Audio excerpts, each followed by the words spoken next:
Troy, written and read by Stephen Fry. Introductory note. The birth and rise of gods and humans is the subject of my book Mythos, whose successor Heroes covers the great feats, quests and adventures of mortal heroes such as Hercules, Theseus, Jason and Perseus. You do not have to know those books to enjoy this one, and no pre-existing knowledge of the mythological world is presumed or required for you to embark on Troy. As I remind you from time to time, especially early on in the book, do not think for a minute that you have to remember all those names, places, and familial interrelationships. To give background, I do describe the founding of many different dynasties and kingdoms, but I assure you that when it comes to the main action, the different threads do turn from a tangle into a tapestry. A two-part appendix at the end addresses the issue of how much of what follows is history and how much myth. Acknowledgements. Without a loving and patient husband, without as perfect a personal assister as ever existed, without a wonderful literary agent, without a stunningly gifted and passionate editor, without a copy editor who never misses anything, without an audiobook producer of the very first rank, without a publishing house that enthuses and encourages, without all these, this book could never have been written. So thank you, Elliot Spencer, Joe Crocker, Anthony Goff, Gillian Taylor, Kit Shepherd, Roy Macmillan, Louise Moore. It fell from heaven. Troy, the most marvelous kingdom in all the world, the jewel of the Aegean, glittering Ilium, the city that rose and fell not once but twice, gatekeeper of traffic in and out of the barbarous East, kingdom of gold and horses, fierce nurse of prophets, princes, heroes, warriors and poets.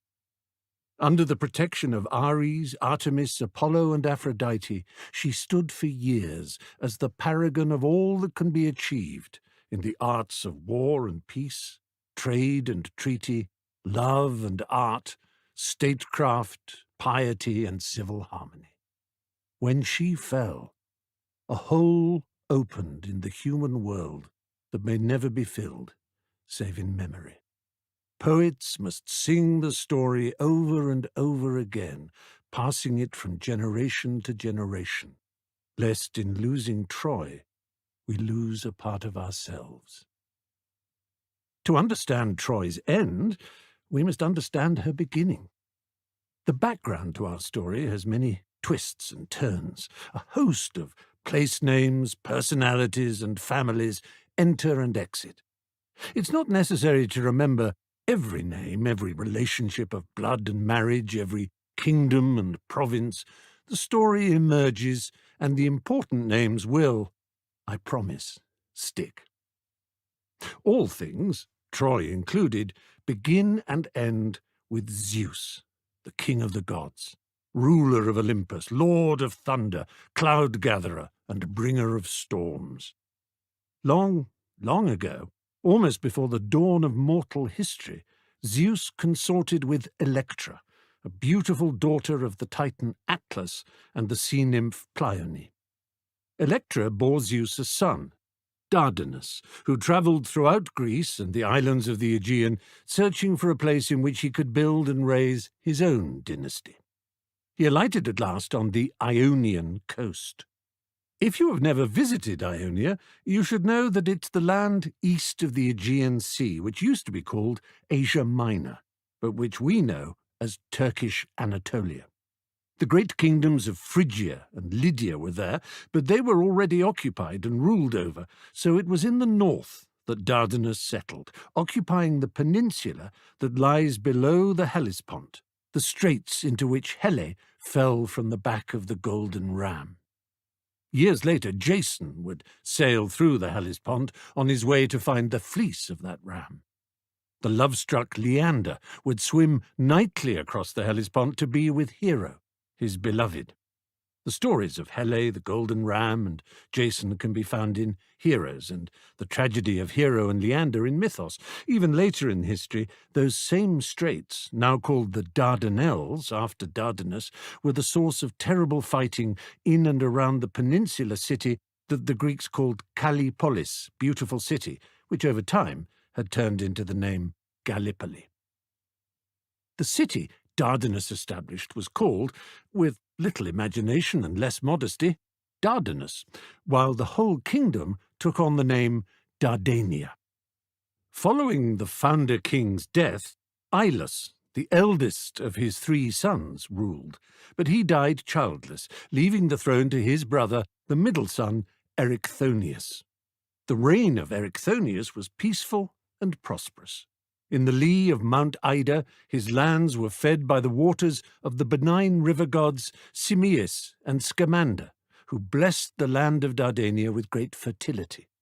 ℌ𝔞𝔞𝔫𝔥 grew to become the richest man in the known world, famous for his 3,000 mares and their countless foals. Boreas, the north wind, took the form of a wild stallion and fathered a remarkable race of horses by the filly foals of ℌ𝔞𝔞𝔫𝔥's herd. These colts were so agile and light of foot, they could gallop through fields of corn without bending a stalk. So they say. Horses and riches. Always, when we talk of Troy, we find ourselves talking of wondrous horses and uncountable riches. Foundation. After the death of ℌ𝔞𝔞𝔫𝔥, his son, Tros, succeeded to the throne. Tros had a daughter, Cleopatra, and 3 sons, Ilus, named in honour of his great-uncle, Assaracus, and Ganymede. The story of Prince Ganymede is well known. His beauty was so great that Zeus himself was seized by an overmastering passion for him. Taking the form of an eagle, the god swooped down and bore the boy up to Olympus, where he served as Zeus's beloved minion, companion, and cup-bearer. To compensate Tros for the loss of his son, Zeus sent Hermes to him, bearing the gift of 2 divine horses, so swift and light they could gallop over water. Tros was consoled by these magical animals and by Hermes' assurance that Ganymede was now, and by definition always would be, immortal. Indeed, the cupbearer lives 2 immortal lives in the night sky, as the constellation Aquarius, the water carrier, and as a moon of his lover, Jupiter. The planets all take on the god's Roman names. It was Ganymede's brother, Prince Ilus, who founded the new city that would be named Troy in Tros's honour. He won a wrestling match at the Phrygian Games, the prize consisting of 50 youths and 50 maidens, but, more importantly, a cow. A very special cow that an oracle directed Ilus to use for the founding of a city. "Wherever the cow lies down, there shall you build." If Ilus had heard the story of Cadmus, and who had not, he would have known that Cadmus and Harmonia, acting in accordance with instructions from an oracle, had followed a cow and waited for the animal to lie down as an indication of where they were to build what would become Thebes, the first of the great city-states of Greece. It may seem to us that the practice of allowing cows to choose where a city should be built is arbitrary and bizarre, but perhaps a little reflection should tell us that it is not so strange after all. Where there is to be a city, there must also be plentiful sources of meat, milk, leather, and cheese for its citizens, not to mention strong draught animals, oxen for ploughing fields and pulling carts. If a cow is taken enough by the amenities of a region to feel able to lie down, then it is worth paying attention. At any rate, Ilus was content to follow his prize heifer all the way north from Phrygia to the Troad. Also in honour of Tros, the whole peninsula was beginning now to be referred to as the Troad. past the slopes of Mount Ida and onto the great plain of Dardania, and it was here, not far from where Ilis's great-grandfather's first city of Dardanus had been built, that the heifer lay down at last. Ilis looked about him. It was a fine place for a new city. To the south rose the massif of Mount Ida, and at some distance to the north ran the straits of the Hellespont. To the east, the blue of the Aegean could be glimpsed, and through the green and fertile plain itself threaded the rivers Simius and Scamander. Ilis knelt down and prayed to the gods for a sign that he had made no mistake. In immediate answer, a wooden object fell from the sky and landed at his feet in a great cloud of dust. It was about the height of a 10-year-old child and carved into a likeness of Pallas Athena, a spear in one upraised hand and a distaff and spindle in the other, representing the arts of war and the arts of peace, over which the grey-eyed goddess held dominion. The act of looking at so sacred an object struck Ilis instantly blind. He was wise enough in the ways of the Olympians not to panic. Falling to his knees, he cast up prayers of thanks to the heavens. After a week of steadfast devotion, he was rewarded with the restoration of his sight. Brimming with revived energy and zeal, he began at once to lay out the foundations for his new city. He planned the streets so that they radiated like the spokes of a wheel from a central temple which he would dedicate to Athena. In the innermost sanctum of the temple, he placed the wooden carving of Pallas Athena that fell from the sky, the Xoanon, the luck of Troy, the symbol and assurance of the city's divine status. So long as this sacred totem reposed there unmolested, so long would Troy prosper and endure. So Ilis believed, and so the people who flocked to help him build and populate this new city believed too. They called the wooden carving the Palladium, and after Ilis's father, Tros, they gave their city and themselves the new names of Troy and Trojans.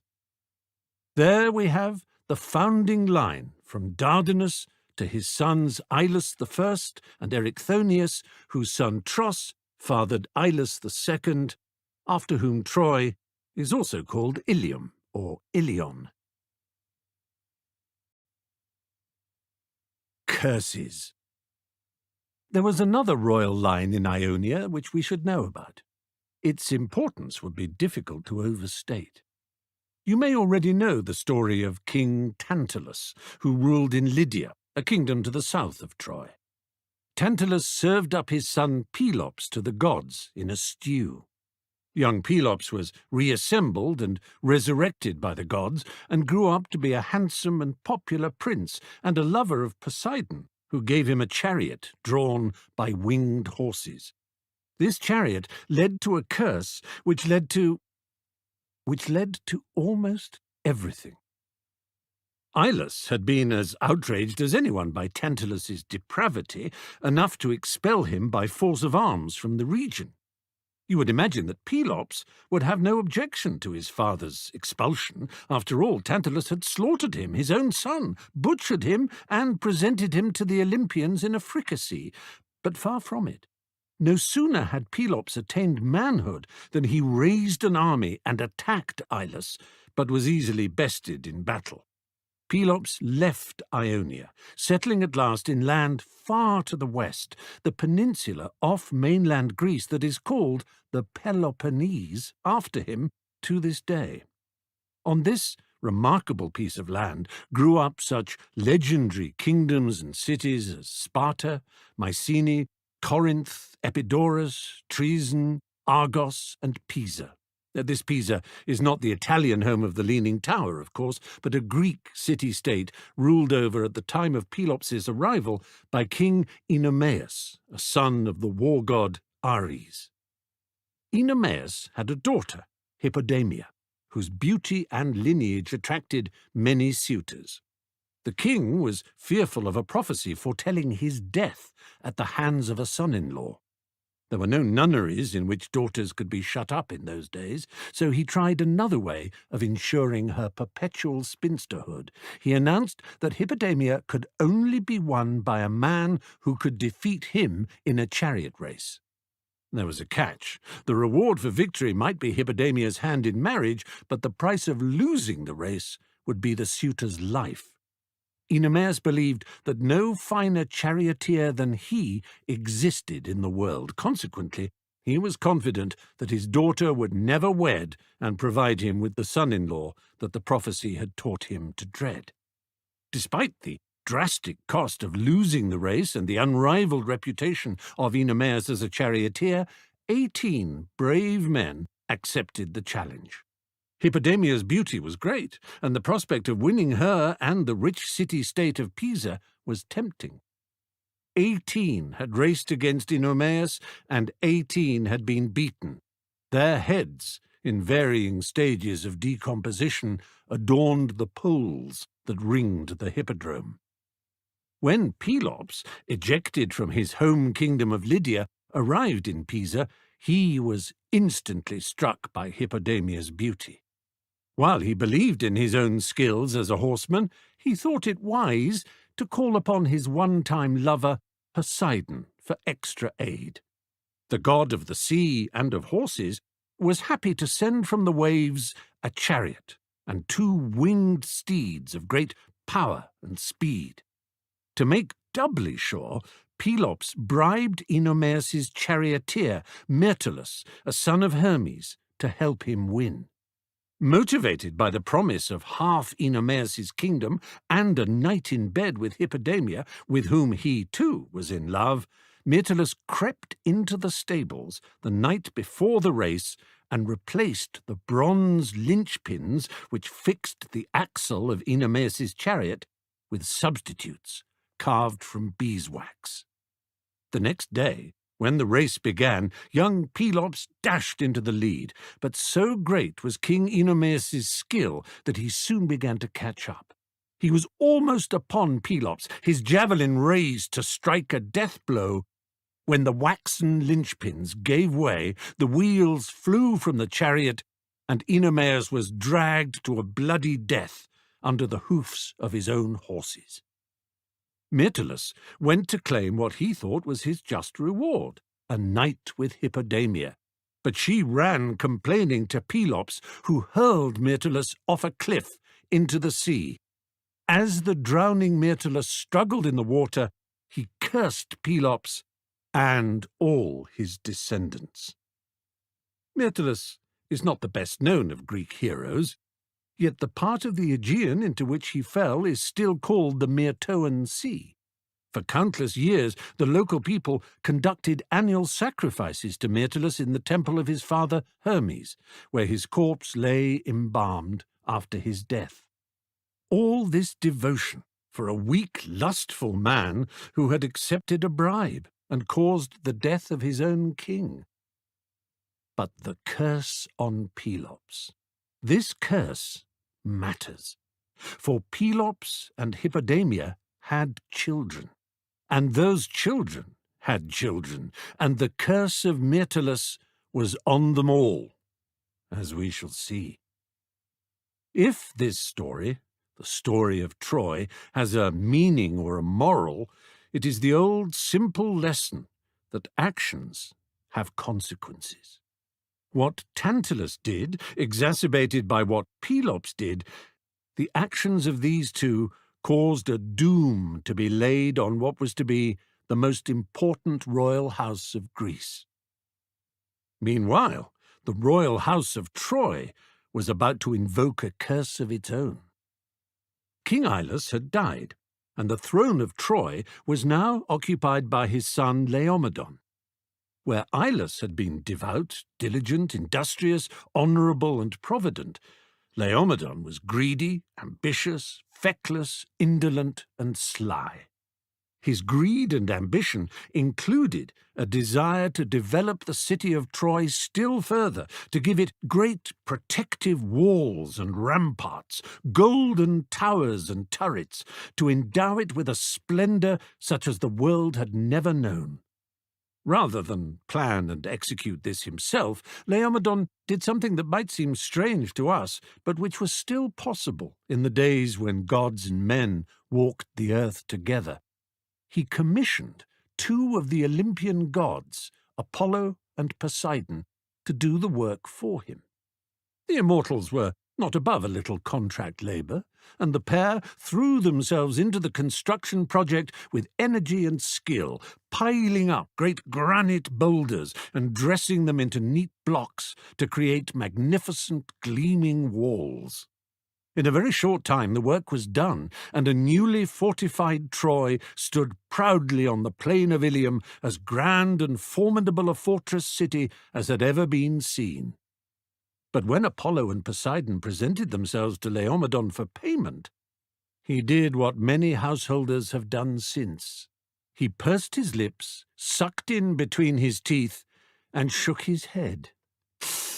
No, he said. The ramparts are bowed. I asked for straight.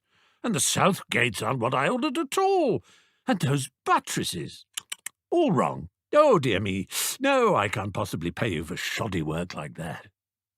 They say a fool and his gold are soon parted, but they ought to say, too, that those who refuse ever to be parted from gold are the greatest fools of all.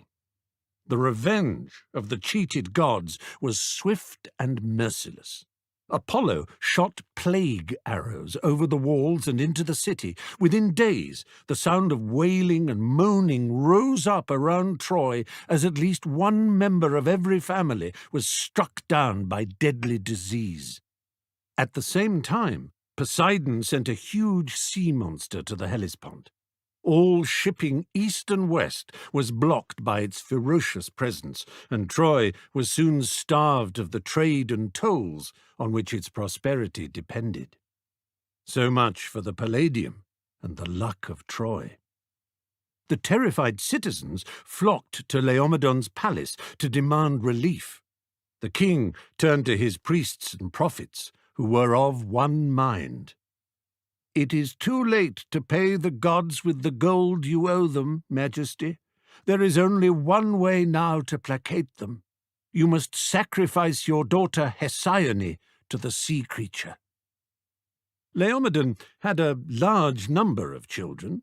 While Hesione may have been his favourite, his own flesh and blood mattered more to him than his own flesh and blood, as it were.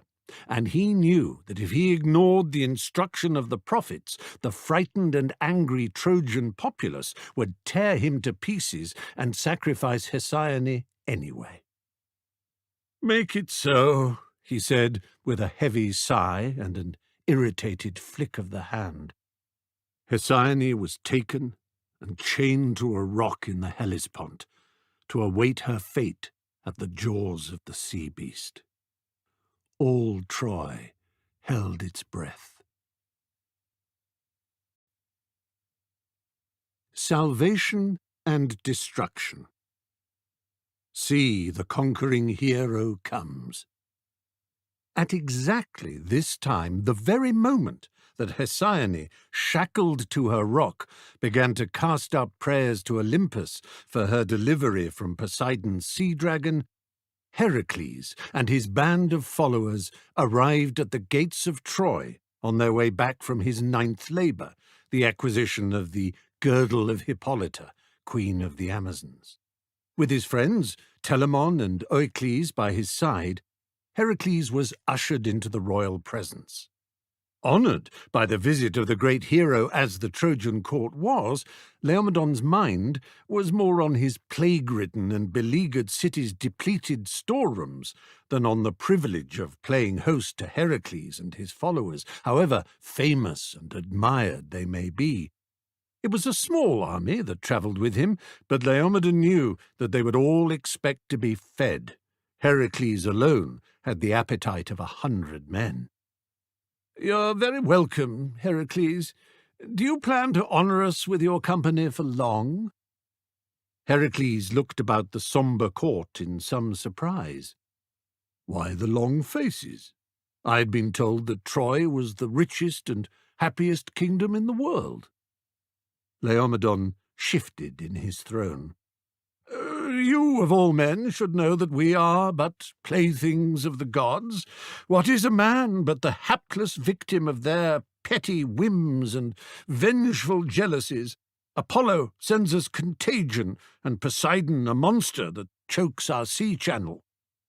Heracles listened to Laomedon's self-pitying and largely fabricated version of the events leading up to Hesiane's sacrifice. "Doesn't seem so difficult a problem to me," he said. "All you need is for someone to clear the seaway of that dragon and save your daughter. What did you say her name was?" "Hesione." "Yes, her. The plague will blow through soon enough, I dare say. They always do." Laomedon was dubious. "That's all very well, but what about my daughter?" Heracles bowed. "The work of a moment." Laomedon, like everyone in the Greek world, had heard stories of the labours that Heracles had undertaken. The cleaning out of King Augeas's stables, the taming of the Cretan bull, the trapping of the great tusked boar of Mount Erymanthus, the killing of the Nemean lion, and the eradication of the Linnaean hydra. If this lumbering ox of a man with a lion skin for clothing and an oak tree for a club had in truth performed such impossible feats and defeated such terrible creatures, then he might be able to free up the Hellespont and rescue Hesione. But there was always the question of payment. "We're not a rich kingdom," Laomedon lied. "Don't you worry about that," said Heracles. "All I would ask for in return is your horses." "My horses?" "The horses my father Zeus sent to your grandfather Tros." "Ah, those horses." Laomedon waved a hand as if to say, "Is that all?" "My dear man, clear the channel of that dragon and restore my daughter to me, and you shall have them. Yes, and their silver bridles too." Less than an hour later, Heracles, blade between his teeth, had dived into the waters of the Hellespont and was breasting Poseidon's rising surge. Hesione, chained to her rock, the waters now coming up to her waist, watched in astonishment as a huge, muscled man, kicking hard, headed straight towards the narrowest part of the channel where the dragon lurked. Laomedon, Telamon, and Oicles, with the rest of Heracles' loyal company of Greeks behind them, watched from the shore. Telamon whispered to Oicles, "Look at her. Did you ever see anyone more beautiful?" While Hesione did present a most alluring sight, Oicles had eyes only for the spectacle of his leader engaging a great sea dragon in the simple, direct, and violently confrontational manner for which he was celebrated. Heracles headed directly towards the creature, but far from showing fear, the dragon opened its mouth wide and itself made for Heracles. Oicles thought he had the measure of his friend and commander, but what Heracles did next was entirely unexpected. Without breaking stroke, he swam straight into the monster's open mouth. The cheers from the shoreline were choked into a shocked silence as Heracles disappeared from sight. With a gulp and a snap of its colossal jaws, the creature rose up with a roar of triumph before diving down into the deeps. Hesione was saved, for the moment at least, but Heracles was lost. Heracles, the greatest, strongest, bravest, and noblest of heroes, swallowed whole, without so much as a struggle. Oicles and the others should have known better, of course. From inside the animal's stinking interior, Heracles immediately busied himself hacking hard with his blade. After what seemed an eternity, scales and chunks of flesh came bobbing to the surface. Telamon was the first to see them, and pointed with a great shout as the sea began to boil with blood and torn flesh. When Heracles himself at last arose with a heaving gasp, sea-water streaming from him, the assembled Greeks and Trojans gave a mighty hurrah. How could they have doubted the greatest of all the heroes? A short while later, the shivering Hesione gratefully accepted Telamon's cloak and supporting arm, as she and the cheering soldiers accompanied Heracles back to Laomedon. Some people are constitutionally unable to learn from their mistakes. When Heracles demanded the horses, which had been agreed would constitute his payment, Laomedon sucked in through his teeth with a hiss, just as he had done with Apollo and Poseidon. "Ooh, no, no, no," he said, shaking his head from side to side. "No, no, no, no, no, no, no, no. The agreement was that you free up the Hellespont, and not leave it all clogged with blubber, blood and bones. It'll take my men weeks to clean up the mess on the shoreline. Free up the Hellespont. Those were your very words, and those the terms. Can you deny it?" Laomedon jutted out his beard and gave a piercing glance around the room towards the assembled courtiers and members of his elite royal guard. "His very words. Free it up," he said. "As ever, your majesty is right. You see? So I can't possibly pay you. Grateful to have Hesione back, of course, but I'm sure the dragon would have done her no harm. Could have collected her from the rock ourselves in due course, and certainly without making a mess like that." With a roar of indignation, Heracles took up his club. The soldiers of Laomedon's guard immediately drew their swords and formed a defensive circle around their king. Telamon whispered urgently in Heracles' ear, "Leave it, my friend. We're outnumbered 1,000 to 1. Besides, you have to be back in Tiryns in time to start your 10th and last labour. If you're so much as a day late, you'll forfeit everything. 9 years of effort wasted. Come on, he's not worth it."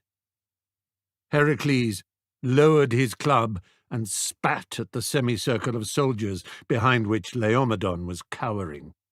"Your Majesty hasn't seen the last of me," he growled. Executing a low bow, he turned and left. "I didn't mean that bow," he explained to Telamon and Oicles as they made their way back to their ship. "You didn't mean it?" "It was a sarcastic bow." "Ah," said Telamon, "I did wonder." "Dear me, how uncouth these Greeks are," said Laomedon, watching from the high walls of his city as Heracles' ship hoisted her sails and glided away. "No manners, no style, no address." Hesione looked on the departing ship with some regret. She had liked Heracles, and was quite certain in her mind that no matter what her father might say, he truly had saved her life. His friend Telamon, too, was most polite and charming, nor was he unbecoming to look at. She looked down at her lap and sighed. Heracles' return. King Eurystheus of Mycenae and King Laomedon of Troy were cut from the same shabby cloth. Just as Laomedon had reneged on his deal with Heracles, so now did Eurystheus. On his return from Troy, Heracles undertook his 10th and, as he thought, final labour, the transportation across the Mediterranean world of the monster Geryon's enormous herd of red cattle, only to be told by Eurystheus that 2 of the earlier labours he had completed would not be counted, and that the 10 must now become 12. Thus it was that 3 full years passed before Heracles found himself free from bondage and able to turn his attention to the matter of King Laomedon's treachery, a grievance that had only grown and festered with time. He raised a volunteer army and sailed a flotilla of 18 Penticonters, 50-oared vessels, across the Aegean. At the port of Ilium, he left ℌ𝔞𝔫𝔞𝔥 in charge of the ships and reserve troops, and set out with Telamon and the larger part of his army to confront Laomedon. The wily Trojan king had been alerted by scouts to the arrival of the Greeks and managed to outmaneuver Heracles, leaving the city of Troy and wheeling round behind to attack ℌ𝔞𝔫𝔞𝔥 and the ships. By the time Heracles had discovered what was happening, ℌ𝔞𝔫𝔞𝔥 and the reserves had all been killed, and Laomedon's forces were safely back behind the walls of Troy, preparing themselves for a long siege. In the end, Telamon broke through one of the gates, and the Greeks poured in. They hacked their way mercilessly through to the palace. Heracles, a little behind, came through the breach in the wall and heard his men cheering Telamon. "Surely he is the greatest warrior of them all! Hail, Telamon, our general!" This was more than Heracles could bear. One of his red mists descended. Roaring in fury, he stormed through to find and kill his deputy. Telamon, at the head of his troops, was about to enter Laomedon's palace when he heard the commotion behind him. Knowing his friend and the terrifying effects of his jealous rages, he immediately set about gathering stones. He was in the act of building them up, one above the other, when a panting Heracles reached him, club raised. "Shh," said Telamon. "Not now. I'm busy building an altar." "An altar? Who to?" "Why, to you, of course, to Heracles, to commemorate your rescue of ℌ𝔞𝔫𝔞𝔥, your breaking of the siege of Troy, your mastery of men, monsters, and the mechanics of war." "Oh." Heracles lowered his club. "Well, that's very good of you. Very good. Yes, very considerate, very proper. Least I could do." Arm in arm, the pair ascended the steps of the royal palace of Troy. The slaughter that followed was terrible. Laomedon, his wife, and all their sons were killed. That is to say, all their sons but the youngest, whose name was Podarces. His salvation came about in unusual fashion. Heracles, his club and sword dripping with the blood of half the royal line of Troy, found himself in Hesiane's bedchamber. The princess was kneeling on the floor. She spoke very calmly. "Take my life, so that I may join my father and my brothers." Heracles was in the act of complying with her wishes when Telamon came into the room. "No, not Hesione." Heracles turned in some surprise. "Why not? You saved her life once. Why take it now? Besides, she is beautiful." Heracles understood. "Take her. She's yours to do with as you please." "If she will have me," said Telamon, "I will take her back home to Salamis to be my bride." "But you have a wife," said Heracles. Just then a sound from under the bed caught his ear. "Come out! Come out!" he called, stabbing there with his sword. A young boy emerged, covered in dust. He rose up to what full, dignified height he could manage. "If I must die, then I do so willingly as a proud prince of Troy," he said, and then ruined the noble effect with a sneeze. "How many sons did the man have?" said Heracles, raising the sword once more. Hesione cried out and pulled at Telamon's arm. "Not Podarces, he's so young. Please, Lord Heracles, I beg you." Heracles was not to be persuaded. "He may be young, but he is his father's son. A harmless boy can soon grow into a powerful enemy." "Let me buy his freedom," urged Hesione. "I have a veil of gold tissue that they say was once the property of Aphrodite herself. I offer it to you in return for my brother's life and freedom." Heracles was not impressed.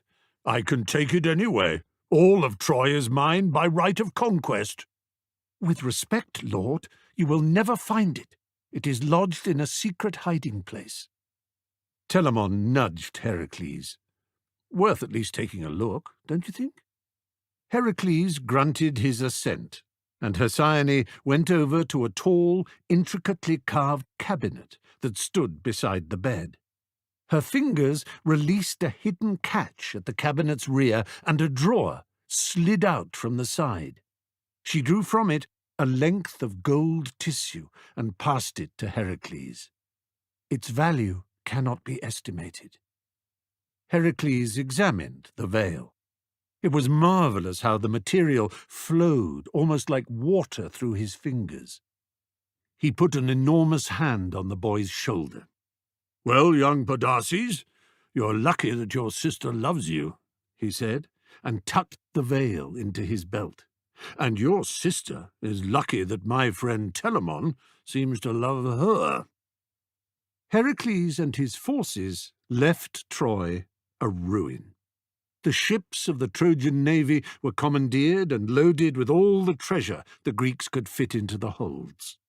Hesione, carried aboard by Telamon, looked back towards the city of her birth. Smoke rose up everywhere. The walls were breached in a dozen places. Troy, once so fine and strong, had been reduced to broken stones and smouldering ashes. Inside the city, the Trojans picked their way over the corpses and rubble. Their attention was drawn to the sight of a youth, barely more than a boy, standing outside the temple of the Palladium, which had at least been spared. Surely that was young Prince Podarces.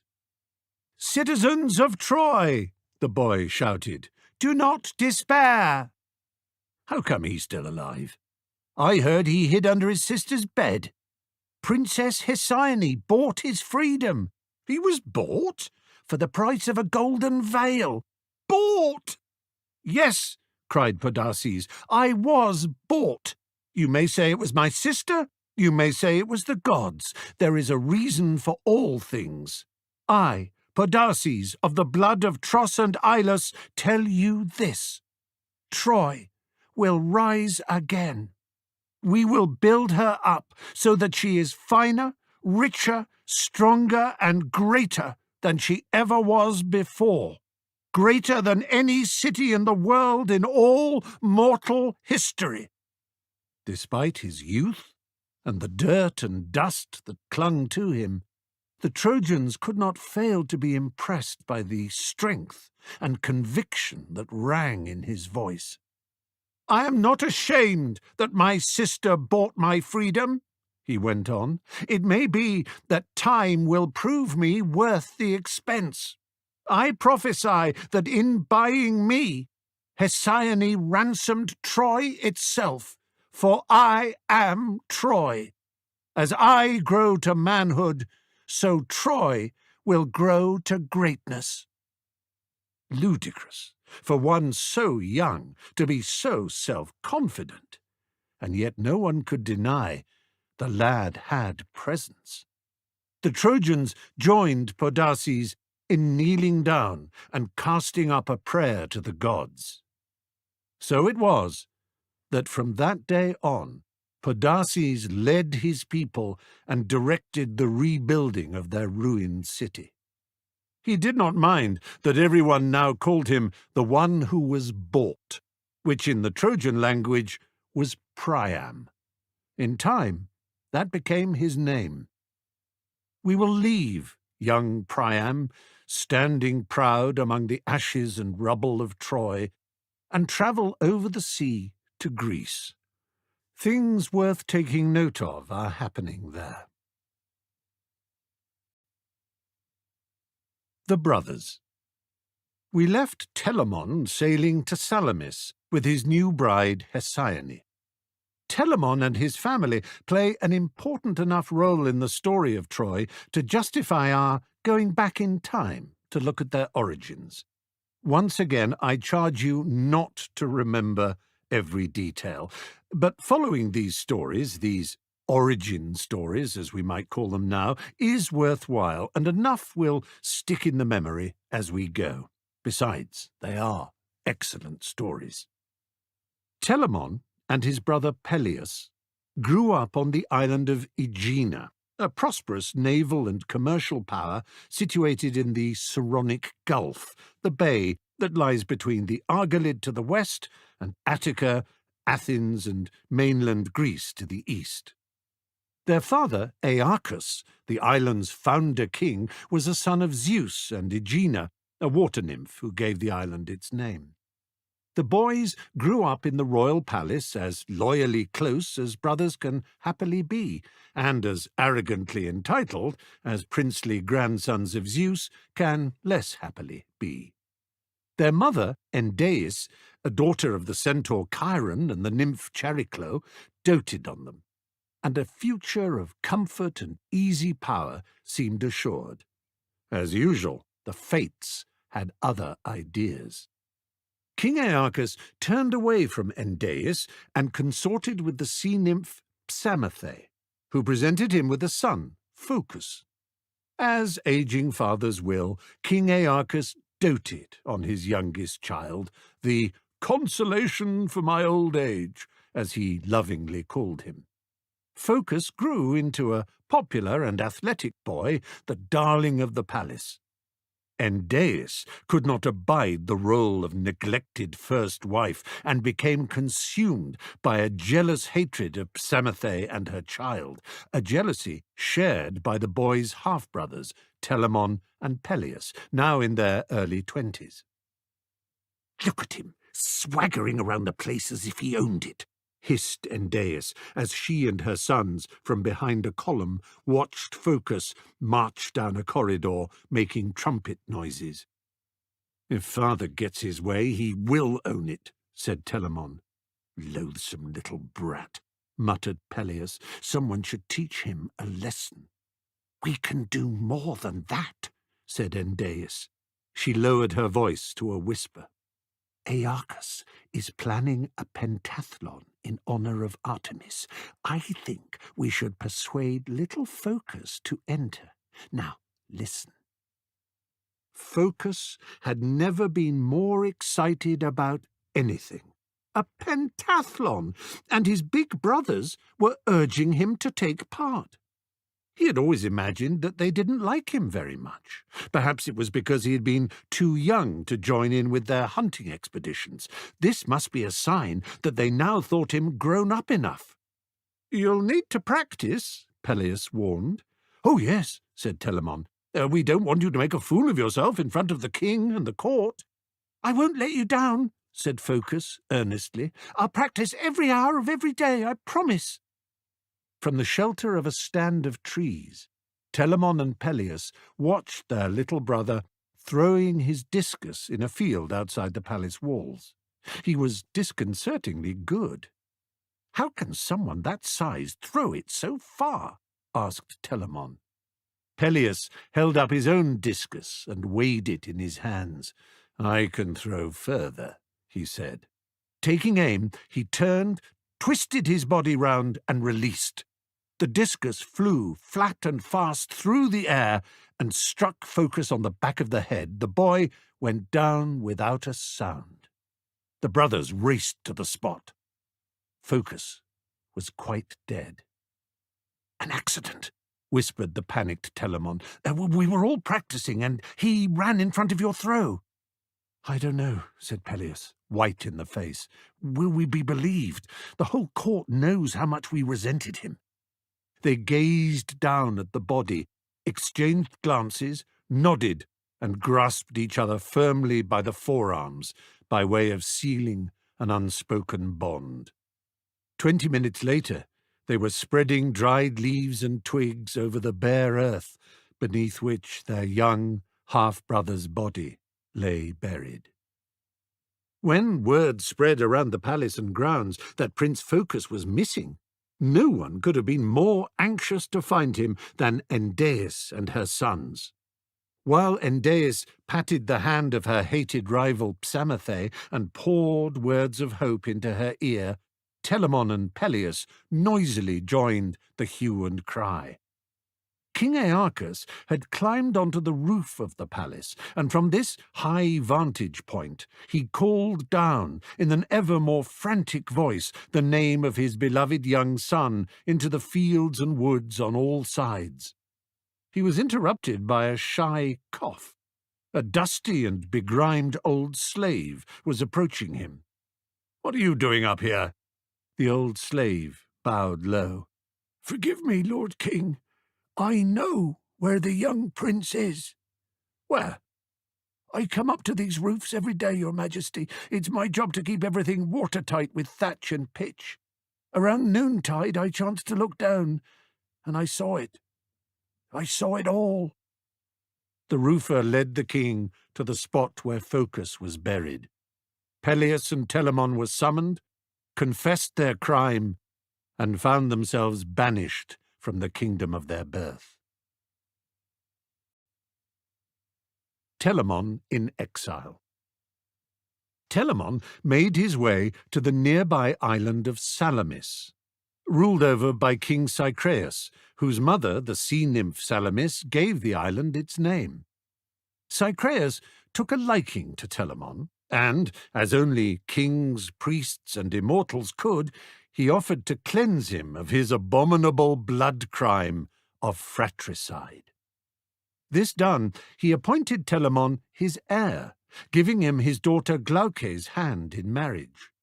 In due course, Glauce presented her husband with a baby son of magnificent size, weight, and lustiness, whom they named Ajax, a name which one day would be known in every corner of the world, usually prefixed by the words, "the Mighty."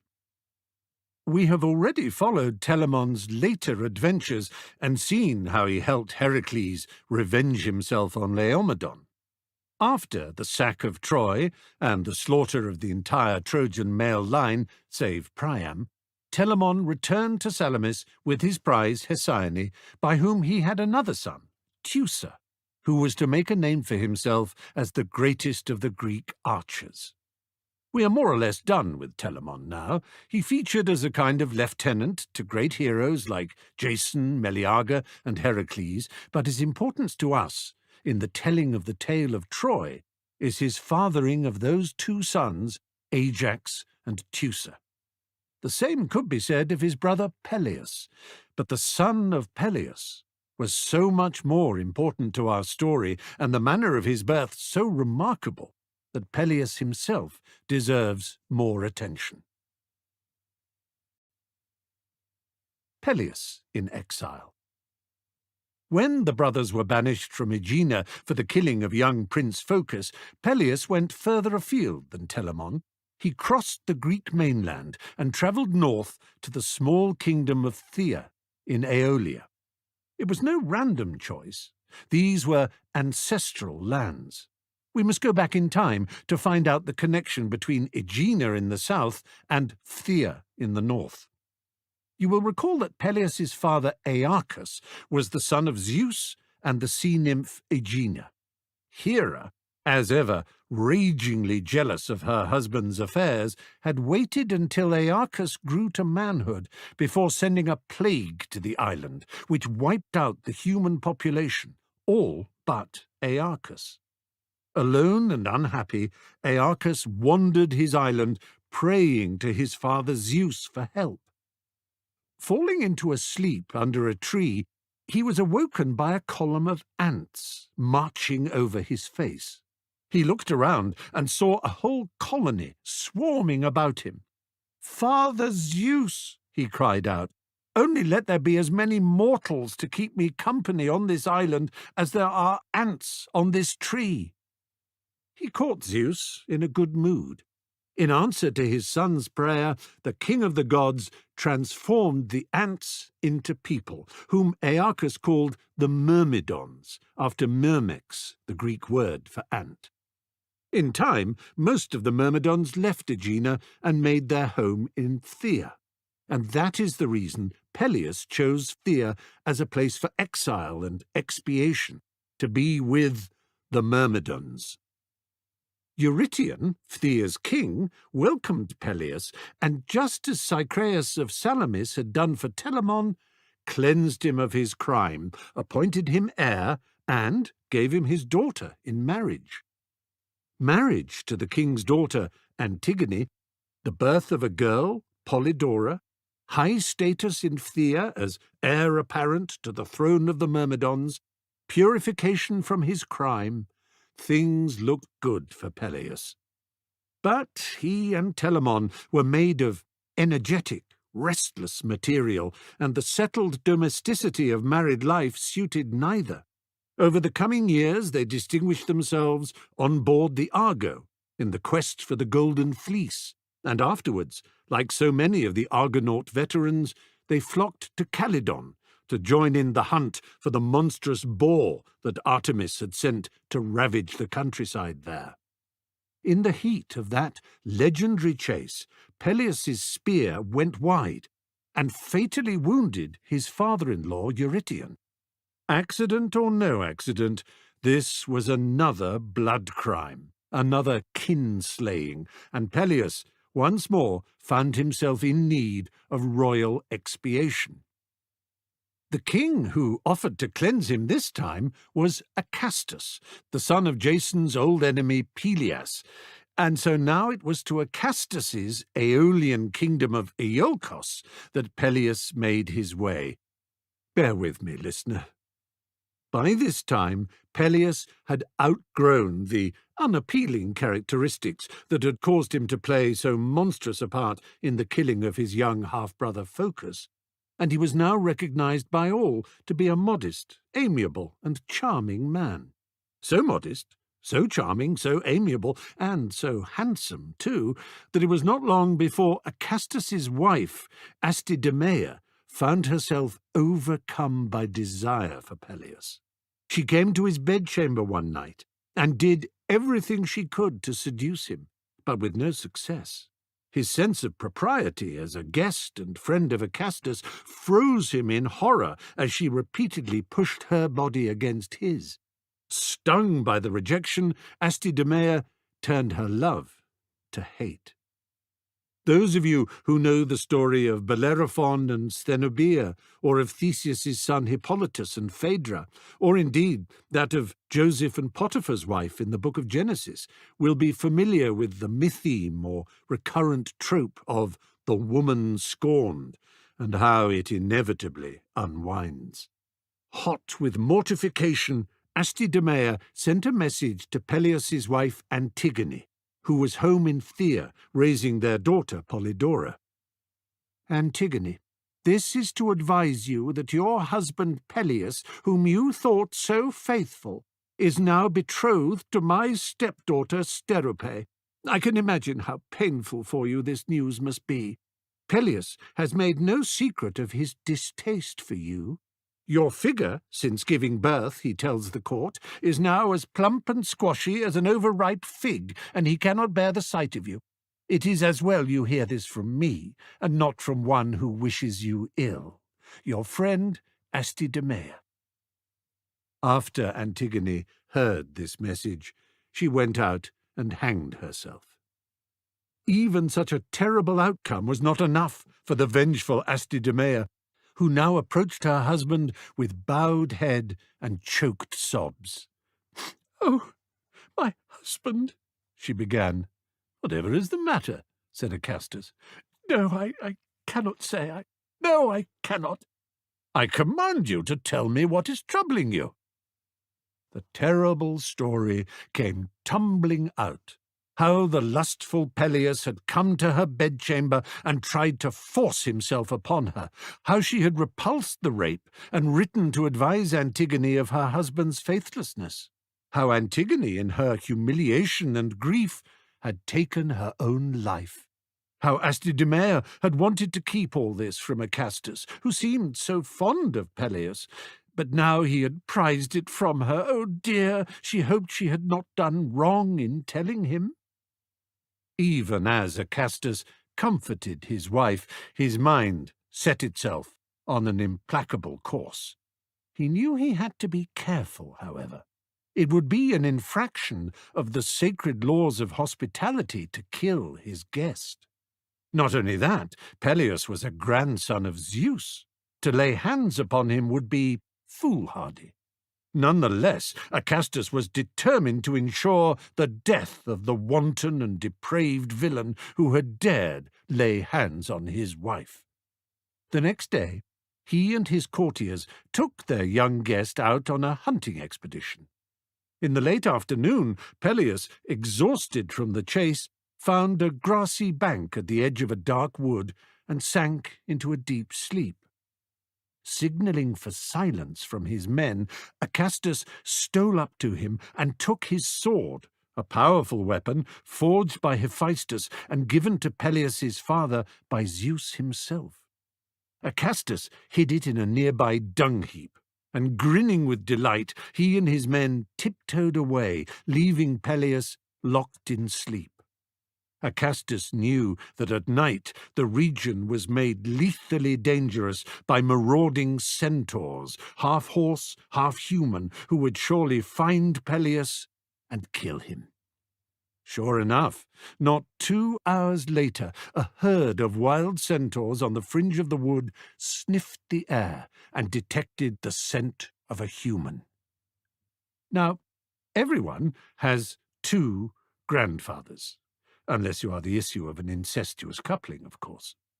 On his father's side, Peleus had Zeus, and on his mother's side, the wise, learned, and noble Chiron, the immortal centaur who had been tutor to Asclepius and Jason. It happened that evening that Chiron was amongst the band of centaurs that emerged from the woods and cantered towards the sleeping Peleus. Chiron overtook the others at a gallop, awoke Peleus, and recovered his sword. After they had seen off the other centaurs, they embraced. Peleus was quite Chiron's favourite grandson. "I have watched over you," said the centaur. "You have been the victim of a great wrong."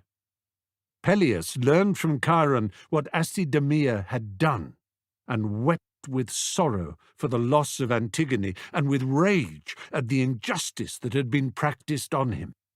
He went back to Phthia, erected a tomb for his dead wife, and returned to Iolcos with an army of his best Phthian soldiers, the elite Myrmidons. Acastus was killed, the wicked Acidamia cut into pieces, and Thessalus, the son of Peleus's old friend Jason, installed on the throne. From that point on, Aeolia became known as Thessaly, as it is to this day. Rather than return to Phthia and live the life of a prince and heir, Peleus accepted an offer from Chiron to spend time with him in his mountain cave in order to learn at the feet of that renowned centaur. At the hoofs would be more precise. There was much wisdom and knowledge that Chiron could impart, and life on Mount Pelion proceeded for a year or so in a quiet rhythm. But Chiron began to detect in Peleus a new restlessness that amounted to something like sorrow. "Something disturbs you," he said one evening. "Tell me what it is. You are not attending to your studies with the joy and zeal that you once did. You gaze down onto the sea, and there is a lost look in your eyes. Do you still grieve for your Antigone?" Peleus turned to face him. "I have to confess that I do not," he said. "It is another love." "But you have hardly seen anyone for a year." "I saw her a long time ago, when I was sailing with Jason, but I've never forgotten her." "Tell me." "Oh, it's so foolish. I was leaning on the stern of the Argo one night. Have you ever seen how a green light shines from the sea sometimes?" "I am not a practised sailor," said Chiron. "No, of course." Peleus smiled at the thought of Chiron's hoofs clattering and skidding on a slippery deck. "Well, take it from me. Sometimes you see at night an enchanted light glow in the water." "Sea nymphs, no doubt." "No doubt. I think perhaps that particular night we were sailing over the sea palace of Poseidon himself. The lights were especially bright. I leaned out further, and a creature rose up from the water. I have never seen anything or anyone so beautiful. Ah! She stared at me, and I stared back. It seemed like an age. And then a dolphin broke the surface. The spell was gone, and she dropped back down into the deep. I was in a dream. Peleus stopped, reliving the moment. Chiron waited. He was sure that there must be more to come.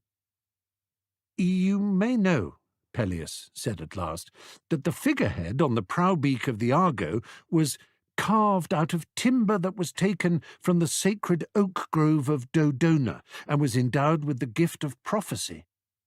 Chiron bowed his head to show that he was familiar with this well-known truth. I consulted it. "Who was that creature?" I asked. "Who was she?" The figurehead replied, "Why, who else but Thetis, your future bride?" That was all the answer I could get. Thetis. I've asked around. Priests and wise men are agreed that there is a sea nymph of that name. But who is she, Chiron? Every night when I sleep, the image of her rises up before me just as she did from the waves. Thetis, you say? Well, have you heard of her? Heard of her? We are family. Cousins, I suppose you would call it. We have in common Tethys as a grandmother. Is she? Thetis is as beautiful and desirable as you remember. All the gods have at one time or another fallen for her matchless graces. I knew it, groaned Peleus. Let me finish, said Chiron. All the gods have at one time fallen under the spell of her beauty, Zeus in particular. But many years ago, mankind's champion, the Titan Prometheus, revealed a prophecy about Thetis that has stopped all gods and demigods from daring to approach her. There is a curse?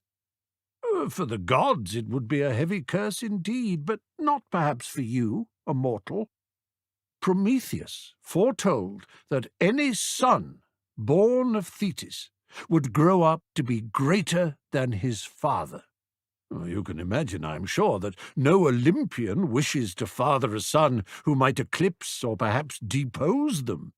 Uranos, the first lord of the sky, was overthrown by his son Kronos, who was in turn overthrown by his son Zeus, who entertains, you may be certain, no desire for the cycle to be repeated. Despite Thetis's beauty and his own lustful nature, all these years the King of Heaven has let her be, nor has any other Olympian dared to consort with her. Peleus clapped his hands in delight. That is all? A fear that their son could rise to be greater than them? Why should I worry about such a thing? I would be proud to father a boy who might outshine me in fame and glory. Why should I not? Chiron smiled. Not all gods, nor indeed all men, are like you, Peleus. Peleus waved the compliment, if compliment it was, aside. It's all very well, he said, with a touch of moodiness now, as the cold reality dawned on him. But the seas are vast and wide. How could I ever find her? Oh, as to that, did your friend Heracles never tell you the story of his encounter with her father? Oceanus? No, Thetis is a Nereid. It all happened when Heracles was sent to fetch the golden apple of the Hesperides, the 11th of his labours. He had no idea where to find them. The nymphs of the river Eridanus told him that he should seek out Nereus, son of Pontus and Gaia. But like Proteus, like most deities of water, in fact, Nereus can change his shape at will. Heracles had to hold the old sea-god tight while he turned himself into all manner of creatures. At last his energy was drained. He submitted and told Heracles everything he wanted to know. Nereus's daughter, Thetis, is the same. She will only yield to one who can hold her fast, no matter how many alterations to her form she makes." "I don't have Heracles' strength," said Peleus. "But you have passion, you have purpose," said Chiron, stamping a hoof in impatience. "What you felt when you looked down at the Argo's wake and saw Thetis rise up, is that feeling strong enough to hold her?" "Strong enough," said Peleus, and then again with rising conviction, "Certainly it is strong enough." "Then go down to the shore and call to her." In Greek, the id or ides ending denotes descended from, indicating the paternal line. So the offspring of the sea god Nereus are Nereids, of Oceanus, Oceanids, of Heracles, the Heraclides, and so on. Thetis's mother was an Oceanid, whose name, although a perfectly good Greek name for a girl, will usually cause the modern reader to smile. Doris. The Wedding and the Apple. Peleus stood on the shore of the Aegean and called for Thetis until his throat was raw. From the cliffs and mountains, shadows slowly flowed onto the beach like a dark tide, as Helios and his sun chariot dipped down into the west behind him. Soon Selene rode across the sky overhead, throwing silver-blue light from her moon chariot onto the wet sand at Peleus's feet. Still he stared into the black waters and hoarsely cried out Thetis's name. At last. Was he dreaming? Or was that a pale form far out, rising from the waves? It seemed to be growing in size. "Thetis!" She was close enough to land to be able to stand. Only ribbons of seaweed covered her sleek nakedness as she trod the sand towards him. "What mortal presumes to summon me? Oh!" She came towards him so quickly that he cringed back in fear. "I know that face.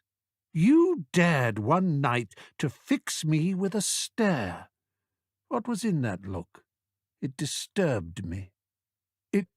It was love." "Oh, love, is that all? I thought I saw something else, something I cannot name. I see it still. Destiny?" Thetis threw back her head to laugh. Her wet throat, necklaced by a thin trail of seaweed, was more beautiful than anything Peleus had seen in the whole world.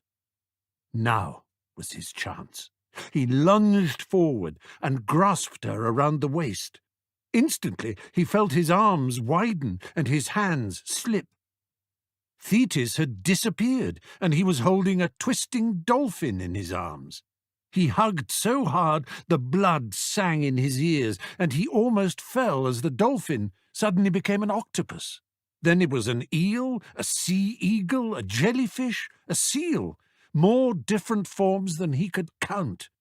Not wanting to be put off by the terrifying oddness of what he was seeing and doing, Peleus closed his eyes, braced his legs, strengthened his grip and held fast, feeling the different textures of spikiness, slipperiness, silkiness and softness, until there came a gasp and a cry. Drained by the enormous expenditure of energy that it took to change shape so many times and with such rapidity, Thetis had yielded. When Peleus opened his eyes, she was draped in his arms, flushed and finished. "I was right," said Peleus in a tender voice. "It was ordained. You are not defeated. You are not in my hands. You are in the hands of Moros. We both are." There, on the wet sand, he laid her down, and as lovingly as he knew, he made her his. There was relief on Olympus. The dangerous prophecy of Prometheus could now apply only to Peleus, who, fine fellow as he was, noble warrior, excellent prince and all that, could hardly be counted in the first rank of mortal heroes, to be mentioned in the same breath as Theseus, Jason, Perseus, or Heracles, he was welcome to father a child who might prove to be greater than himself. Besides, he was likeable, as was Thetis.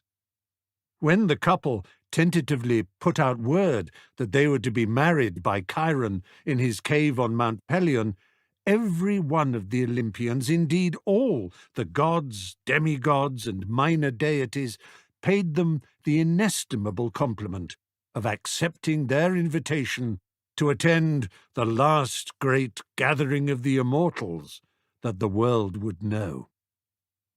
All the gods, demigods, and minor deities? All but one.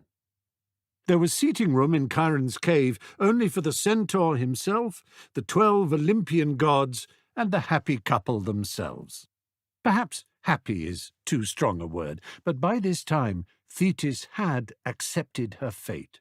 She was well aware of Prometheus's prophecy, but a maternal flame she had never suspected to harbour had flickered into life within her, glowed brighter, and was now blazing with a fierce heat. She felt exultant at the prospect of bearing in her immortal womb a child destined for greatness. The divine guests of honour took their seats in 2 semicircular rows at the back of the cave, Zeus enthroned in the centre, flanked on the one side by his wife Hera, queen of heaven and goddess of matrimony, and on the other by his favourite daughter Athena. The other Olympians jostled for position around and behind like spoiled children. Demeter, goddess of fertility, less vain, sat quietly in the back row beside her daughter Persephone, queen of the underworld, who was there to represent Hades, who never ventured into the upper world. The twins, Apollo and Artemis, beat Poseidon and Ares to places in the front, and Aphrodite slipped determinedly next to Hera, who bowed her head stiffly at Hermes, who had entered laughing with Dionysus and the limping Hephaestus. When the Olympians had at last disposed themselves with what dignity they could muster, senior demigods and titans were ushered by Chiron into standing positions around the rest of the cave, leaving a kind of central aisle down which the bride and groom might process. Outside, nymphs of the seas, mountains, forests, meadows, rivers, and trees sat on the grass at the mouth of the cave and whispered to each other, almost beside themselves with excitement. So complete a gathering of the immortals in one place had not taken place since the ceremony of the installation of the 12 on Mount Olympus. They were all here. All but one. The goat-footed god Pan skipped around his band of satyrs, fauns, dryads, and hamadryads, piping a tune so raucous to the god's ears that Hermes was sent out from the cave to command his wild son in Zeus's name to stop.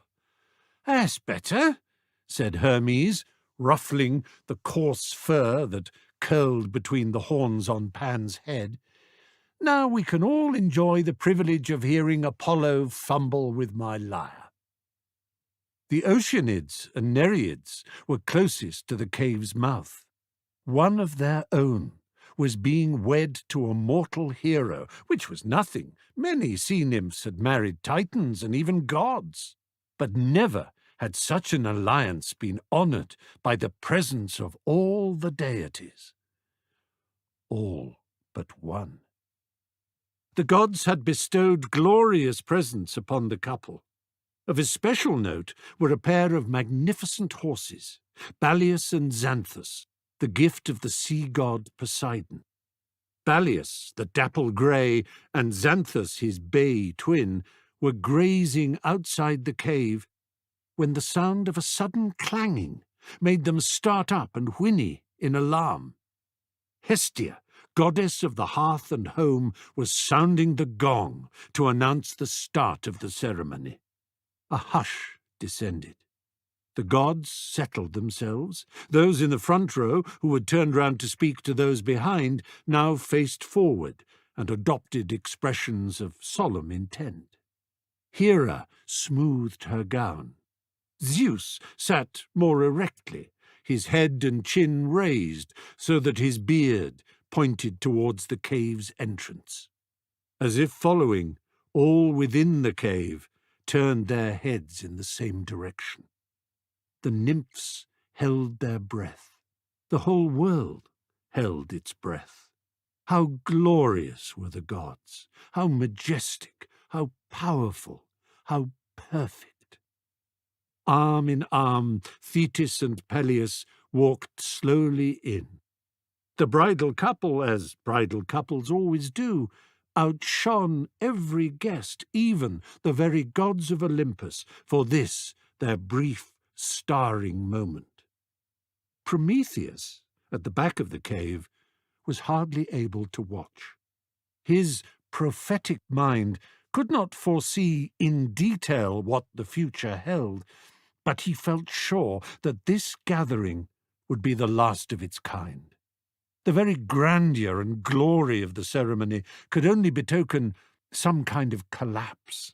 The moment when flowers and fruits are at their fullest and ripest is the moment that precedes their fall, their decay, their rot, their death. Prometheus felt the coming of a storm. He could not say how or why, but he knew that this wedding feast was somehow a part of it, and that the child of Peleus and Thetis, he would be a part of it too. The coming storm smelled metallic, as the air always does before thunder. It smelled of copper and tin. Mortal blood smelled of copper and tin too. Copper and tin. Bronze. The metal of war. In his head, Prometheus heard the sound of bronze clashing on bronze, and saw blood raining down over all. Yet outside the cave the sky was blue, and every face except his own was bright with joy. All but the 12 Olympians now rose to their feet as Peleus and Thetis came through the mouth of the cave, the one smiling proudly, the other with head cast sweetly down. "I think too much," Prometheus told himself. "It's no more than a headache. Look how happy they all are, all the immortals." All? Prometheus could not rid his mind of the idea that there was one missing. Hestia anointed the bridal couple with oils, while Apollo's son, Hymenaeus, sang in praise of the gods and the bliss of matrimony. No sooner had Hera sat down after blessing the union than a commotion was heard at the mouth of the cave. The crowd of nymphs and dryads outside tumbled apart in a flurry of confusion as the one deity who had not been invited strode through. The form was silhouetted in the entrance, but Prometheus recognized her at once. Eris, goddess of strife, feuding, discord and disarray. He understood that to have invited her to a wedding feast would have been to court upset, but not to have invited her. Surely that was to court disaster too. The congregation parted as Eris stalked down to face the semicircle of enthroned Olympians. She put a hand inside her cloak. Something round and bright rolled along the ground and stopped at the feet of Zeus. She turned and left the way she had come, through the crowd of frozen and dumbfounded guests. She had not uttered a word. So swift and sudden were Eris's entrance and exit that some in the cave wondered if they might have imagined it. But the object at Zeus's feet was real enough. What could it be? Zeus leaned down to pick it up. It was an apple, a golden apple, one of the golden apples of the Hesperides. Zeus turned it over carefully in his hands. Hera looked over his shoulder. "There is writing on it," she said sharply. "What does it say?" Zeus frowned and peered closely at the golden surface of the apple. "It says, Te Calliste, to the fairest." "To the fairest? Eris honours me greatly." Hera put out her hand. Zeus was about to pass the apple obediently to his wife when a low voice murmured on his other side, "The world will agree, Hera, that the apple must surely be mine." The grey eyes of Athena locked with the brown eyes of Hera. A silver ripple of laughter came from behind them both as Aphrodite stretched out her hand to Zeus. "Let us not be foolish. There is only one to whom the words 'to the fairest' could possibly apply. Give me the apple, Zeus, for it can be meant for no one else." Zeus dropped his head and vented a deep sigh. How could he choose between his beloved and powerful wife Hera, his adored favourite child Athena, and his aunt, the powerful goddess of love herself, Aphrodite? He clutched the apple tight and wished he could be somewhere else. "Cheer up, father." Hermes came before him, leading a reluctant Ares. "What you need is someone we can all trust to make the decision and award the apple on your behalf, yes? Well, it so happens that we met just such a person not long ago, didn't we, Ares? A young man of honest, impartial, and unimpeachably reliable judgment." Zeus stared. "Who?" The Queen's Dream. To find out who, we have to travel across the Aegean Sea and back once more to the plain of Ilium. We left Troy, you remember, a smouldering ruin. The male line of Ilus, Tros, and Laomedon had been expunged by the vengeful forces of Heracles and Telamon. Only the youngest, Podarces, had escaped the slaughter. In letting Podarces live, or Priam, as the world now called him, Heracles had spared a remarkable prince who had grown into an outstanding ruler. Within the magnificent shell of the great walls and gates constructed by Apollo and Poseidon, Priam had set about rebuilding Troy around the site of the Temple of the Palladium, which, out of respect for Athena, Heracles and Telamon had also spared. Priam revealed himself to be a natural leader, with a passion for detail and a deep understanding of the workings of trade and exchange, what we would call today economics, commerce, and finance. The city's place at the mouth of the Hellespont, the straits through which all sea traffic to and from the east were obliged by geography to pass, afforded Troy tremendous opportunities for enrichment, opportunities that King Priam seized with acumen and an astute intelligence. The tolls and tariffs rolled in, and the kingdom grew in greatness and prosperity. Even if it were not for the wealth generated from trade with foreign kingdoms, Troy would have been prosperous enough on account of the fertility of the land around Mount Ida. The cattle, goats, and sheep on its slopes provided milk, cheese, and meat, and the lowland fields, fed by the rivers Cibren, Scamander, and Simius, filled the barns, silos, and storehouses every year with more than enough grain, olives, and fruit to ensure that no Trojan ever went hungry. The towers of Priam's new palace reached higher than the level of the walls and gleamed in the sun to tell the world that Troy, The jewel of the Aegean was the greatest city in the world, ruled over by a mighty king and prospering under the protection of the gods. Priam's queen was called Hecuba.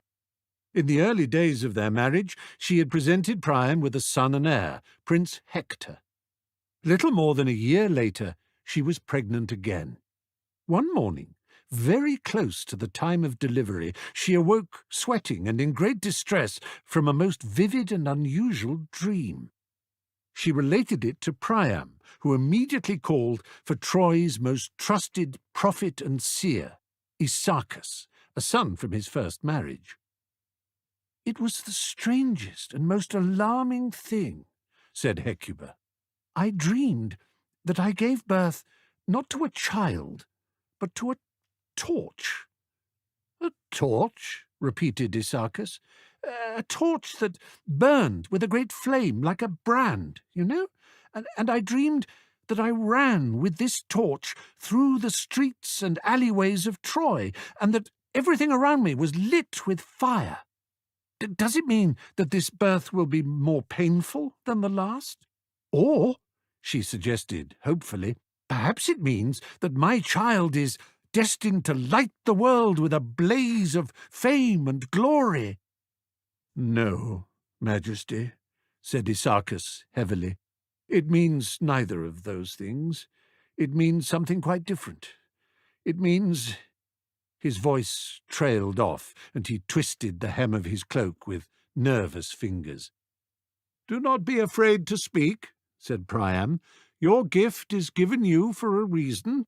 Whatever you say, we will not be so foolish as to blame you for it. What does this dream tell us about our child and its destiny?" Isaacus took a deep breath and spoke in a rush, as if trying to expel the words from his mouth and mind forever.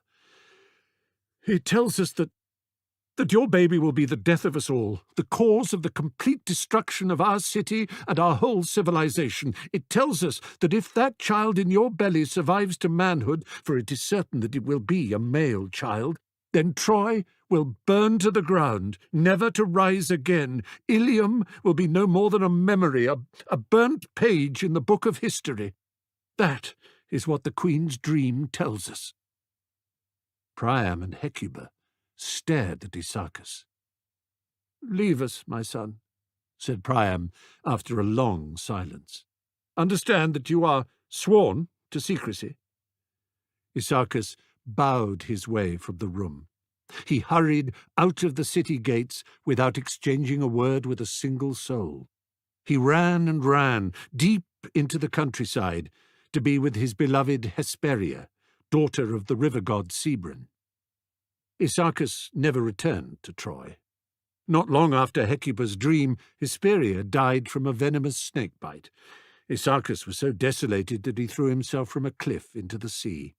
The ancient goddess Tethys took pity on him, however, and before he hit the water, transformed him into a seabird. A bird that, in its grief, would dive and dive into the depths, repeating its suicide forever. The Boy Who Lived.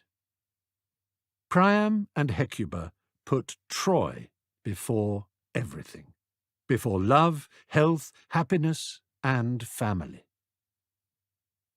They had not built the city up to be what it was, only to risk its destruction. Isaacus's prophecy, if true, seemed cruel, random, and unwarranted, but the fates had never been known for their mercy, justice, or reason. The future of Troy came first. The child must die. Hecuba went into labor that very day. When the boy was born, Isaacus had been right, it was a male child. It twinkled, gurgled, and beamed with such engaging charm and unblemished beauty that neither had the heart to smother it. Priam looked down into his son's smiling face. "We must send for Agelaus," he said. "Yes," said Hecuba, "it can be no one else." Agelaus, the royal family's chief herdsman on Mount Ida had the advantage of playing no part in city politics or palace intrigues. He was loyal and trustworthy, and he knew how to keep a secret. He bowed before the king and queen, unable to conceal his astonishment at the sight of the baby in Hecuba's arms. "I had not heard the happy news that a new prince or princess had come into the world," he said. "No bells were sounded, no heralds proclaimed the birth." "No one knows," said Hecuba, "and no one must ever know." "This baby must die," said Priam. Agelaus stared. "Sire?" "For the sake of Troy he must," said Hecuba. "Take him away to Mount Ida. Kill him quickly and mercifully. Consign his body to the underworld with all proper prayers and sacrifices. And when you have done so, bring us proof that he is dead," said Priam. "Only when we know it is done can we begin to mourn." Agelaus looked at his king and queen, both of whom were weeping. He opened his mouth to speak, but no words came. "We would not ask you to do so terrible a thing," said Priam, laying a hand on the herdsman's shoulder. "You know we would not, if the survival of us all did not depend upon it." Agelaus took the child from Hecuba's arms, put him in the leather bag he carried on his back, and made his way up to his stone cottage on Mount Ida. Looking down into the child's sweet face, he found that he was no more able than Priam or Hecuba to kill something so entirely beautiful.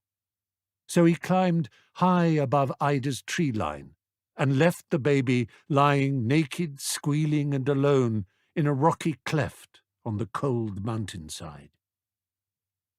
"The wild beasts will come soon enough to do what I cannot," he said to himself as he trudged heavily back down. "No one can say that Agelaus murdered a royal child."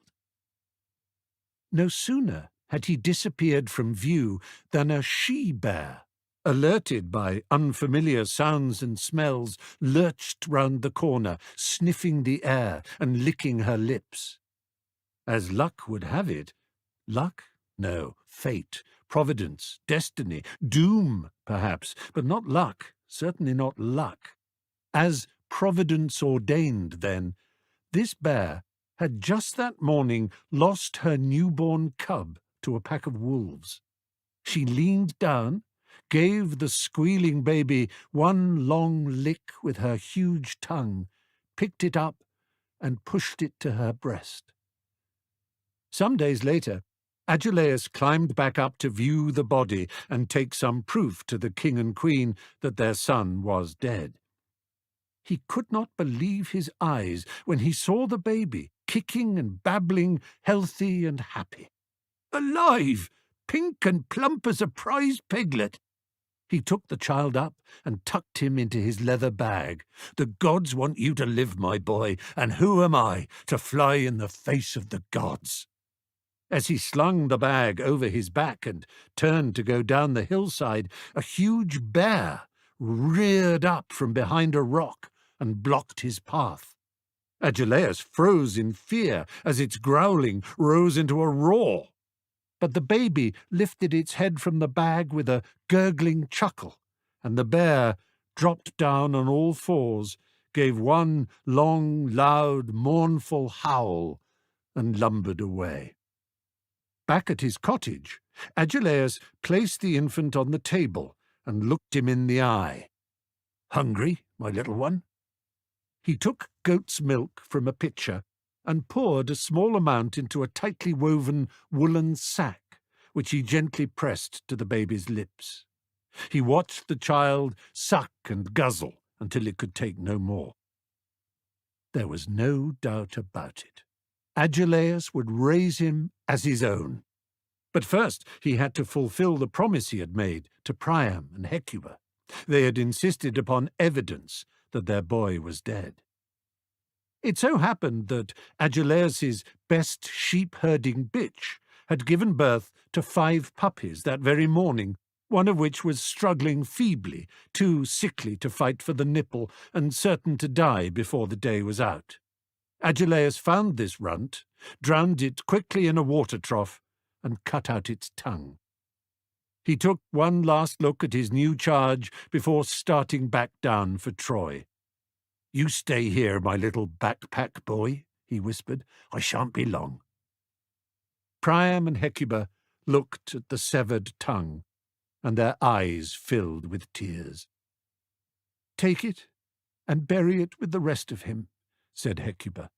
"You made all the correct sacrifices." "Everything was done according to the proper laws." "It shall be given out that a royal prince died in childbirth," said Priam. "Funeral games will be held in his honour on this day every year in perpetuity." The Twinkling Herdsman. Agelaus told his friends and fellow herders that the baby he was rearing had been left on the steps of the small temple to Hermes that stood in the foothills of the mountain. The story was easily accepted. Such occurrences were common enough. Unable to think of a name for his adopted son, Agelaus continued to call him Little Backpack. The Greek for backpack is Pera, and the boy's name as he grew up was somehow mangled over time into Paris. On the slopes of Mount Ida, Paris grew into a beautiful and highly intelligent boy, youth, and young man. No herdsman fought better to protect his livestock, or indeed his father and fellow pastoralists. No calves, lambs, or kids fell to the wolves and bears when he was in charge. No poachers or bandits dared trespass on his pastures. Amongst the people of the area, he earned another name, Alexander, or Defender of Men. Before long, Paris met and fell in love with the Oread, or mountain nymph, ℌ a daughter of the river god Sebron. They married, and a paradisal idyll seemed destined for the pair. Paris's passions in life were simple and few: the beautiful ℌ and the welfare of the flocks and herds he looked after for his father, as he thought, Agelaus. He was especially proud of the bull of his herd, a huge white animal with perfectly symmetrical horns and the most marvellous thick and curly forelocks. "You," he told the bull, fondly slapping its flank, "are the best bull in the whole world. If ever I saw a finer, I swear I would bow down and crown it with gold. Even the gods don't have a bull as beautiful as you." Now, it so happened that the god Ares, who had a great fondness for Troy and its people, overheard this boast and told Hermes about it. "Foolish mortal thinks his bull is more beautiful than any one of ours." "Oh," said Hermes, "I sense a lark." "A lark?" said Ares. "A jest, a jape, a joke. All you have to do is turn yourself into a bull and let me do the rest." Hermes explained the outline of his prank, and a smile spread over the war god's face. "That'll teach the brat," he said, as he set about his transformation. Ares had no time for shepherds and agriculturalists. They lazed in fields when they could be fighting and killing. At that moment, on the grassy lower slopes of Mount Ida, Paris was indeed lazing in a field. He was, in fact, fast asleep. A shadow falling over his face woke him. He looked up and saw a young herdsman gazing down, eyes twinkling. "Can I help you?" "Paris, isn't it?" said that herdsman. "That's right. And who might you be?" "Oh, just a humble drover of cattle. I hear you have a prize bull that you believe to be matchless." "That I know to be matchless," said Paris. "I even heard it said that you will crown with gold any beast that's finer." "I did say that, as it happens," Paris admitted, puzzled, "but I didn't know anyone was listening." "Oh, if you didn't mean it," the herdsman turned to go. "I meant it," said Paris. "Stay where you are, and I'll fetch mine," said the herdsman. "I think you might regret your boast." Hermes, for it was, of course, he, went down and drove his bull up the hill to Paris, deriving great pleasure from slapping its rump and flicking its back with a switch, not something any Olympian would normally dare to do to the combative and short-tempered god of war. The instant Paris saw Ares the bull, he conceded that this beast was broader, whiter, finer, and altogether more handsome than even his own prize animal. "I can't believe it," he said, marvelling at the thick coat and shining horns. "I thought mine could never be beaten, but this fellow—" He fell to the ground and began gathering all the celandines, aconites, and buttercups he could find in the grass. "My crown of gold is nothing more than a wreath of yellow flowers," he said to Hermes, arranging a garland around the horns. "But give me time to make my fortune, and I will find you and reward you with real gold." "No need," said Hermes, putting his hand on Paris's shoulder and smiling. "Your honesty is reward enough. It's a rare and beautiful thing, even rarer and more beautiful than my bull." Judgment. Time passed, and, beyond mentioning in passing to ℌ𝔞𝔫𝔞𝔥 the remarkable beauty of the strange bull as an example of how there are more wonders in the world than can be found on the slopes of a mountain, Paris thought no more of the incident. He was most surprised, therefore, to be woken from a pleasant sleep one afternoon, not long afterwards, by a shadow once more falling over him, and for the shadow, after he had sat up and peered with shaded eyes against the sun, again to reveal itself to be that of the young drover. "Oh dear," said Paris, "I hope you've not come for your gold crown already." "No, no," said Hermes, "I have come for something else. I bring a message from my father, Zeus, who calls upon you to do him a great service." Paris knelt in wonder. He saw now, how had he not noticed it the first time, that the young man's face shone like that of no mortal, and how could he have missed the live snakes that writhed about his herdsman's staff, or the wings that fluttered on his sandals? This could only be Hermes, the messenger of the gods. "What can I, a poor herdsman and shepherd of the fields, do for the King of Heaven?" "You can get up off your knees for a start, Paris, and come with me." Paris scrambled to his feet and followed Hermes through to a sparsely wooded copse. The god pointed to a clearing, dappled with patches of sunlight, where Paris could make out 3 shining female forms. He knew at once that these were immortals, great immortals, goddesses, Olympian goddesses. He stood transfixed, trying to speak, but all he could do was drop to his knees. "He does that," said Hermes. "Up, Paris. Your honesty and unclouded judgment have been noted. We have need of them now. Take this apple. See those words inscribed on it?" "I can't make out those marks," said Paris, flushing. "I never learned." "Not to worry. It says, 'To the fairest.' It is for you to choose which of these 3 is worthy to receive it." "But I just—" "My father wishes it." Hermes was still smiling, but something in his tone of voice made it clear that he would countenance no denial. Paris took the apple in trembling hands. He looked at the 3 female figures.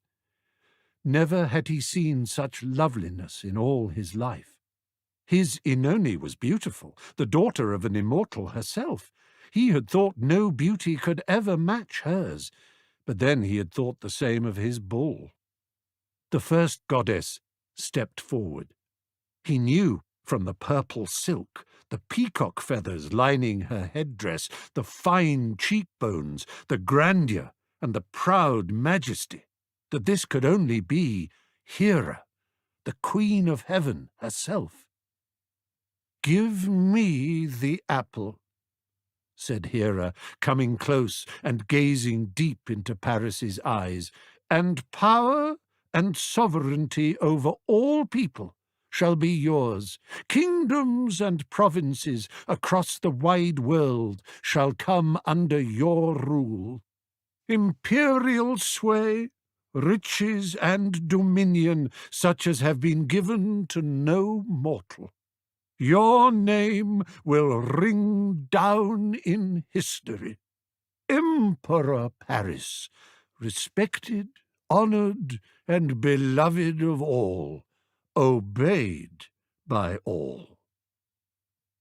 Paris was ready to put the apple straight into her outstretched palm, so clearly was hers the prize.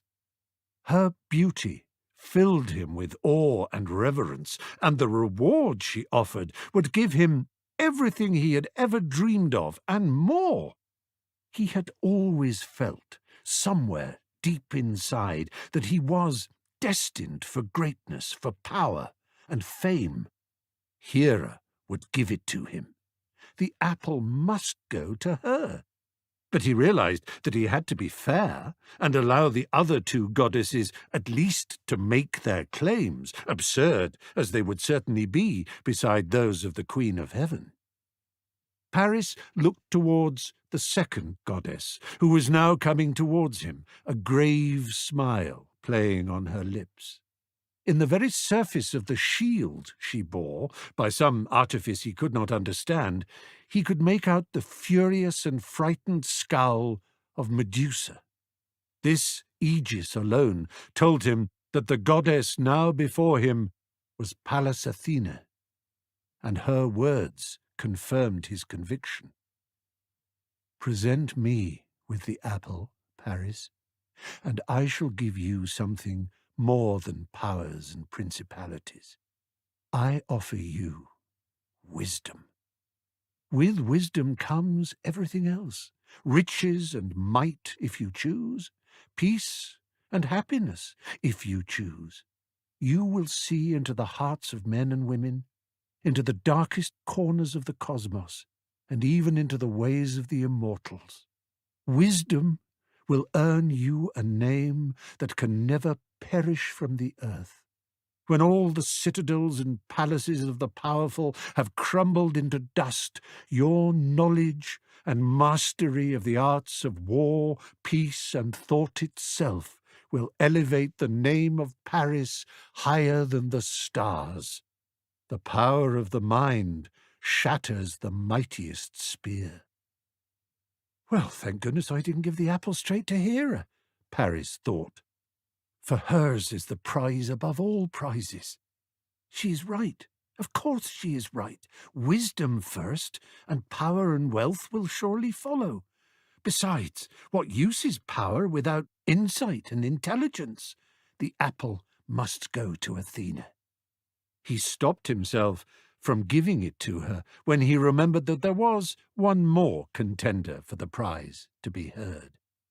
The third apparition stepped forward, her head tilted demurely down. "I cannot offer you wisdom or power," she said in a soft voice. She lifted her face, and Paris was dazzled by the sight. Never had such transcendent radiance met his eyes. "My name is Aphrodite," said the vision, looking shyly up at him from under her lashes. "I'm not wise or clever, I'm afraid. I cannot win you gold or glory. My only realm is love. Love! It seems so small next to empires of the land and sea or empires of the mind, doesn't it? Yet I think you might agree that so insignificant and silly a thing as love, why do we need it after all, might be worth considering. My offer to you is this." She was holding a scallop shell, which she passed to him. When he hesitated, she nodded encouragement. "Take it and open it, Paris." He did so, and inside the shell, moving and alive, there shone the shimmering image of the most entrancing, captivating, enthralling, and bewitching face he had ever seen. It was the face of a young woman. Even as he stared into the shell, she raised her chin and seemed to look directly into his eyes. She smiled, and Paris almost lost his balance. Flames leapt to his cheeks. His heart, throat, head, and stomach pounded so hard that he thought he might burst apart. The sight of Aphrodite was astounding, but it almost hurt his eyes, and he had wanted to look away. This face, inside the shell, made him want to dive inside. Who was all he could say. "Her name is Helen," said Aphrodite. "If the apple is mine, she will be yours. I will dedicate myself to ensuring that you are together. I will protect you both and defend your union always. That is my oath to you, and it cannot be broken." Without a moment's thought, Paris pushed the apple into Aphrodite's hands.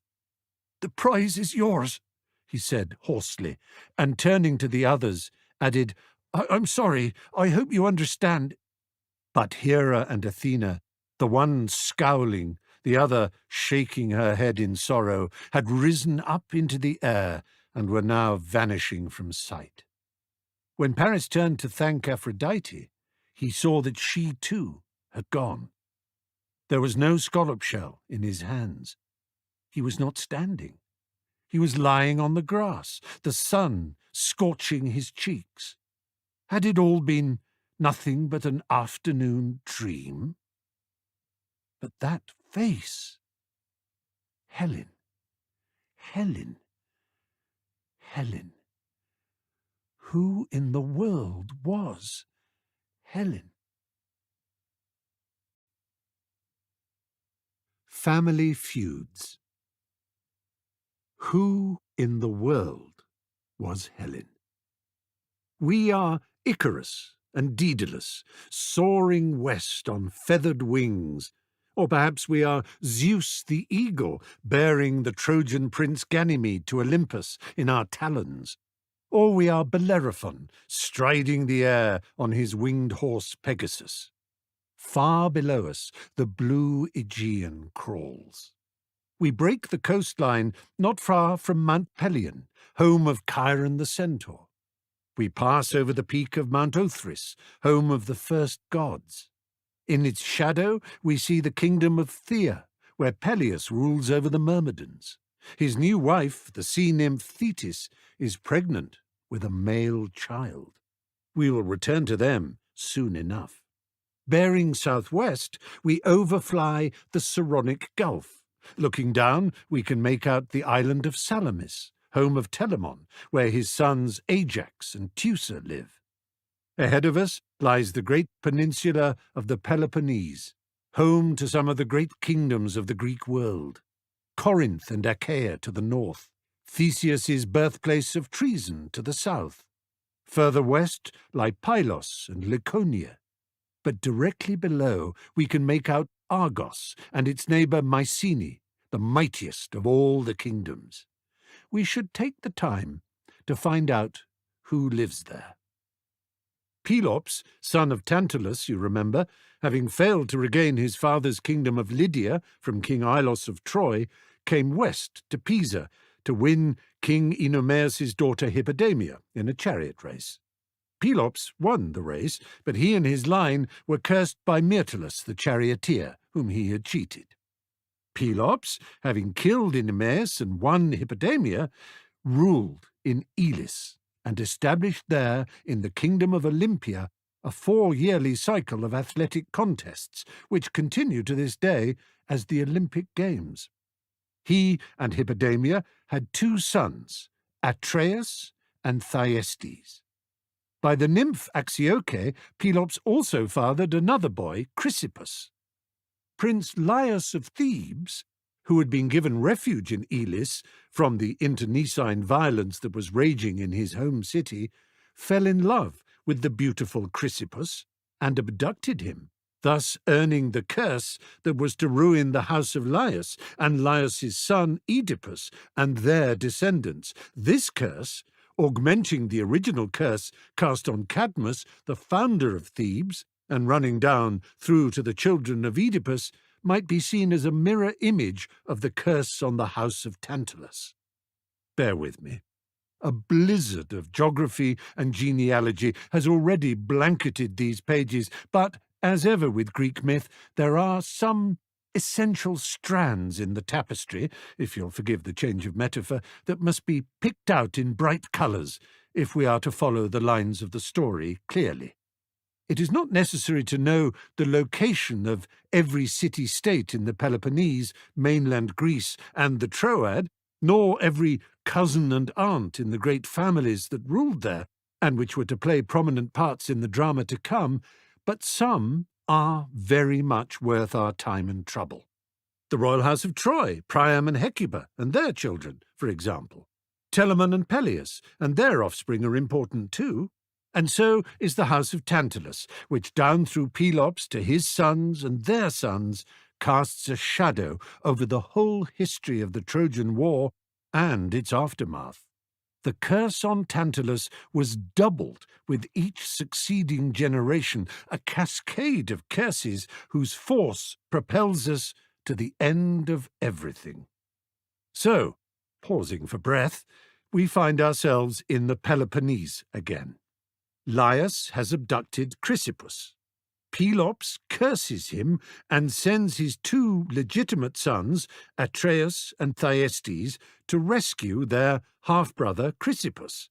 Instead, they kill him, whether out of jealousy, as Peleus and Telamon had done with their brother Phocus, or out of some other motive, is not quite clear. You will know well by now that when a blood crime has been committed, only an immortal, a priest, or an anointed king may cleanse it. Kings Eurytion and Acastus had done this for Peleus, King Cycraeus for Telamon. In earlier times, after Bellerophon accidentally killed his brother, it was King Proetus of Mycenae who had performed the necessary purification. And it was to Mycenae that Atreus and Thyestes fled in search of expiation when Pelops expelled them from Elis for their fratricide. What happened next to Atreus and Thyestes is so complicated and insane that I cannot in all conscience submit you to every detail. If I piece together a paragraph that attempts to explain it, we will emerge with 3 names of importance to the furtherance of our tale. The brothers Atreus and Thyestes settled in Mycenae, deposed the king there, Eurystheus, the despot who had set Heracles his 12 labours, and then set about betraying each other in as many grotesque ways as they could fashion, each vying for the throne of Mycenae, winning it, losing it, and winning it back again. Thyestes stole away Atreus's wife, Europe. In retaliation, Atreus served up Thyestes' own sons to him in a feast. Thyestes was told by an oracle that the only way he could revenge himself on his brother Atreus for this crime would be by fathering a son by his own daughter, a son who would grow up to kill Atreus. So Thyestes bedded his daughter Pelopia, who duly bore him a son, Aegisthus.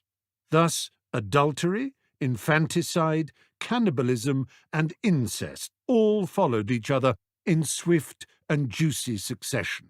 Pelopia was so ashamed of the incest that, as soon as Aegisthus was born, she abandoned him deep in the countryside. In traditional fashion, the baby was found by a shepherd, and in a somehow inevitable twist of fate, the shepherd took the baby to its uncle, King Atreus, who, unaware that the child was his brother Thyestes' son and prophesied to slay him, adopted Aegisthus and raised him alongside his own 3 children by Erope, their 2 sons Agamemnon and Menelaus, and daughter Anaxibia. If you are with me so far, I am greatly in awe of you.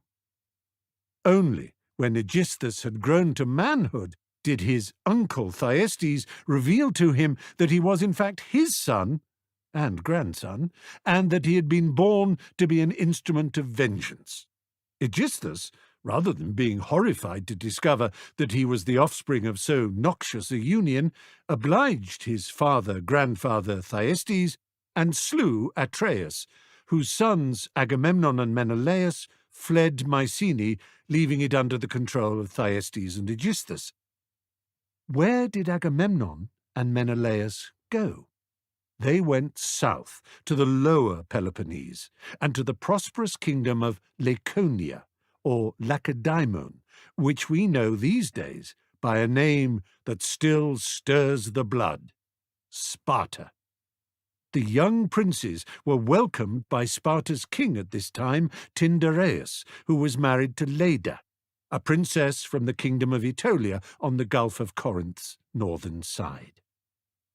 Lacedaemon, a son of Zeus, had been an ancient king of Laconia. He renamed the realm after Sparta, his wife and niece. The Spartan people in classical times were known for their terseness and directness of speech. They, like stereotypical Yorkshire people perhaps, didn't hold with all the book learning and southern metropolitan nonsense that was found in Athens and other such soft places. There is a story that King Philip II of Macedon, father of Alexander the Great, besieged the city and threatened them thus: "If I defeat you, we will raze your city to the ground. We will kill every man and boy in the city and take every woman and girl into slavery." The Spartans sent a one-word reply: "If." This is often thought to be the original laconic reply. The eggs. One afternoon, Tyndareus and Leda made love by a river. When Tyndareus had finished, he departed, as men will, leaving his wife lying back with her eyes closed, the sun shining down and warming her happy afterglow. She was surprised moments later to feel her husband back on top of her.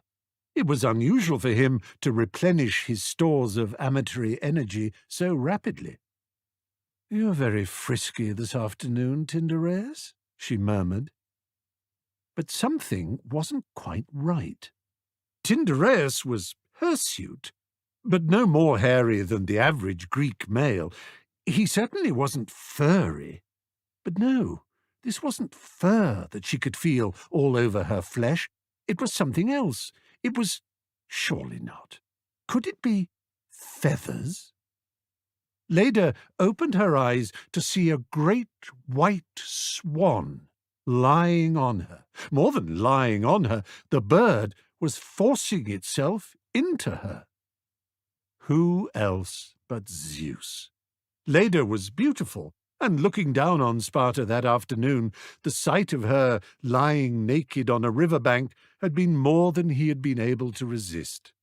In order to have his way with beautiful girls, boys, nymphs, and sprites of one kind or another, the king of the gods had transformed himself in many extraordinary ways over the course of a long, lustful career. Eagles, bears, goats, lizards, bulls, boars, even a shower of golden rain in one case. A swan seems almost routine by comparison. Those familiar with the story of the birth of Heracles will be aware of the concept of heteropaternal superfecundation. Common enough in littering animals like pigs, dogs, and cats, this biological phenomenon is rare but not unknown in humans. There was a well-documented case in 2019. It is a form of what is known as polyspermy, the fertilizing of the same egg as a result of different acts of sexual congress, causing a set of twins to be born, each of whom has a different father. In the case of Leda, this crazed zygotic quirk was even more remarkable, for she gave birth to 2 sets of twins. Actually, that is not strictly true. It was odder even than that. When she came to term, Leda laid 2 eggs, each of which contained a set of twins. I know, but stay with me. From one egg came a girl and boy, whom they named Clytemnestra and Castor. From the other, a girl and boy whom they named Helen and Polydeuces, also known as Pollux. Tradition has it that Zeus was the father of Polydeuces and Helen, and Tyndareus of Clytemnestra and Castor. Castor and Polydeuces were brought up together as loving twin brothers, inseparably devoted each to the other. Helen and Clytemnestra grew up to make the fateful matches that determined the main outlines of this whole story. There is an older version of this myth that maintains Zeus fathered Helen another way. They say he pursued Nemesis, daughter of night, goddess of divine retribution, punisher of hubris, bringer down of those whose pride and vanity causes them to overreach and insult the order of things. Through rivers, meadows, and mountain passes the god pursued her. She changed her shape into a fish and darted into the ocean, but still Zeus chased on until, when she had taken the form of a goose, he turned himself into a swan and finally coupled with her. In the fullness of time, Nemesis laid an egg, which was found by a shepherd who brought it to his queen, Leda. She incubated it in a wooden chest, and when it hatched, raised the human child that emerged, Helen, as her own daughter. In either case, Zeus was Helen's father, but she was raised by Leda and Tyndareus as their own, along with her sister Clytemnestra and their brothers Castor and Polydeuces. Castor and Polydeuces were decidedly handsome. Clytemnestra's looks drew admiration from all who saw her. But Helen. From the first, it was clear that Helen's beauty was of the kind that is seen once in every generation, less often than that, once in every 2, 3, 4, or 5 generations, maybe once in the lifetime of a whole epoch or civilization. No one who beheld her could remember ever having seen anyone 1/10 as lovely. As each year passed, her attractiveness grew such that none who looked on her ever forgot her. Before long, the fame of Helen of Sparta was as great as that of any mighty ruler, brave warrior, or monster-slaying hero, or of any mortal that lived or had lived. Yet, for all her jaw-dropping beauty, Helen managed to avoid being spoiled or self-regarding. Besides skill at many of the arts in which women were encouraged in those days, she had a bright and lively sense of humour. She loved to play jokes on her family and friends, and was helped in this by a remarkable gift of mimicry. Many were the times she confused her mother by calling to her in her sister Clytemnestra's voice. Many were the times she confounded her father by calling to him in her mother Leda's voice. All who encountered Helen foretold a bright and wonderful future for her. She was only 12 years old when Theseus, king of Athens, egged on by his wild friend Pirithous, kidnapped her and took her to Aphidna, one of the 12 towns of Attica. Leaving the bewildered and frightened girl in the charge of the town's ruler, Aphidnus, and his own mother, Aethra, Theseus went down into the realm of the dead with Pirithous to help realize his friend's mad scheme to abduct Persephone. The plan failed horribly, of course, and the two men were cast by a furious Hades into stone chairs, where they stayed imprisoned in the underworld until Heracles passed by during his 12th labour and rescued Theseus. While they were trapped there, Helen was rescued by the Dioscuri, as her brothers Castor and Polydeuces were often called, and restored to her family in Sparta. She had come to rely on Aethra, however, so the older woman accompanied her to Sparta, not as her keeper now, but as her slave woman. Quite a come-down for Aethra, who, besides being the mother of the great Theseus, slayer of the Minotaur and king of Athens, was in her own right the daughter of King Pythaeus of Treason and a one-time lover of the sea-god Poseidon. The lottery. After the Dioscuri rescued their sister from her imprisonment in Aphidna, a much closer guard was put upon Helen. As she moved from girlhood to young womanhood, she was forced to endure the presence of sentries outside her door day and night, and the company of an entourage of serving women, chaperones, bodyguards and duennas, led by Theseus's mother Aethra, whenever she wanted to go for so much as a walk around the palace. Beauty may seem like one of the greatest of blessings, but it can be a curse too. Some are born with a beauty that seems to turn people mad. Fortunately, there are very few of us like that, but our power can be unsettling and even eruptive. This proved the case with Helen.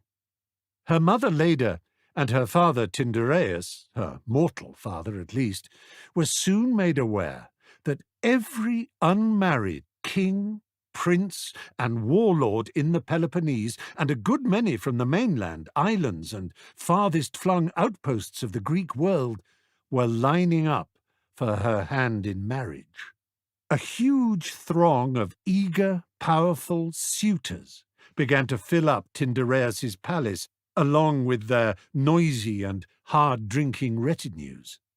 They would have been delighted enough to win the hand of so eligible a princess from so great a royal house under any circumstances. But Helen's beauty was now so celebrated and sung around the known world that whoever took her for wife would win a new and matchless kind of prestige and glory, not to mention the unique privilege of being able to wake up to that ravishing face every morning. Amongst the most powerful and insistent suitors were the Spartan royal family's permanent house guests of the time, Atreus's sons Agamemnon and Menelaus. But they were far from alone in their assiduous courting of the beautiful Helen. Ajax of Salamis joined the queue for her hand, as did his half-brother Teucer. Diomedes of Argos arrived at the palace, as did Idomeneus, king of Crete, Menestheus, king of Athens, Prince Patroclus, heir to the throne of Opus, a kingdom on the east coast of mainland Greece, Philoctetes of Melibea, Iolaus and his brother Iphiclus, rulers of the Thessalian Phylatians, and many other clan chiefs, elders, princelings, minor nobles, landowners, and hangdog hopefuls. Far too many to mention. The total number of suitors, if you combine those listed by such sources as Apollodorus, Hesiod, and Hyginus, comes to 45. One high-born and respected ruler who did not come to Sparta to woo Helen was Odysseus of Ithaca. This prince was reckoned by all who knew him to be the wiliest, cunningest, and most guileful young man in all the Greek world. Odysseus's father was the Argonaut Laertes, ruler of Kephallonia and its outlying islands in the Ionian Sea.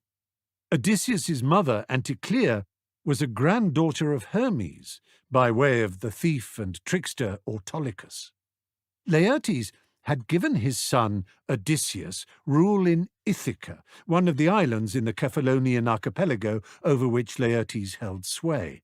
While it was far from the most fertile or prosperous of the Ionian isles, Odysseus would not have swapped Ithaca for all the wealth and wonder of the Peloponnese. Ithaca was his home, and he loved every jagged rock and scraggy bush of it. Friends and enemies alike were agreed that Odysseus had inherited more than enough of the rascally duplicity and mischievous cunning of his grandfather Autolycus and his great-grandfather Hermes. The enemies stayed away, distrusting and fearing his wit and wiles. The friends leaned on him for counsel and stratagems. He was infuriatingly crooked and duplicitous, if you disliked and distrusted him, deliciously crafty and clever, if you needed him. It was in the latter spirit that a fretful Tyndareus sought him out. "Oh, Odysseus, look at the state of my palace. Every bachelor from the islands, highlands, and lowlands has crowded in, begging for Helen's hand. I've been offered bride prices that would make your eyes pop. There are idiots who think I'm lucky to have such a daughter, but they simply haven't thought it through. They don't seem to realize that if I give her to one suitor, I will almost certainly earn the implacable enmity of all the others." "There is no doubt," said Odysseus, "no doubt at all, that those who do not win Helen will take it badly. Very badly indeed. The whole Peloponnese will froth with blood, unless we put our heads together and think." "You do the thinking," said Tyndareus. "When I try, I get a headache." "An idea does occur," said Odysseus. "It does?" "Oh, yes, simple and obvious. It is guaranteed to work, but comes at a price." "Name it! If it stops civil war and leaves me in peace, then it's worth whatever you demand." "I want the hand of Penelope in marriage." "Penelope? My brother Icarius's Penelope?" "The same. She's promised to a prince of Thessaly, but I love her, and she loves me." "Oh, so that's why you're the only one who hasn't been hanging around Helen's rooms with your tongue hanging out, is it? Well, well, congratulations. Solve my problem and you can sail her to Ithaca on the next tide. What's your idea?" "Call all the suitors together and tell them this." Tyndareus listened as Odysseus outlined his plan. He needed to hear it run through in detail 3 times before he finally understood. He embraced his friend warmly. "Brilliant," he said. "You're a genius." Tyndareus gave commands. Horns and drums sounded. Slaves ran through the palace in bare feet, calling on the guests to convene at once in the great hall. The suitors answered the summons, filled with nervous excitement. Had a decision been made? Had Helen chosen? Had her parents chosen for her? After a final fanfare and roll of the drums, Tyndareus, Leda, and a blushing Helen appeared on the high balcony. The great press of kings, warlords, clan chiefs, princelings, generals, nobles, landowners, and hangdog hopefuls below fell silent. Odysseus sat on a stool in the shadows, smiling. How would the suitors respond to his plan, he wondered. They would be forced to accept. Of course they would. Reluctantly at first, but accept they must. Tyndareus cleared his throat. "My friends, Queen Leda, Princess Helen, and I are most touched by the ardent interest you have shown in forming an intimate connection with our royal house. So many of you, and all so fine, so noble, and so eligible. We have decided that the only way to settle this matter fairly is—" He paused, a creaking of leather and a clinking of brass as 50 men leaned forward to hear. "By lottery." A great groan went up. Odysseus's smile broadened. Tyndareus raised a hand. I know. You fear that the odds are against you. Or perhaps you fear that the gods are against you. For if the winner is decided by lot, he is elected not by me, nor by the queen, nor by Helen herself, but by Moros and Tyche, destiny and chance, from whom fate and fortune, good or ill, always derive. The suitors appeared to see the justice of this rather, to Odysseus's mind, sententious point, and muttered their consent. Tyndareus put up his hand for silence. One more thing. There is a price to be paid for a lottery ticket in this draw. Mutters now of discontent. Odysseus hugged himself. Not, I assure you, a price in gold or goods, said Tyndareus. The price we require is an oath. Applicants for the hand of Helen will only be allowed to draw their lots if first they swear by all the gods of Olympus and on the lives of their children and grandchildren that no matter who wins, they will abide uncomplainingly by the result. Furthermore, they pledge themselves to defend Helen and her lawfully recognized husband from all who might come between them. A silence fell as the suitors absorbed this. It was brilliant, of course. Tyndareus could never have thought of such a scheme himself. Who but Odysseus of Ithaca had the wit to propose an idea so simple and so perfect? The lucky winner of Helen's hand could now feel safe forever. The unlucky losers, however resentful or disappointed, would be able to do nothing about it without breaking a sacred oath, an oath witnessed by the most formidable assembly of the powerful ever gathered in one place. With grumbling assent, the suitors fell one by one to their knees and swore, before the gods and upon their honour, to protect and defend whichever of their number drew the winning ticket from the great copper bowl that even now was being carried into the hall. The winner of the draw was Prince Menelaus. This delighted Tyndareus, who told Odysseus that he read in such a pleasing result the benevolent intervention of the gods. He is just the right age. I like him, Leda likes him, and Helen has always liked him. I think he will make her happy. Surely Apollo or Athena guided his hand when he drew his ticket. We must hope not, said Odysseus. When the gods play so deep a part in our affairs, we should count ourselves cursed. You're a cynic, Odysseus, said Tyndareus. Just then Agamemnon approached, favouring Odysseus with a dark glare. Your bright idea, I suppose. Odysseus inclined his head. Agamemnon was no more than a prince in exile, a king without a country. Yet he had that about him which commanded respect. He brought with him wherever he went an atmosphere of strength and weight, a powerful aura of authority. Agamemnon was younger than Tyndareus by almost 20 years, yet the Spartan king always felt flustered in his presence. I hope you're pleased for your brother.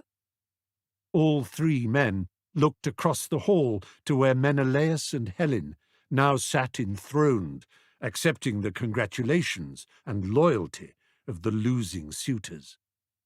They look like the kind of young lovers that artists depict on their plates and jars, do they not? Said Odysseus. "It isn't right," said Agamemnon darkly. "She should be marrying me. I'm the older and, with all respect, the better man. There are plans afoot. Before long, I will have recaptured Mycenae. If Helen were mine, she would find herself queen of the greatest kingdom in the world." A preposterous claim, Odysseus thought, and yet barked out with a gruff certainty that somehow convinced. "Oh, yes," said Agamemnon, as if sensing Odysseus's doubt. "My prophet, Calchas, has assured me that great victories lie ahead of me, and Calchas is never wrong. I've nothing against my brother. Menelaus is a fine fellow, but he is no Agamemnon." The embarrassed Tyndareus shot Odysseus a look of mute appeal. "Has it not occurred to you," said Odysseus, "that Helen has a sister? She may not have quite the same degree of beauty, no mortal does, but Clytemnestra can surely be counted amongst the loveliest women in the world. Had Helen never been born, Clytemnestra would be the stuff of poetry and song." "Clytemnestra, eh?" said Agamemnon, rubbing his beard ruminatively. He glanced in the direction of Helen's sister. Clytemnestra was standing with her mother Leda, and surveying the crowd clustering around Helen and Menelaus with a look of coolly ironic self-possession. She had never expressed the least hint of rancour or envy for the hysteria that her sister's beauty generated. Agamemnon turned back to Tyndareus. "Is she promised?" "No, indeed," said Tyndareus eagerly. "We have been waiting first to get Helen off our... that is to say, we had thought first to find a match for Helen." "Go on," said Odysseus, daring to nudge Agamemnon in the ribs. "Marry Clytemnestra. What can possibly go wrong?" The lottery for the hand of Helen of Sparta represented a momentous turning point in the history of the Greek world. It seemed to betoken the passing of power from one generation to the next, and to promise the arrival of a new age of stability, growth, and peace. Tyndareus abdicated the throne of Sparta in favour of his new son-in-law, Menelaus. Agamemnon raised an army to invade Mycenae, and, as he had assured Tyndareus and Odysseus he would, drove his cousin Aegisthus and uncle Thyestes from the kingdom, installing himself on the throne with Clytemnestra as his queen. Thyestes died in exile on Cythera, the small island off the southern tip of the Peloponnese. Agamemnon, as all who had watched him grow up guessed he might, and as his seer Calchas had prophesied, proved himself a most brilliant and effective warrior king. He absorbed, annexed, and overwhelmed neighbouring realms and city-states with astonishing speed and skill. His ruthless generalship and natural gifts of leadership earned him the sobriquet Anax Andron, King of Men. Under his rule, Mycenae rose to become the richest and most powerful of all the Greek kingdoms, such that it might almost be called an empire. But what, meanwhile, of Peleus and Thetis, whose wedding had been so strangely interrupted by Eris and her apple of discord? The seventh son. 6 sons had Thetis given Peleus, but the famous prophecy that a son by her would grow up to be greater than his father had no chance to be proven, for every one of her 6 babies died very early in their infancy. No, that is not quite true. To say that they died is misleading. It would be more accurate to say that, from Peleus's point of view at least, they disappeared. He could not understand it, but he was too sensitive to push a clearly distressed Thetis for details. Babies died more often than they lived, after all. He knew that. 6 in a row seemed extreme, but it wasn't for him, a mere man, to inquire too deeply. The reasons were not beyond his understanding because he was a mere man, however. They were beyond his understanding because he was a mere mortal man. In desperation, Thetis, now pregnant with their 7th child, visited her father, the sea god Nereus. "It's so very upsetting," she said. "I have done everything correctly. I am sure I have, yet still the babies burn." "I beg your pardon?" said Nereus. "Peleus is a fine man and a good husband," said Thetis, "but he is mortal." "Certainly he is mortal, but what's this about burning?" "I shall live forever. Forever is such a long time. If I am to have a son by mortal Peleus, the son who is destined to rise to such greatness, then I could not bear for him too to be mortal. He would be gone in a flicker of time. I will hardly get to know him before he grows old, then decrepit, then dead.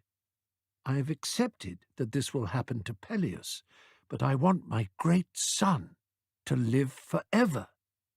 "But any child of yours by a mortal father must, of course, be mortal too," said Nereus. "It is the way of things." "Ah, but not if I make him immortal. The Oceanids told me that there is a way. They assured me it would work, but I fear they may have misled me." A shining sphere rolled down Thetis's cheek. They were in Nereus's great undersea grotto, in scale and grandeur, a structure second only to the palace of Poseidon himself. When Thetis wept above the waves, she shed salt tears, like all creatures of land and air. But when she wept below the surface, her tears were bubbles of air. "You consulted Oceanids?" said her father. "Oceanids know nothing. What rubbish did they tell you?" "They said that to immortalize a human child, I should smear it with ambrosia and then hold it over a fire. I did exactly as they said 6 times, but each time, the baby just screamed and burned up and died." "Oh, you silly, silly, silly child." "What they said was wrong?" "Not wrong, no, but incomplete, which is as bad as wrong, worse, perhaps. Yes, slathering a baby in ambrosia and then roasting it over flames will certainly confer immortality. But first, you have to make the child invulnerable, don't you see?" "Invulnerable?" "Of course." "Oh," said Thetis, the truth dawning. "Oh, yes, I should have thought of that. First invulnerable, and only then the ambrosia and the flames." "Oceanids," said Nereus with contempt. "Just one thing," said Thetis, after a pause. "Yes?" "What exactly is the procedure for making a child invulnerable?" Nereus sighed. "The Styx, of course, full immersion in her waters." You will remember, which is to say you will be entirely forgiven for not remembering, that Peleus had inherited the throne of Phthia, the kingdom of the Myrmidons in eastern mainland Greece. It was there that Thetis and Peleus lived, and it was thither that she now rushed after her conference with Nereus, in time to give birth to her 7th child, yet another son. Peleus was pleased, naturally he was pleased, but his warm paternal pleasure was greatly diminished by the anxiety he felt when he saw the excitement, joy, and optimism with which Thetis celebrated this new birth. After 6 early deaths, it seemed folly to invest so much love and hope. "This time all will be well," I'm sure of it, she said, hugging the baby to her. Beautiful Ligaron. Have you seen how bright his hair is, like spun gold? I shall go and sacrifice a bull, said Peleus. Perhaps this time the gods will be merciful. That night, while Peleus slept, Thetis took the young Ligaron from his cot and made her way with him down to the nearest entrance to the underworld. Styx, the river of hate, which ran through Hades' realm of the dead, was herself an Oceanid, one of the 3,000 children of the Titans Oceanus and Tethys. Her waters were cold and black, literally Stygian black. Thetis knelt down and dipped the naked Ligaron into the river. To ensure that the swift current did not bear him away, she held him by one ankle, clutching the heel of his left foot between finger and thumb. She counted to 10 and then brought him up and wrapped him in a blanket. The shock of the icy water had woken Ligaron, but he did not cry. Back in her chamber in the Thean palace, she laid him on a table and looked down into his eyes. You are invulnerable now, little Ligaron, she told him. No one can hurt you. No spear can pierce your side. No club can break your bones. Not poison nor plague can do you harm. Now I shall make you immortal.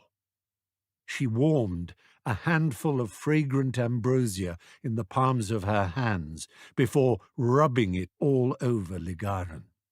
The child gurgled happily as the unguent was smeared over his skin. When she was sure that his whole body was covered, she took him to the hearth where a good fire was blazing. This time it would work. Her boy would never die.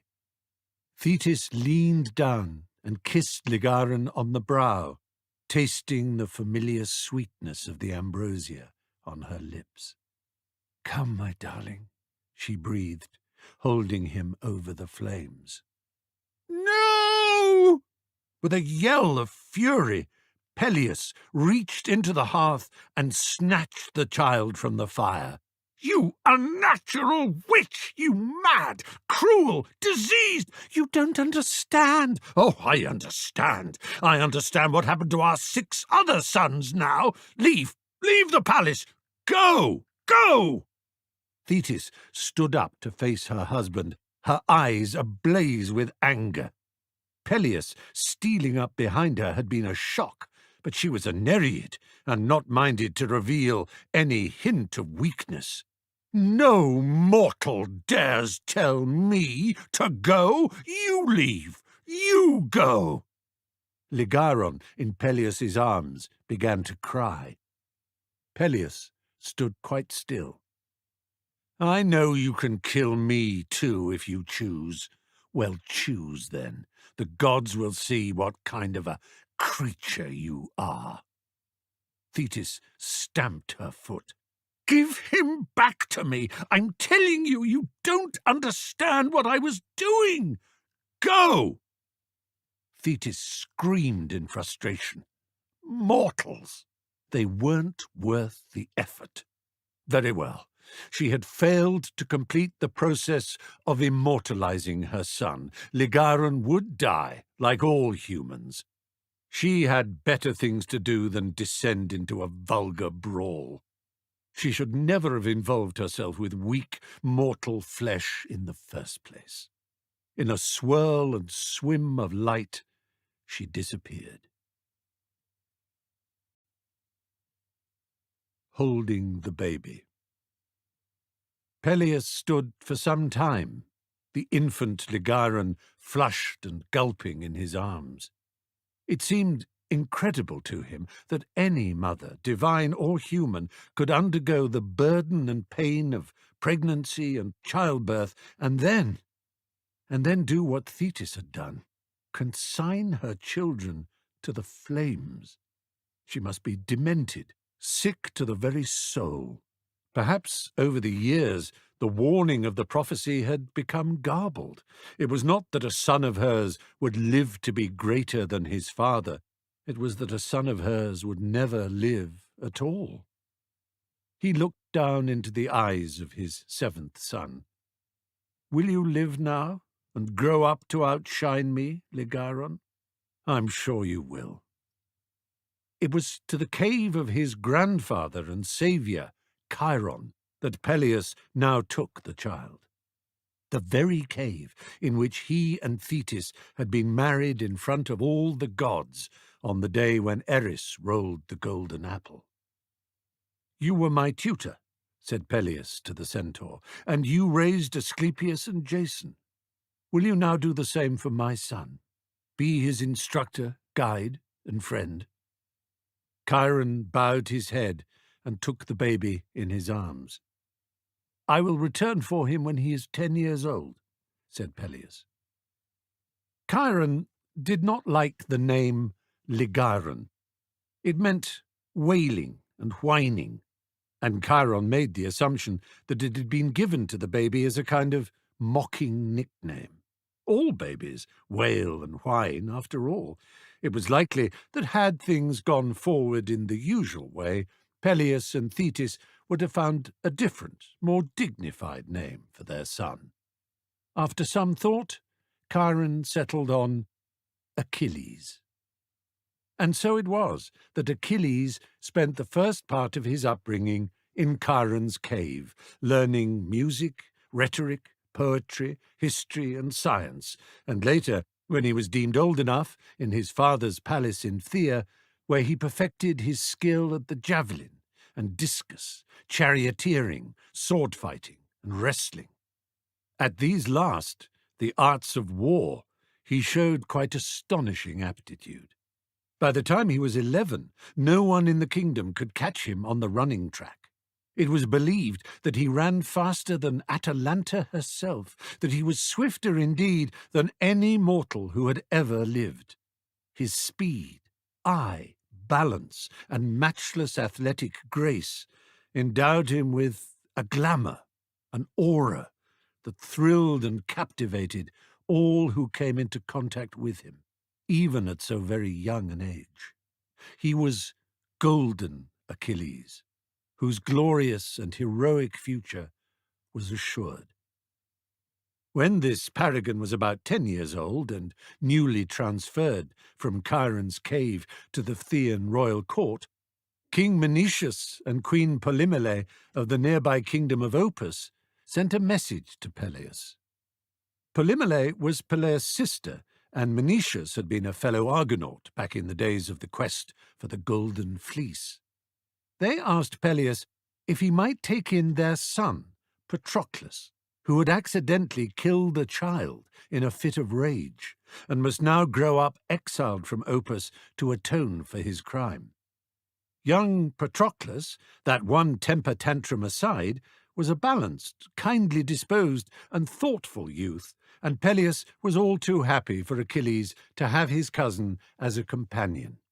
So it was that the two boys grew up together, inseparable friends. The cast. Let us remind ourselves of who is who and where they are. In Troy, Hecuba and Priam have added to their family with, amongst many other children, the sons Deiphobus, Helenus, and Troilus, and the daughters Eleona, Cassandra, Laodice, and Polyxena. Their eldest boy, Prince Hector, has married the Cilician princess Andromache, while Paris, the stillborn son, as word was put out, whom no one in Troy suspects to be alive, moons around with his flocks and herds on Mount Ida, quite unable to forget the strange dream he had that sunny afternoon.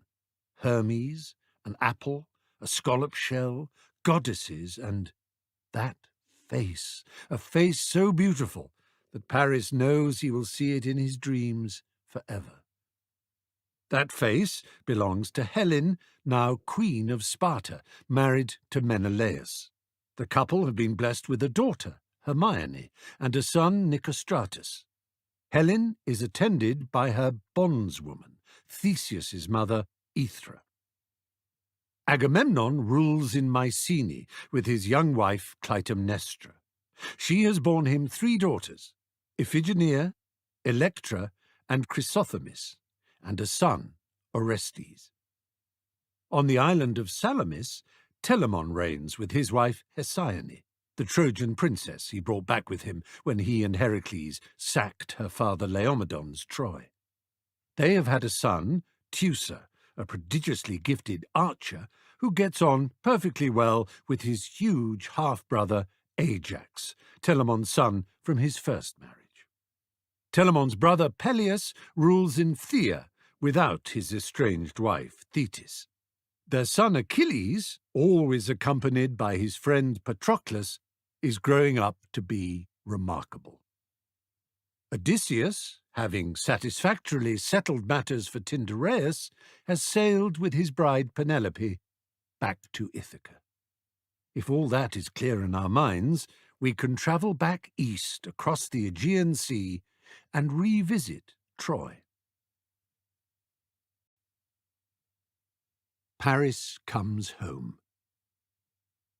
By the time the 18th anniversary of the death of Priam's and Hecuba's second-born came around, the guilt, shame, and sadness that they felt for his killing was in no way diminished or assuaged. It had been the custom to hold funeral games in honor of the lost child every year on the day of his supposed birth and death. No one in Troy but Agelaus the herdsman had any knowledge of the king and queen sending their own baby to die on a mountainside. As far as the world was aware, a young prince had been stillborn. Such things happened. It was a rare couple whose children all survived to adulthood. Paris himself, living with the mountain nymph Oenone on the high pasture slopes of Ida, knew that these special funeral games had been going on for as long as he could remember, but he had no inkling of his unique personal connection to them, that they were memorializing his death.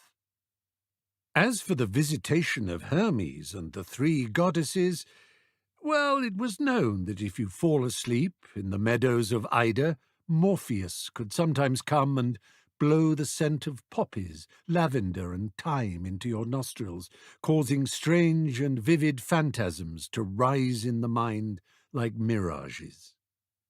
Paris had decided that Oenone need not know about this particular dream. Some summers since, she had borne him a son, Corythus, and while Paris had never given her any reason to doubt his love for her, he had a feeling that she might look with disfavour on his story of 3 goddesses, a golden apple, and a lovely mortal woman called Helen. So he had kept the peculiar vision to himself. That face, though, oh, how it haunted him. One afternoon, a few days before the annual funerary games were due to begin, an officer and 6 soldiers arrived on Ida to take possession of the prize bull whose beauty Paris had, months earlier, boasted to be matchless. The boast that had caused the apparition of Hermes and the whole bewildering episode. Paris could not understand why a company of soldiers would want to take the animal. "He belongs to me and my father Agelaus," he protested. "This bull, like all the animals on Ida, like you yourself, young lad," replied the officer with lofty disdain, "is the property of His Majesty King Priam. It has been selected to be first prize in the games."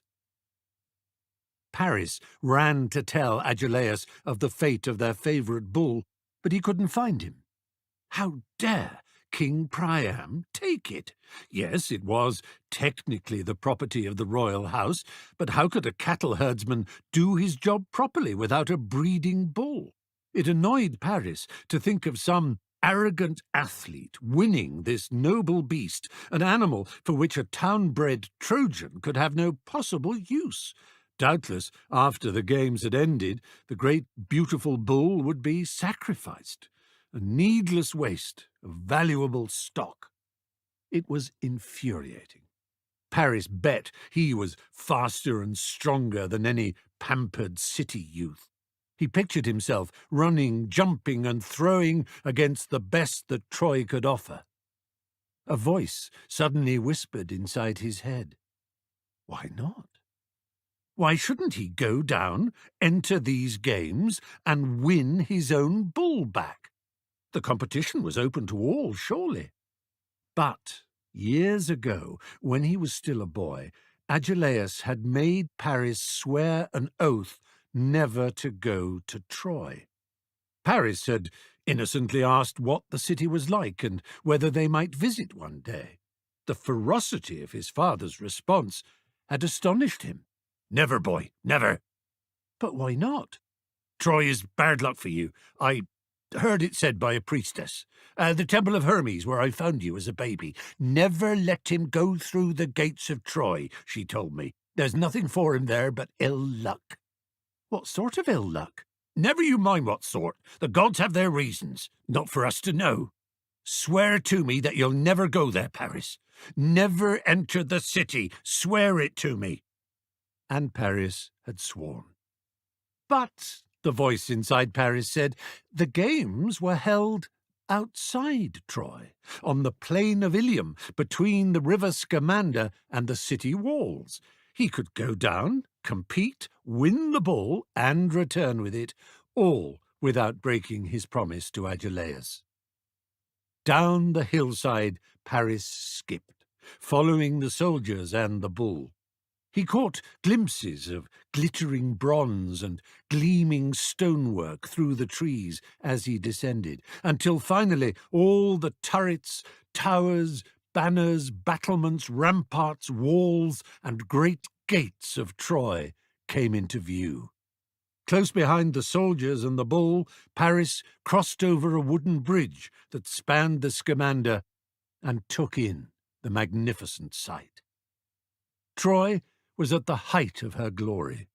The riches that came from the trade with the East showed not just in the mass, solidity, and smoothness of the city's masonry, but in the shining armour of the soldiery, the richly dyed clothes of the citizenry, and the healthy, well-nourished complexions of the children. Even the dogs looked prosperous and contented. Everything was in preparation for the games. Alongside the running track, a full stadion in length, around 630 feet, areas for discus, javelin, and wrestling had been marked out. Groups of people were streaming out of the smaller side gates of the city.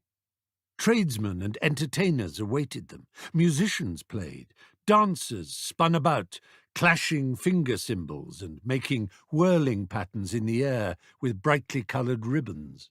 Food sellers had set up stalls and were shouting the names and prices of their produce.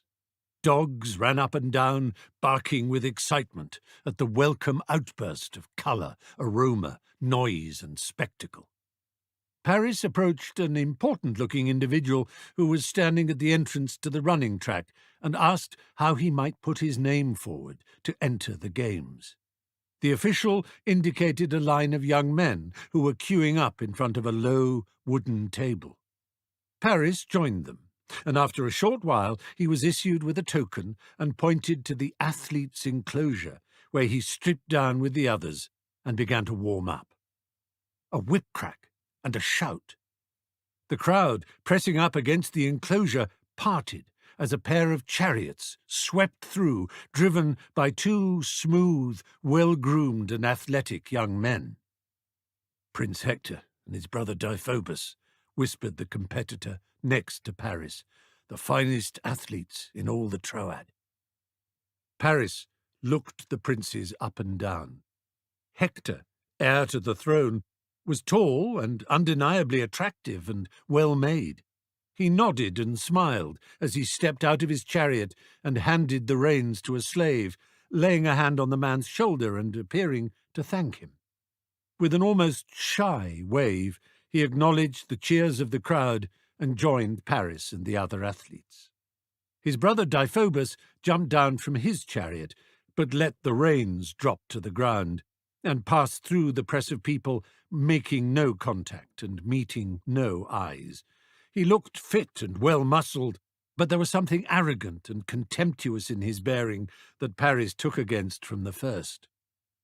The crowd turned at the sound of a fanfare. Paris saw a line of heralds on the very top of the city walls. Below them, a great gate opened. "The ℌ𝔞𝔫𝔞𝔥 gate," whispered the athlete at Paris's side. "It can only be the king and queen themselves." Paris expected a great chariot or carriage to sweep out, accompanied by heralds and outriders. At the very least, there would be a procession carrying the royal couple on a litter or divan, like those favoured by rulers in the East.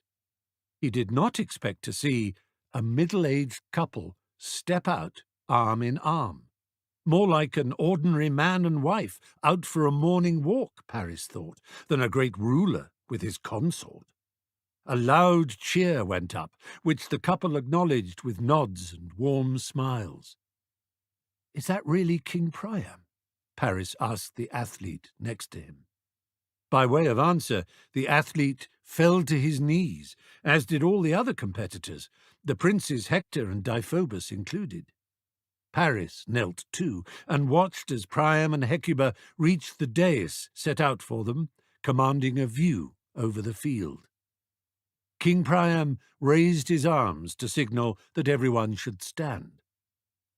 18 years ago, he called out, a prince was born to us. His voice was strong and clear. The child never had the chance to breathe the air, but he is not forgotten. Queen Hecuba and I think about him every day. Today, all Troy thinks of him. Today, his memory is honored before the gods. He turned to the competitors. Be strong, be fair, be proud, be Trojan. The athletes all round Paris beat their chests and cried out in chorus 5 times, strong, fair, proud, Trojan, hitting the last word with greater and greater emphasis each time. He realized this must be a custom and joined in, feeling a shiver of excitement and a thrill of belonging as he thumped his ribcage and yelled out the words. Trojan! Was there a finer thing to be? A ram and a ewe were sacrificed. A priest released into the air 18 doves, one for each of the years that had passed, Paris was told, since the death of the young prince. Paris threw himself into the games with unbounded enthusiasm and energy. He was in the finest flush of youth, his body honed from years of chasing and rounding up calves, piglets, kids and lambs, seasoned by the mountain air and fed on the best mutton stews, goat's milk and wild-thyme honey. He triumphed in each event as it came, much to the amusement of the crowd, who instantly took to this unknown but wildly good-looking and boyishly eager competitor. The only 2 in the field who came close to threatening his lead were the 2 royal princes. During the course of the tournament, Paris was told that one or other of the 2 had been crowned victor at these games for each of the past 7 years. Hector didn't seem to mind being bested by the young stranger, but his brother Deiphobus grew more and more sullen and annoyed as the afternoon wore on. The cheers that rose up from the spectators every time Paris beat him were especially galling. It was all the more unfortunate, therefore, that when lots were cast for the wrestling, the final event of the afternoon, Deiphobus should find himself drawn against this presumptuous interloper.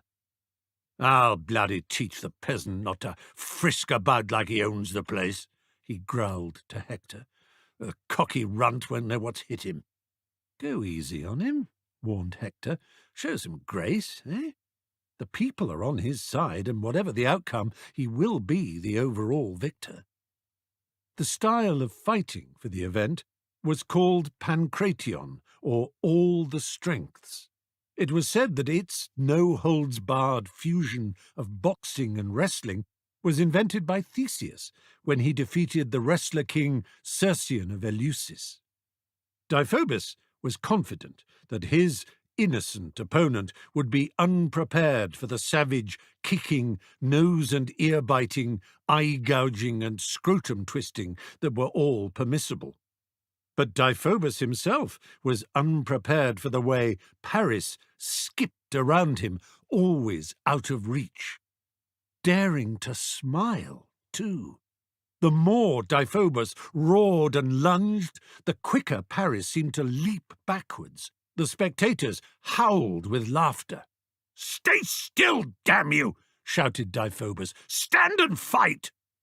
"All right," said Paris, nipping in and sweeping a foot under Deiphobus, "if that's what you want." One moment, Deiphobus had been standing up. The next, he was flat on his back, with a country nobody kneeling on him, pinning his shoulders to the ground. "Had enough, have you?" said Paris, laughing down, one hand raised up to the crowd in salute.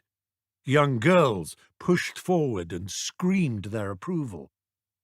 This was too much.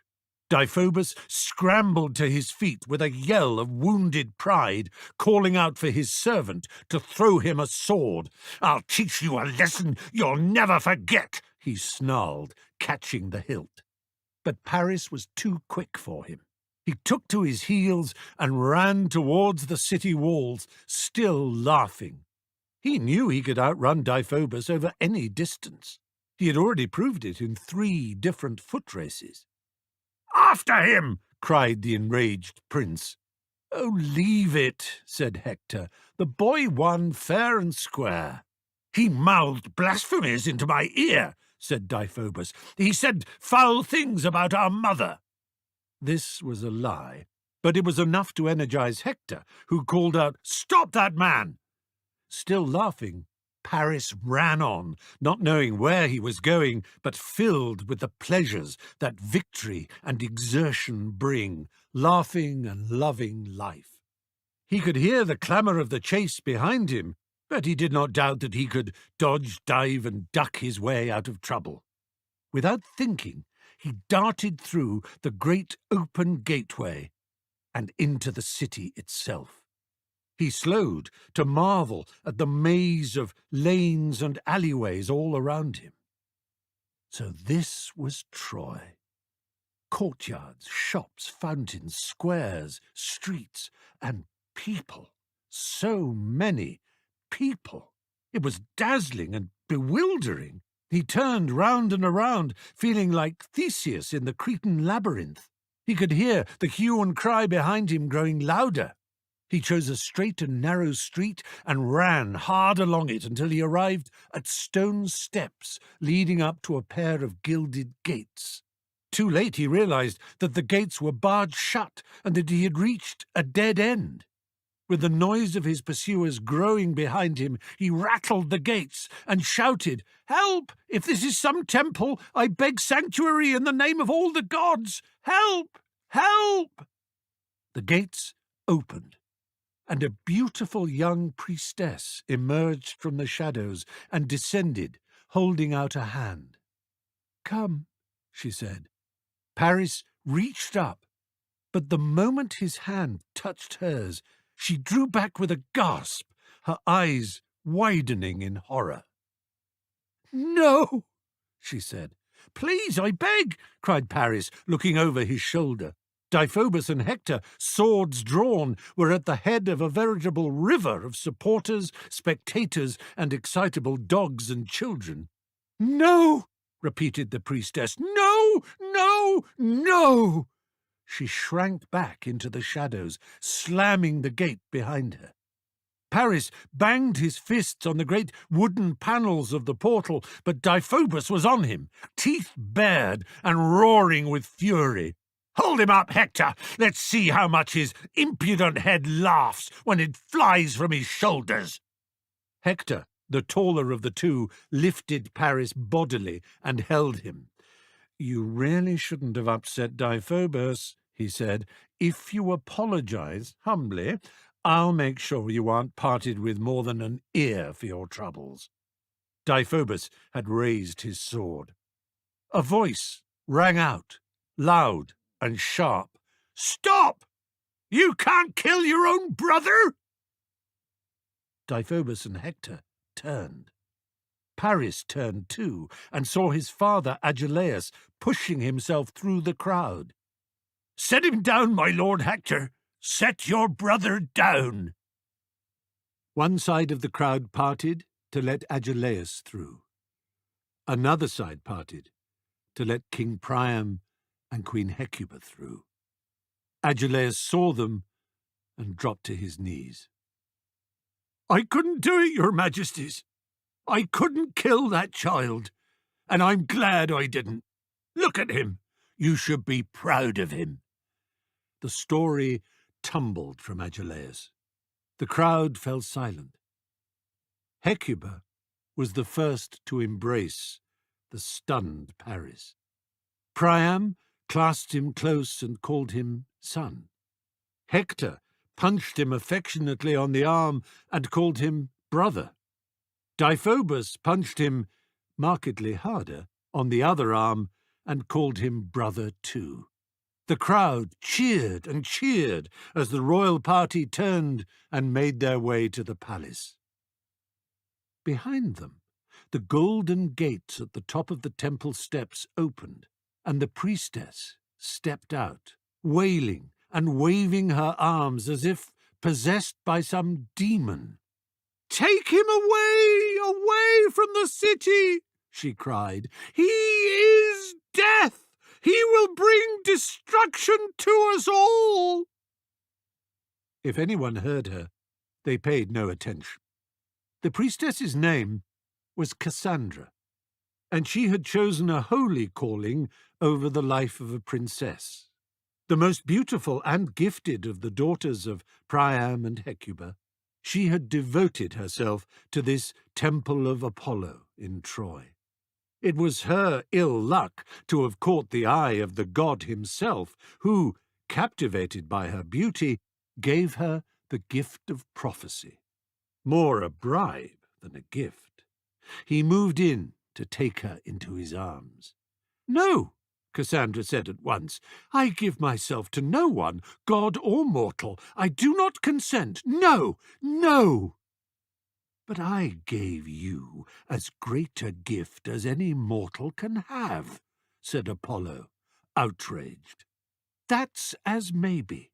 But I never asked for it, and certainly never agreed to give you my body in return. No, I refuse you. No!"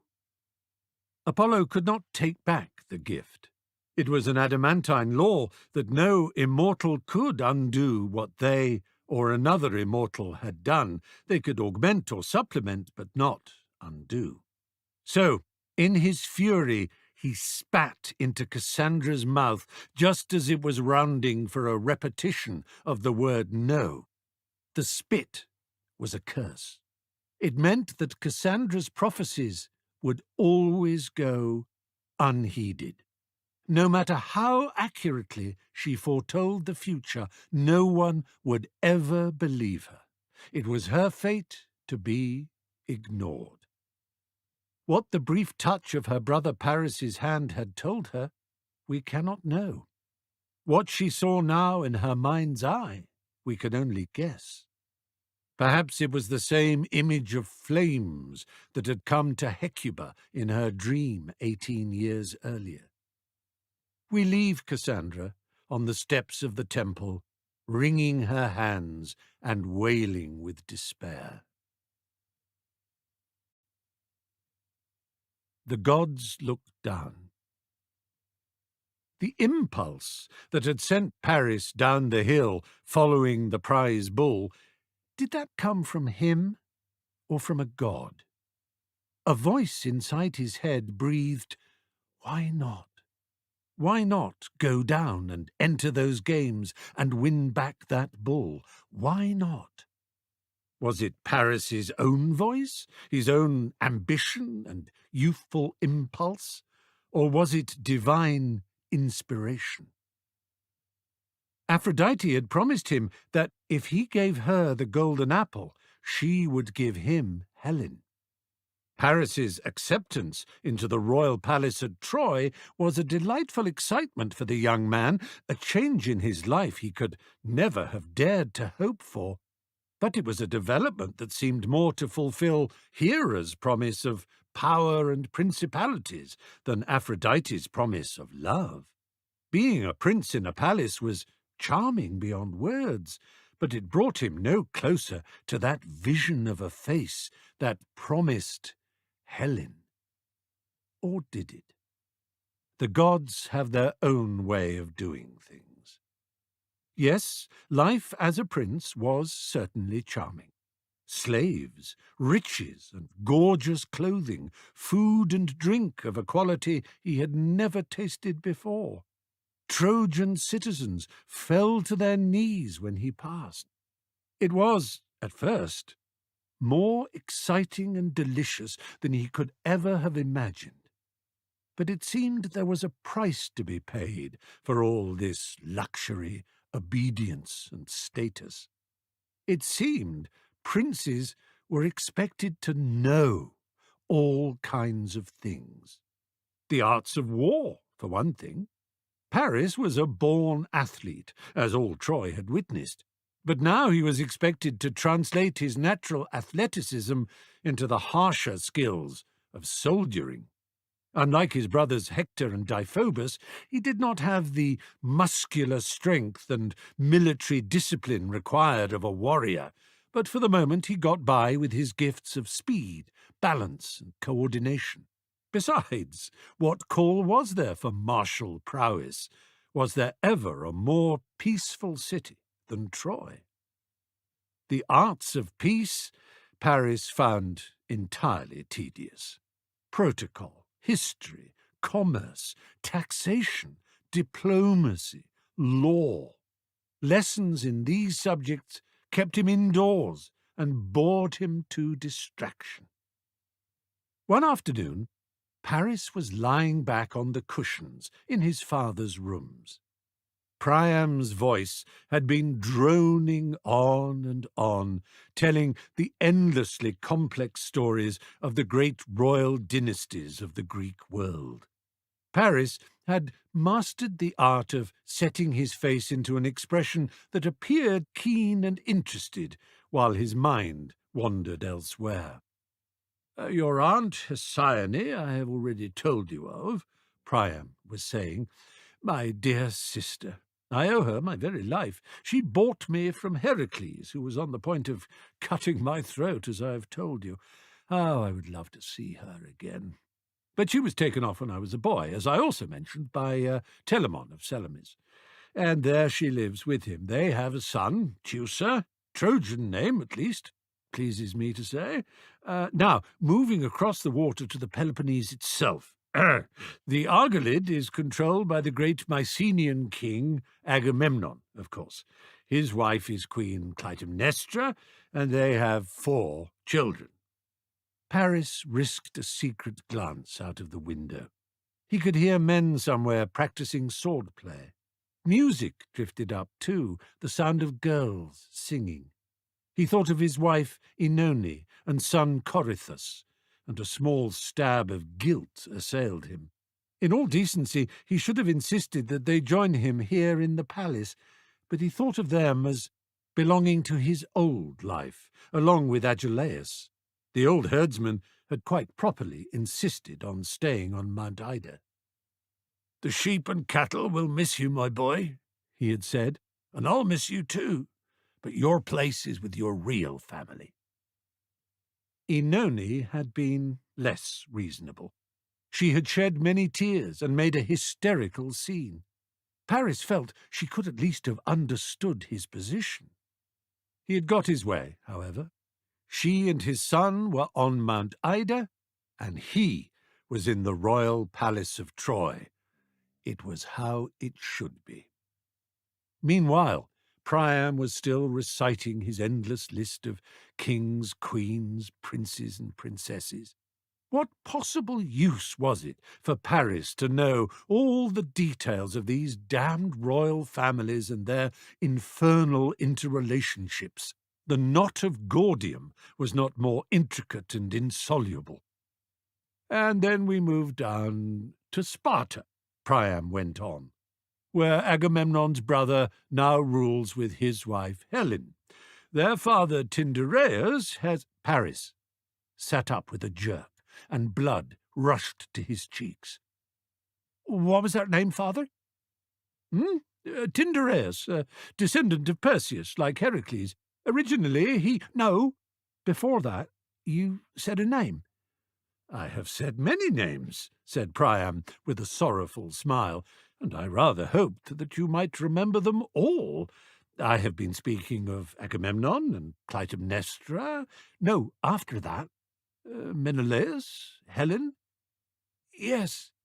Paris's voice had gone a little husky.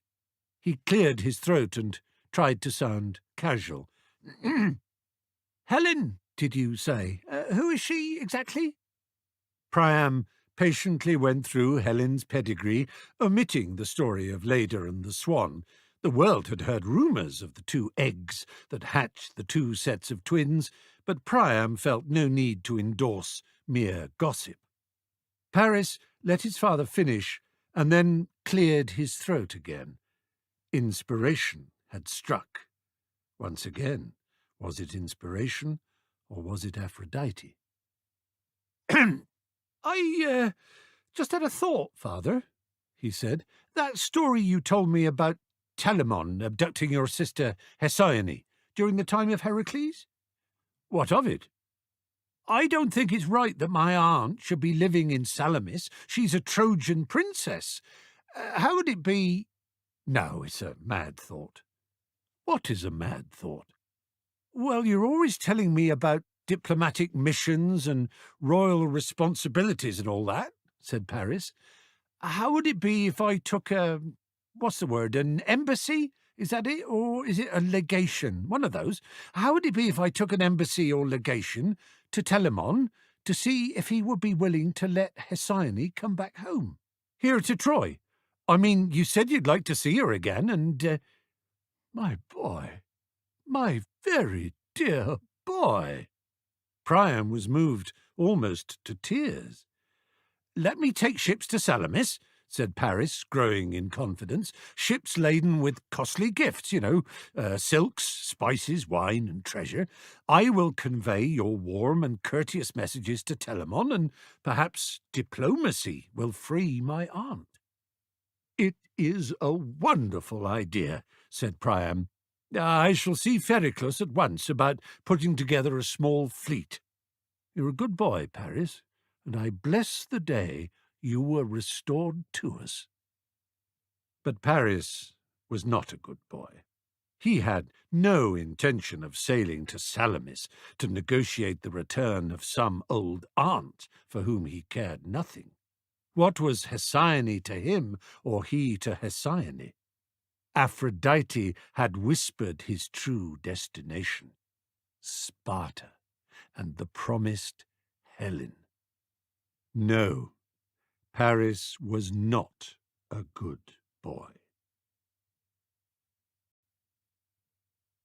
Anchises, an interlude.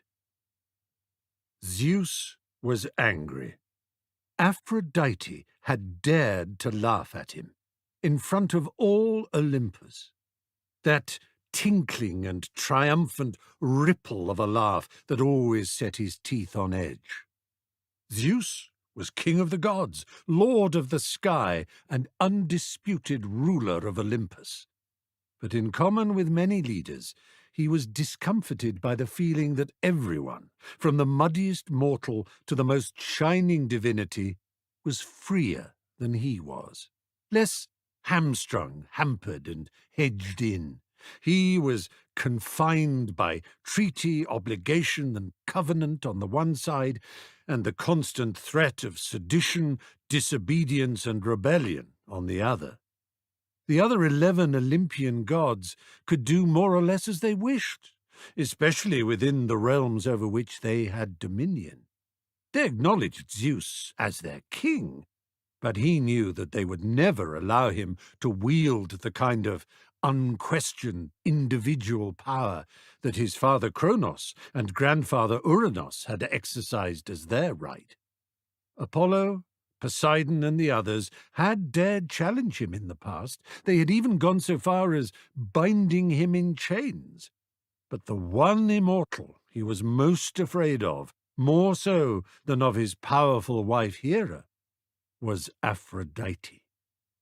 The goddess of love, a daughter of the primordial sky god Uranos, and therefore of an older generation than Zeus and the other Olympians, Aphrodite spent most of her time on her home islands of Cyprus and Cythera. But the night before, she had dined with the others on Mount Olympus. She had been in a feisty, combative, and teasing mood. "You gods all think you're so strong, so powerful, so invulnerable.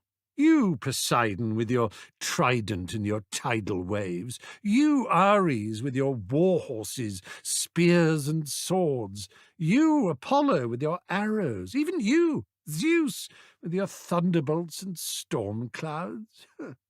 But I'm stronger than you all." Zeus frowned. "I rule here. No one has power over me."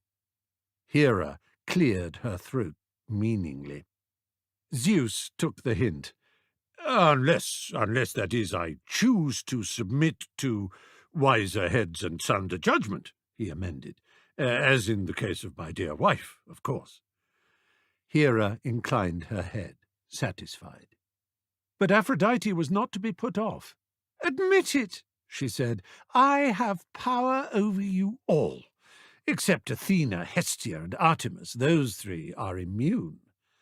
"Ah, because of their vow of eternal celibacy," said Zeus. "You are speaking of love, I suppose." "Look what it makes you do, all of you. Every shred of dignity falls away. In the throes of your desire for the most ordinary and worthless mortals, you turn yourselves into pigs, goats, and bulls in every way. Anything to chase down the objects of your lust. It's too funny." "You forget who I am." "Yes, you can shoot a thunderbolt, yet my son Eros and I shoot something much stronger. A thunderbolt might blast an enemy to atoms, but love's dart can bring down whole kingdoms and dynasties, even perhaps one day your own kingdom and the dynasty of Olympus itself." Aphrodite's mockery and her irritating peals of silvery laughter were still ringing in Zeus's ears the next day. He would show her. She underestimated him. She was not the only one with the power to humiliate. Now, he asked himself, what was her weakness? Aphrodite's weakness, one shared by all the gods, Zeus included, although he did not care to acknowledge the fact, was vanity. She could never receive enough praise, worship, or sacrifice. Zeus knew that in common with Apollo and her lover Ares, she had a special fondness for the city and people of Troy. It so happened that a festival in Aphrodite's honor was held at this very time of year at one of her temples on the lower slopes of Mount Ida. She would be sure to attend.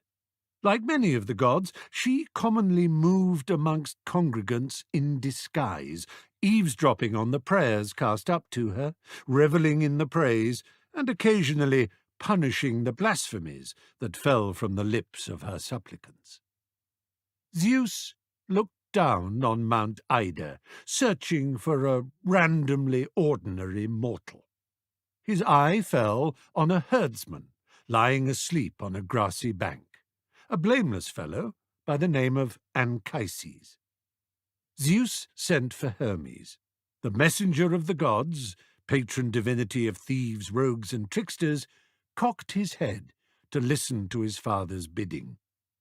"Go to the palace of Eros, find a way to steal one of his arrows, then make your way east to the Troad. Once there—" Hermes grinned as Zeus outlined his plan. With a flutter of wings from the sandals on his feet, he flew off to obey. A few days later, in the foothills of Mount Ida, Aphrodite, in the guise of a country girl, glowed with pleasure as she listened to the prayers of the people moving down the hillside towards her temple. A huge painted image of her, garlanded with flowers, swayed on the shoulders of the crowd as they processed. Behind her, Hermes was urging Anchises forward. "I don't even know you," the herdsman was saying, "and who is this girl that you claim is in love with me?" "You'll thank me when you see her," said Hermes. Aphrodite turned in annoyance. A figure in the crowd had come too close, and something sharp had pricked her side. Her gaze rested on the person standing closest to her, a man with soft brown eyes. She was about to upbraid him when a strange feeling swept over her. What was it about him? The young companion by his side, whose head was bowed and whose features she therefore could not make out, pushed him forward. He stood awkwardly in front of her, his face flushed with embarrassment. "Who are you?" asked Aphrodite. My name is Anchises." Come with me now," said Aphrodite. Her heart was beating fast and the blood was singing in her ears.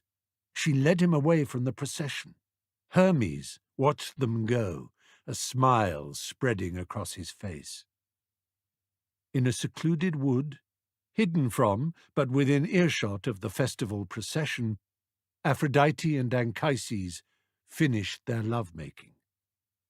He looked into her eyes.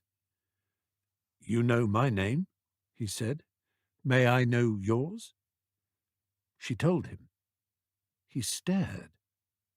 "But why me? Why me? Why a mortal?" "I don't understand it myself," said Aphrodite, tenderly tracing her fingers over Anchises' face. "It's a mystery. I was walking along with the crowd, and then Oh. Suddenly, she understood. Zeus. It could only be the work of Zeus. "Who was that young man I saw you with?" "Just some cattle drover. He met me on the high pasture and bullied me into coming down to join the festival. He said there was a girl there." "That would have been Hermes," said Aphrodite. She pulled Anchises towards her in a close embrace.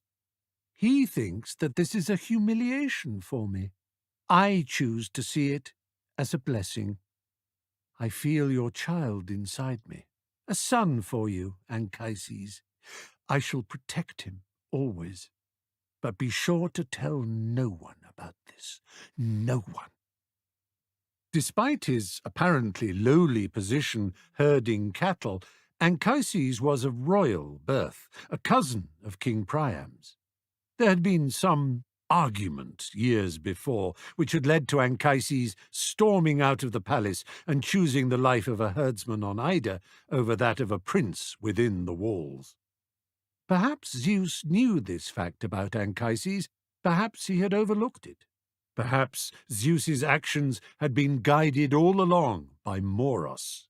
Even the gods were powerless in the hands of the god of destiny, for certainly the child of Anchises in Aphrodite's womb had a destiny. In the view of some, he was, until the arrival of Jesus perhaps, the most significant child ever born. His birth, like that of the Christ, was attended by asses and oxen, for Aphrodite chose to have her baby on Anchises' home pasture land. They named him Aeneas. Like Paris, the boy grew up as a herdsman on the slopes of Mount Ida, and also, like Paris, he was all the time, without knowing it, a member of the Trojan royal family. It was natural enough that Aeneas and Paris, as fellow herdsmen of the same age on the same mountain, would meet each other and become friends. When Paris's true identity became known and he moved into the palace, he called for his friend to join him. Just as Agelaus had revealed Paris's identity as a prince of Troy, so Anchises came forward to declare himself Aeneas's father. The disagreement with Priam that had led to Anchises leaving Troy was forgotten, and Aeneas was welcomed into the palace as Paris's companion and a valued prince of the blood royal in his own right. The abduction. Priam, as he had promised, instructed Troy's finest shipbuilder and engineer, Phereclus, to construct and provision a vessel suitable for Paris's great mission to bring Hesione home from her captivity on Salamis. Paris appointed his friend Aeneas as the legation's second-in-command. While Phereclus finished work on the flagship, Aeneas saw to the preparation of 6 smaller vessels that were to sail with them in protective convoy. The Trojan royal family, headed by Priam, Hecuba, Hector, Deiphobus, and Cassandra, gathered on the quayside to see the small fleet off. "Paris is not going to Salamis," wailed Cassandra. "He is going to Sparta. Sink the ships now and let him drown. He will return with death for us all. Death for us all." "May Poseidon and all the gods protect you," said Priam, as priests cast barley grain, seeds, and flowers onto the decks. "Hurry back as soon as you can. Every day you are gone is painful for us." Once they were out to sea, Paris let Aeneas and the rest of the crew know of their real destination. Sparta? His friend was troubled. "Oh, you're so holy, Aeneas," said Paris, laughing. "Live a little. This will be the greatest adventure of your life." In Sparta, King Menelaus welcomed Paris, Aeneas, and the deputation from Troy. If their visit was a surprise, he was too well-mannered to say so. The quality and costliness of the gifts with which Paris showered them proved that this was a friendly visit, one designed, Menelaus assumed, knowing Priam's reputation, to foster amicable relations and a prosperous trading connection between Sparta and Troy. He and Helen feasted their guests and entertained them lavishly for 9 days.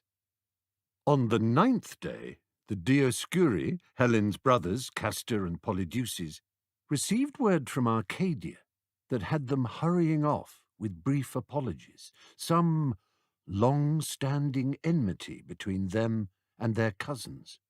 The next day, a message came for Menelaus to say that he was wanted for the funeral of his maternal grandfather, Catreus, on Crete. Suspecting nothing, he too departed at once. The way was now left open for Paris and his retinue to loot the palace and abduct the unprotected Helen. They took with them Helen's baby son Nicostratus and her enslaved attendant, Theseus's mother Aethra, but they left her daughter Hermione behind. So many questions present themselves. Was Helen abducted against her will? Did she fall for Paris in the usual way that people fall for each other? They were both young and beautiful after all. Or did Aphrodite, ever mindful of her promise, arrange the whole thing? Certainly, in some tellings of the story, the goddess sent her son Eros to Sparta to pierce Helen with one of his arrows to induce her to fall in love with Paris.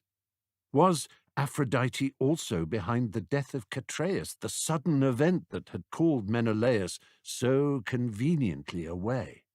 These are questions that have always been asked and will be asked until the end of time. But what we can say with confidence is that Paris sailed away with much of Menelaus's palace treasure, including the greatest treasure of all, the beautiful Helen.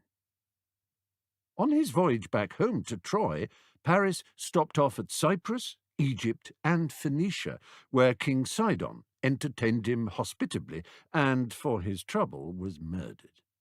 Paris ransacked the Phoenician treasury and sailed for Troy with his ships laden. Priam, Hecuba, Deiphobus, Hector, and all the rest of the royal family of Troy were astonished to see Helen, but they were delighted by her sweetness, dazzled by her beauty, and entranced by the treasure ships containing the riches of Sparta and Phoenicia. Paris's new bride was welcomed warmly into the palace. Cassandra burst in to tell them that the presence of Helen would guarantee the destruction of Troy and the death of them all, but they didn't seem to hear her. "Blood, fire, slaughter, destruction, and death to us all!" she howled. "Here's to Helen," said Priam, raising a cup of wine. "To Helen!" cried the court. "To Helen of Troy!" The Greeks, all but one, honour their pledge. Menelaus and Agamemnon had made their way separately to Crete to attend the funeral obsequies for their grandfather Catreus. They returned to the Peloponnese together. "Come and stay with me and Helen," Menelaus urged his brother. "Good of you, but I'm anxious to get home to Clytemnestra and the children." "Just a few days. Paris, the Trojan prince I told you about, he and his retinue will still be there. I'd like you to meet him. A good relationship with Troy is in all our interests." Agamemnon had grunted his assent and disembarked with his brother at the Laconian port of Githeo. When they reached the palace in Sparta, they found the royal compound in complete uproar. Servants and slaves had been locked in the cellars, while Paris and his men had looted and ransacked to their heart's content. But it was the theft of his baby son Nicostratus, and above all, above everything in the world, the abduction of his beloved Helen, wife and queen, that struck Menelaus like a thunderbolt from Zeus. Agamemnon roared in fury. For him, this was not a personal loss, but something far worse, a slight, an insult, an act of contemptuous provocation and betrayal, carried out in what Agamemnon regarded as his fiefdom, his Peloponnese. "I had heard that King Priam was wise," he thundered. "I had heard he was honourable. Report lied. He is neither. He is dishonourable. In rousing Agamemnon, he has proved himself to be a fool." The king of Mycenae was the kind of man who did not mind referring to himself in the third person.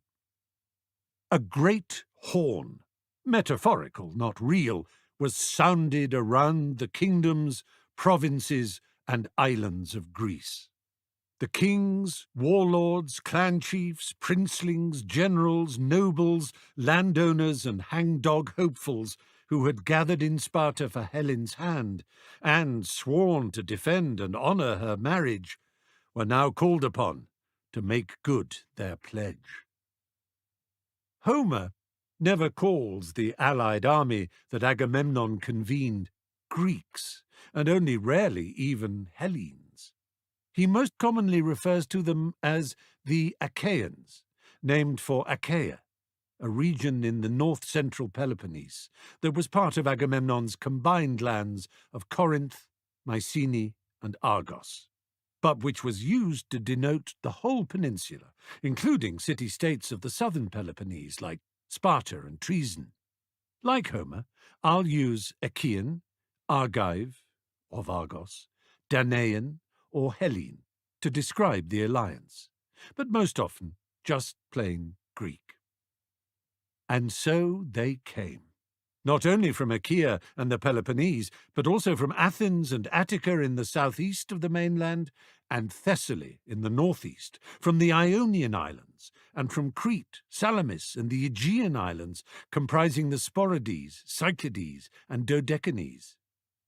The messengers that swarmed from Agamemnon's Mycenaean palace urged each king to bring as many ships and men as they could muster, and to gather at the Theban port of Aulis on the coast of Boeotia, which looked east over Euboea across the Aegean to Troy. In Salamis, Ajax the Mighty obeyed the summons, along with his half-brother Teucer, the great bowman. Just to complicate matters, a second significant Ajax answered the call too, Ajax, king of the Locrians of central Greece. He is traditionally known as Ajax the Lesser, which is not to disparage his very considerable valour and military zeal, but to distinguish him from Telamonian Ajax the Great, whose size and strength were more formidable than those of any man alive, second only to the now immortal Heracles. We shall use the original Greek spelling for the Locrian Ajax and refer to him as Aias to avoid confusion. Another of the highly important kings to join the alliance was Diomedes of Argos, a fierce and gifted warrior and athlete in his own right, beloved of the goddess Athena, trusted by Agamemnon, not, as we shall see, an easy trust to win, and a close friend of Odysseus of Ithaca, whose idea, of course, the lottery and the oath had been. Idomeneus, king of Crete, grandson of the great Minos, arrived with 80 ships, as many as Diomedes' Argive contribution. Only Nestor of Pylos and Agamemnon himself, with 90 and 100 ships respectively, provided more. As the weeks passed and more allies arrived at Aulis, Odysseus became more and more conspicuous by his absence. "Damn it," grumbled Agamemnon. "You'd think he'd be the first to arrive." "I'm sure he will be here soon," said Diomedes loyally. But of Odysseus there was no sign. At last word came through that the worst possible fate had befallen the Ithacan king. He had lost his wits. "It is true, king of men," said a messenger, bowing low before Agamemnon. "Stark mad, they say." "Well, now you see, this is a lesson to us all," said Agamemnon to his brother and the assembled courtiers. "Haven't I always said that intelligence can be more of a curse than a blessing? Brain like that, always whirring and churning, scheming and dreaming, plotting and planning, bound to come to grief in the end. Sad thing, sad thing." "And his wife Penelope has just presented him with a baby son, too," said Menelaus, shaking his head in sorrow. Their cousin, Palamedes, pursed his lips. "You can never be sure with Odysseus." "Yes, crafty bugger, no question about that," said Agamemnon. "How do we know that he's truly out of his mind?" "Might be play-acting, you mean?" "I wouldn't put anything past him," said Palamedes. "No harm in making sure," said Agamemnon. "I can ill afford to do without a brain like his on my staff. Go over to Ithaca, Palamedes. See what's what? Sowing salt. Palamedes had always disliked Odysseus.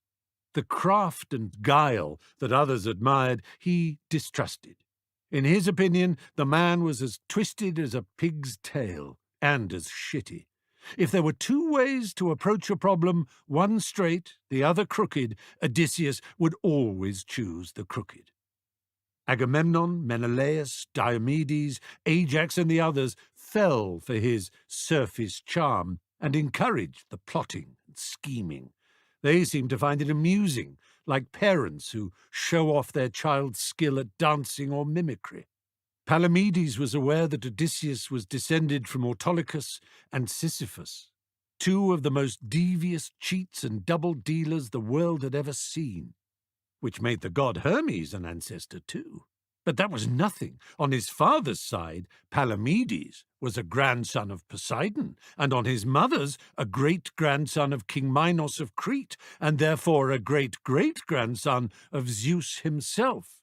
He was no more impressed by Odysseus's pedigree than he was by his trickery. But when Palamedes and his retinue disembarked on Ithaca, they found the entire population grief-stricken and distressed.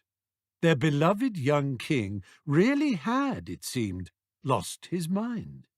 Penelope and the court were distraught, Palamedes was told. They directed him to the southern shore of the island, where they assured him he could see the poor lunatic Odysseus and judge for himself. Palamedes arrived there to find Ithaca's king at the plough. His entirely naked body was caked in mud. His beard was untrimmed, and his hair was stuck through with what looked like straw. He was singing a song in a high, tuneless voice. The words were in no language Palamedes had ever heard before. But that was not the strangest part. His plough was being pulled by an ox and a donkey. Their different speeds, sizes, and strengths were causing the plough to veer wildly as it cut a haphazard and wayward groove through the sand and shingle. Odysseus had an open sack hung around his neck by a halter. He took from it handfuls of salt, which he scattered into the furrow as he ploughed, singing his wild song all the while. "Poor man," said Palamedes' second-in-command, "sowing salt into the sand. He really is gone, isn't he?" Palamedes frowned, wondering. Then he called out Odysseus's name, once, twice, 3 times, with increasing volume. Odysseus paid no attention. He just sang and sowed his salt as if oblivious to everything else in the world. Odysseus's parents, Laertes and Anticlea, looked on, a small group of courtiers at their side. His wife Penelope stood apart from them, a look of tragic suffering on her face. There was a basket at her feet. A young dog, scarcely out of puppyhood, ran up and down the beach, barking furiously as Odysseus turned his mismatched team around and began to plough a return furrow, quite as mad and crooked as the one before. Without a word of warning, Palamedes darted towards Penelope, snatched up the basket, and to the astonishment of his own followers and the horror of Penelope and her retinue, ran out and placed it straight in the path of the ox and donkey. Palamedes rejoined his companions, panting slightly, but looking very pleased with himself. "What's in it?" his lieutenant asked. In reply, Palamedes smiled and pointed. A baby's head came up from out the basket.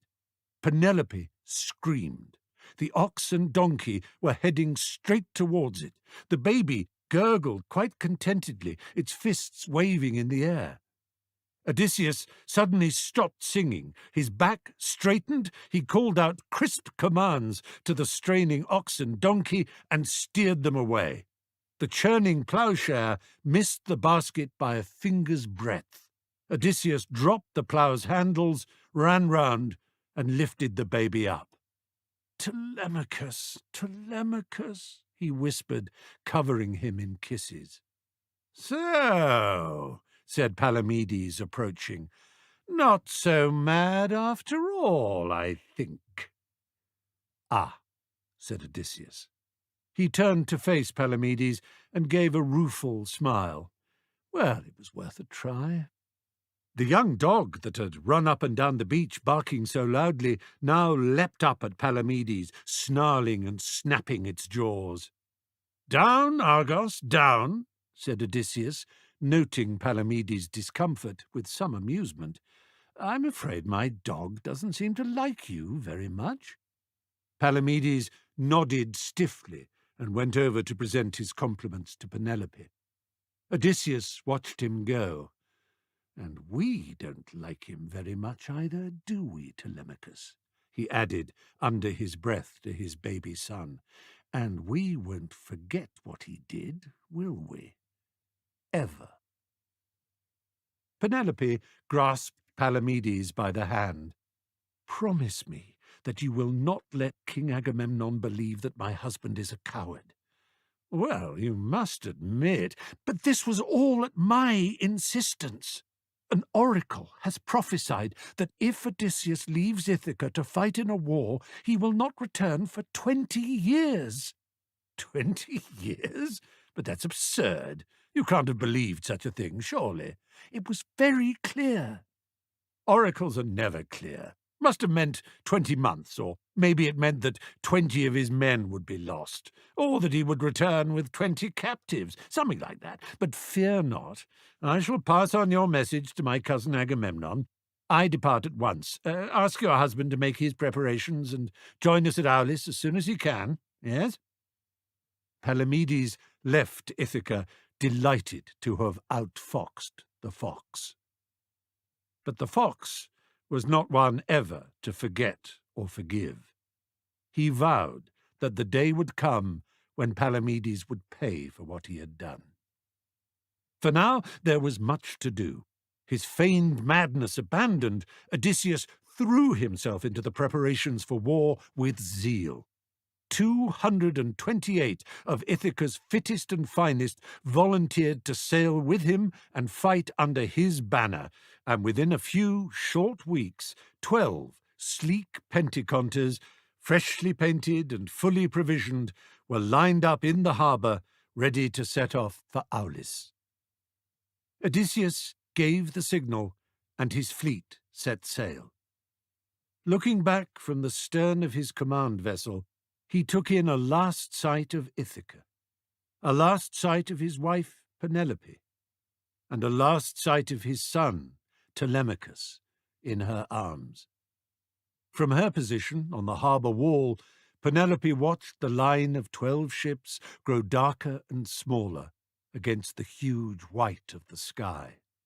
Argos barked out at the sea, outraged at being left behind.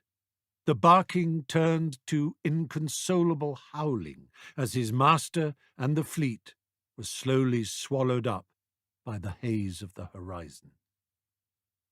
On the way to join Agamemnon, Odysseus stopped off at Cyprus to secure the alliance of King Cinyras, who had promised to provide a fleet of 50. It was something of a disappointment when his son Mygdalion arrived at Aulis with only the single vessel that he commanded. 50 were promised, thundered an enraged Agamemnon.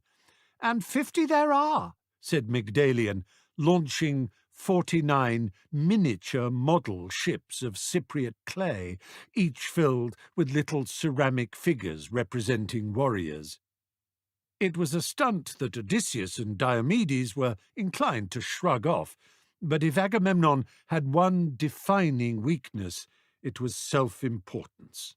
To his prickly nature, the smallest slights and expressions of disrespect were as sparks to dry straw. We all know people like that. He cursed Cinyras and forbade his name ever to be mentioned again. He was brought round by Cinyras's gift to him of a magnificent breastplate. While the fleet at Aulis awaited more and more vessels arriving from further kingdoms and provinces, Agamemnon was prevailed upon by his oldest and wisest counsellor, Nestor of Pylos, to consider a diplomatic solution to the problem of Helen's abduction. Accordingly, messages were sent across the Aegean to the court of King Priam, in turns cajoling, insistent, and threatening. Helen must be returned. Priam responded to the first wave of demands by pointing to precedent. Abduction was clearly not the crime that Agamemnon seemed to imagine. Had not Zeus himself abducted Europa and Io? In the mortal sphere, had not great Jason taken Medea from her native Colchis and brought her to mainland Greece? And surely King Agamemnon could not have forgotten that the so very noble Heracles had snatched Priam's own sister Hesione from Troy to be the forced bride of his friend Telamon. On that occasion, Priam had sent delegations with offers of treasure to Salamis, entreating her return, but they had all been dismissed with haughty contempt. Helen was happy in Troy with Paris. Agamemnon and his brother should accept it. The further, more aggressive messages he ignored. "So be it," said Agamemnon. "Let it be war." A more serious blow to the morale of the gathering Greek forces came when Calchas, the priest of Apollo, retained as royal seer by the court of Agamemnon and respected especially for his ability to read the future from the flight, behavior, and cries of birds, witnessed one day a snake invading a sparrow's nest and eating the 8 chicks and their mother. "Behold," said Calchas, "Apollo sends a sign. The snake has consumed 9 birds. This is a sign that for 9 years we will besiege Troy, winning only in the 10th. Agamemnon valued Calchas highly, but like most powerful people, he found ways either to ignore or to exploit unpleasant prophecies. "How do you know it doesn't mean the 10th week? Or the 10th month?" he demanded. Calchas knew what was good for him. "Other readings are indeed possible, my lord king." "Good. Well, don't go round making depressing forecasts like that again." "No, indeed, sire," said Calchas, bowing his head. But he, too, had his pride, and could not refrain from adding, "There is one truth of which I am absolutely certain, however." "Oh, yes?" "There is no possibility of victory against the Trojans unless the greatest warrior alive can be numbered in the Greek ranks." "Well, I am in the Greek ranks. More than that, I'm the commander of the Greek ranks." "With the greatest respect, sire, there is a warrior greater even than you." "Oh?" said Agamemnon, icily. "And who might that be?" "Achilles, son of Peleus and Thetis." "Well, he's just a child, surely." No, he is fully an Ephebi now, I believe." An Ephebi was a male adolescent who had reached the age, typically 17 or 18, where he could begin full training in the arts of war. "But unproven. He may be fast in the stadium and know how to throw a pretty javelin, but—" Calchas drew himself up. "Majesty, it is as clear as anything I have ever seen that Prince Achilles will prove the greatest fighter in our armies, and that without him we cannot hope to prevail." All right, damn you," said Agamemnon. "Send for this prodigy." There was a problem, however. Achilles was missing. No one knew where he was. The men at Aulis soon heard about Calchas's prophecy concerning Achilles' indispensable place in their ranks, and although Agamemnon was now minded to sail for Troy without him, they were superstitious enough, or respectful of Calchas enough, to insist to the point of outright mutiny that Achilles be found and enlisted. But where was he? Agamemnon summoned Odysseus and Diomedes. "Find Achilles," he commanded. "Take as many men with you as you need, but don't you bloody well dare to return without him." The lovely Pyrrha. A few years earlier, Peleus had been more than a little surprised when Thetis came to see him in his palace in Phthia. The appalling image of her holding the infant Achilles over the flames had never left his mind. She approached him meekly now, throwing herself down before him, grasping his knees, and waving her long hair over his feet in an act of weeping supplication that would have been excessive in a peasant or slave, but from an immortal was without precedent. "Please," said an embarrassed Peleus, raising her up, "there is no need." "I have long owed you an explanation," said Thetis. "You were too angry to listen to me, but now you must hear me out." When at last he understood how and why his first 6 sons had been burned and lost, it was his turn to weep. "How much better it would have been, Thetis, if you had trusted me and told me at the very beginning." "I know," said Thetis. "Not a day has passed without my regretting my silence. But now, Peleus, I will share everything with you. All the world knows of the prophecy first made by Prometheus, that any son of yours would rise to be greater than his father, of course, and you know I have never minded it. And it has been shown to be true. You should see Achilles in the stadium. No other boy matches him in any— "You think I don't know?" said Thetis. "I come here often in many forms to marvel at his speed and power, his skill and his grace. But there is another prophecy of which you have no knowledge, a vision only I have seen." "What vision?" "It has been revealed to me that Achilles has 2 futures. One is a life of serene happiness, a long life, blessed with children, pleasure, and tranquillity, but a life lived in obscurity. His name will die with him." "And the other future?" "The other life is a blaze of glory such as the world has not seen, a life of heroism, valor, and achievement that outshines Heracles, Theseus, Jason, Atalanta, Bellerophon, Perseus, every hero that ever lived. Eternal fame and honor, a life sung by poets and bards for eternity. But a short life, Peleus, so short." Tears filled her eyes again. "Naturally, even the first life, the long life of obscurity, will be short to me. 90 winters and summers pass in a flash to an immortal. But the second future," she shuddered, "less than an eye blink. We cannot allow it." "Surely we must give him the chance to choose." "He is 14 years old." "Even so, the choice should be his. And there is a war coming." "War?" Peleus stared. "But the world has never been more at peace. There are no threats to peace from any quarter." "Nonetheless, war is coming. I feel it, I know it. A war such as the world has never known. And they will come for our son. You must let me take him and hide him." "Where will you take him?" "It is best that you do not know, that no one knows. Only then will he be safe."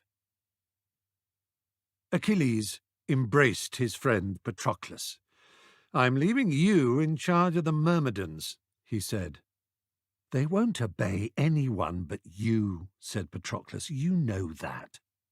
It was true that, despite Achilles' young age, the Phthian army were more loyal to him than they were even to his father, their king. "Nonsense, I'm just a mascot," said Achilles. "Besides, I'll be back before you know it." "I still don't understand why you have to leave." "My mother is not one to be refused," said Achilles with a rueful smile. "She has a strange bee buzzing in her ear. She is convinced there is a war coming, and that if I fight in it, I will be killed." "Then she's right to take you away." "I'm not afraid of dying." "No," said Patroclus, "but you are afraid of your mother." Achilles grinned and punched his friend on the arm. "Not as afraid as you are." Thetis took Achilles to the island of Skyros, whose ruler, Lycomedes, was an old friend. His most significant act in history up until this point had been his killing of the hero Theseus. "I think I know how to hide your boy," Lycomedes said to Thetis. "I have, as you know, 11 daughters. Achilles can be dressed up as a girl and live amongst them. No one will ever think to look for him in their company." A most fetching girl Achilles made, too. But he soon proved that he had crossed the threshold into full masculinity by fathering a child by Didamia, the most beautiful of the king's daughters. They called their baby son Pyrrhus, after the name Achilles had taken as a girl, Pyrrha, which means girl of flame, on account of his red-gold hair. This, then, was the situation when, some years later, Agamemnon sent Odysseus and Diomedes out from Aulis to scour the Greek world for the lost son of Peleus and Thetis. It was unfortunate, as far as Thetis and her hopes of concealing Achilles were concerned, that Skyros was so close to Aulis, for the island was one of the very first places that Odysseus decided to look. The moment Odysseus arrived at the palace of King Lycomedes, the wily Ithacan's suspicions were aroused. He was a hard man to deceive, and Lycomedes was not an accomplished liar. "Achilles," said the king doubtfully, as if the name were unfamiliar to him, which, in Odysseus's view, seemed unlikely. Even in Achilles' youth his fame had spread far and wide. "Nobody here of that name, I assure you." "Really?" said Odysseus. "I'm talking about Achilles, son of Peleus and Thetis. Your friend Thetis?" he added meaningly. "You're welcome to look around," said Lycomedes with a shrug. "No one here at the palace but my 12 lovely daughters." Diomedes and Odysseus entered the large open courtyard where the princesses spent the day. Some were bathing, some strumming on stringed musical instruments, some weaving, some combing their hair. A fountain played. Songbirds sweetly warbled in their rush cages. It was the very picture of feminine tranquillity. Diomedes remained awkwardly on the threshold, uncertain where to look. But Odysseus took his time in surveying the courtyard with narrowed eyes. He turned to Diomedes. "Go back to our ship and return with 20 of the fiercest and ugliest of our men," he said. "Charge in here with them. Storm the place. No warning. Swords out. Make to attack the girls. Be terrifying. Yell and beat your shields." "Seriously?" said Diomedes. "I mean it," said Odysseus, "and don't hold back. All will be well. Trust me." When Diomedes had gone, Odysseus stepped forward and quietly laid his sword on the stone edge of the fountain. Then he stepped back, folded his arms, and waited. Diomedes may have been puzzled by Odysseus's request, but he played his part perfectly. He and 20 huge, hairy, muscle-bound soldiers burst violently into the courtyard, swords drawn, yelling the most blood-curdling war cries. The princesses screamed and fell back in alarm, all except one of their number, a pretty red-headed girl who snatched up the sword at the fountain's edge and brandished it with a snarl and a roar. Odysseus stepped forward, smiling. "Hello, Achilles, son of Peleus," he said. Achilles, sword in hand, breathing hard, looked from Odysseus to Diomedes and the 20 men, and back again. Then he laughed and put down the sword. "Let me guess," he said. "Odysseus, son of Laertes?" Odysseus bowed. "My mother warned me that if anyone were able to find me, it would be you." "Are you willing to join us?" Odysseus asked. "To go back to Phthia, bring your myrmidons, and win glory for Greece? Our honor is at stake, and your presence will surely guarantee victory Agamemnon, Menelaus, your cousin Patroclus, and a great navy await you at Aulis." Achilles smiled. "Sounds like fun." Iphigenia at Aulis. The arrival of Achilles and his Myrmidons put great heart into the expeditionary force. They all knew the prophecies. Achilles would assure victory. He would be their champion, their totem. The boost to Greek morale that his presence gave was much needed. Tens of thousands had been languishing in Aulis, kicking their heels while they awaited the order to depart for Troy. Agamemnon welcomed Achilles with as much cordiality as he could summon. "Now at last we can set sail and get this thing done." But they could not set sail. No fleet, no matter how mighty, can sail without wind, and there was none. Not a breath. Not enough to move a toy boat across the waters of a pond. Not enough to wave a single blade of grass. The vessels that carried the food, arms, staff, servants, and all the provisions necessary for the war required wind to move. It would be an impossible folly for the warriors to row the Penteconters to Troy without their supply ships sailing in support. "Calchas!" roared Agamemnon. "Somebody find me my damned seer!" Calchas bowed low before his king, but was reluctant to speak. "What's the matter with you? Just spit it out, man. Why no wind? Or don't you know?" "I know, your Majesty, only perhaps if I were to tell you later, in private?" "In private?" Agamemnon looked around. His senior staff, Menelaus, Diomedes, Ajax, Odysseus, and King Nestor of Pylos, were all present. "No secrets here. Out with it." It has been revealed to, that is to say, the goddess Artemis. It is she." "Artemis?" "She has commanded Aeolus, divine keeper of the winds, to calm the breezes, king of men." "But why? Who has offended her?" "Well, it seems that... Will you stop opening and closing your mouth like a damned fish and come out with it? Who has been mad enough to offend divine Artemis?" The distress on Calchas's face was evident, and its meaning clear to at least one of the group. "I think," said Odysseus, "that Calchas is finding it difficult to say your name, Agamemnon." "Mine? You dare to suggest—" "He can hardly dare to suggest anything if you thunder at him like that," said Odysseus. "Either you want him to speak, or you want to terrify him into silence. You can't have both." Agamemnon waved his hand testily. "You may speak freely, Calchas, you know that. Bark much worse than bite." Calchas took a breath. "Do you remember last week, my lord king, you went hunting in the grove southwest of here?" "What of it?" "I did mention at the time, if you recall, king of men, that the grove was sacred to the goddess."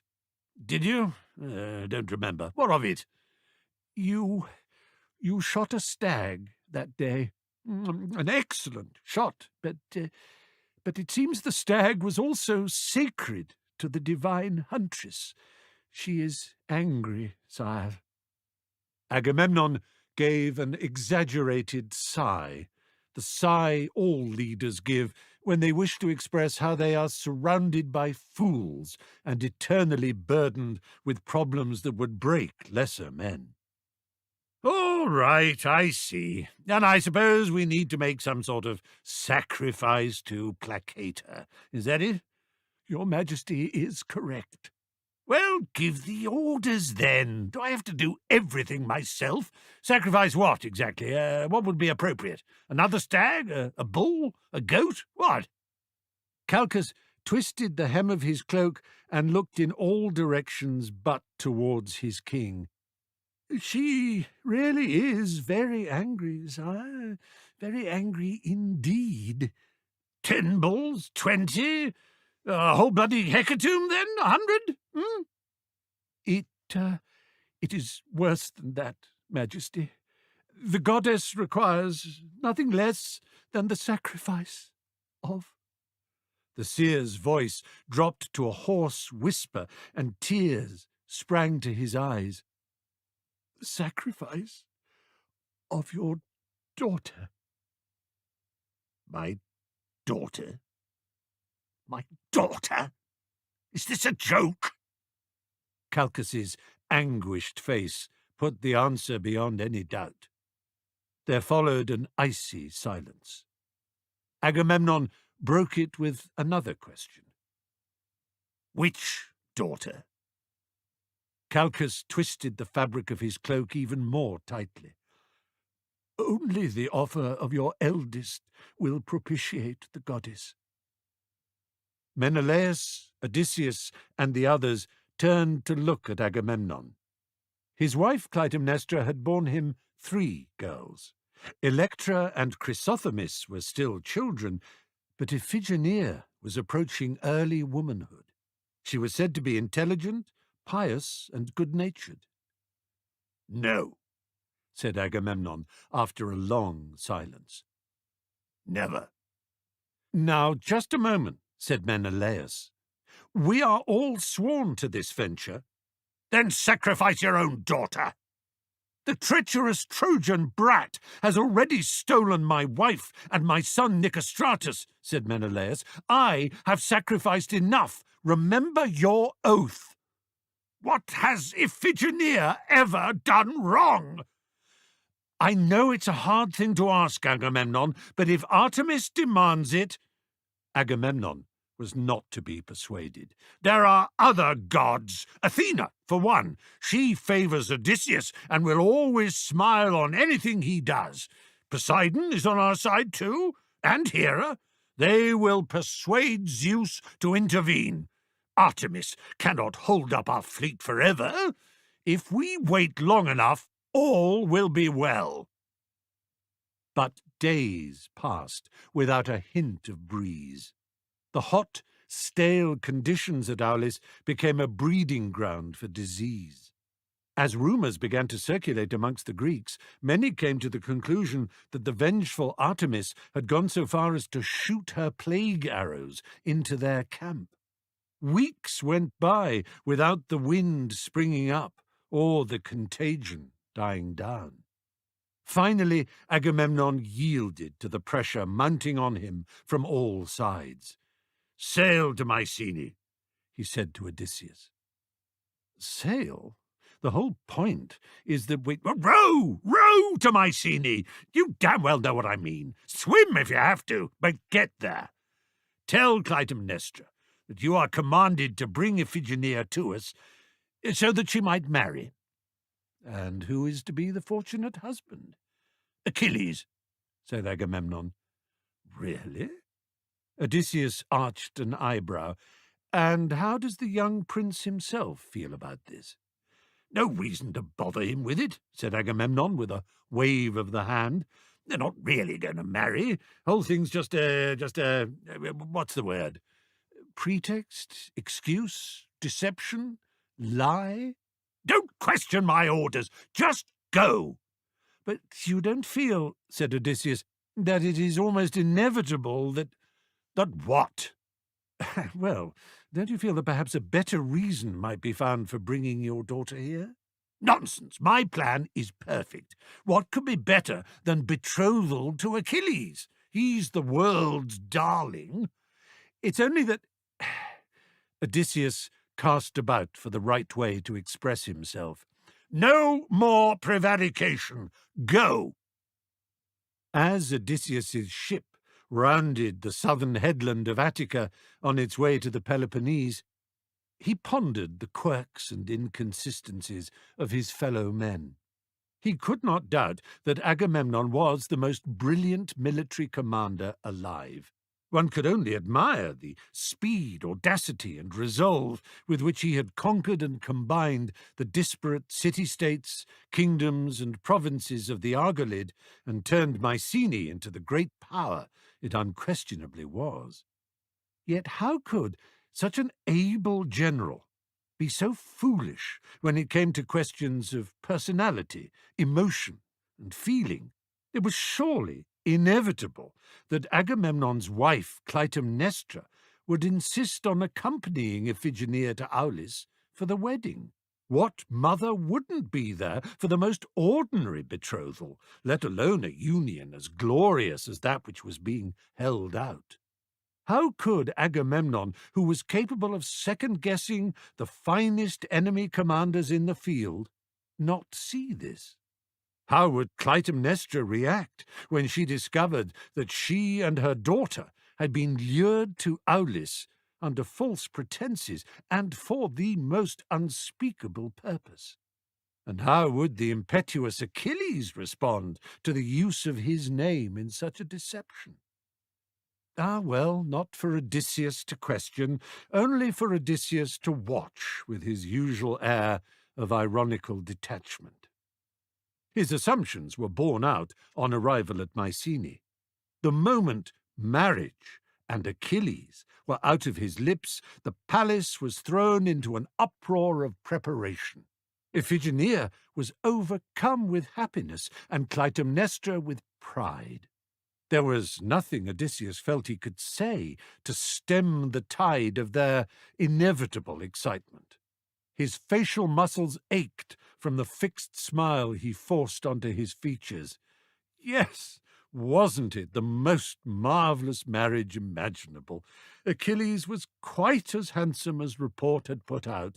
Weren't the bride and groom the luckiest young people alive? A triumph for Mycenae and for Phthia and all Thessaly. How very clever of Agamemnon to conceive of such an auspicious notion prior to setting off to rescue poor, darling Helen. It was some time before Clytemnestra had supervised to her satisfaction the loading onto her ships of what she judged to be the appropriate number of slave girls, musicians, and cooks, and enough silverware, fine cloth, and wine to create a wedding feast fit for so golden a couple. Odysseus had been forced to wait fully 2 weeks before her flotilla was ready to follow his ship to join Agamemnon and the becalmed Greek fleet. But the moment she stepped down onto the Aulis quay, Clytemnestra knew something was wrong. In the hot, still air, the harbour smelled appalling. The expressions on the faces of those gathered to greet her presented looks of either dread, hostility, or inexplicable sympathy. Agamemnon was genuinely surprised to see his wife. "No need for you to have come, my dear," he said, kissing her on each cheek. "No need for me to come, you silly man. Odysseus said the same thing. What nonsense! As if Iphigenia would not want her mother on hand for the wedding. Why on earth is everyone looking so distraught?" Within half an hour, she knew everything, and a chastened Agamemnon had once more changed his mind about the sacrifice. "It's no good," he told his senior staff. "The queen is quite right. The killing of such an innocent would be an obscenity. The gods cannot possibly want it." Menelaus opened his mouth to protest, but before he could do so, Achilles had burst into the meeting. "You dared use my name to lure that poor girl here to her death," he said, choking with rage. "You dared? Send her back at once. I will not have my decisions questioned by a mere boy," said Agamemnon. The two men approached each other, breathing heavily, but before they could square off, Odysseus interposed himself. Now, he said, "let's not lose our self-control." Achilles spat onto the ground and departed without a word. Odysseus was grateful not to be the supreme commander of this expeditionary force. He knew that leadership brought with it nothing but headaches and heartaches.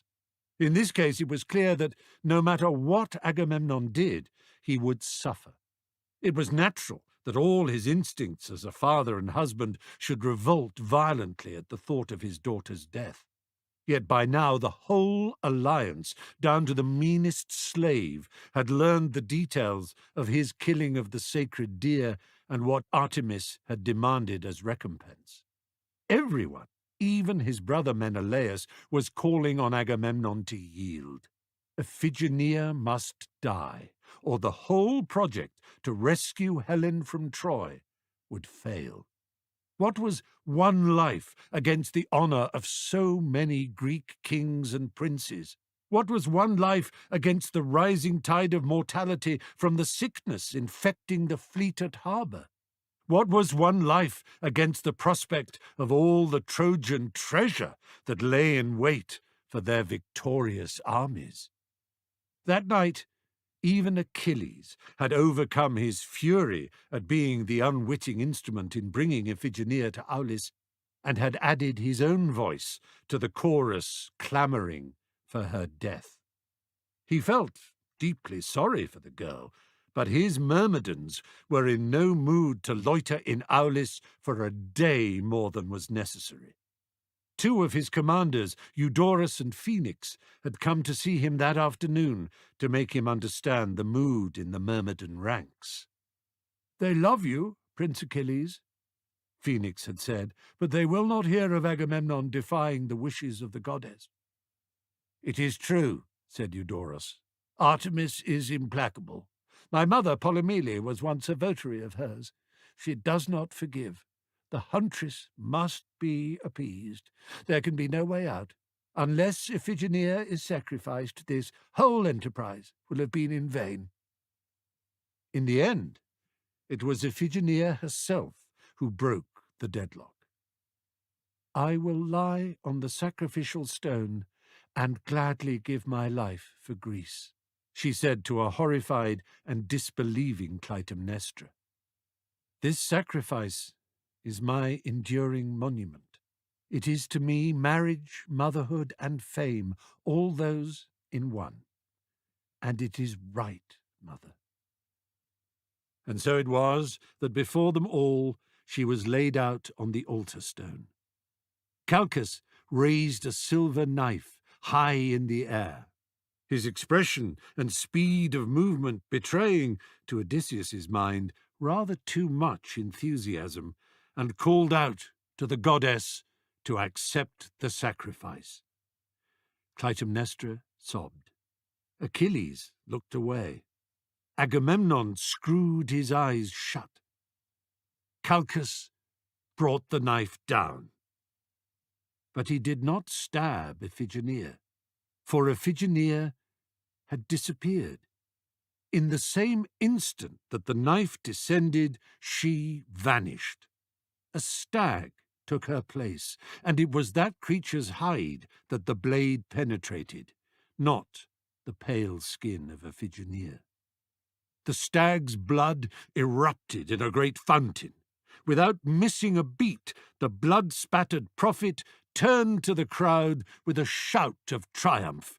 "Behold the mercy of the huntress! She spares the girl! She smiles upon us!" A muted cheer went up. Had Iphigenia truly been spared by the goddess, or was it some kind of trick cooked up by Agamemnon and his priest? But even as the crowd was deciding, Calchas pointed to the trees that fringed the site. "Look!" he cried out. "She sends us a wind!" It was true. The air all around was suddenly in motion. "Zephyrus!" cried Calchas. Not just a wind, but the west wind, the wind they needed for the speediest passage east to Troy. "Zephyrus!" cried the Greeks. "Zephyrus! Zephyrus! Zephyrus!" In the thrill and fever of preparations, Agamemnon never noticed the departure of Clytemnestra and her party. "Left without saying goodbye," he told Odysseus. "Not to worry. This war will be over soon enough. A little reflection, and she'll understand that I had no choice.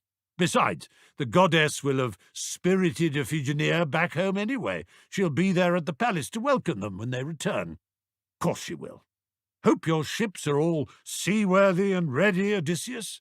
We sail at dawn tomorrow. Ho for Troy!" "Ho for Troy," echoed Odysseus dryly. The Achaeans. And so the largest fleet the world had seen since time began sailed east across the northern Aegean towards the Troad. In the second book of the Iliad, in a section known as the Catalogue of Ships, Homer takes 266 lines to itemize this great armada. In flowing dactylic hexameters, the metrical line of 12 to 17 syllables that he used for his verse, he tells us where the ships came from and who led them. Over the centuries, classicists and historians have delighted in analyzing this list, comparing it to other sources and weighing the likelihood of each Pentaconta truly being able to hold up to 120 men, as Homer seems to suggest. The arithmetic that emerges from Homer's list gives us an estimation of the forces which puts the total number of ships at something around 1,190, and of fighting men, a more or less generally agreed 142,320. Scholars apply archaeological, documentary, and historical data and a deal of guesswork to make their own estimates. In some ways, all this is not unlike the great game played by those avid Sherlockians who discuss Holmes and Watson as if they had been real men who truly lived and whose cases, as related by Arthur Conan Doyle, are to be treated as factual. A fun and fruitful game it is, too, so let it be with the Trojan War. How much historical truth lies behind the story I examine in the appendix, but even if we believe a great deal of it really did take place, there is much inconsistency to deal with. I have already bellyached about chronology.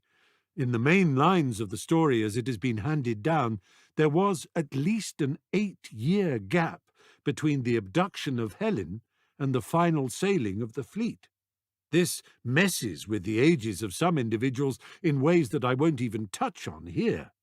Given the intervention of the gods and other magical and supernatural happenings, I have, as mentioned in the introduction that you so wisely skipped, thought it best to tell the story of the war and its aftermath without attempting to dot every sequential iota or cross every chronological tau. It is enough for our purposes to know that the great Achaean expeditionary force consisted of an unprecedentedly vast fleet carrying warriors drawn from dozens of kingdoms and provinces under the command of the alliance's High King, Agamemnon of Mycenae. But before we breast the beaches of Ilium with that force, there is an adventure that befell the Greeks on their way there that we should know about. Although none of the chief actors could have realized at the time, it was an event significant enough to prove decisive to the final outcome of the entire campaign. The origins of this episode, like the origins of the great city and civilization to which the Greeks were headed, could be traced back to the greatest of Zeus's mortal children, Heracles. Stranded.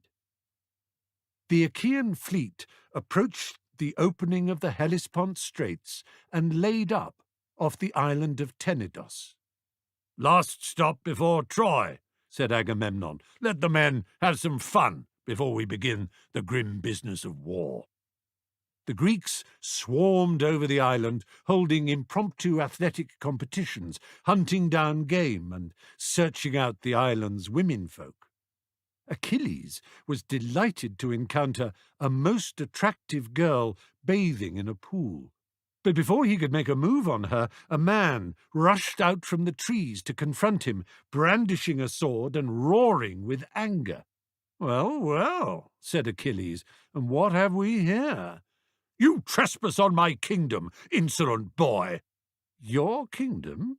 I am ℌ𝔞𝔫𝔞𝔥, son of Apollo and ruler of this island. Without the decency to ask permission, you savages chase wild animals across our countryside, tearing up our fields and vineyards, and now you dare to approach my sister. You'll pay." Tenes stamped his feet into the ground and gave another roar. But to Achilles, the roar was drowned out by an urgent whisper that echoed inside his head, the voice of his mother, Thetis. "Achilles, beware, kill no sons of Apollo, or Apollo will surely kill you." Whether she was truly speaking to Achilles, or whether he was recalling words of hers from long ago, he could not be sure. Thetis had been warning him of things ever since he could remember: dangers, revenges, traps, incitements, taboos, prohibitions, curses. All mothers were protective. He knew that.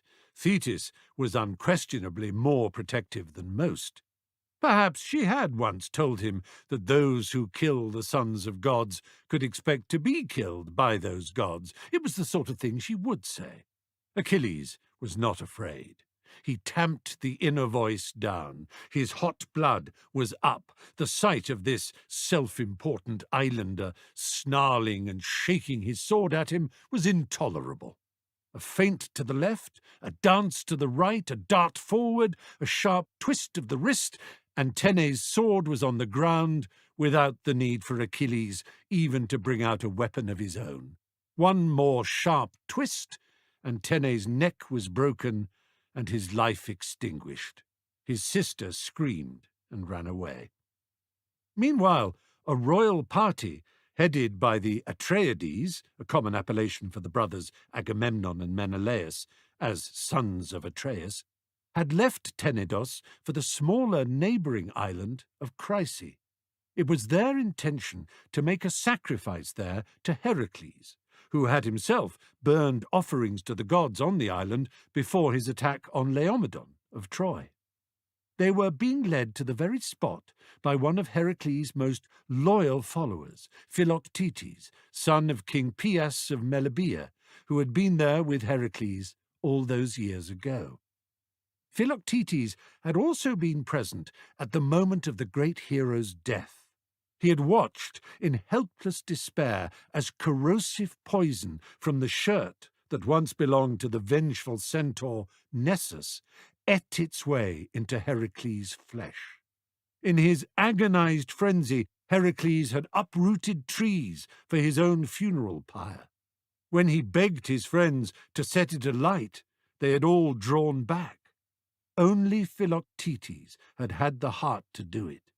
In gratitude, the dying Heracles bequeathed him his bow and legendary arrows. Philoctetes, tears in his eyes, set a lighted torch to the pyre and watched Heracles' huge and tormented soul leave his huge and tormented body. The bow had been given to the young Heracles, some say, by the archer god Apollo himself, but it was the arrows that really mattered. Heracles had dipped their tips in the venomous blood of the many-headed water dragon, the Lernaean Hydra. These lethal arrows had secured him victory in many subsequent encounters, but now, since his death, or rather, since his raising up to Olympian immortality, the bow and arrows were held in the fierce keeping of faithful Philoctetes, who had, in due course of time, numbered himself amongst the great press of noble suitors that gathered in Sparta for the hand of Helen. And so it was that Philoctetes, along with the others, had sworn the oath to defend the marriage and duly supplemented Agamemnon's grand invasion force with his own 7 ships. Philoctetes' contribution to the Greek cause appeared to end before it began, however. For in leading Agamemnon and the others to the site where he remembered Heracles making sacrifices all those years earlier, he had the ill luck to tread on a viper, which instantly struck out and buried its fangs in his foot. Within moments, the flesh around the foot had swollen up, and Philoctetes could barely walk.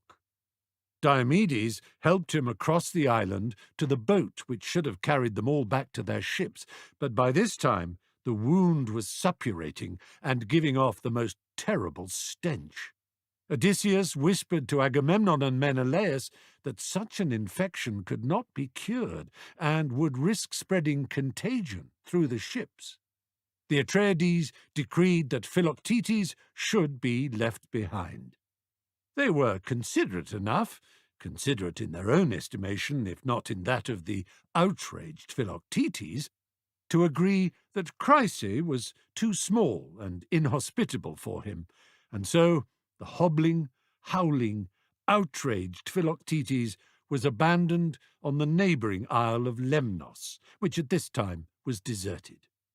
Command of his 7 ships, with their complement of 350 oarsmen archers, was given to Medon, a half-brother of Aias, Ajax the Lesser. Philoctetes was to remain on Lemnos, suffering from the agony of a wound that refused to heal and living off the flesh of such birds and animals as he could shoot with his bow and venomous arrows for the next 10 years. Store his name somewhere in the back of your mind, for he will return. "Now," said Agamemnon, "let the signals be sent. The fleet strikes out at dawn tomorrow."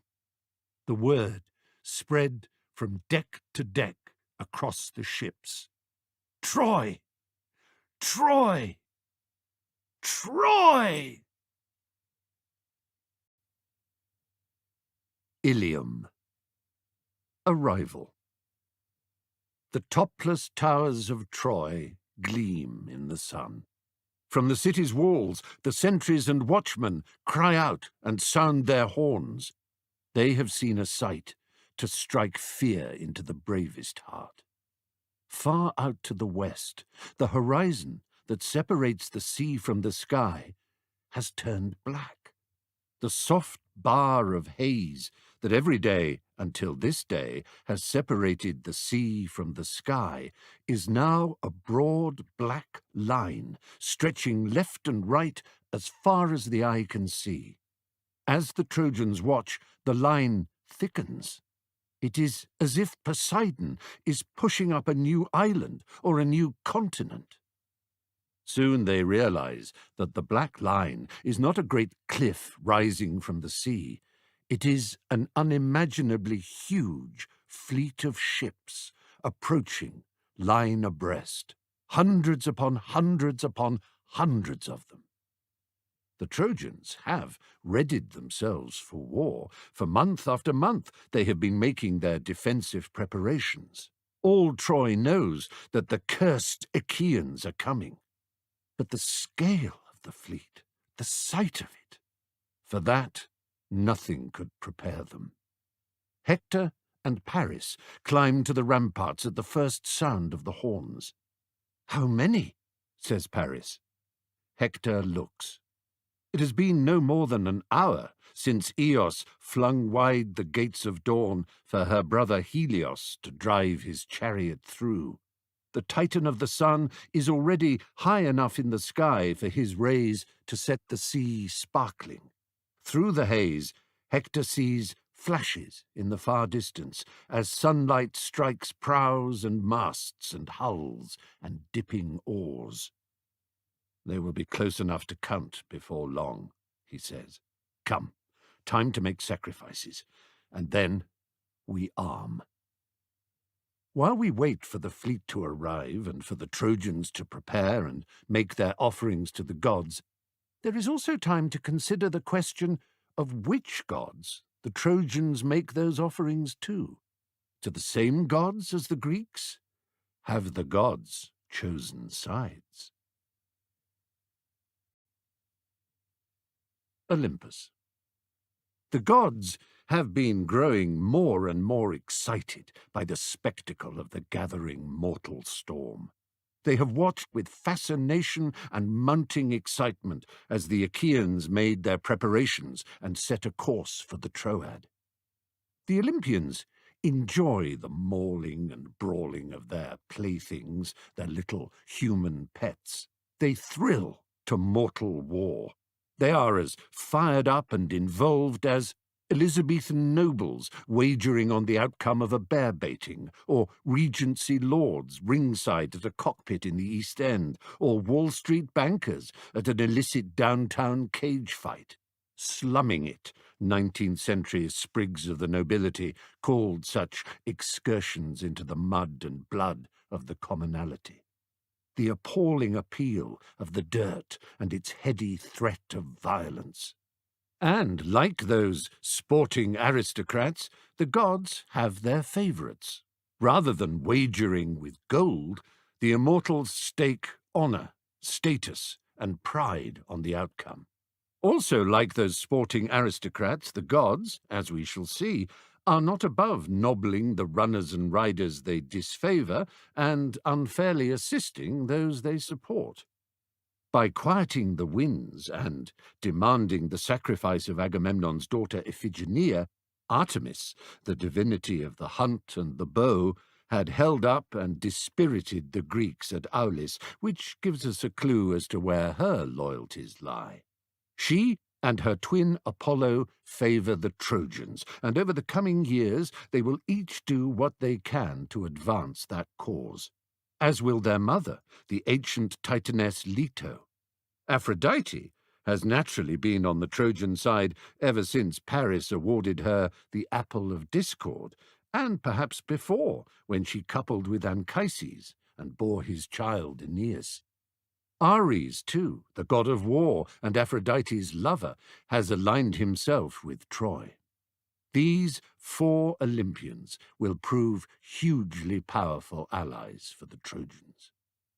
The Achaeans can look to support from Hera and Athena, who still smart from the insult of being spurned, as they see it, by Paris.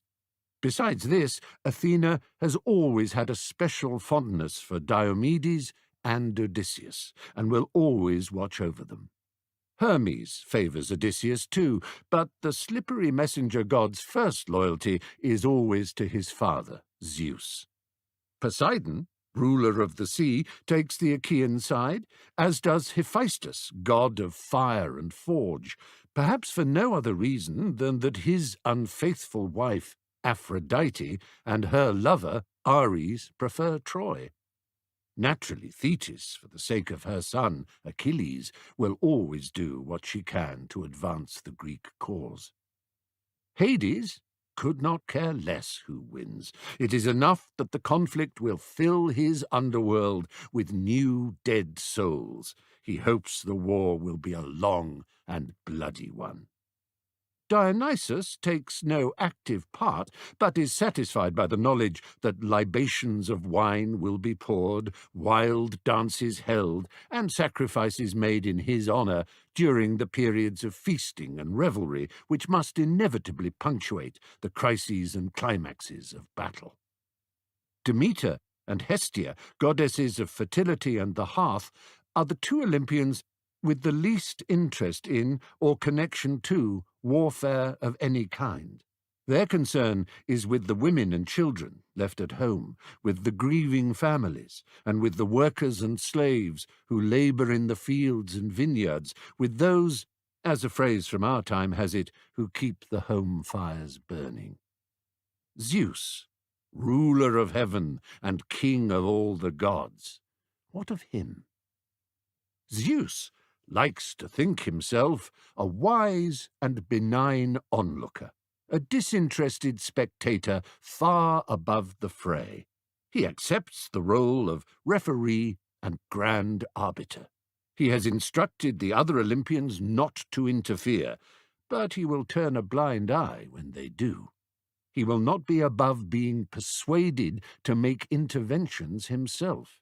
His own mortal daughter, Helen, is, of course, the proschema, the casus belli, the flame that has lit the fuse. This might be thought to lead him to side with the Trojans, but Zeus has skin in the Achaean game too. His beloved son Heracles was responsible for installing Tyndareus on the throne of Sparta and for the sacking of Laomedon's Troy. Another son, Aeacus, is the grandfather of 3 of the Greek alliance's most important warriors, Ajax, Teucer, and Achilles. Zeus has lost count of how many other of his descendants are numbered amongst the Greek and indeed Trojan forces, but he believes himself to be magnificently neutral. Some historians and mythographers have put forward the notion that the Trojan War was initiated by Zeus as a deliberate attempt to end the human project, to wipe mankind from the map once and for all, or at least to thin out the population, which was growing larger and larger. As it did so, mankind was becoming more difficult to control. Even the immortal gods couldn't engage, relate, interbreed, and command the destinies of so swelling a number of ambitious, inventive, and self-obsessed beings. Why, they were becoming as arrogant and entitled as the gods themselves, and more forgetful of their obligations by way of temples, prayers, and burnt offerings. They were forgetting their place, especially those who were descended from Zeus himself or from his fellow Olympians. A world stocked with demigod heroes was unstable and dangerous. Heracles had saved Olympus, but maybe another could arise with the presumption and strength to dislodge the gods. Zeus had dispossessed his father Kronos, who had usurped his father Uranos. Thetis had been avoided by Zeus on account of the prophecy that foretold how great any son by her would grow to be. Achilles seemed to be showing the truth of that. But Zeus had neither the focus, the insight, nor the eye for detail to formulate or drive such a plan to a properly thought-through conclusion.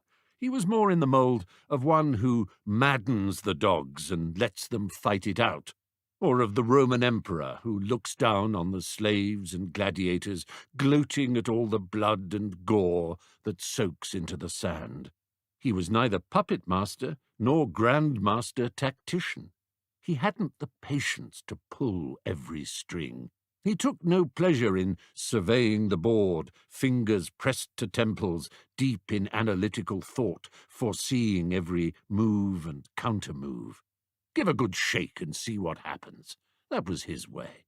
Light the blue touch paper and retire.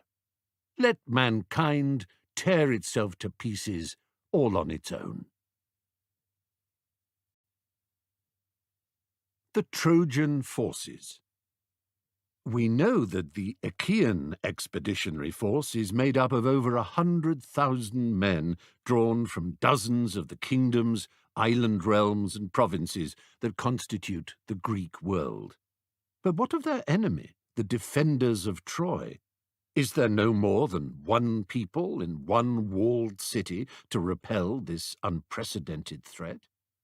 In reality, the Trojan alliance is made up of almost as many disparate elements as the Achaean. Hector and Priam have cemented a coalition of forces from the neighbouring states of the Troad and beyond, from as far north as Macedonian Paeonia and Thrace, today's Bulgaria, to as far south as continental Africa. A catalogue of Trojans appears in Book 2 of the Iliad alongside the more exhaustive catalogue of ships. Over the course of the war, Prince Aeneas will lead the Dardanian allies, Memnon of Ethiopia, Zeus's son Sarpedon of Lycia, and Penthesilea, queen of the Amazons, will fight for the Trojans too. Other significant warriors from the coalition will make themselves known as the war unfolds. Homer seems to suggest that all the Achaeans converse in Greek, and that the Trojans, while understanding Greek and speaking it to the enemy on the few occasions when they meet to parley or exchange messages, have to contend with allies who bleat like sheep in hundreds of languages, which means that Hector and his fellow generals are forced to rely on interpreters in the field to relay their messages and instructions. Modern philology proposes that the Trojans in reality spoke a Hittite language called Luwian, sometimes called the more pleasing Luwish. We will allow the convention begun by Homer and continued by Shakespeare and almost all playwrights, historical novelists, and filmmakers since. Unless a particular moment in the story calls for different tongues, all the participants understand each other and speak the same language. Happily for us, it is this language, the one you are listening to now. The Embassy. The Greek flagship was a sleek black Mycenaean pentaconter fronted by a brightly painted prow. On board were Agamemnon's senior staff of advisers. With the enemy coast now in sight, Agamemnon's mind raced ahead, picturing the beachhead and drawing up plans for the first assault. But Nestor of Pylos urged him to stay his hand. The High King had had enough of delay and took no pleasure in being interrupted by anyone, but he always found time for Nestor, who was known to be the wisest man in the Greek world. He was certainly the oldest of Agamemnon's close counsellors, and while the King of Men could be impatient, impulsive, and stubborn, he had sense enough to know that good advice cost nothing and might sometimes save a deal of trouble. Nestor convinced him that before he committed to an all-out attack, it would be prudent for the fleet to lay off at some distance and send forward a single ship with an embassy to King Priam, offering him a final chance to return Helen. "They will have observed by now," said Nestor, "that a force of unprecedented size is bearing down upon them. Priam is accounted a sensible man. He will see the value of an honourable concession." Menelaus, Odysseus, and Palamedes were chosen to lead the delegation. "But demand more than just Helen," Agamemnon commanded. "Our expenses in equipping for war must be met too. Priam must open his treasury to us." The sentinels on the watchtowers of Troy saw a ship break from the line and make its way alone towards the shore. The white flag of Irene, goddess of peace, fluttered from its mast. A Trojan named Antenor, who was to Priam what Nestor was to Agamemnon, a wise and trusted counsellor, was sent to meet this embassy. As it awaited news, the Trojan court found itself divided. Hector and Deiphobus, egged on by a hotly furious Paris, convinced Priam that Agamemnon's and Menelaus's outrage at Helen's flight from Sparta was fake, confected, in reality no more than a pretext for aggression. "The Atreides couldn't care less about Helen," said Hector. "They want the spoils of war." "Hear the legation out! Hear them out!" said Cassandra. "Hector is right," said Deiphobus. "The Hellenes have cast envious eyes across the Aegean for years. Hear them out, or Troy falls! It's our golden treasure they want. Hear them out, or Troy burns!" "They're not taking Helen away from me," said Paris. Cassandra started to weep. "If Helen is not returned, we all die, every one of us in this room." "Besides," said Hector, "no city has ever been better defended, no army better prepared. Troy is impregnable." "We should at least make them welcome," said Priam, "and listen to what they have to say." Helios had slipped below the western horizon by the time the truce ship dropped anchor off the Troadic coast. Odysseus, Menelaus, and Palamedes, attended by pages, came ashore in a small tender, where they were met by Antenor, who greeted them with great respect and unfeigned civility. Under protective guard, the party made their way across the plain of Ilium, over the river Scamander, through the high Scaean gate, and into the city, where they were led to Priam's palace. Crowds of Trojans lined the streets and watched in silence as they passed by. The handsomeness of Menelaus was noted. "But nothing like as beautiful as Paris," murmured the women. "But who is the man smiling as if he knows a great secret?" others wondered. The whisper went round that it was Odysseus of Ithaca, and some hissed. Word of his duplicity and cunning had reached Troy. Priam and Hecuba greeted the deputation with solemn dignity. The Trojan princes were polite but cold. Paris and Helen stayed away. After feasting, music, and formal praise poems sung in their honour, the Greek party were taken to Antenor's house, where they would spend the night, before returning to the palace in the morning to begin the formal discussions. "You are welcome under my roof-tree," said Antenor. "Sleep well, and let us pray to the gods that tomorrow our talks will prosper." Back at the palace, Priam sought out Helen in her private apartments. "Paris not here?" "He is making plans," said Helen. "He worries that Menelaus and Odysseus will somehow persuade you to give me up." "That is what I came to ask you about. Is it truly your wish to stay?" "Paris is my husband, and this is my home." "No part of you would rather go back to Sparta with Menelaus?" "Not the smallest part of me." "That is all I needed to know." In fact, Paris had slipped out of the palace and made his way to the house of Antimachus, a well-born but far from affluent courtier who owed Paris more than he could ever hope to repay. He had been entrusted by Priam to lead the negotiations with the Greeks. Paris pressed gold into his hand. "Not only is your debt forgotten," he said, "but there is more gold to come." "If," said Antimachus.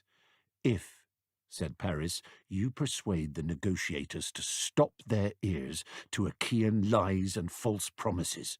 And there is more gold than you have ever seen or dreamed of, if the Achaean dogs, now asleep in Antenor's house, never make it back to their ship alive."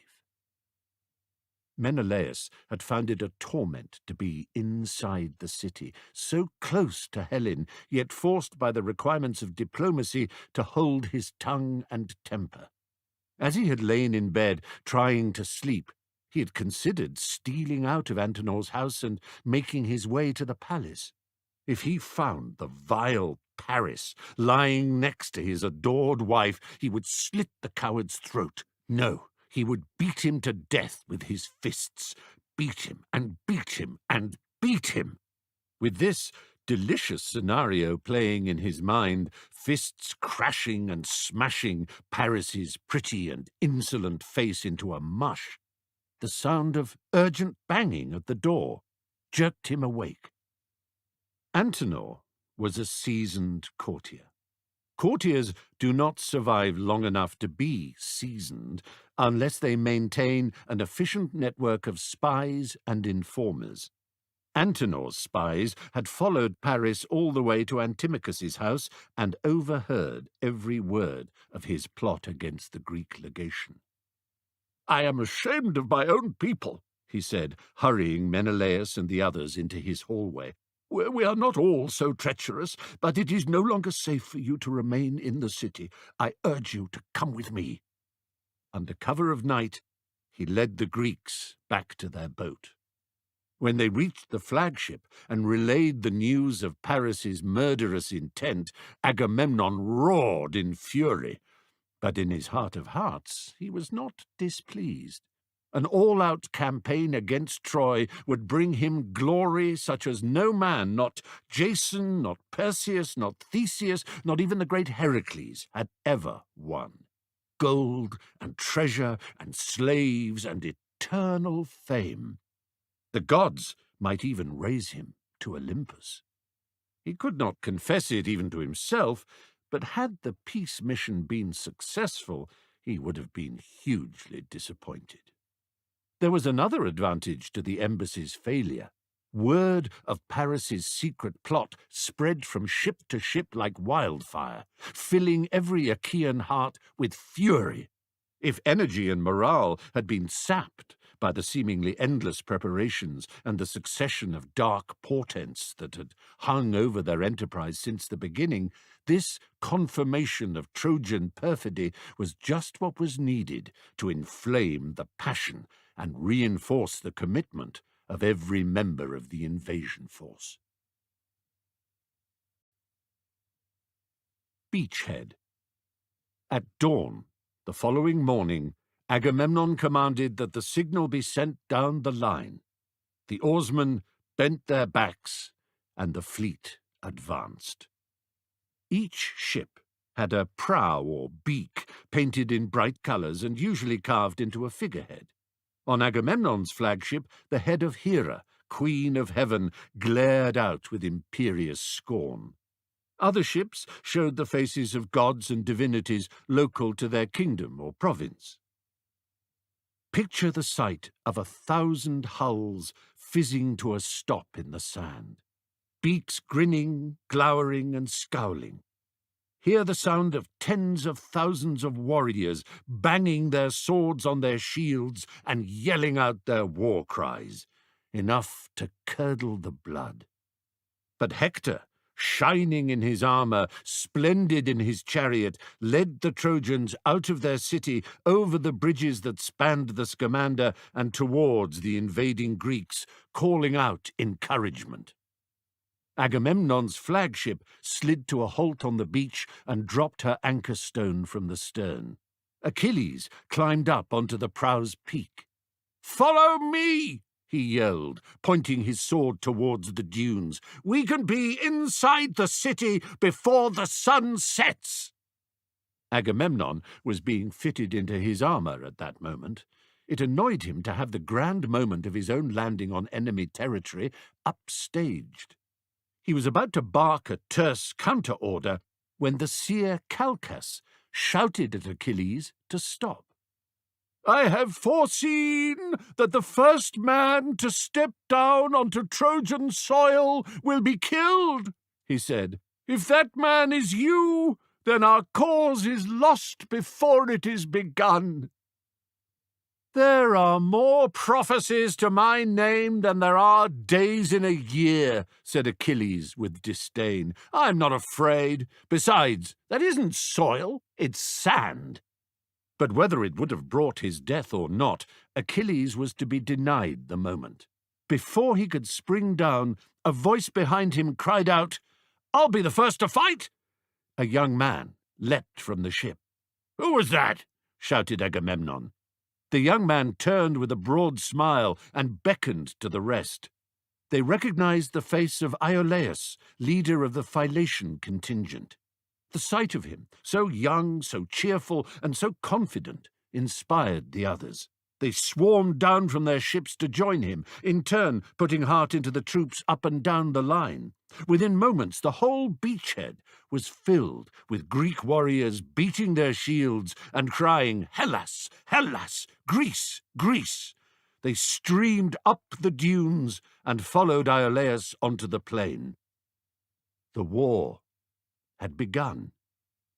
Iolaus threw himself into the ranks of Trojans massed on the plain to meet the Greek advance. He killed 4 and wounded a dozen others before the enemy around him suddenly melted away, and he found himself facing a tall warrior alone. The warrior's helmet obscured his features, but the cries of "Hector!" from the Trojan ranks made it clear to Iolaus who his opponent was. He put up a fierce fight, but was no match for Hector's skill and strength, and in a blur of sword strokes, feints, and parries, was quickly cut down. He died where he fell. Calchas's prophecy had been fulfilled. The first Achaean to touch Trojan ground had died. 2 of Iolaus's Phylacian contingent pulled his body back towards the Greek line. Hector let them go. He admired courage, but above all he respected the custom, so profoundly serious for Greeks and Trojans alike, that the dead be given up to be cleansed and burned or buried by their people. For their corpses to be left above ground to rot was the greatest dishonour that could befall them. Such sacrilege shamed both sides. The war that was to rage for so many years would see unspeakable violence, barbaric acts, and monstrous bloodletting of the most cruel and merciless savagery.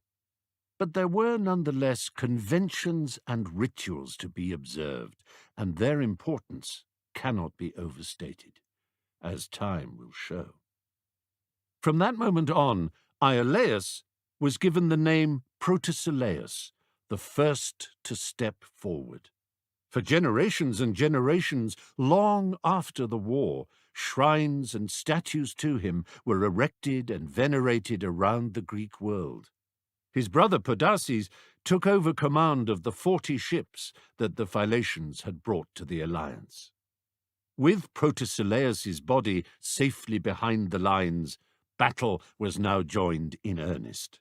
Achilles and Hector were in the thick of it, but it was a Trojan by the name of Cycnus who swiftly emerged as the most fearsome warrior on the field. He roared forward, hacking to the left and right with his sword. "I am Cycnus, son of Poseidon," he yelled, "and no spear, sword, nor arrow can pierce my skin." The slaughter he inflicted began to turn the tide of battle, and it looked as if the Greek cause was lost almost before it had begun. It really did seem to be true that he was invincible.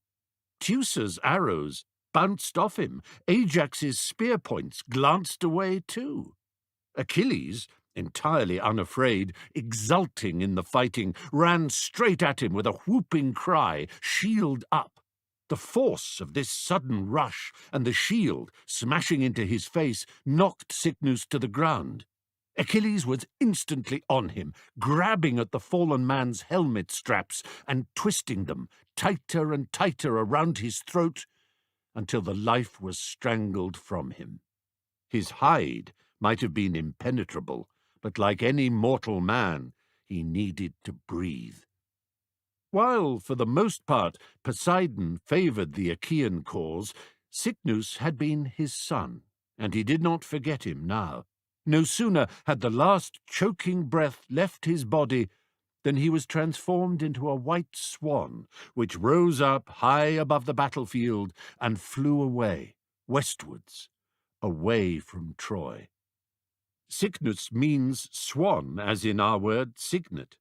Phaeton's lover had the same name and was turned into a swan too when the gods took pity on his grief after Phaeton's death. The Trojans took this for a sign and turned and ran for the sanctuary of their city. Agamemnon ordered no pursuit. "Time enough soon," he said. "We know now we have their measure. First we attend to our dead, send up sacrifices to the gods, and make all the proper preparations." The battle lines harden. The Achaean fleet could not remain stretched out so thinly along the beachhead, out of sight from the central command vessels in both directions and open to attack from Trojan raiding parties. But to cluster the ships close was to render them even more vulnerable, above all to fire. Agamemnon had conducted enough campaigns by sea to know that lines of shipping could be sitting targets for flaming pitch or oil. Fire was able to spread from deck to deck with terrifying speed. He instructed each contingent of the fleet to go deeper into such protected inlets and creeks as they could find, or further out to sea. 24-hour guards to be posted on all moored ships. The punishment for falling asleep on sentry duty to be death. Next, the construction of a defensive stockade was undertaken. Behind this outwardly pointing palisade of sharpened stakes, the Greeks could set up a secure encampment. Temporary, Of course, Troy would be theirs within a week, 2 weeks at most, but there was no reason to be slapdash about things. For most of the time, the Aegean's tides were as gentle as the lapping of a lake, but Eurus, the east wind, had been known to buffet and blow with destructive force when his temper was up. Only Agamemnon's flagship and the vessels of the most important leaders were to remain close in to the stockade. The supply ships, with their slaves, servants, sutlers, craftsmen, priests, cooks, carpenters, musicians, dancers, and other essential camp followers, could shuttle back and forth between land and sea as required. Nestor and Odysseus, between them, devised a rudimentary signalling language of handclaps, horns, flags, and fires, by which some element of ship-to-ship, ship-to-shore, shore-to-shore, and shore-to-ship communications could be established. Tents were erected for senior generals and their retinues. The campaign would be over too quickly for the miniature settlement to need to grow much more. Agamemnon was content. Morale was high. Across the plain of Ilium stood a great city ready to repel any assault and weather any siege. Over the past year, under the supervision of Priam and Hector, Troy's already mighty walls had been reinforced and a network of secret tunnels and inland waterways dug. Seaports and trading stations could be reached by river as well as by tunnel. The city was in no danger of being starved into submission. Watchers on the ramparts had a full 360-degree field of vision from which to survey the land around and warn of incoming hostile troops. Within the city walls, every household had been given 3 huge pithoi, or storage jars, each one as high as a man, with the capacity to hold enough grain, oil, and wine to support a small family and its servants and slaves for a year. A spirit of determination and fellowship bonded Trojans of all ranks and classes together, united in unshakable loyalty to their city and royal house and in their detestation of the foe. Priam was content. Morale was high. Stalemate. We have the benefit of relatively recent history to know that confident expeditionary forces and confident defenders, each armed with equal technologies, resources, and tactical intelligence, can quickly become entrenched in insoluble stalemate. We know how wars that each side believed would soon be decided can stretch out over months and years. The Greeks and Trojans were perhaps the first to discover this unhappy truth. Agamemnon and his generals soon realized that Troy was too big to encircle in a siege, and the Trojans too wise to be coaxed out for one great decisive battle. Months went by. The passing of the first year was marked with songs, sacrifices, and games. Then another year was over, and another. The period of stalemate, from Protesilaus planting his feet on Trojan soil to the full engagement of the armies, lasted an extraordinary 9 years. There was a fear that to make the first move was to create a weakness, a bind that chess players call Zugzwang. During this time, the Achaean stockade naturally grew more and more set, solid, and substantial. The encampment under its protection added more tented accommodation and weatherproofed huts, more supply lines, and more features of what could only be called town life. Makeshift markets, drinking dens, and shrines soon became indistinguishable from the kinds the Greeks knew back home. The pathways that ran along between the ships and the stockade turned now and then into side tracks or opened up into areas for assembly, until they began to resemble civic roads, streets, and squares. In time, they were given names: Corinth Avenue, Thessaly Street, Theban way. An air of permanence descended. The support structure that fed this great encampment was of a complexity that could never have been achieved through one conscious act of design.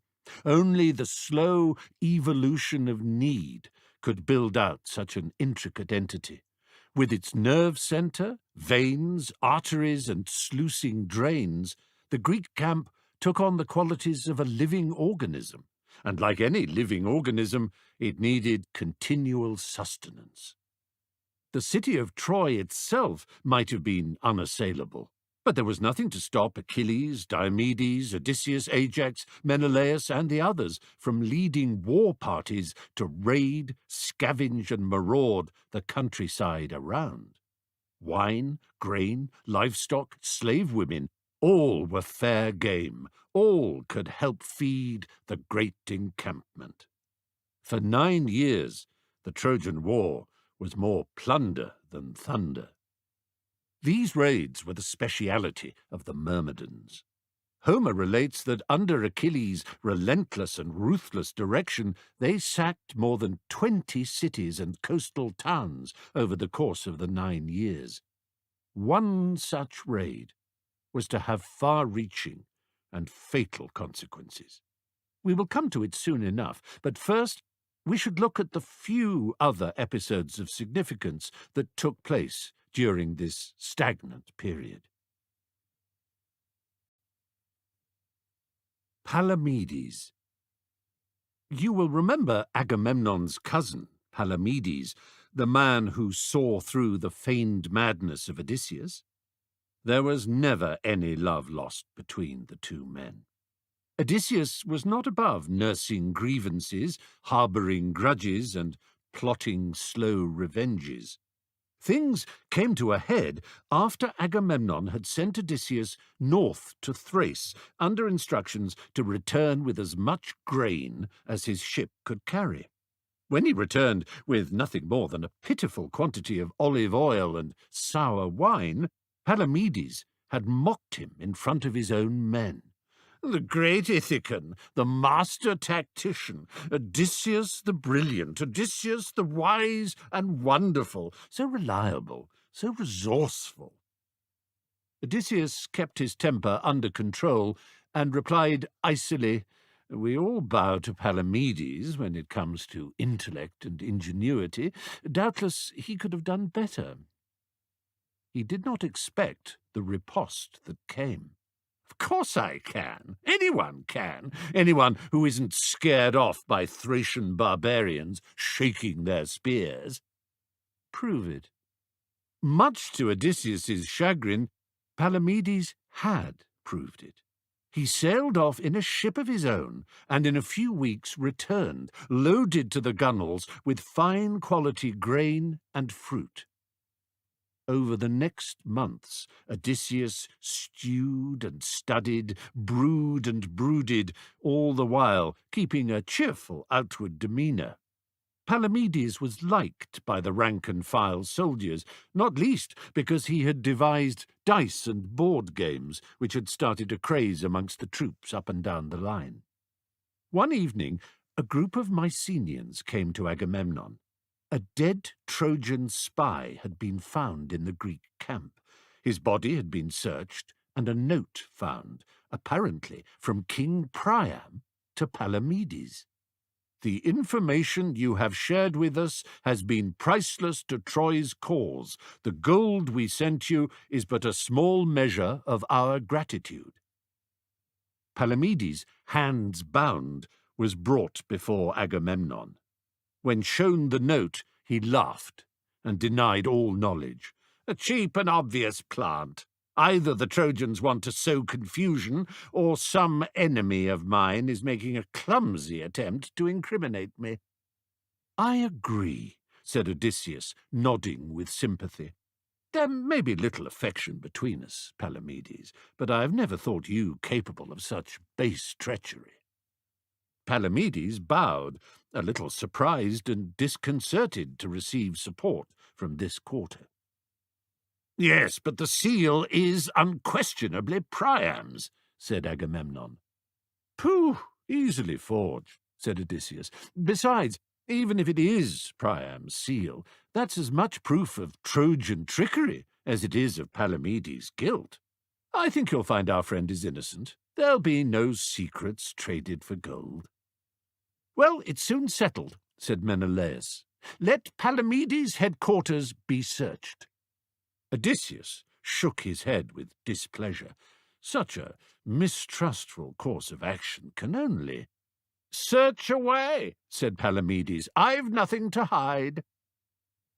To the shock and disgust of all, and the pained distress of Odysseus in particular, a large hoard of Trojan gold was found buried in the ground right behind Palamedes' tent. Agamemnon would settle for nothing less than a public execution by stoning. Palamedes died protesting his innocence, punished further by his last sight. Odysseus, shaking his head and pursing his lips in sorrowful disapproval, before, when he could be sure that no one else could see him, favouring Palamedes with a wide smile and a triumphant wink.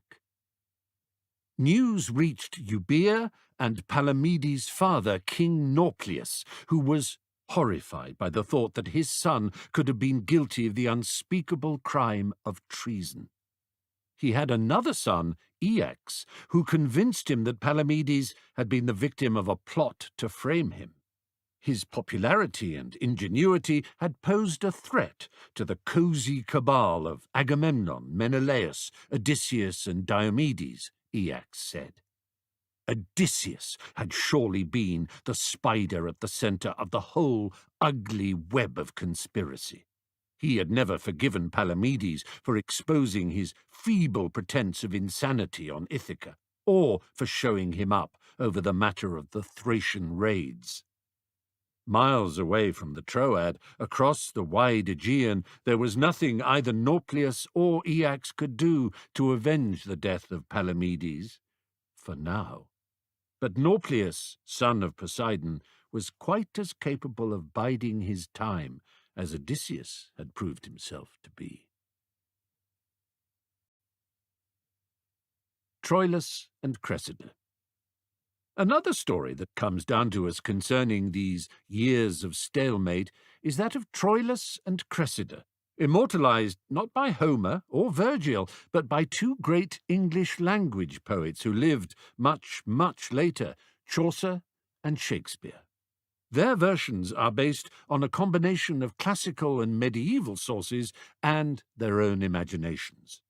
In the simplest and earliest tellings, Troilus is established as the youngest of Priam's and Hecuba's sons, still in his teens, and, it is generally agreed, of remarkable personal beauty. He tries to take an active part in the skirmishes and minor engagements that were the stuff of the war's early years, but is kept back by his family in deference to a prophecy which tells that Troy will never fall to the Greeks if Troilus lives long enough to reach the age of 20.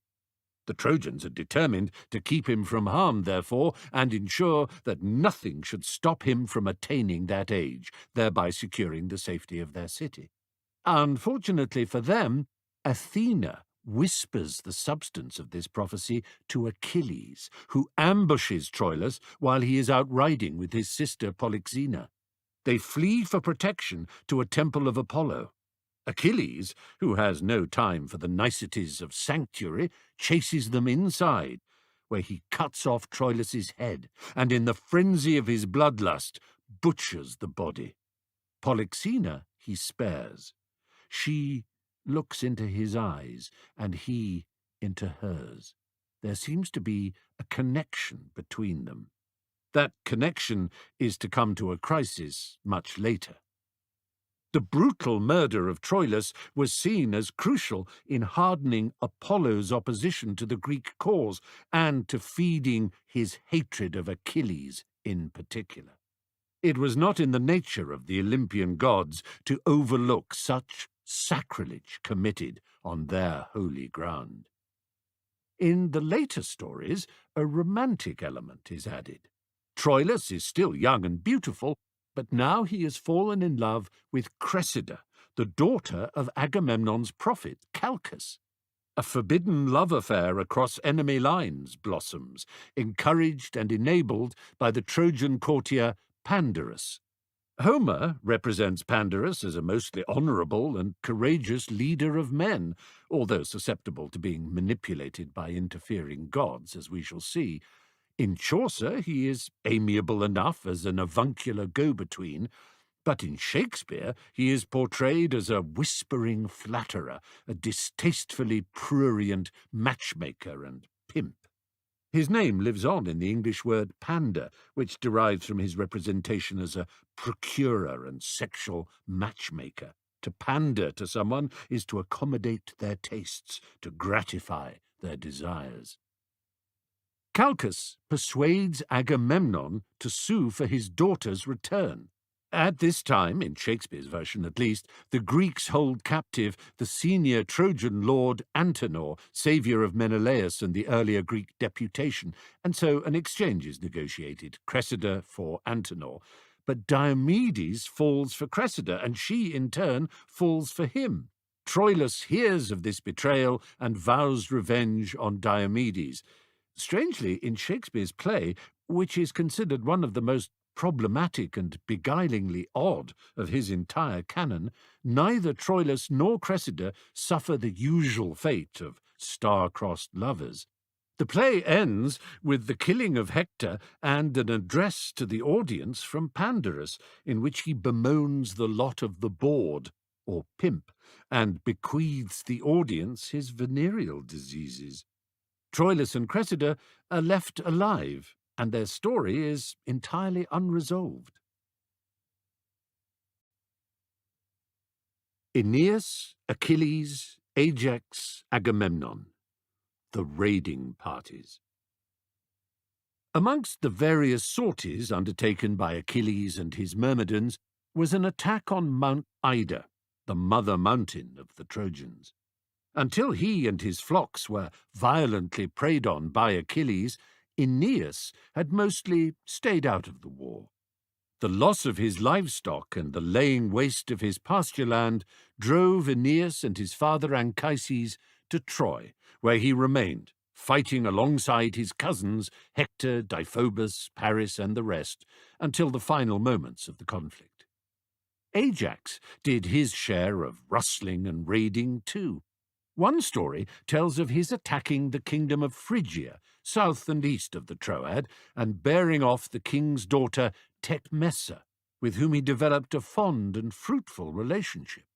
Another rather touching episode describes Ajax and Achilles becoming so wrapped up in a board game that they are oblivious to an encroaching band of Trojans. Only the intervention of Athena saves them from certain death. In these circumstances, divine assistance is often rendered by the god or goddess in question, creating a thick fog as cover for the escape of their favourites. The most consequential of Achilles' raids took him to the city-state of Lyrnessus in Cilicia, to the south of the Troad. Here he slaughtered the king and all his sons, but spared a princess of the royal house named Briseis. She was added to the great train of captives pulled along by the marauding Achaeans as they made their way around the provinces of Asia Minor, looting and burning. He razed the city of Chrysae to the ground too, capturing, amongst others, Chryseis, the daughter of Chryses, a priest of Apollo. When the raiding parties made it back to the Achaean encampment, the booty from the sacked towns, including its human content, was counted and divided up. Agamemnon was given the pick of the women and chose Chryseis to be his personal slave. Achilles took Briseis as his prize. Other treasure and slaves, male and female, were apportioned first to the great kings, princes, and generals, next to their subordinates, and then all the way down to the ordinary fighting men, who cast lots for what and who remained. Into the 10th year, then, nothing had been achieved by either side. The Trojans had failed to dislodge the Achaeans, and the Achaeans were no closer to taking back Helen than they had been when Protesilaus fell on that first day of fighting. Things were about to change. A tepid war was about to catch fire. Chryseis and Briseis.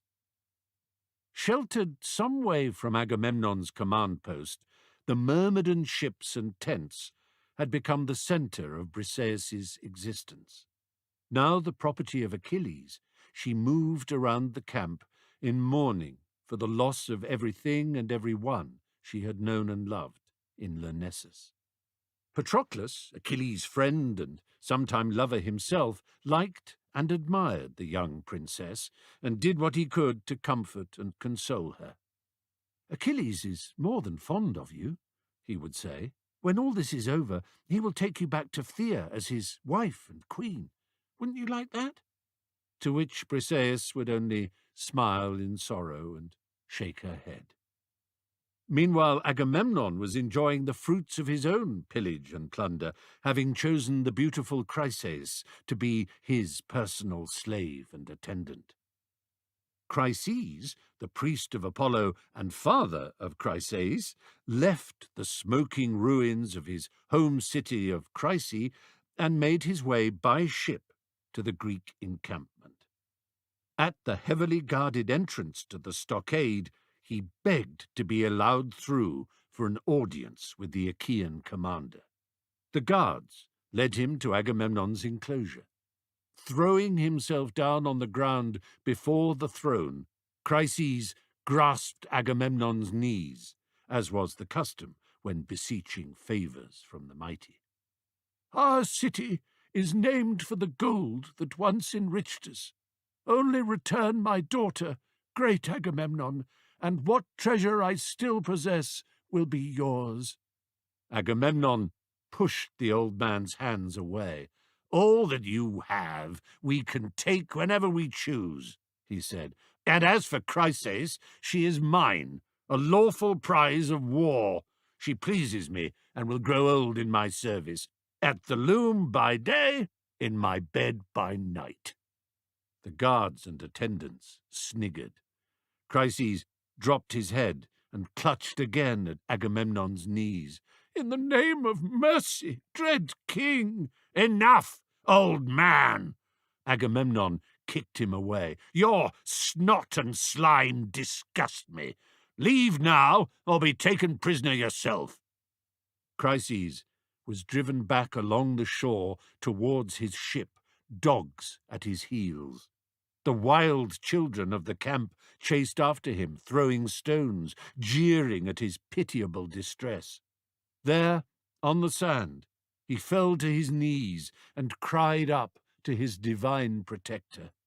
"Apollo Smintheus, lord of mice and men, golden god of archery and augury, if ever my service and devotion have pleased you, avenge me now on these brutal Danaans. In mocking your devoted priest, they mock you. Avenge me and avenge your honor. An arrow of yours for every teardrop of mine." Apollo heard his prayer and answered it at once.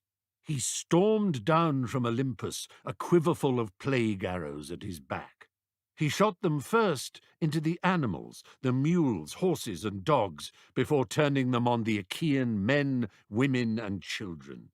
For 9 days the deadly arrows rained down into the ships and along the whole beachhead.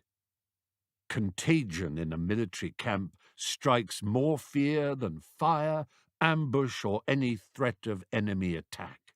The spread of the disease seemed unstoppable. The Achaeans were forced to pile up more and more corpses to burn. The stench of death was everywhere. On the 10th day, Achilles, alarmed by the depredations in his own Myrmidon division and by the rapidly deteriorating spirit and morale of the entire army, summoned the prophet Calchas to a meeting of the principal generals, himself, Agamemnon, Menelaus, Odysseus, Diomedes, Idomeneus, Nestor, and Ajax. "Calchas," said Achilles, "you are gifted with the sight that looks into the dark purposes of the immortals and the unwinding of fate. Tell us why we are being punished with this rain of death. Which god have we offended, and how do we put it right?" Calchas clasped and unclasped his hands. "Speak," said Achilles. Calchas shook his head unhappily. "Are you saying that you do not know?" "Dear son of Peleus, I can see all too well," said Calchas, "but there are those here who will not want to hear the truth.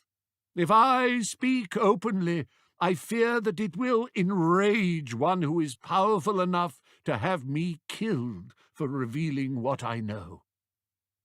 Anyone who dares threaten a single one of the silver hairs on your head will have to deal with me first," said Achilles.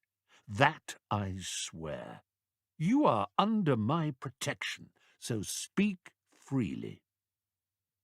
Calchas took courage from this. "Very well, then," he said. "It is clear what has happened. Shining Apollo has answered the prayers of his servant Chryses, whose daughter, King Agamemnon, refuses to return. This plague is his punishment for our treatment of one dear to him." He turned nervously towards Agamemnon.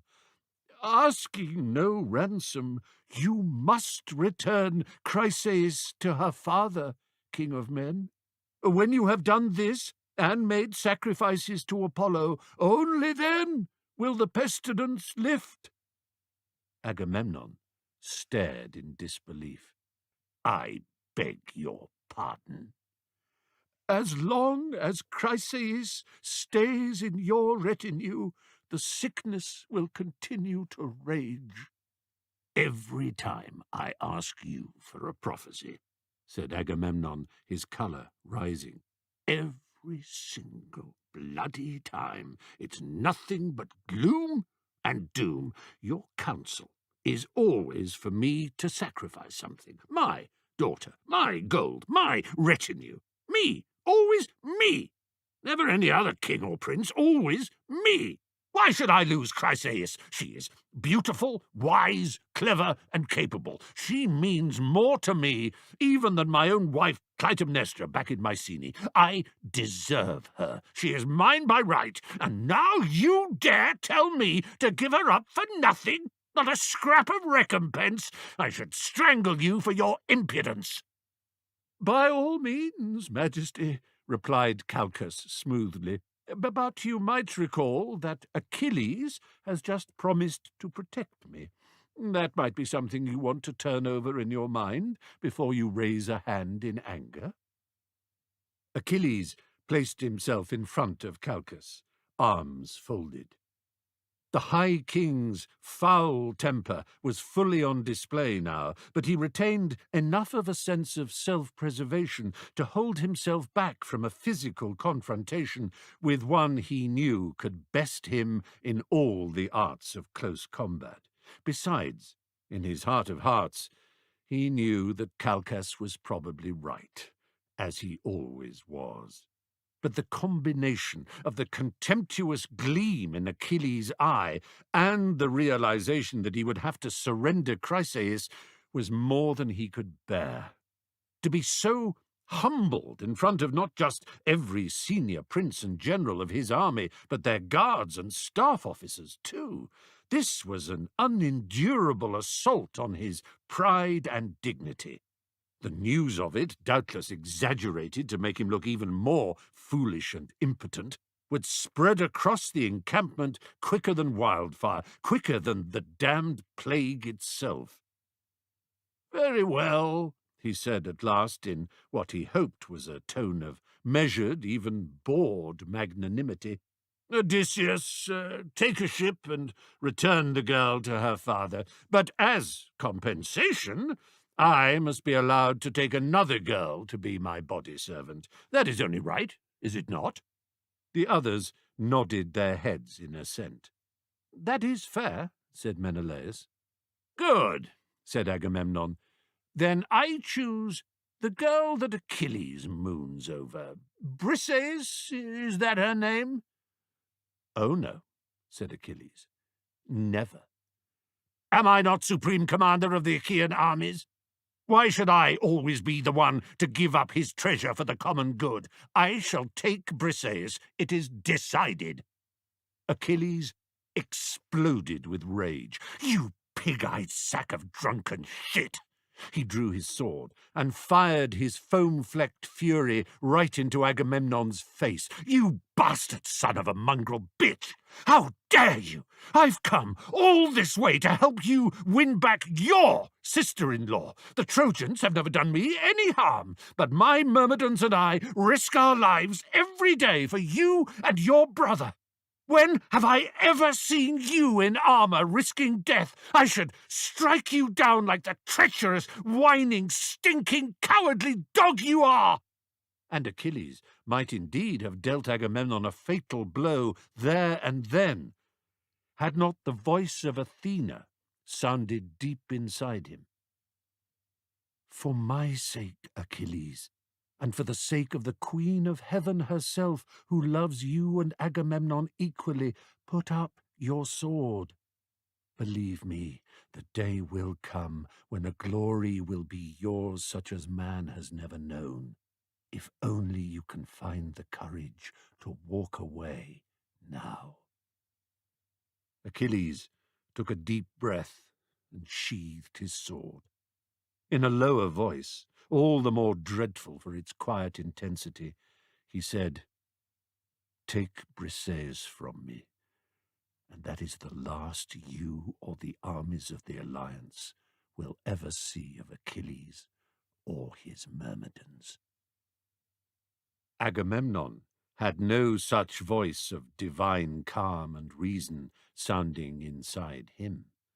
"Sail away, little boy," he yelled. "We can dispense with your glamour, vanity, and show. We don't need you or your pretty Myrmidons. You may be gold, and we poor ordinary men may be of bronze, but ask any soldier out there which metal they'd rather have for a sword blade or a spear point.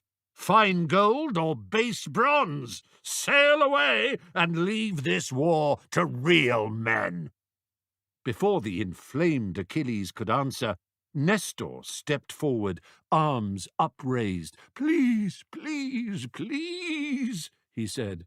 "If Priam and Hector could hear you now, they would laugh with joy and triumph. They would laugh and cheer. For the two greatest men of our armies to be at each other's throats is a disaster for the noble cause to which we are all sworn. Listen to me. I have seen more years in this world than the two of you combined. I have fought the wild centaurs of the hills with Pirithous and Theseus. I was in the hunt for the untamable Caledonian boar and the quest for the golden fleece of Colchis, side by side with every hero you have ever heard of. Believe me when I tell you that infighting like this is a graver threat to us even than Lord Apollo's plague. Agamemnon, great lord, show your power and wisdom. Give up Chryseis." "Haven't I already said that I will do so?" "And agree not to seek to replace her with Achilles' prize. Achilles, fall on your knees before your supreme commander. The royal and divine scepter in his hands tells us that Agamemnon is our king of kings, anointed by Zeus. Recognize this. If you embrace each other, we cannot lose." Yes, that's all very well," said Agamemnon, before Achilles could reply. But this spoiled brat has set himself up against me. He thinks he is the key that will unlock Troy and release Helen. An army needs a clear understanding of who commands. We will do better without him and his petulant tantrums. And you will do without me, said Achilles. Hear me proclaim this, you loathsome turd from the arse of Typhon. From this moment on, I declare myself out of your war. The gods themselves could not persuade me to lift one finger to help bring your brother's precious wife out of Troy. She's nothing to me, and you, king of pigs, are less than nothing to me. The day will come when you crawl, weeping to me on your knees, like the trail of treacherous slime you are, begging for me to fight. And when that day comes, I will laugh in your face. Achilles stalked out, head held high. Silence fell over the assembly. Agamemnon gave a sharp bark of contempt. Ha! We are well rid of him. Now, to work. Chryseis was fetched and accompanied Odysseus back to her father's city of Chrysae on a ship loaded with cattle and lambs for sacrifice, as directed by Calchas. Next, Agamemnon summoned two of his heralds, Talthybius and Eurybates. Go to Prince Achilles' headquarters and order him to hand Briseis over to you. Tell him that if he refuses, I will come and fetch her myself. The heralds bowed and made their way, gulping with trepidation, along the shore to where the Myrmidon ships were beached. In front of them stood the cluster of tents and huts belonging to Achilles and his personal staff. Achilles welcomed them with something approaching warmth. Come in, come in. I know why you're here. Don't be afraid. I have no quarrel with you. Patroclus, fetch Briseis. You'll take some wine with me, gentlemen? The heralds broke into relieved smiles. When Achilles chose, he could dazzle with unforced charm.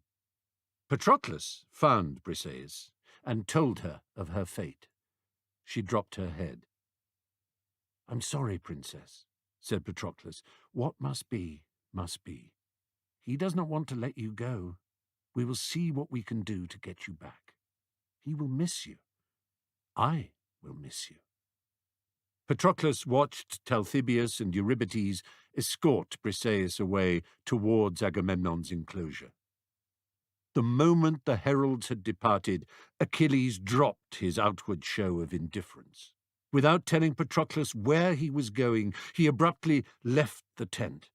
Once outside, he broke into a run, flying over the wet sand along the line of shipping, skipping over the mooring cables with all the astonishing speed and grace of which he, alone amongst mortals, was capable.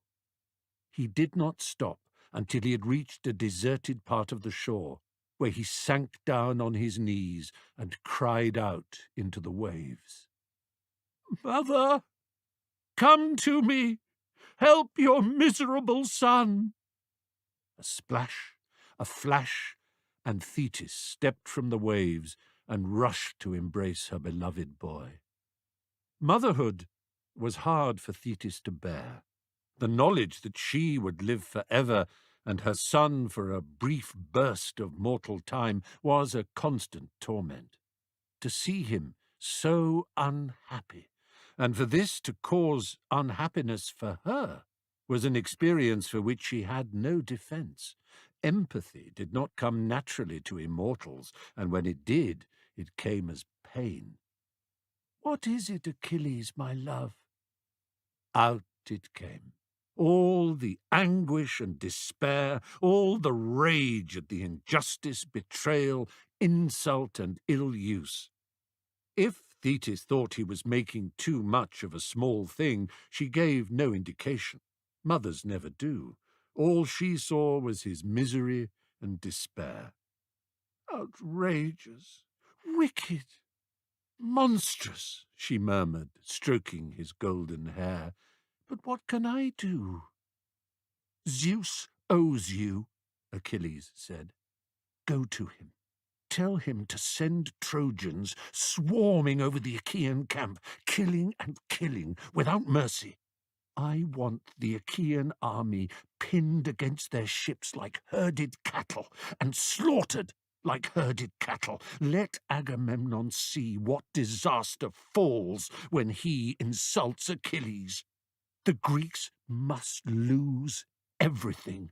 I want them humbled. I want them broken, brought down into the dust. How dare he take Briseis away from me? How dare he? How dare he? Let the armies of Greece be pushed into the sea. Their ships can go up in flames, and I will cheer. Let him come whimpering to me, sobbing for forgiveness, and I will spit into his beard." Agamemnon's Dream. Thetis cooled her son's burning brow, sang to him, and only left him when she was sure he would do himself no harm. She took herself up to Olympus to seek the aid of Zeus, throwing herself before his throne and grasping his knees in supplication. The king of the gods heard her out. He loved her well and wanted to grant the favour that, as Achilles had rightly said, he owed, but he feared the wrath of Hera, his wife. "She has never forgiven Paris for awarding the apple to Aphrodite. You know how she hates Troy and all Trojans. If I gave them any victory over the Greeks, even if it were to please Achilles and bring Agamemnon to heel and a final Greek triumph closer, I would never hear the end of it. But you will help?" "I bow my head," he said, doing so. "You know that is a sign that my word is given and can never be broken. I will find a way. Leave this with me." Thetis left and plunged herself into the ocean. Zeus sat and plunged himself into thought. His solution was cunning in the extreme. That night he sent a dream to Agamemnon, a dream that took the form of Nestor. "King of men," said Dream Nestor, "the Sky Father is pleased to send me as a messenger with the news that tomorrow is the day. After so many long years, the hour of Argive victory is finally come. If you raise your army and go all out to fight tomorrow, the walls of Troy will fall. Know this as the word of Zeus." Agamemnon awoke and spread the news for all the armies of the alliance to arm themselves and prepare for a great victory. If Nestor was surprised and puzzled to have starred in a dream without his knowledge, he kept the fact to himself. The Trojans, meanwhile, were also preparing. Their spies in the Greek camp had told them the welcome news of Achilles' withdrawal from combat. Hector and Priam took this as a sign that the Greek army would be demoralized and ripe for attack. Paris armed himself in front of the mirror, admiring what he saw. Now he stalked through to the front line of Trojans gathering on their side of the river Scamander and looked across to the enemy. The Greek army was emerging from their ships and tents like bees from a hive. Thousands and thousands swarmed through the stockade and massed in formation on the plain. For the first time in 10 years, true battle lines were forming. Following Nestor's advice, Agamemnon gave orders that they should line up according to region, tribe, and clan. To have the men fighting shoulder to shoulder with their comrades, kinsmen, and neighbours would be of boundless help with morale and fighting spirit, Nestor said. The front lines of the Achaean forces were led by Odysseus on the right flank, with Nestor's son Antilochus as his deputy. Aias and Idomeneus of Crete headed the left. The centre was commanded by Diomedes and Ajax the Great. King Agamemnon, pricked and shamed by Achilles' accusation that he never fought, was parading majestically up and down in full battle armour in front of the whole Greek line. No one could doubt that he looked magnificent, every inch the supreme commander. The sight of him, and of the towering Ajax in particular, caused Paris to turn and head back through the Trojan lines. His brother Hector stopped him at the Scaean gate. "Damn you, Paris! We are here for you," he called out. "You are the one who defied the sacred laws of guest friendship and took Helen from Menelaus. You brought her to live amongst us. We bowed to your demands that she stay. It is for your honour and your pride that Trojan blood has been spilled this last 10 years, and now you think you can turn tail and run away like a frightened kitten?" Hector's voice was loud enough to be heard by many Trojans. The rank and file worshipped Hector, but had grown to dislike Paris, whom they thought haughty, vain, and arrogant. All show and no go, too petty and too pretty to be trusted. That was the view in the lines. Paris flushed to the roots of his hair. "You're right, brother," he said with an unconvincing laugh. "Of course it would be wrong to run. I was going to our father, the king, to tell him my plan." "What plan?" The idea came fully formed into Paris's mind, even as he spoke. "As you say, the quarrel is strictly between me and Menelaus, so let it be decided by us." "Meaning?" "Meaning, let me stand as champion for Troy and face Menelaus in single combat. If I win, Helen stays and the Greeks depart. If I lose, they can take her back to Sparta. And all the treasure I brought along with her too," he added in a burst of magnanimity. Hector put a hand on his shoulder. "I misjudged you, brother." The jeers in the Trojan ranks changed to cheers as a flushed and emboldened Paris now strutted up and down before them. He had thrown a leopard skin over one shoulder, hoping to evoke a reminder of the great heroes of the past who had adorned themselves in just this fashion. Jason on the way to Iolcos, perhaps, or even Heracles in his signature costume of the hide of the Nemean lion.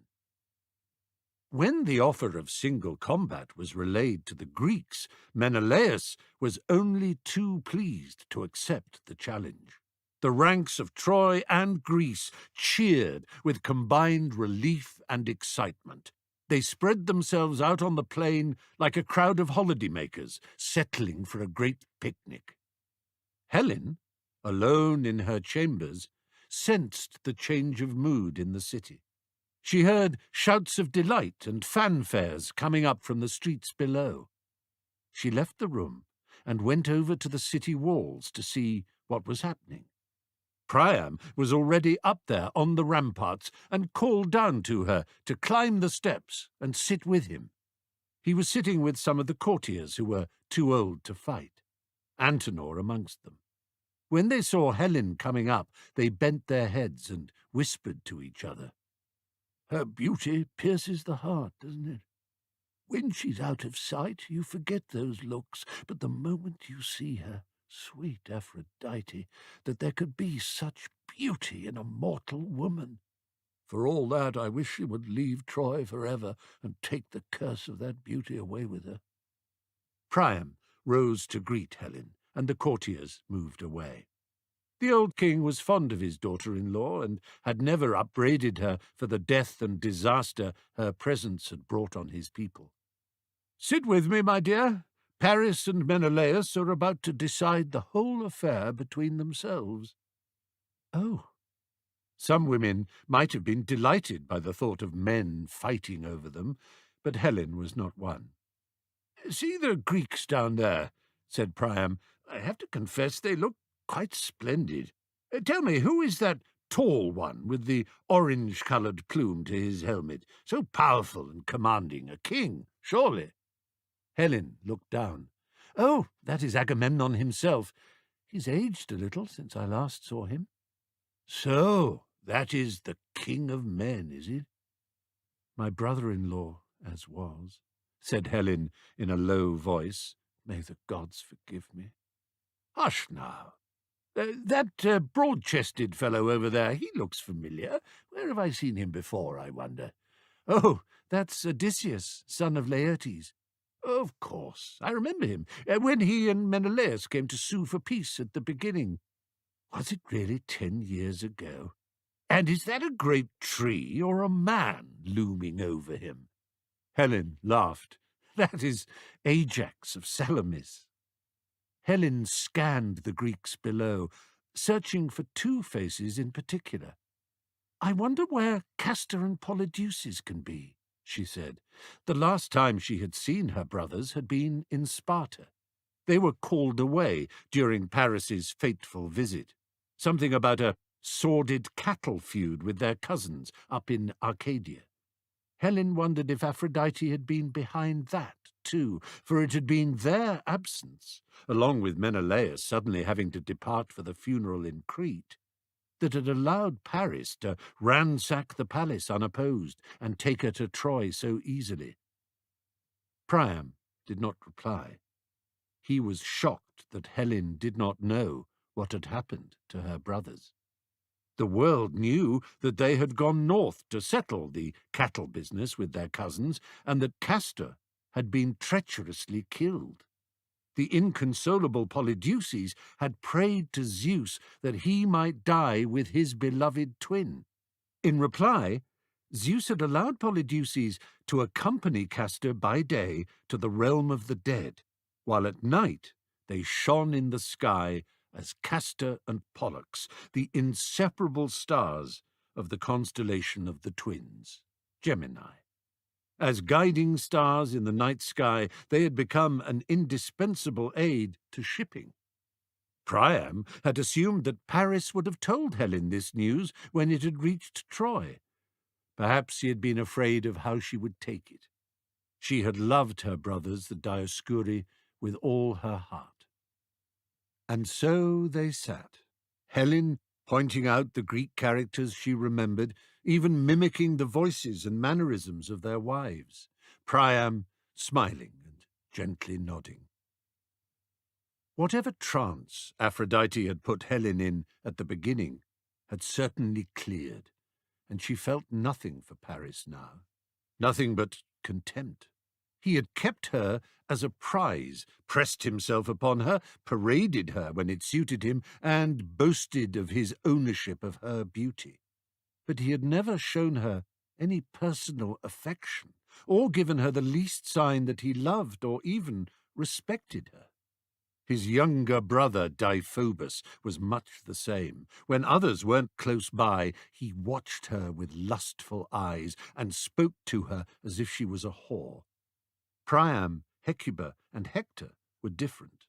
They always treated her with nothing but kindness and honour. As Helen and Priam looked down, Menelaus and Paris emerged from the ranks of the opposing armies. The thousands upon thousands of excited warriors roared their approval and beat their weapons against their shields. Helen had never heard a sound so loud. She felt the very walls of the city tremble. Single combat. Menelaus and Paris had armed themselves well. With horsehair-crested helmets tucked under their arms, they hefted their great bronze shields, layered with tough hide. The tips of their ashwood spears had been freshly sharpened and flashed in the sunlight. Prince Hector came forward with his own helmet outstretched. Into it he dropped 2 stones, one white and one black. Holding the helmet high, he cried out, "White for Prince Paris, black for King Menelaus." The crowd hushed as he gave the helmet a violent shake. The white stone jumped out. "Prince Paris to make the first throw." This was to be no wild and ugly brawl, but a ritualized duel. Agamemnon on his side and Priam on his had slaughtered oxen and goats to the gods. They and their priests were determined that this moment, the moment that one way or the other would see the end of the war, should be conducted in as dignified and honourable a manner as could be managed. The massed ranks of both sides were less able to contain their excitement. A carnival atmosphere had arisen. They would be going home. No matter what happened, they would be going home. The two men, now striding apart from each other, were the absolute heart of the issue: Menelaus, Helen's husband, and Paris, her lover. While the average soldier cared little who emerged victorious, there was the not inconsiderable matter of the spoils. For Paris had promised that if he lost, he would hand over not just Helen, but a great haul of treasure too. Most of it would go to the great kings and princes, of course, but enough would filter down to the rank and file. When Paris and Menelaus had walked away from each other for what Hector judged to be the correct number of paces, he called out for them to stop. They turned. Silence fell. Paris took his spear, pulled back his arm, and threw. The crowd gave a great gasp as the spear's long shadow sped towards its target.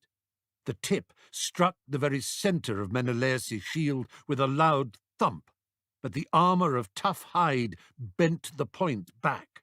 A fine shot, but not a wounding strike. The Greek contingent sighed with relief. The Trojans groaned with disappointment. Now it was Menelaus' turn. He hefted the spear, feeling the balance. To give Paris credit, he did not shrink back or cower. He stood firm and erect. Menelaus took aim and let his spear fly. It too struck the shield full centre, but this time the spear point punched through. Paris turned with a deft, athletic movement at the last moment. The tip did not pierce him, but it did graze his side. Hearing Paris's sharp, involuntary cry and seeing the blood, Menelaus sensed victory. With a wild yell, he closed at speed, swinging his sword down onto Paris's helmet. There was a loud crash, but it was the sword that shattered, not the helmet. As a stunned Paris staggered backwards, Menelaus grabbed at the helmet's horsehair plume and pulled hard. Paris fell to his knees in the dust, and Menelaus began to drag him along the ground by the chin strap. He would have throttled the life from him, just as Achilles had strangled Cycnus all those years ago when the Achaean ships first made landfall, had not the goddess Aphrodite intervened on behalf of her favourite. She broke the straps, and Menelaus jerked backwards, grasping an empty helmet. Aphrodite now caused Paris to disappear in a swirl of dust and confusion. Menelaus called out his name, but could not see him. No one could see him. He had been spirited away to his bedchamber in the palace, safe behind the walls of Troy. The crowd roared its frustration and disappointment. Inside the palace, Aphrodite appeared before Helen and commanded her to go to Paris, to tend to him and make love to him. "My true husband Menelaus has won," said Helen. "Why should I go to the coward Paris? If you love him so much, go to him yourself. You stroke his brow, you make love to him. I hate the very sight of him."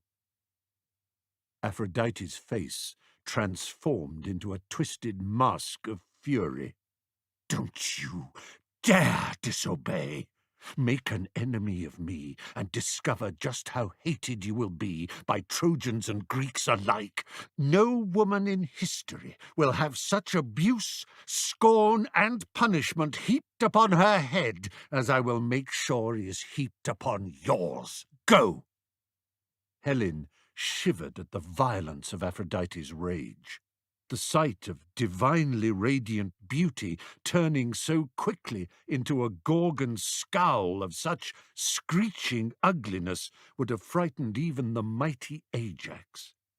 Wrapping the shining white shawl tight around her shoulders, Helen made her way to Paris's rooms. He was sitting on the bed, gingerly touching the scratch on his side and wincing. "So, the mighty warrior has returned from his great and glorious triumph, his terrible wounds gushing with blood," said Helen with disdain. "All these years you've been telling me how you would spit Menelaus like a roast duck with your spear, how much stronger and faster and wilier and braver you were. And now look at you. Pathetic." "Menelaus was helped by Athena," Paris complained. "I'll get him tomorrow. For the moment, let us make love, you and I. Come to bed." Menelaus, meanwhile, was yelling up at the Trojan battlements. "Had enough, Paris? Had enough? Victory, then, is ours. This very day we take Helen and my son Nicostratus and sail away from this pestilential town forever. Forever!" Helen was sure that the cheering from both sides must have been the loudest noise a massed group of mortal humans had made since the world began. Down on the plain, the soldiers of both sides were crazed with joy. Home, thought the Greeks. Home. Peace, thought the Trojans. Peace. But Hera's hatred of Troy demanded more, far more than this. It demanded the complete destruction of the city, its razing to the ground. On Olympus, she and Athena would give Zeus no rest. "The matter is not decided, and you know it," said Hera. "How can it be left like this, father? It is absurd. It settles nothing and only dishonours each side. It dishonours the gods, all of us, but most especially you, Zeus." The combined persuasive powers of wife and daughter were too much for him to resist, and Zeus bowed his head. "Go, then," he said, "if you must." Athena took herself off to the walls of Troy, where, disguised as Laodocus, the warrior son of Antenor, she sought out the Trojan archer Pandarus. She whispered to him that eternal glory would be his if he raised his bow and shot Menelaus, who was still striding up and down, calling up for Paris to face him like a man. Pandarus took careful aim and fired. The arrow would have pierced Menelaus's armor and reached a vital organ, but quick as lightning, Athena was there to deflect it, and the tip stuck into the flesh of his leg instead. Not a fatal wound, but serious enough for the blood to spout and for Menelaus to fall to the ground. The Greeks roared with fury at this flagrant betrayal of the terms of the truce, and the armies now clashed in earnest. For the first time in more than 9 years, real battle was joined on the plain of Ilium. The river Scamander, sometimes called the Xanthus, the Yellow River, would soon be flowing red. Diomedes versus the gods. The injured Menelaus had his wound healed by Machaon, a son of Asclepius, who applied a salve mixed by the centaur Chiron himself. Meanwhile, the battle exploded into a full, violent frenzy. The shooting of his brother seemed to bring out the true leader in Agamemnon, who was everywhere in the fray, roaring on encouragement to his generals Odysseus, Ajax, and Aias, and Diomedes. The last named, Diomedes, king of Argos, son of Tydeus, was filled with especial fury and valour. This was his hour, his Aristeia. he blasted his way through the Trojan ranks like a cyclone. Pandarus, high up on the walls of Troy, shot at him and wounded him, but with barely a grunt, Diomedes had his friend and companion Sthenelus pull the arrow out. "You'll have to do better than that, you coward, Pandarus," he yelled, before diving into the fight once more, slaughtering to the left and slaughtering to the right. The Olympians were caught off guard by the sudden eruption of violence. After all these years of stalemate, it astonished the gods to witness the two sides now hurling themselves at each other, swords hacking, chariots thundering, arrows and spears flying, and the air filled with war cries and the screams of the injured and dying. And the sight of Diomedes rampant caused even the god of war to blink with wonder. But Ares, always on the side of the Trojans, came to and threw himself into the thick of the fighting, tossing Greek warriors aside and making his way inexorably towards Diomedes, whom he would have felled had not Athena shouted at him to desist and let the mortals be. Ares stumped off to the banks of the Scamander to sulk. No one had ever seen a warrior as entirely and terrifyingly energized as Diomedes was that day. He was enthused, a word whose literal meaning is to be filled with the spirit of a god, entheos. If there were such a word in English, we might say that Diomedes was engodded, Athena being the god in question. She even gave him the power to discern the immortals themselves. "Engage with any of them if you need to," Athena whispered to him. "Any but Aphrodite. She is not a battle deity and should be left alone." Diomedes killed 2 sons of Priam, and Pandarus too, who in an excess of confidence had come down from the walls of Troy to join the battle at ground level. At least a dozen senior Trojans fell before Diomedes' blaze of violence. It looked as if the inspired Argive now had Prince Aeneas, leader of the Dardanians, at his mercy too. Diomedes raised over his head a boulder that 2 strong men could never have been able so much as to move, and brought it down on Aeneas, who tried to twist aside. The boulder missed his head, but smashed his hip. Diomedes unsheathed his sword and was all ready to finish him off when Aeneas's mother, Aphrodite, interposed herself. Diomedes, in his unquenchable bloodlust and frenzy, attacked her, cutting the wrist where it joined her hand. Silver-gold ichor poured from the wound, and Aphrodite fled squealing to the riverside where her lover Ares was still brooding. "That Diomedes is mad," she said to him. "In this mood he would take on great Zeus himself. Lend me your horses and let me fly to Olympus to be healed." In the meantime, Aeneas, shrouded in a mist created by Apollo, was ministered to by Apollo's twin, the goddess Artemis, and their mother, the Titaness Leto. When this was done, Apollo called over to Ares and told him to stop staring into the river like a moody adolescent and enter the fray. "Diomedes is destroying our best Trojan fighting men. Off your ass and into battle." Pricked and shamed, Ares now waded in on the Trojan side, and the whole tide of battle began to turn. Diomedes may have slain many Trojans, but Ares set about killing twice as many Greeks. Athena flew to Olympus and entreated Zeus to let her and Hera join in. "If Ares is allowed to help the Trojans, then we must be allowed to help the Achaeans." Zeus groaned and shook his head in despair. This was exactly the situation he had feared and most hoped to avoid. A full divine intervention in what he had intended to be a purely mortal affair. But once more he bowed his head in agreement. Athena charged into the Trojan ranks, her Gorgon aegis flashing.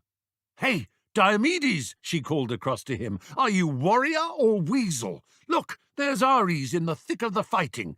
Dare you take him? Dare you take on the god of war himself? With a blood-curdling roar, Diomedes hurled his spear straight into Ares' guts, into his very bowels. A shudder swept the ranks of both armies as a howl of pain like no other sound ever heard emerged from the wounded war god. Only Diomedes had been given the power to see the immortals, of course. To the warriors on both sides, the sound was as mysterious as it was appalling. For a brief moment, the fighting stopped. Everyone looked around them in horrified wonder. Ares flew screaming up to Olympus to be healed. Zeus was unsympathetic. The war god had always been his least favourite child. He grudgingly saw to it that his wounds were tended to, but when Athena and Hera also returned to Olympus, he was only too pleased to declare all such future interventions forbidden. "I have never seen such a display," he said. "Are you Olympian gods or wild children? I am ashamed of you. From now on, you take no part in the fighting. We leave the mortals to sort it out for themselves without our direct aid. Understood?" Exhausted, and for the moment shamed, the gods bowed their heads in submission. Zeus had not, however, forgotten his promise to Thetis. Hector and Ajax. Now that Ares was out of the fight, the Greeks were able to press on right up to the walls of Troy.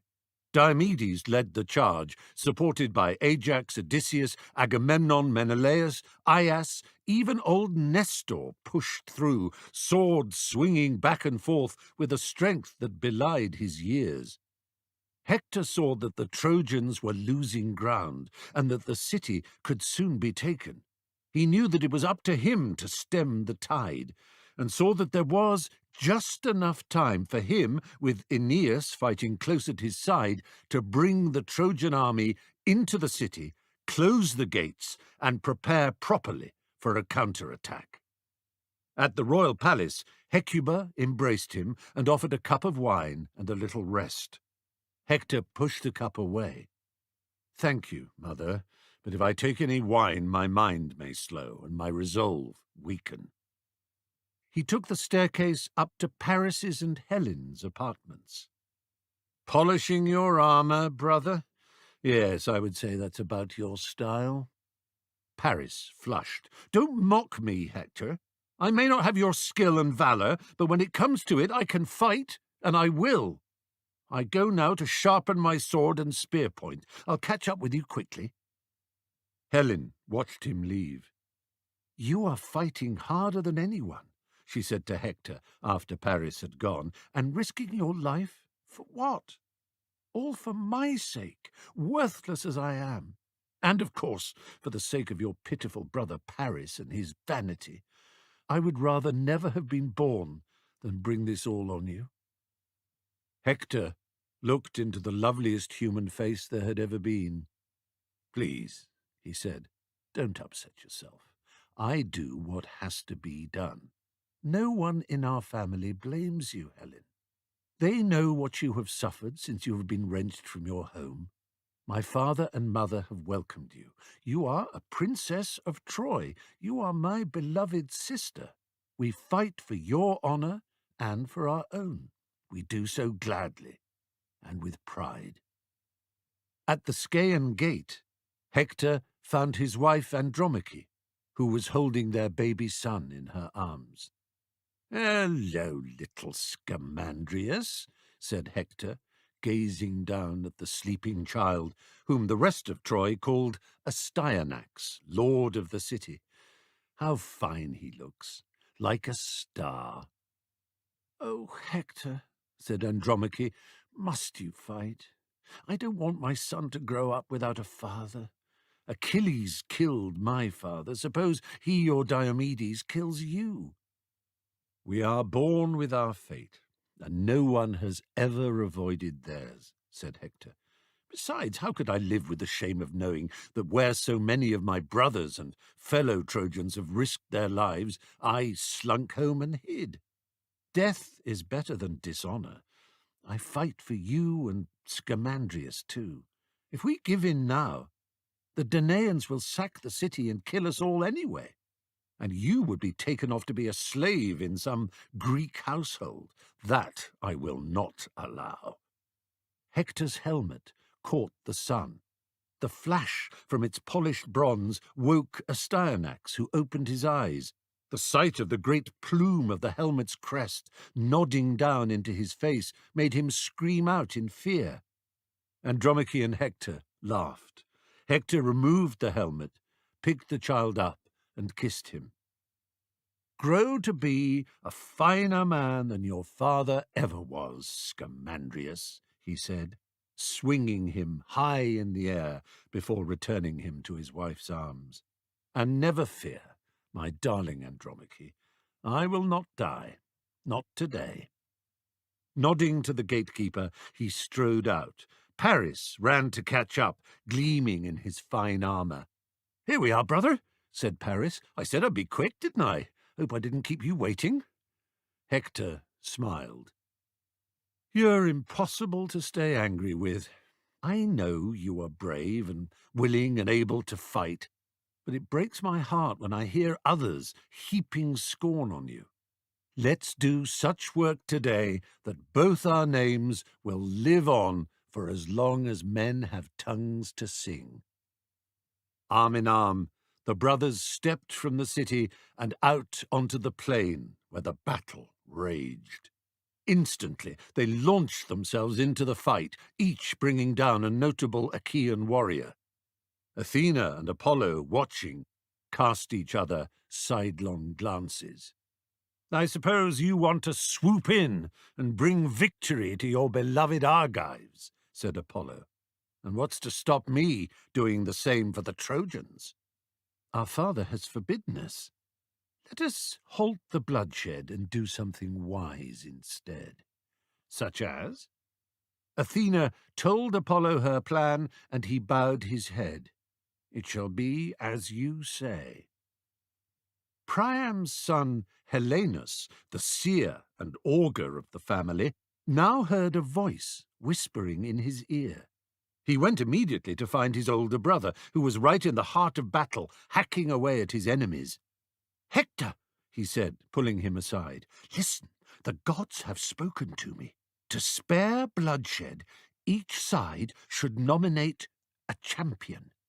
"What?" said Hector, panting. "We tried that." "Why not try again? The match between Menelaus and Paris decided nothing. Your life against whomever the Greeks choose. 1-on-1. Hector thought quickly, and then raised his voice above the din to issue the challenge. "Hear me, soldiers of Hellas," he cried. "Send me your best warrior to be your champion. If he defeats me, he may take my armor and weapons, but must return my body to Troy for cleansing and burning. If I defeat him, I shall strip him of his arms and armor, but leave the body for you to take and purify. This issue will settle all. Can we agree?" Menelaus spoke up at once, offering to be the champion once again, but Agamemnon silenced him. "Yeah, you fought hard enough, brother. The gash in your leg is still healing. Besides, great warrior that you are not the equal of Hector. On height alone you are outmatched." 9 other leading Greeks, Agamemnon himself, Diomedes, Idomeneus, the great and little Ajaxes, Odysseus, and 3 more, all stood up. Each scratched their name on a stone, which they threw into Agamemnon's helmet. Agamemnon shook the helmet, and out jumped the stone bearing the name of Telamonian Ajax, Ajax the Mighty.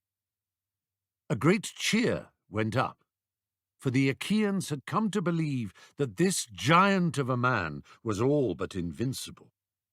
His size and strength were unsurpassed on either side.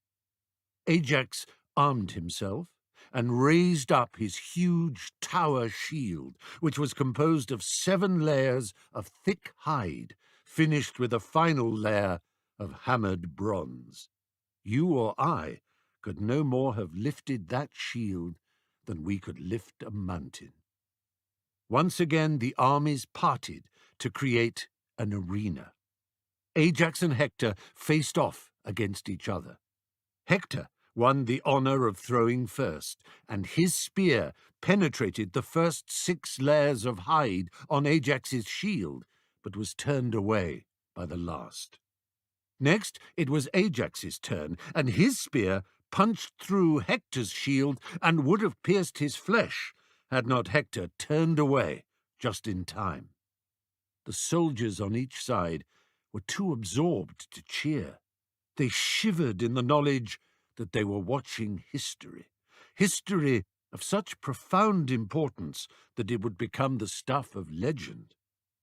The grace and speed of Hector against the power and strength of Ajax. Now they closed with each other again. Ajax pierced the shield of Hector once more and got through a glancing blow to his neck, nicking the soft skin. Hector hurled a huge rock, and Ajax replied with a boulder twice its size that brought Hector to his knees. Ajax moved in and then looked up at the sky. "The light fades," he said, putting out a hand to Hector and helping him to his feet. Their duel was suspended. With princely gallantry, Hector presented Ajax with his silver sword, and Ajax knelt to offer Hector his war belt. They could not know it, but Hector's silver sword and Ajax's war belt would each play a huge and tragic part in the drama to come. Thus their single combat was honorably ended. The day's intense fighting was over too, but the war was no closer to being decided than it had been on that first day more than 9 years earlier. The tide turns. That night in Troy, in the council chambers of Priam's palace, Antenor urged that Helen be returned. This Paris point-blank refused to do. "I will return the treasure I took from Sparta and Mycenae, and add treasure of my own too. But Helen I cannot and will not give up." This offer, when conveyed by messengers under truce to the Achaean camp, was turned down. The next day the war continued on the plain. In answer to Thetis's repeated requests that Zeus honor his promise to punish Agamemnon, the king of the gods rained down thunderbolts on the Greeks.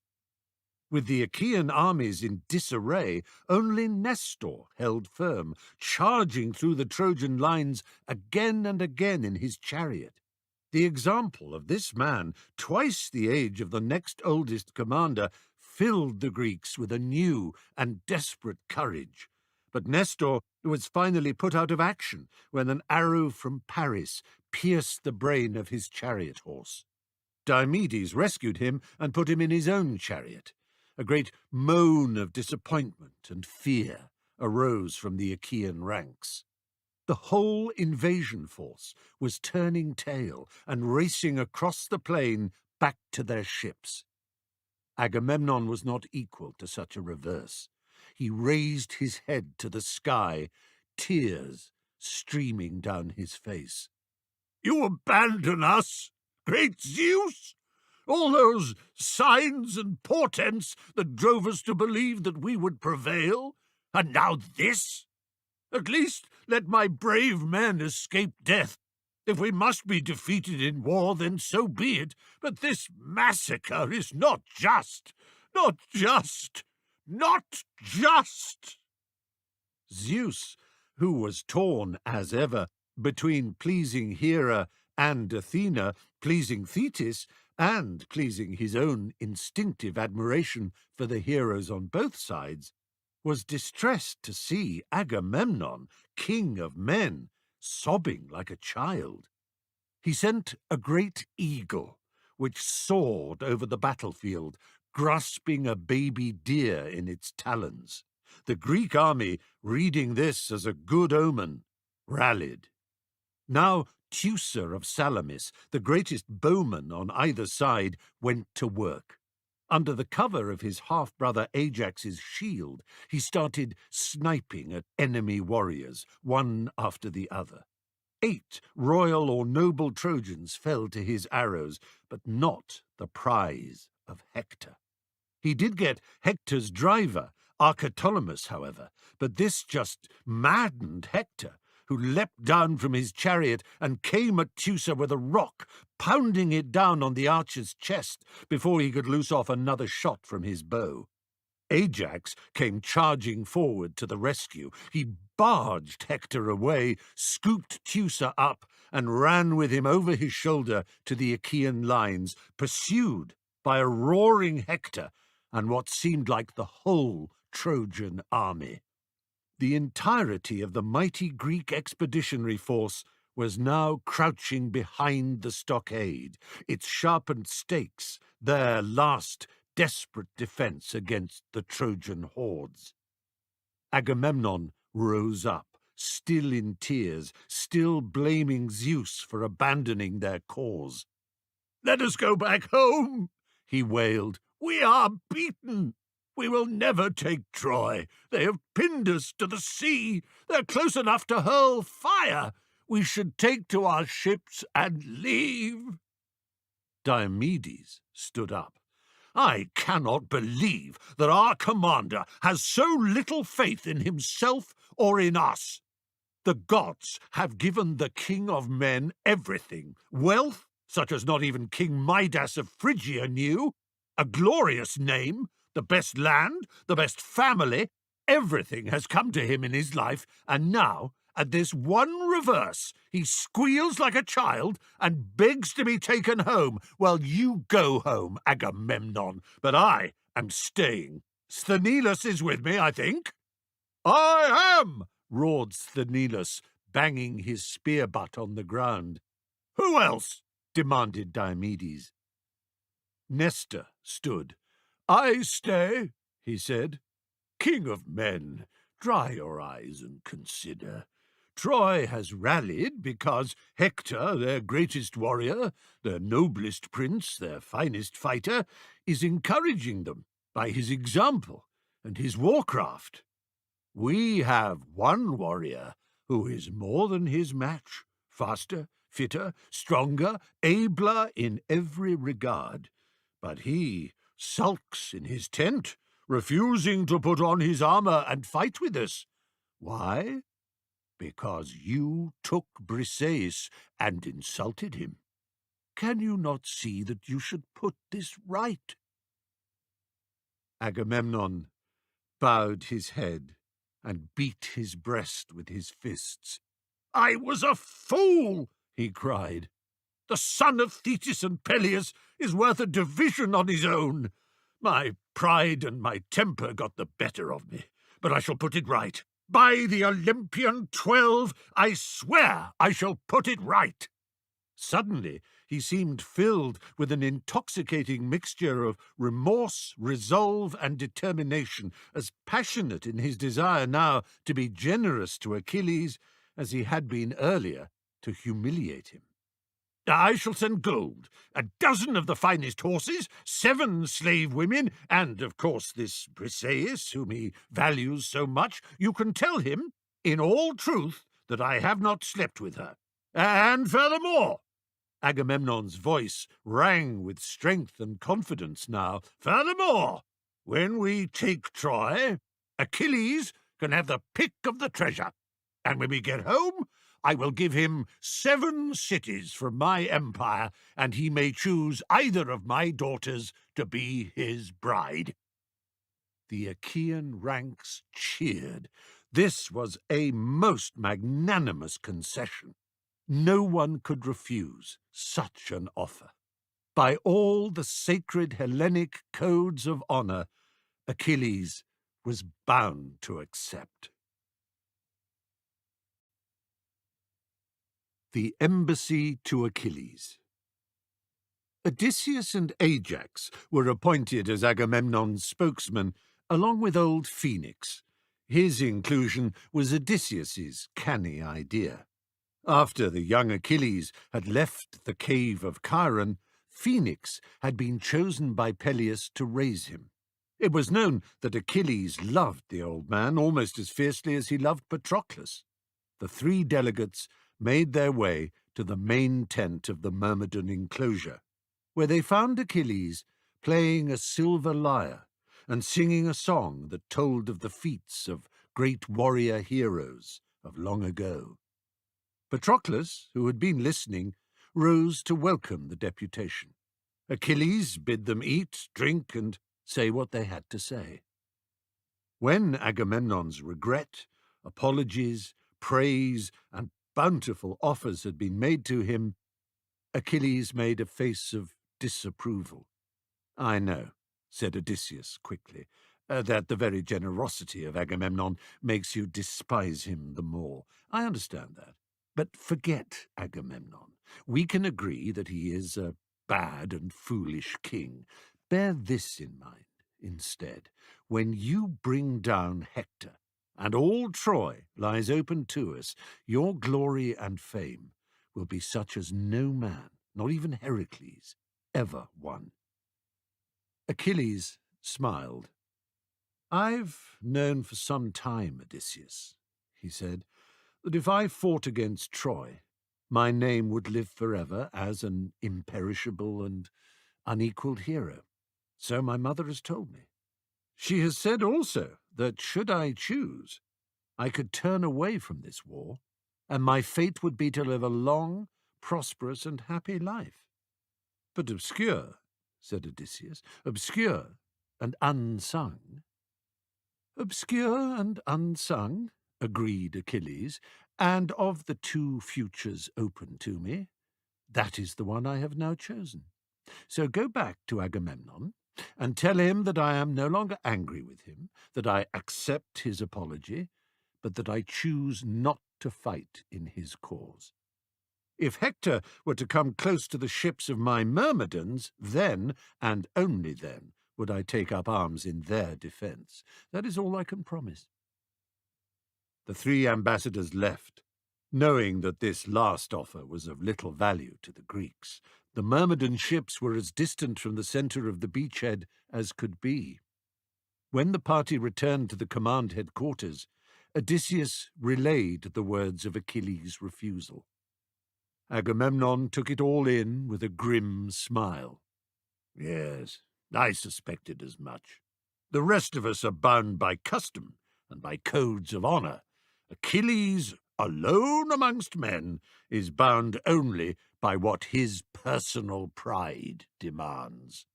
Well, well, we are not downhearted." From tears of rage and disappointment to a sudden, staunch resolution, thought Odysseus, "That's our king of men." Night Patrol.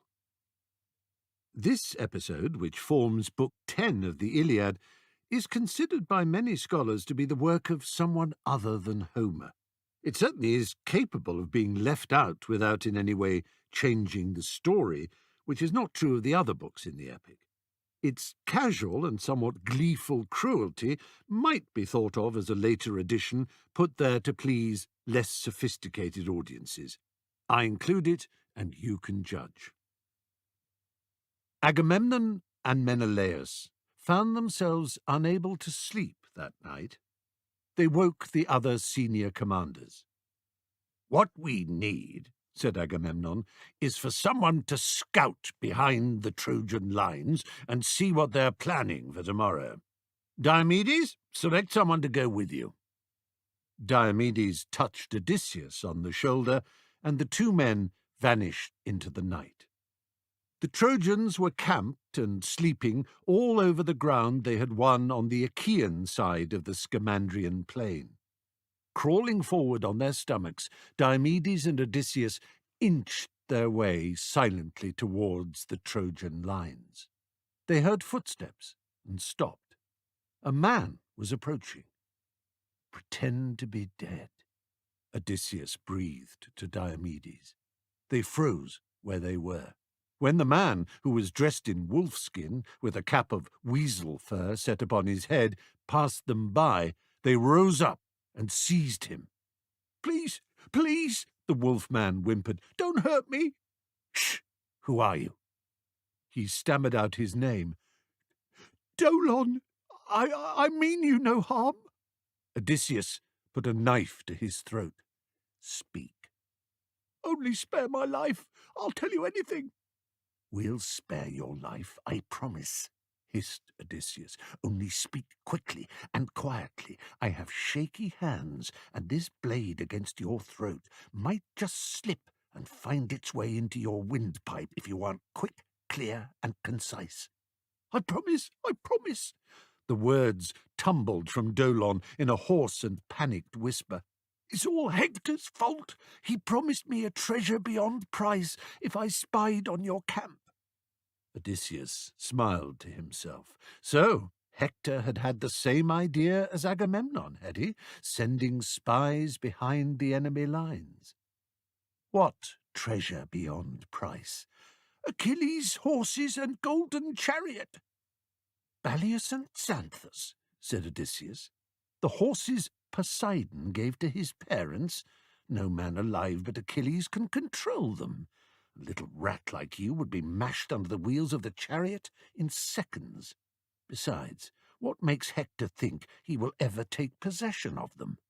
"He fooled me," Dolon whined. "I see that now. But my father, Eumedes, the herald, he's rich. He'll ransom me. Only please, don't hurt me." "Just tell us what important moves are being made in the Trojan camp tonight." "Well, King Rhesus has arrived with his white horses." "White horses? What's so important about them?" "It is said that if the horses of King Rhesus of Thrace enter Troy, the city can never fall. He will ride them in tomorrow, and victory will be ours." "And which way is the Thracian camp?" That way." "Very good," said Odysseus approvingly. "While I hold you, my friend Diomedes will cut your throat as quickly and—" "But you said—" "That I would spare your life, and so I did, for 5 minutes, which is all it was worth." One swift, clean cut from Diomedes, and with a gargling choke, Dolon fell dying to the ground. "Strangest thing," said Odysseus. "That knife must be a lot sharper than we thought. Look at that, you almost sliced his head off." The pair of them stole through to the Thracian camp, killed the sleeping King Rhesus and a dozen of the guards, before driving the white horses towards their own lines, to the cheers of the Achaeans. Agamemnon and Hector rampant.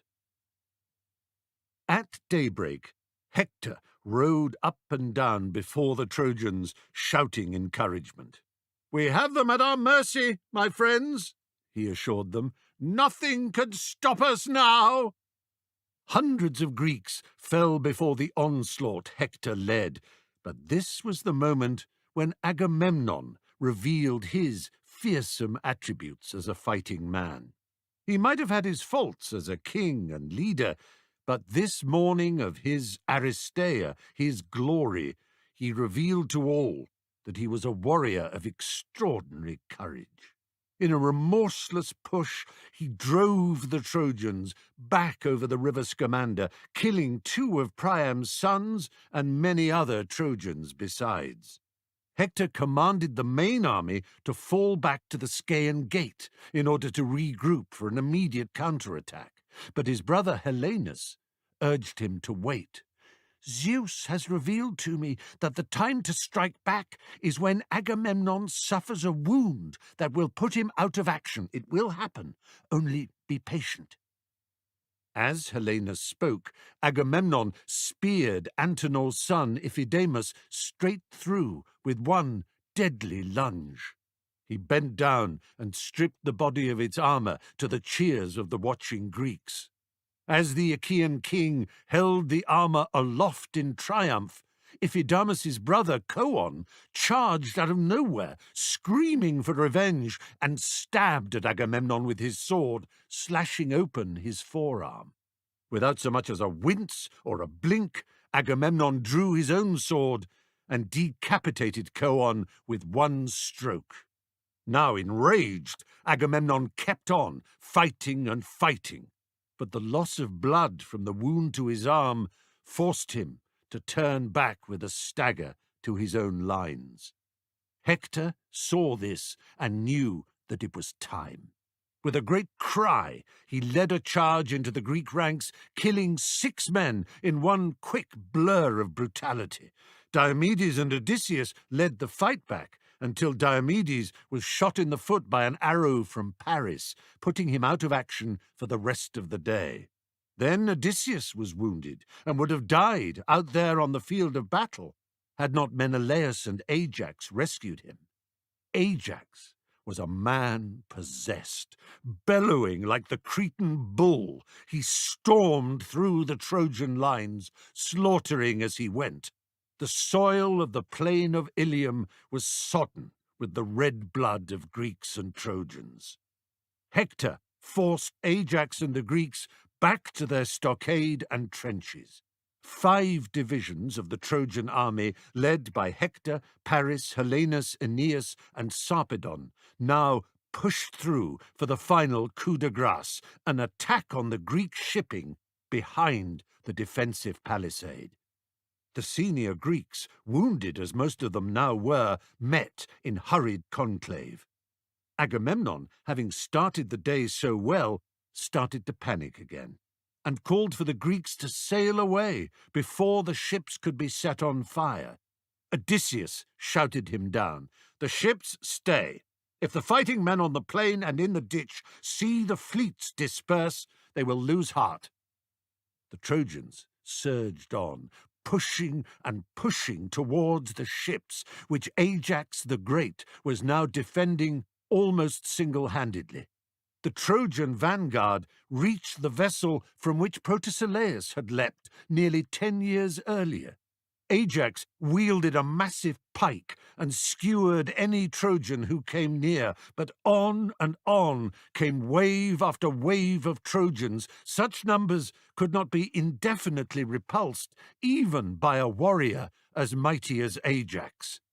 Things were going very badly for the Greeks indeed. Hector was inspired. He was unstoppable. What could stop the Trojans now? The pseudo-Achilles. Patroclus ran back from the fighting by the ships to appeal to Achilles. "Look at this child, running in tears to its mother and tugging at her apron. Don't tell me there's bad news from home." "We must do something. They're on the brink of victory." "Oh, is that all?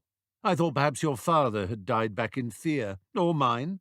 "For pity's sake, Achilles, we must intervene. We must, or the Trojans win." "If I intervene, then he wins. What that man did to me, the contempt, the deliberate humiliation, that can never be forgiven." "But Achilles—" "I said I would defend our Myrmidon ships against Hector if he came this far, but he has not." "Then at least let me fight in your place," pleaded Patroclus. "I beg you, let me stand in your armor at the head of the Achaean lines. They will think I am you, and will rally for sure." Achilles stared. "By heaven, you're serious?" "Believe it. I'll fight in any event, in your armor or in mine. It makes no difference. I'm going out there." Achilles smiled at the force of his friend's earnest insistence. At that very moment, Hector finally got the better of the exhausted Ajax, snapping the head from his pike. Ajax fell back, and Hector shouted for torches to be thrown into the ship, Protesilaus' ship. The shouts of alarm from the Achaeans and the whoops of triumph from the Trojans decided Achilles. "Very well, you can take my armour, but not my sword, nor my spear. And you shall have 50 Myrmidons from each of my 50 ships. They've been bridling and fretting at being unable to fight, but only in defence of the ships, mind. Don't even think of trying to hack your way up to Troy. You wouldn't be safe from Apollo. He'll guide the arrows of the archers that patrol the city's high ramparts. Just the beachhead. Promise me?" "I promise," shouted Patroclus excitedly, skipping off to rouse the Myrmidons and equip himself for battle. And so it was that Patroclus now appeared in the shining armour and helmet of Achilles, at the head of 2,500 fierce, fresh, and fanatical Myrmidons. The impact on the battle was instant and extreme. "Achilles! Achilles!" cried the Achaeans in triumph. "Achilles! Achilles!" howled the Trojans in terror. Emboldened by the cheers around him, confident in the armour of his boyhood companion, friend, and lover, Patroclus was a man transformed. His whirlwind of killing lit a fire of frenzied passion along the Greek lines. The enemy was cut to pieces in large numbers as the tide of battle turned again, and the Trojans tried to escape the beachhead and flee over the river Scamander back towards the safety of their city. But Patroclus now pinned them and trapped them between the stockade and the sea, and he, the Myrmidons, and the whole of the revitalized Achaean forces began to turn the ground red with the blood of slain Trojans. Zeus watched in impotent horror as his son, the Lycian king Sarpedon, grandson of the hero Bellerophon and the most powerful and heroic of Hector's allies, was speared through the chest by Patroclus. "Fight on, my beloved Lycians!" cried the dying Sarpedon, "but don't let the Greeks dishonour my body." A savage struggle now erupted over his corpse. The Myrmidons tried to strip it of its armour, while desperate Trojans, led by their Lycian allies, swarmed in to retrieve it.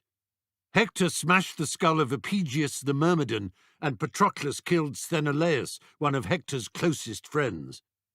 The body of Sarpedon was heaped over with discarded armour, broken swords, and other corpses as the battle raged around. Finally, the pressure on the Trojans was too great, and once again they streamed in panic for the city walls. The Greeks shook the armour of Sarpedon in the air and shouted their taunts at the distraught Lycians. Patroclus, now at the height of his Aristeia, roared with exultant, triumphant bloodlust. As far as everyone else knew, this was the great Achilles, roused at last and wading through blood to the victory that was somehow understood to be his birthright. Now there was nothing between Patroclus and Troy except the god Apollo. Enraged by the sight of this single, ordinary mortal threatening the city and people he had sworn to protect, the god repulsed 1, 2, and 3 waves of attack from Patroclus. At the 4th, swelling up in majestic fury, the god warned him, "You are not destined to sack Troy. Not even your beloved Achilles is marked out for that honour. Stand back, Patroclus!" As Patroclus gave ground, Apollo took the form of Hecuba's brother Asius and urged Hector to charge forward and win the initiative. Hector mounted his chariot and drove against the Achaeans, scattering them from his path as he thundered forward. Patroclus threw a rock at Cebriones, Hector's driver, killing him instantly. There now followed a desperate duel for that body, a duel that descended into a gruesome tug-of-war between Hector and Patroclus. Patroclus and the Myrmidons won the corpse and stripped it of its armour. The Trojans came for him in 3 waves, and Patroclus killed 9 in each wave. He seemed invincible.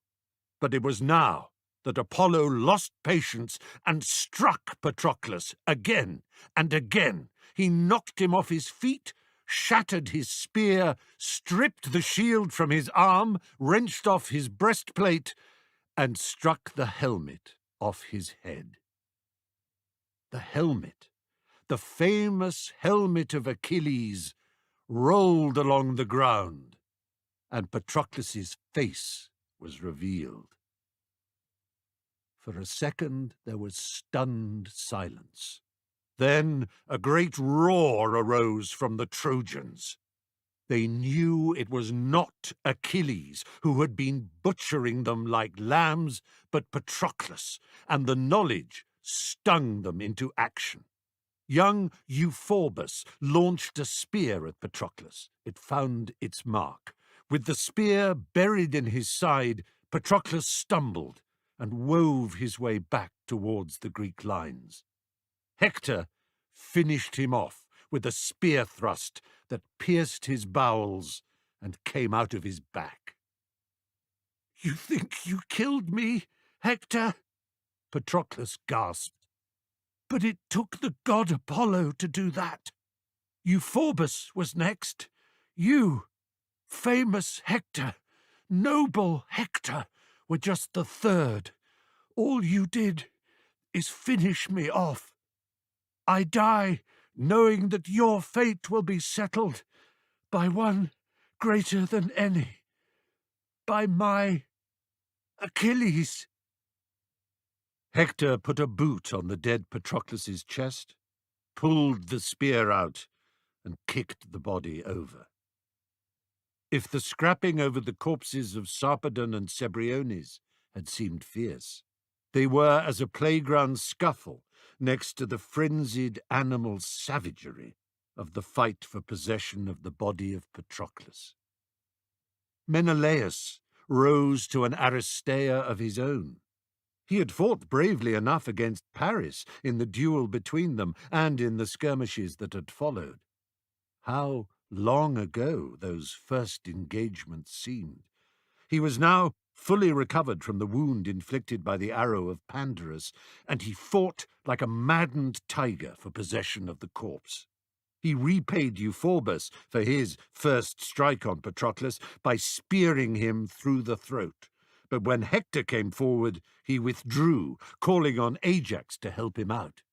Hector began to strip Patroclus of his armour, the armour of Achilles. But Glaucus, the Lycian, Sarpedon's cousin and friend, stopped him. "Take that body back to the Greeks and demand Sarpedon's corpse in return." Hector shook his head. "The time for such courtesies is over. He killed too many of us. Our kinsman, your king. All Troy will want to take their revenge." "Do it, Prince, or I march every Lycian away from Troy and leave you to defend it on your own." It is worth stopping here to remind ourselves of just how important to each side it was that those who died on the field of battle be accorded proper funeral rites. The kleos, the fame and glory they earned with their valour and martial prowess, would ensure that their names lived forever in history for generation after generation. The honour of having the corpse cleansed and burned on a consecrated pyre, with all due songs, prayers, and obsequies, constituted the first step to the realization of this kleos. It was believed, too, that there was no possibility of a soul departing life in peace and entering the underworld, unless the corpse was covered by earth. Those who died of illness or any cause other than the wounds of war could not expect the cleansing and ceremony, no matter how important they had been in life, but they might at least be given the dignity of a handful of dirt over their body. Unseemly and uncivilized as the dogfights that erupted over a dead soldier's mangled remains might appear to us, we should understand that to the Greeks and Trojans those dead bodies were living symbols of the imperishable reputation of the heroic souls that had inhabited them. As much as their companions fought to rescue, reclaim, and honor the bodies of their fallen friends, their foes would fight to keep, mutilate, and defile them, and to take their armor as a prize of war, or as treasure to be ransomed from the fallen's family and friends. For Glaucus and his Lycians not to take back the body of Sarpedon, their kinsman and king, would constitute an unconscionable stain on their honor. So they needed to take possession of Patroclus's corpse to use as a bargaining chip for the return of Sarpedon's. They had made it clear to Hector that he must do everything he could to effect the exchange, Patroclus for Sarpedon. The Lycian alliance was too important to Troy to be put in jeopardy, so Hector agreed to give them Patroclus's body. But the arms, the spear, helmet, breastplate, shield, and greaves, they were a prize that Hector believed he deserved and might in all conscience keep back for himself. Accordingly, he took off his own armor and put on that of Patroclus, that of Achilles.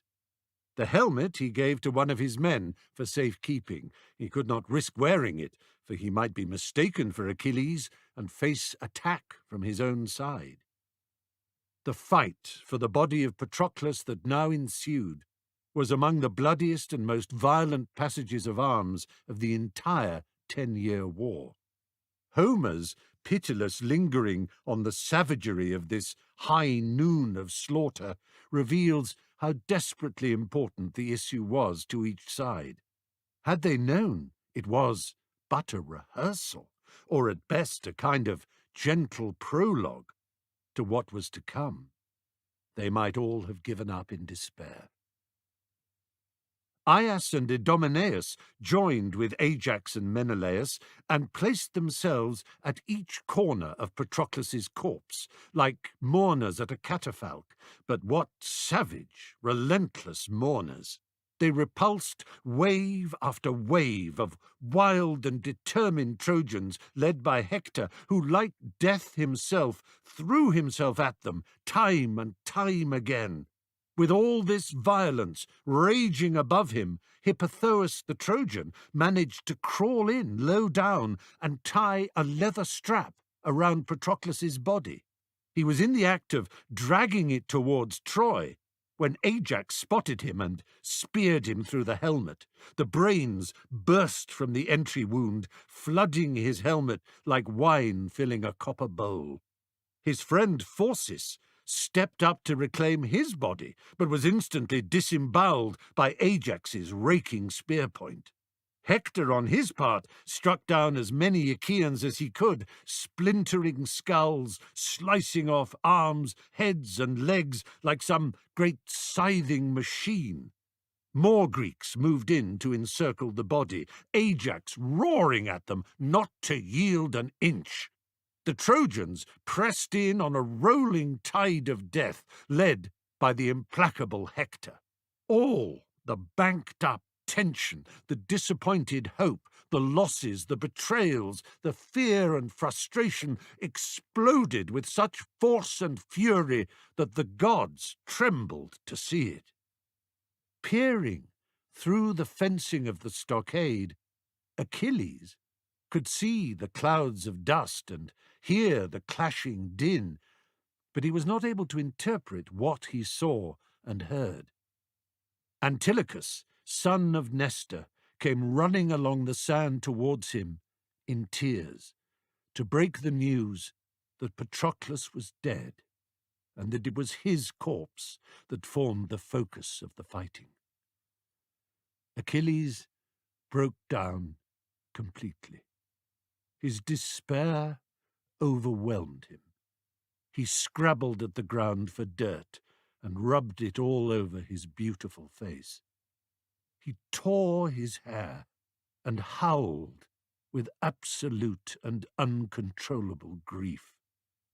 Antilochus knelt beside him and grasped each hand, as much to stop Achilles harming himself as to show his sympathy and support. Thetis heard the wild cries of her son and came up from the ocean to comfort him, but he was inconsolable.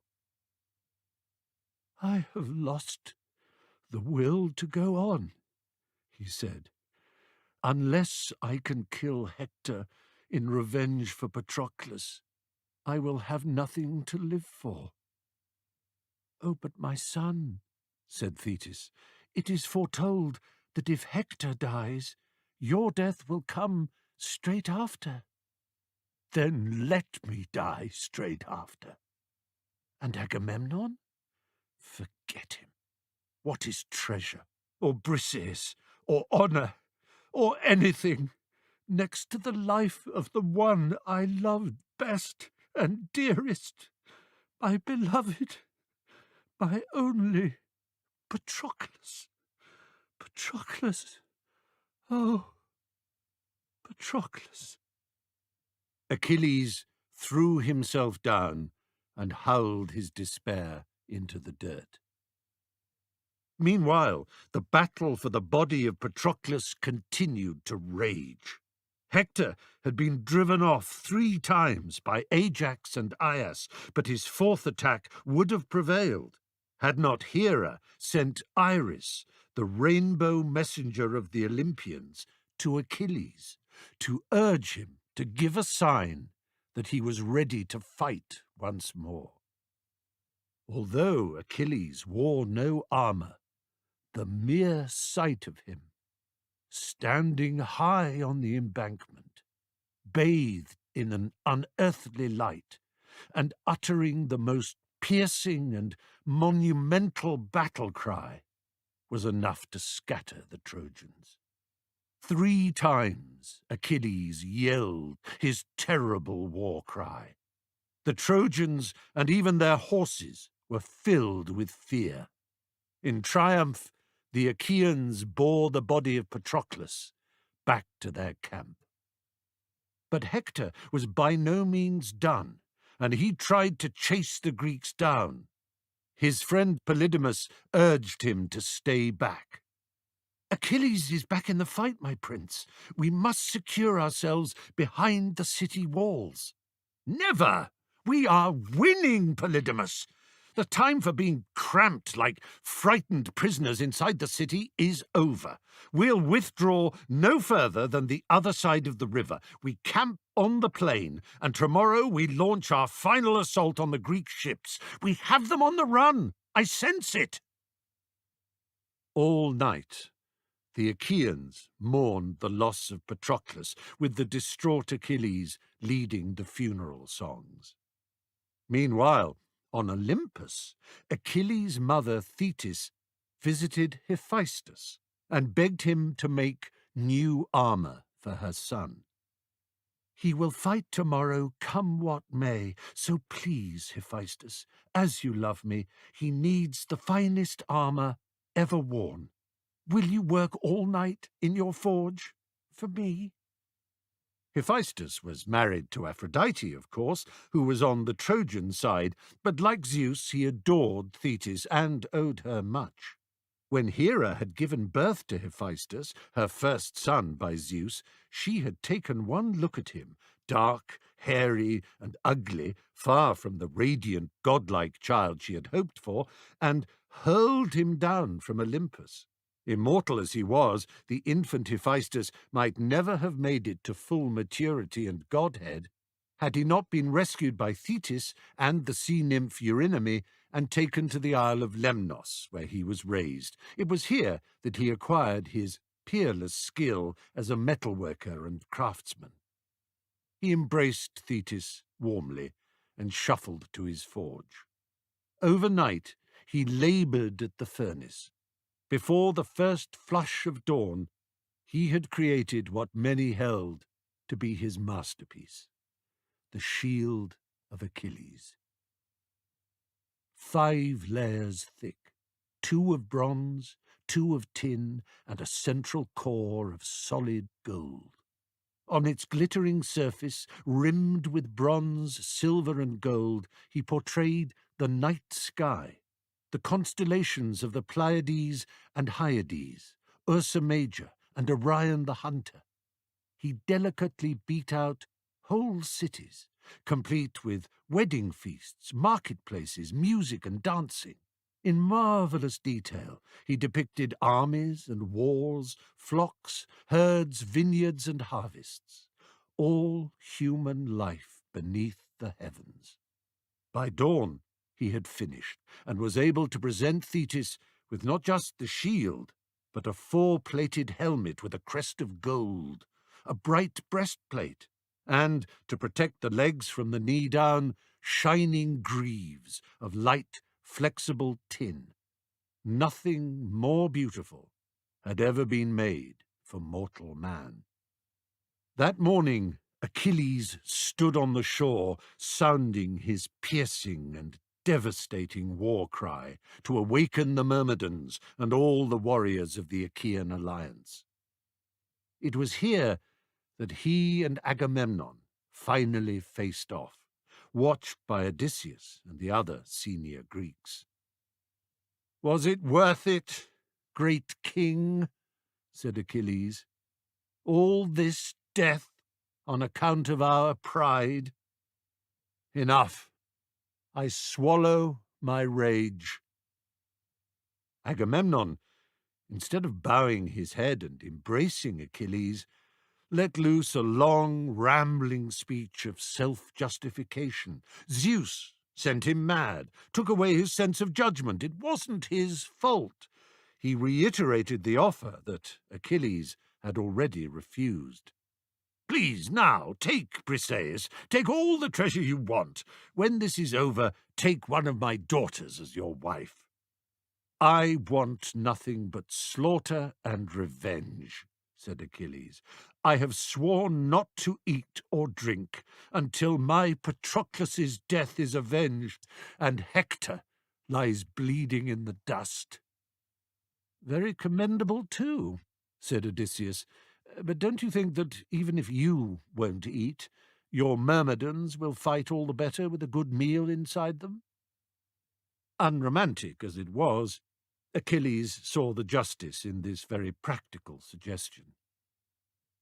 Briseis, released by Agamemnon, made her way towards Achilles' enclosure.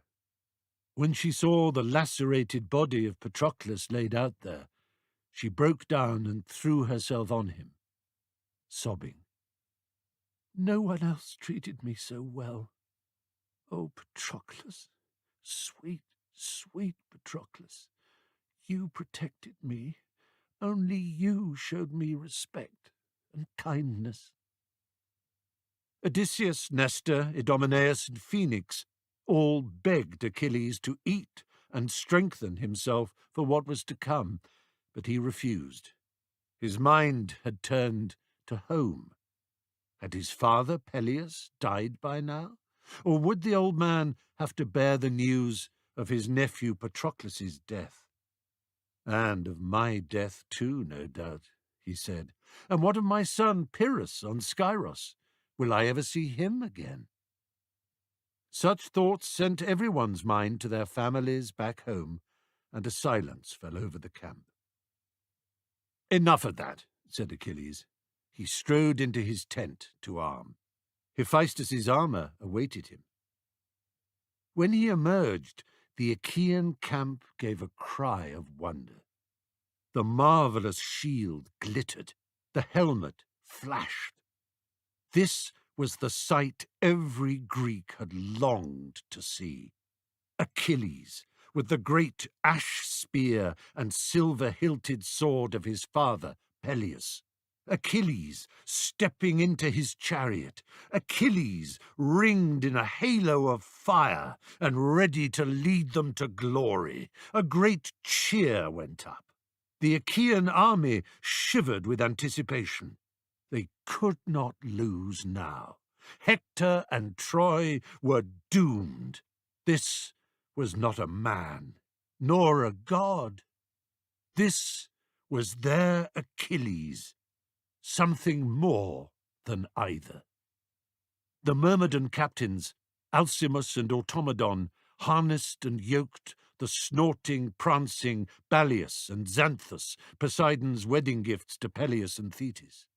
Standing in his chariot, fueled by a rage such as could be quenched only by blood, Achilles gave one more great cry, cracked his whip, and thundered towards Troy, the Achaean host surging like floodwater behind him. The Aristeia of Achilles. Never had such fighting been seen, never such glory won, never such crazed and bloody slaughter. The gods knew this was a day that would live forever. Zeus cast thunder, Athena and Ares clashed, Poseidon shook the earth with powerful tremors. Achilles hunted Hector, calling on him to come and fight. It was Aeneas who first emerged to face him. "You, Aeneas, shepherd boy," sneered Achilles. "Do you think if you kill me, Priam will leave you the throne of Troy? He's got sons. You're a nobody." Aeneas was unafraid and launched his spear. The tip pierced the bronze and tin layers of Achilles' great shield, only for it to bury itself in the soft core of solid gold. Aeneas lifted a huge boulder, and Achilles rushed in, sword drawn.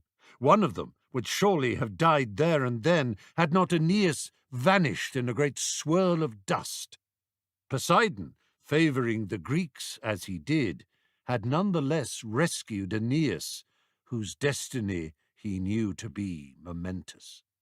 "So," cried Achilles, staring around, "I'm not the only one the gods love. Never mind, there are plenty of Trojans left to kill." And indeed there were. Whirling about, Achilles charged into the Trojan ranks and swiftly killed Iphition, Hippodamus, and Demoleon, a son of Antenor. Polydorus, Priam's youngest surviving son, although forbidden to fight by his father, had been unable to resist entering the fray. When the boy suddenly found himself face to face with the greatest of all the Greeks, he turned and fled. But he was too slow. Achilles speared him in the back. Hector heard his younger brother's shrill screams and hurled his own spear at Achilles, but a gust of wind caused it to fall short, or was it, as Homer suggests, blown back by Athena? Finally, Hector was in his sights. Achilles closed on him with a terrible series of screams, but once more the gods intervened, and Hector disappeared in a cloud of mist. This time it was Apollo who denied Achilles his kill. The enraged Achilles cut down more Trojans. Homer is as merciless and implacable in his descriptions as Achilles was in his killing. Dryops speared through the neck. Demuchus, knee smashed and cut into pieces. The brothers Laogonus and Dardanus speared and chopped. Young Tros, son of Alastor, liver split open and butchered. Mulius, a spear through one ear and out the other. Echeclus, the son of Agenor, head split open, a curtain of blood running down his face. Deucalion, speared, spitted, and decapitated. Achilles, His Aristeia, a pitiless orgy of blood, an unstoppable cyclone, a raging wildfire. His blood-spattered chariot wheels rolled over the dead. The soaked earth was saturated with dark blood as he pushed the Trojans towards the river Scamander. In quick succession he killed Thasilicus, Mydon, Astypulus, Mnesus, Thracius, Aeneas, and Ophelestes, before dispatching Lycaon, another of Priam's sons, and tossing the body into the river. Scamander, his waters, now choked with the corpses of men and horses, begged him to stop. Achilles only laughed and slaughtered yet more Trojans, pitching their bodies into the water. Boiling and frothing with indignation, Scamander called on Apollo to slay Achilles and grant the Trojans victory. Achilles heard the river god's anguished plea. Enraged, he dived in and attacked the water. For a moment, Scamander was stunned into stillness by the madness of a mortal man daring to take on a river. But he shook himself, rose up, and forced his current into furious, foaming, white-water rapids. Achilles was swept away. He reached up for an overhanging elm and pulled himself out of the water, but Scamander wasn't finished. He sent a giant new swell after him, a great tidal bore of rushing water that even the swift Achilles couldn't outpace. The wave crashed down on him. Struggling and close to drowning, Achilles called out in despair, "Don't let me die here, like this! Let me at least face Hector, win or lose. If nothing else, grant me a hero's death at his hands." The gods heard him. Hera instructed her son Hephaestus to release a fire, which spread along the riverbank. She herself fanned it with winds until the river so hissed and seethed and boiled and steamed that Scamander screamed in agony, letting go of Achilles, who scrambled out and back onto the plain to resume his killing. Priam looked down from the walls of Troy and saw his army routed, not only by Achilles and the Myrmidons, but by a newly invigorated and energized Achaean army behind them. He ordered the gates open to receive his fleeing soldiers. Achilles, howling like a mad dog, raced towards the gates. Antenor's son Agenor, though terribly afraid, launched a spear at him, a good aim, but the tip bounced off the newly minted tin greaves on Achilles' legs, and without so much as checking his stride, Achilles stormed after him.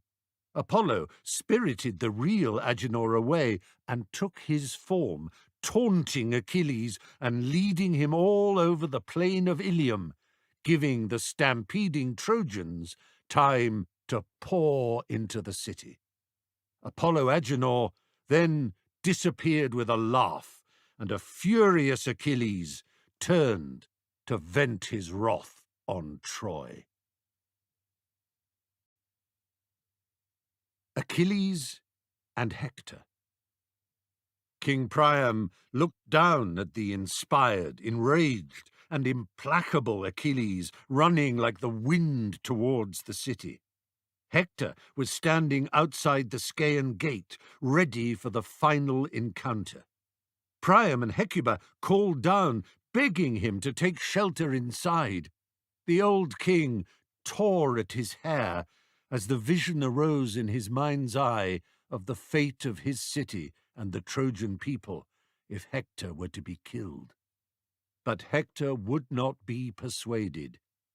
He knew that the time for listening and for withdrawing into the city had been the night before, when Polydamas had urged that they all take shelter within the walls. In his pride, Hector had refused, and so many great Trojans, so many brothers and dear friends, had been cut down. The only way he could redeem himself for his recklessness was by killing the man responsible, Achilles.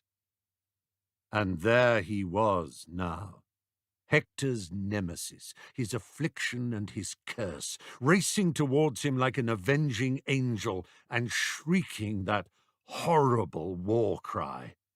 Hector turned cold at the sight of a man who had become a raging wildfire. Golden, aflame with unquenchable violence, Achilles charged him. Hector turned and ran. Great, noble, and courageous as Hector was, the sight of this terrible angel of death was too much even for him. He turned and ran. Achilles chased him. 3 times they circled the walls of Troy. Zeus felt for Hector. He liked him and was disposed to intervene on his behalf. Athena rounded on him. "Father, Hector's fate is decided, you know it is. First you forbid us to get involved with the mortals and alter their doom. Now you want to intervene yourself and avert Hector's?" Zeus threw up his hands. You're right. May I at least go down and ensure that all unfolds as it must?"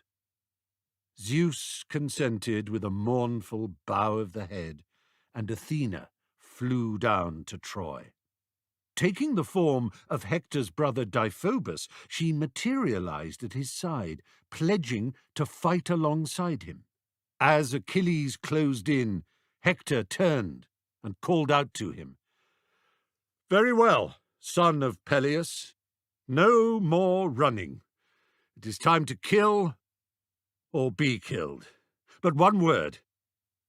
If I win, I swear before Zeus that I will respect your body. All I will do is strip it of your glorious armor before returning it undefiled to your people. And you pledge to do the same, if you prevail?"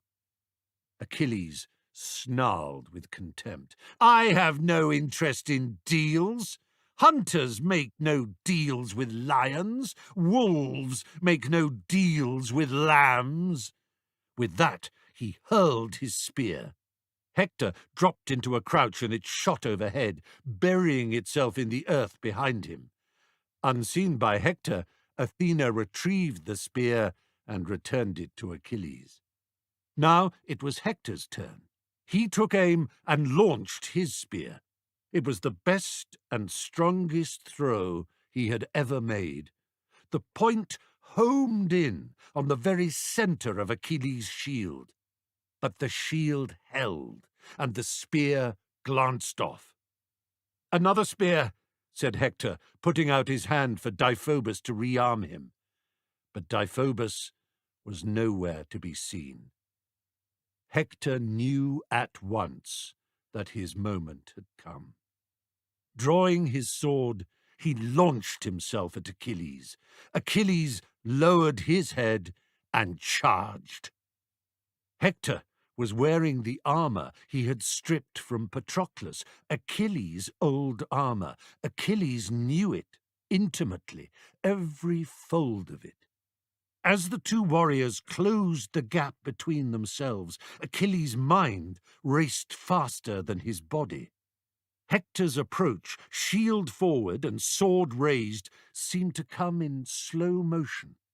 Achilles aimed his spear at the spot where he knew the leather did not quite overlap the bronze, exposing bare skin and leaving the throat open just where the collarbone met the neck.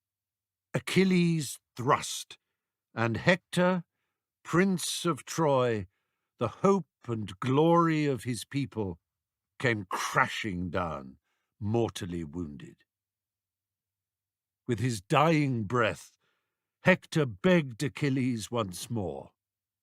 "My body, return it to my people for burning. Don't take it down to your ships to be eaten by dogs. My parents will pay a ransom for me such as never been paid. Only, please." Achilles laughed savagely. He had no shred of respect mercy, tenderness, or human feeling left in him. "The dogs and birds can have you." "Mocking me, you mock the gods," Hector gasped. "Your end will come soon enough. I see you at the ℌ𝔞𝔫𝔞𝔥 gates, brought down by Apollo and Paris." Hector died. Achilles bent to strip the corpse of its armour, his old armour, the armour in which Patroclus had fought and died. Emboldened by the sight of Troy's greatest warrior lying dead in the dust, Achaean soldiers now pressed forward in ever greater numbers, each anxious to have their own stab at the body of the great Hector. In 30 years, they would show their grandchildren the flakes of blood on the tips of their spears and swords, and boast of their part in the downfall of the great Trojan prince. Achilles took the belt from around the corpse's waist, the war belt Ajax had given Hector when they had exchanged tokens after their duel. How polite and gentlemanly that confrontation had been, and how very long ago. Achilles tied one end of the belt around Hector's ankles, and the other to his own chariot. Taking up the reins, he drove his team back towards the ships, dragging Hector behind him. The grief of Priam and Hecuba, watching their son's body bouncing so cruelly on the rocks and stones of the plain of Ilium on its way to the Argive ships, was more terrible to look at than any sight of the war thus far. Their glorious son dead, and his body treated with such dishonour. No chance for them to cleanse it and prepare it for a noble burning and burial. Hecuba's anguished sobs reached the ears of Hector's wife, Andromache, with a terrible apprehension of what that sound must mean. She ran to the ramparts in time to see her husband's bloody corpse being hauled through the dust. "Oh, Astyanax," she cried to her baby son, "I am no longer Hector's wife, and you are no longer Hector's son. For the rest of time, we are widow and orphan." And the women of Troy wept with her. The funerals of Patroclus and Hector. While he had avenged the death of Patroclus as he had sworn he would, Achilles had not yet finished mourning the loss of his beloved friend. Nor, as we shall see, was his hatred of Hector in any way assuaged. First, he ordered the construction of a monumentally huge funeral pyre. This was expected. What he did next was not. He had 12 Trojan prisoners of war brought up to the pyre, where he cut their throats with no more compunction and far less ceremony than a priest slitting the throats of lambs and goats for sacrifice. This was a crime against the principles of proper martial conduct, the codes of honour, and the canons of religion, which shocked even the gods. Now, with Hector's corpse still lashed to his chariot, he dragged it round Patroclus's tomb 3 times, leaving it face down in the dust. Patroclus's body was laid on top of the pyre. The Myrmidons cut their hair and laid strands of it all over the corpse like a shining shroud. Weeping, Achilles sheared off his own golden locks and placed them tenderly in Patroclus's dead hands. He put jars of honey and oil beside the body. Lit torches were set to the pyre, and his beloved companion's soul was able at last to fly to the fields of Elysium. Funeral games were held, a chance for the excited Achaeans to release tension, to remember Patroclus's heroic achievements, and to celebrate the sudden and blessed turn the war seemed to have taken. Just a day earlier, it had looked as though their ships would be burned and their cause entirely lost. Now their enemy's greatest champion was dead, and their own was rampant, triumphant, and invincible. They could not lose. Achilles was not yet done with Hector. Every day, standing in his chariot like an avenging demon, whip-hand raised, he circled the walls of Troy, dragging the corpse behind. Such implacable fury, such insane cruelty, such open contempt caused the gods to avert their eyes. After 12 days of this horror, Zeus at last decreed that the sacrilege must end. That night, Priam left the city on a wagon piled high with ransom treasure. His old servant Idaeus whipped the mules on towards the Achaean lines. A young man stepped out in front of them. "Are you old fools out of your minds? Driving a wagon loaded with gold right into the heart of your enemy's encampment? You'd better let me take the reins. You," this to Idaeus, "shift over." There was something about this young man, who told them he was a Myrmidon, that Priam liked and trusted. He was fine-looking, in only the first flush of a beard, but there was a strength and sense of amused self-possession about him that invited confidence. "You've come for your son Hector, I suppose?" the young man said. "I've come to collect as much of him as the dogs have left," said Priam. "But how could you possibly know that?" "Cheer up, old man. You won't believe it, but the dogs haven't touched him. Nor the birds, or the worms, or the flies and their maggots. You can't even see any wounds. His flesh is uncorrupted. He is as fresh as morning dew. I'd say he looks finer than he did when you last looked down on him from your city's walls." "The gods be praised," said Priam in wonder. "Apollo specifically," the young man said with a grin. Suddenly, Priam understood that this was no mortal sitting beside him on the bench, calmly clucking encouragement to the mules as they pressed on into the heart of the Greek camp. This was a god. When they reached the Myrmidon enclosure, Hermes, for who else could it be but Zeus's divine messenger son, pulled on the reins and pointed his winged staff towards the central tent. "You go in there and melt his savage heart." The Myrmidon captains Automedon and Alcimus were wholly unable to hide their blank astonishment when Priam, king of Troy, entered their tent, fell before the seated Achilles, and clutched at his knees like a wretched beggar.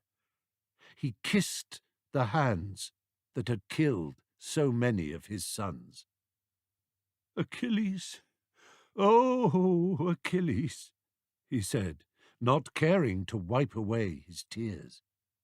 "Only picture your father, Peleus, an old man like me.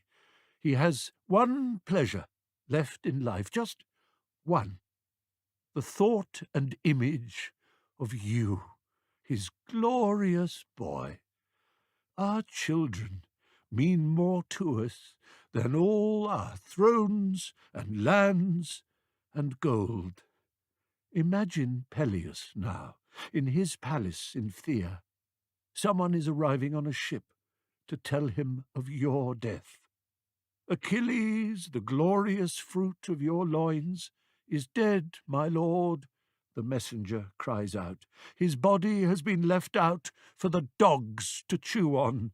He is befouled and defiled, and those who killed him will not allow him to be burned and buried with the respect and honour that his valour and his nobility deserve. Can you imagine such a thing, Achilles? How would your father Peleus feel, do you think?" Achilles caught his breath. Automedon saw tears starting up in his eyes. "I understand that you felt you had cause for vengeance," Priam went on, never letting go of Achilles' knees. "I bring treasure for you. It is no recompense for the loss of one so dear to you as Patroclus was, but it is a respectful ransom, offered in hope and love. Perhaps you will take pity on an old man. I had 50 sons. You know that? By Queen Hecuba, of course, and by other wives, too. 50. So few left to me. The flower of Troy, mowed down. Hector, last of all, defending the land and people he loved. The victory was yours, and—" Achilles gently pushed Priam's hands away. "Sit," he said, indicating a chair. His voice was hoarse, and he had to clear his throat. "Your courage in coming here, your honesty." Alcimus and Automedon watched in awe as the two men fell on each other's shoulders, weeping like children. When they had no more tears to shed, they ate and drank together, quietly finalizing the terms of Hector's ransom and return. They agreed on a 12-day truce to allow for Hector's funeral rites. It was just as Hermes had said. Despite the passage of time, despite lying out in the hot sun, despite being pulled roughly through the dirt and sharp stones of the plain so many times, Hector's body was pristine and beautiful. The Trojan women, Helen, Andromache, and Hecuba, chief amongst them, mourned Hector with praise songs. Helen was hit almost as hard as Andromache.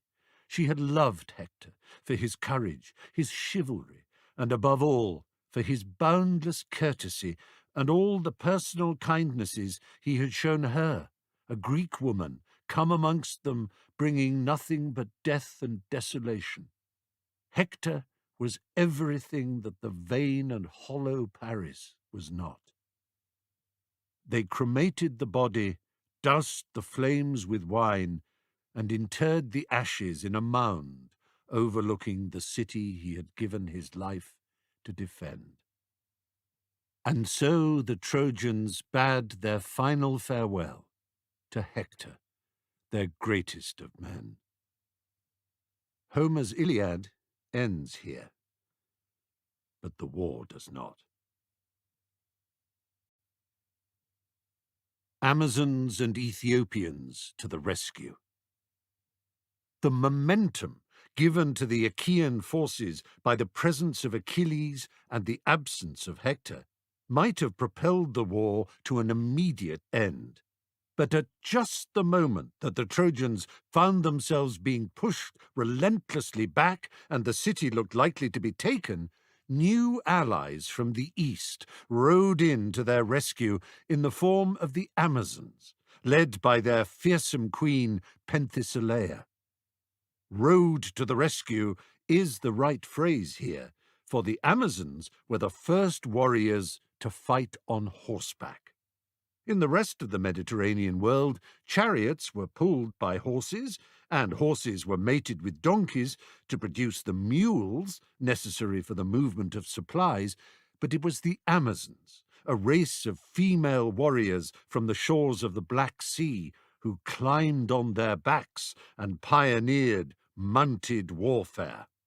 Penthesilea was a daughter of Ares, and by the same divine father the younger sister of Hippolyta, the great Amazon queen, who either married Theseus or was killed by Heracles during the course of his 9th labour.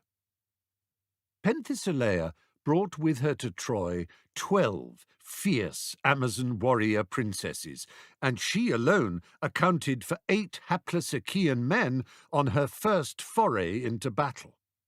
The very presence of the Amazons spread consternation and alarm through the shocked Greek ranks. None of them had ever engaged with a mortal female in battle, let alone one shooting down arrows at them from horseback. They rallied and summoned the nerve to attack the women with spears and swords as if they had been men. Aias, Diomedes, and Idomeneus waded in and accounted for 6 of the 12 princesses. The women of Troy, watching from the high walls, were so inspired to see members of their own sex driving the hated Argives back that they determined on joining the fray themselves, until Theano, a priestess of Athena, warned them that, unlike Penthesilea and her companions, who had been born and bred for battle, they were untrained in fighting and would be certain to be cut down, doing nothing for the Trojan cause beyond adding yet more loss and further cause for lamentation. Exhorted by the unrelenting Penthesilea, the Trojans beat the Achaeans back towards their ships, where Achilles and Ajax, the 2 greatest amongst all the Greek warriors, had remained out of the fighting, still mourning beside the grave of Patroclus. But the sight of their own men being so harried and hard-pressed stung them into action. Achilles killed 5 Amazons alone. Penthesilea hurled spears at Ajax, who was saved only by the strength of his shield and the silver greaves that protected his shins. Seeing this, Achilles turned on her with an angry cry and impaled her with a spear of his own. Her death panicked the Trojans, who turned and fled back to the safety of the city walls. Achilles roughly stripped Penthesilea of her armour, but when he removed her helmet and saw her face, he was struck dumb with wonder. This is how he imagined the goddess Artemis must look. He mourned the death of one so beautiful, brave, and honourable. He wept at her loss. He should have spared her, wooed her, taken her home to Phthia to reign with him as his queen. Every army, every company, every office, every school classroom, every sports team has its savage joker, its mocking critic. The Greek army had Thersites, the ugliest, so Homer insisted, and the most cruelly satirical of all the Achaeans. Odysseus had had cause in the past to thwack him with Agamemnon's sceptre and threaten to strip him naked and beat him some more if he couldn't control his tongue. But such types never learned their lesson. On this occasion, hearing Achilles mourning the death of Penthesilea, Thersites really did go too far. "Look at him, the heroic Pleiades, mooning over a woman. You're all the same, you great warriors. The moment you see a pretty face, you melt into a puddle." He spat on Penthesilea's corpse. "That bitch was slaughtering her way through us like death himself. Good riddance to her." Enraged, Achilles lashed out at Thersites, striking his head so violently that the man's teeth flew out. He was dead before they or he hit the ground. No one in the Greek camp minded, save his cousin, Diomedes, who might well have fought Achilles had the troops around them not begged them to make peace. Achilles, to atone for killing a Greek of noble lineage, agreed to sail to Lesbos to be purified. The Atreides, meanwhile, Agamemnon and Menelaus, mindful of the appalling carnage that had erupted over the bodies of Sarpedon, Patroclus, and Hector, consented to the Trojan plea that they might receive Penthesileia's corpse. It was borne into the city, where Priam ordered her ashes to be buried alongside those of his father Laomedon. At the same time, the Achaeans fell to mourning over the death of Podarces, speared by Penthesileia. He was the well-loved brother of Protesilaus, the first Greek to fall in the war, and his loss was keenly felt. Now another hero arrived to fight for the Trojan cause. Memnon, king of the Ethiopians, a nephew of Priam. Like Achilles, he was semi-divine. His mother was Eos, goddess of the dawn, and his father, Tithonus, the unfortunate mortal who had been granted immortality but not eternal youth. Also, like Achilles, Memnon wore armor that had been made by Hephaestus himself. He and his Ethiopians, fresh blood to the Trojan forces, made real inroads against the Achaeans, killing, amongst other notables, Nestor's son, Antilochus. A grief-stricken Nestor sent one of his other sons, Thrasymedes, into the carnage to recover the body. The old man would have buckled on his own armor and thrown himself into the fighting too, had not the honorable Memnon called out to him, urging him to respect his own years and fall back. In his despair, Nestor sought out Achilles, who had just returned from his purification on Lesbos. Achilles loved Antilochus and was eager to avenge himself on Memnon. It had been Antilochus, you may remember, who had run so tearfully along the sand to bring Achilles the terrible news of the death of Patroclus. He had stayed to hold Achilles by the hands while all that grief, rage, and self-recrimination had poured out. These things form a bond. The dark Memnon and golden Achilles fought all day in what became the longest man-on-man duel of the war. In the end, Achilles' fitness and speed prevailed, and he ran through the exhausted Memnon with his sword. Now the jubilant Achaeans streamed forward to the walls of Troy. Achilles joined them, slaughtering his way through Trojans all the way to the Scaean gate. Did he recall the dying words of Hector? "I see you at the Scaean gates, brought down by Apollo and Paris." The voice of Phoebus Apollo himself now called on Achilles to turn back, but the blood was singing in the hero's ears. Achilles knew Apollo favored Troy, but perhaps he had forgotten that the god of arrows had a special personal reason for hating him. Apollo could not overlook the contemptuously blasphemous manner in which Achilles had so brutally slaughtered young Troilus in Apollo's own temple on his own sacred altar. Paris sat high up on the walls, looking down at the frenzy of killing. No one could deny that he was amongst the finest of all the Trojan archers. His aim was always true, and if his bow was well tuned, he could send an arrow further than any man, with the exception of his cousin Teucer, who fought on the Achaean side. But with such a confused melee beneath him, there was surely little chance that Paris would be able to pick out a single man. He saw Achilles, though. How could he not? So many men were falling down all around him, and that armor. Paris nocked an envenomed arrow and raised his bow. Would the shot he prepared to unloose be his own work or that of Apollo? Apollo was the god of archery, so anyone who fired accurately might say, "Apollo guided my hand with that one," just as even now a writer often says, "The muse was with me that day." The feathers of Paris's arrow were drawn level with his eye. So many men were getting in his way as he tracked Achilles' movements. He breathed in and out softly. The first requirement for a sniping bowman was patience. Achilles reared over a panicking young Trojan.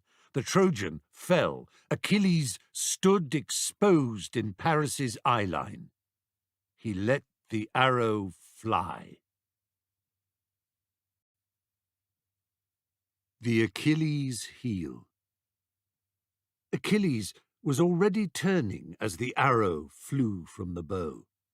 Looking down, Paris's page, whose job was to keep passing fresh shafts to his master, thought that the arrow had fallen short and buried itself in the ground.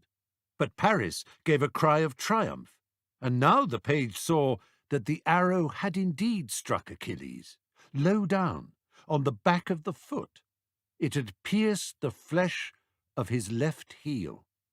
This was the heel that Thetis had held him by when dipping him as a baby in the river Styx, the one vulnerable place on all his body. Achilles staggered. He knew instantly that his hour had come.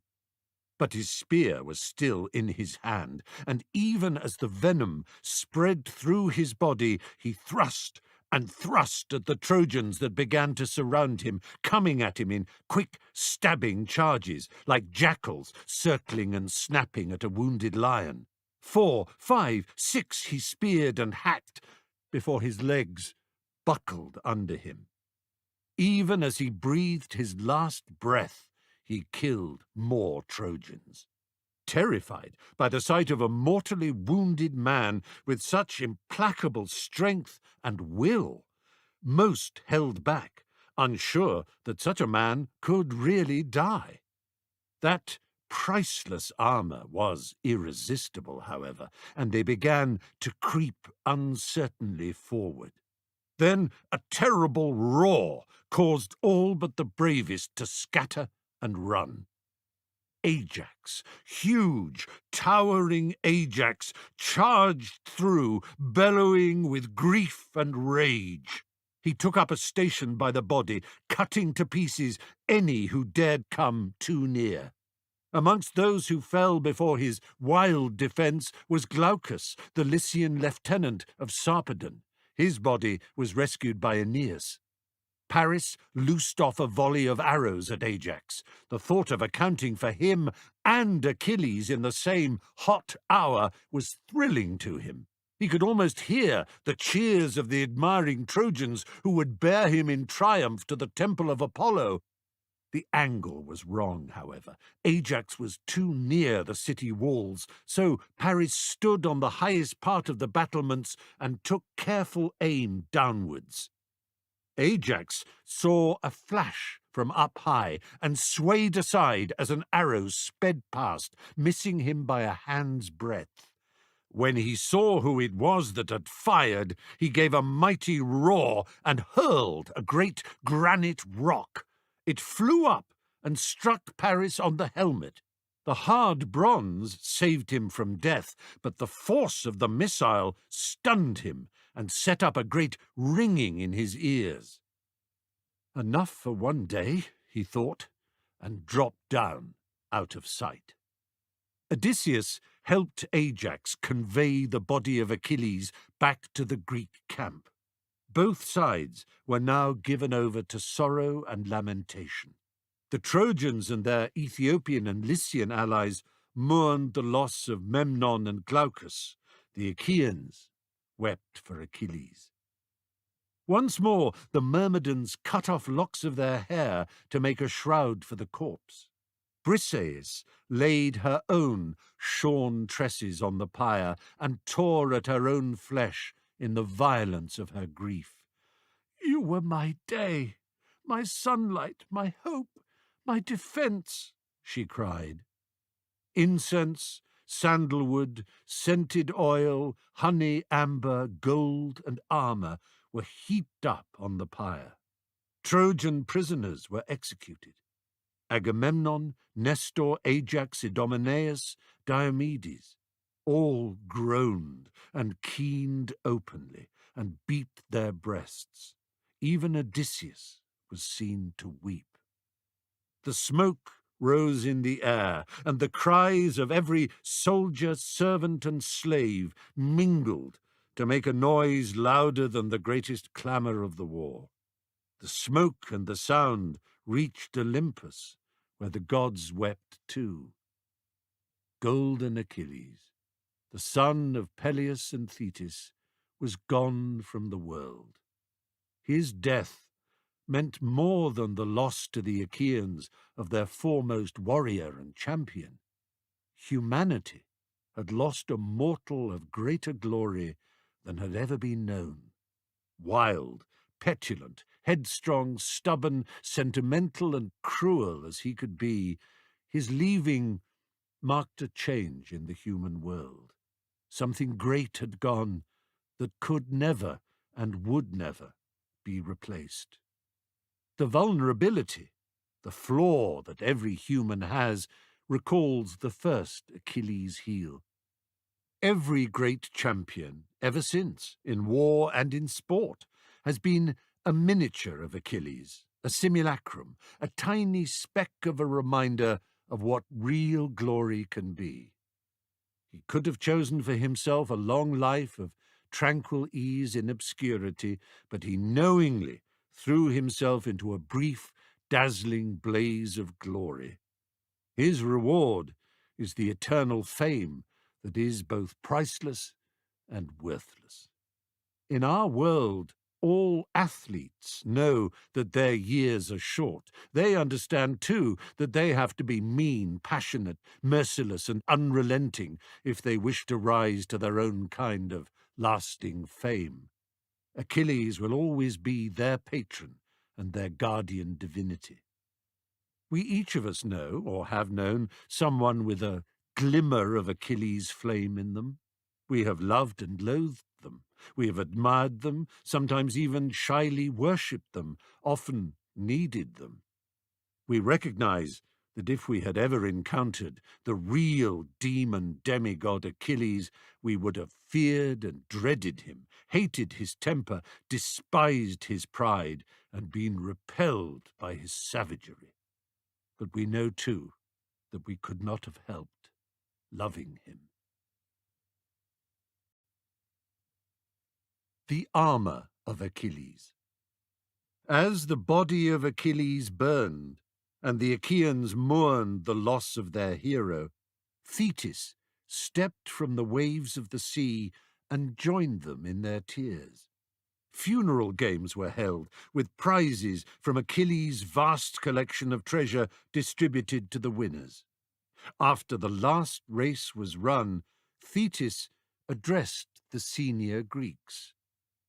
The greatest prize of all has yet to be awarded.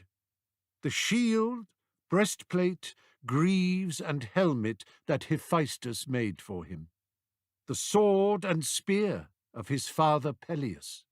Only the bravest and best is worthy of these great objects.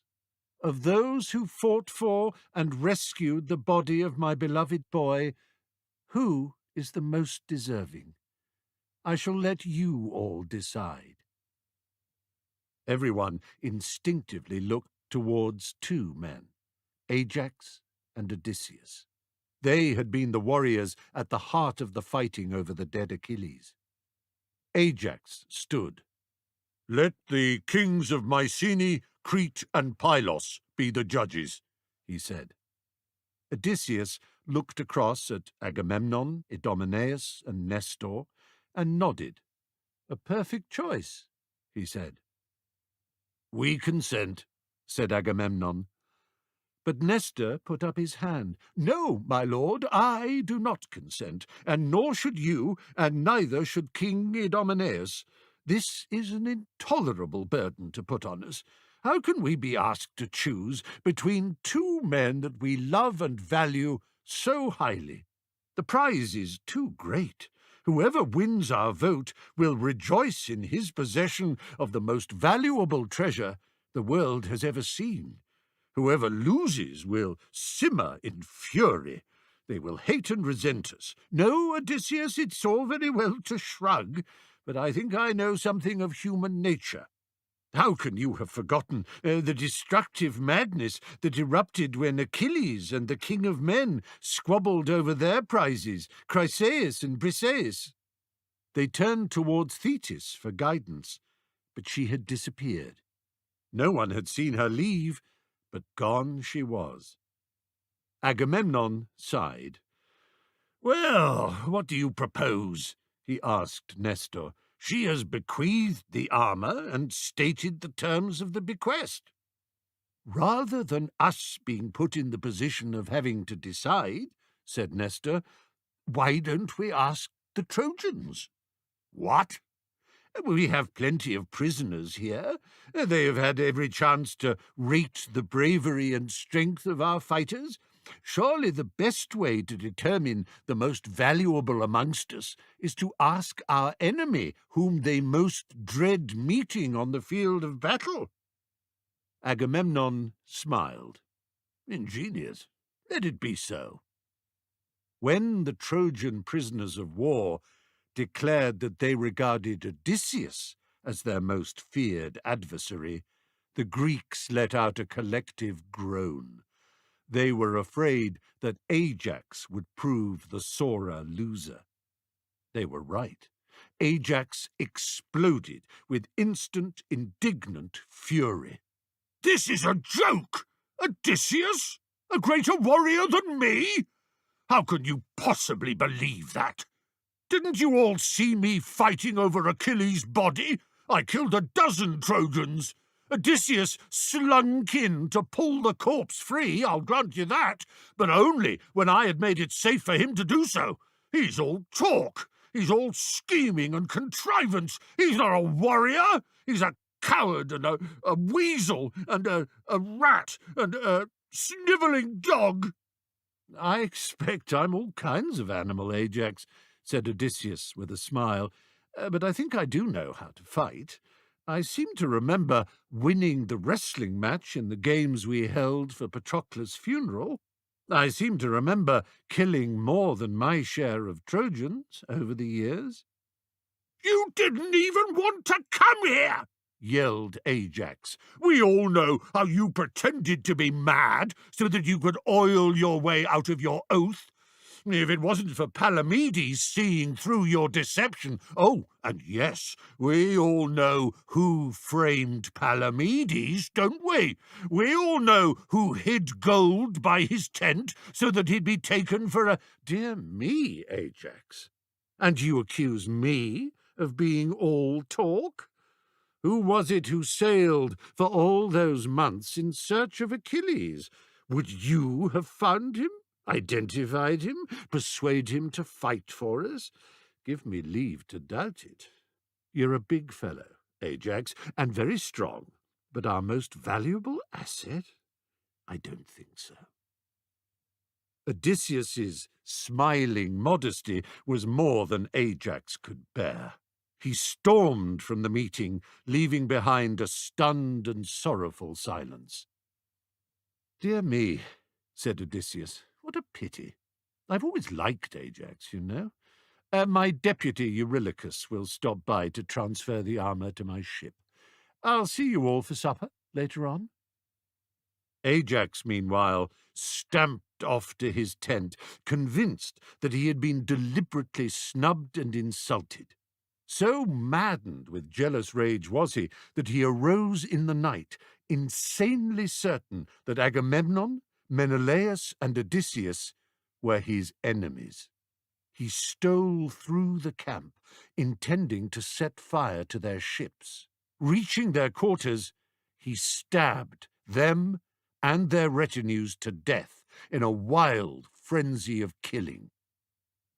Then Ajax awoke, to find himself in the camp's livestock enclosure, surrounded by dead sheep, their throats cut, blood running in rivers.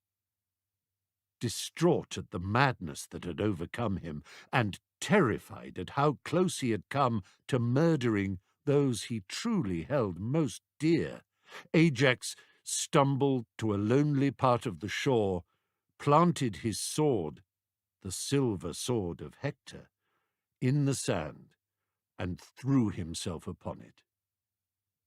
His body was found by ℌ𝔞𝔫𝔞𝔥, the captive Phrygian princess with whom Ajax had lived and by whom he had fathered a son, Eurystheus. When she saw the terrible wound, out of which Ajax's entrails had spilled, she stripped off her own clothing to cover the sight. All the Greeks were desolated when they learned that their beloved giant had died in so pitiable a fashion.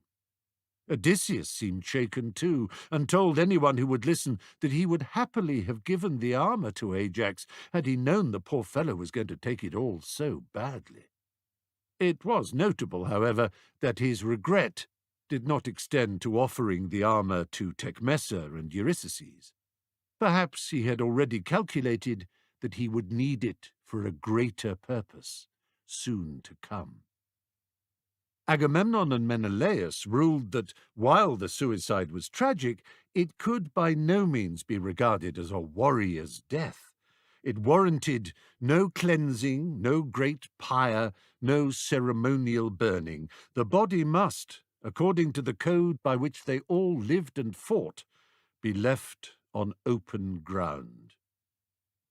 Ajax's half-brother Teucer was horrified by the thought of wild dogs scavenging the corpse, and whipped up such anger in the ranks against the ruling that the Atreides were forced to relent.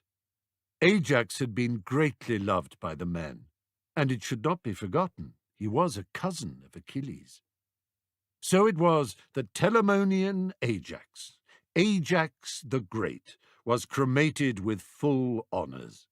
His charred bones were sealed in a gold coffin that the soldiers buried in a great mound by the banks of the river Simmias at Rhoeteon, where for many hundreds of years the tomb remained a popular place of pilgrimage for visitors from all over the Mediterranean world, until the sea finally washed it away. We honour different kinds of courage and achievement.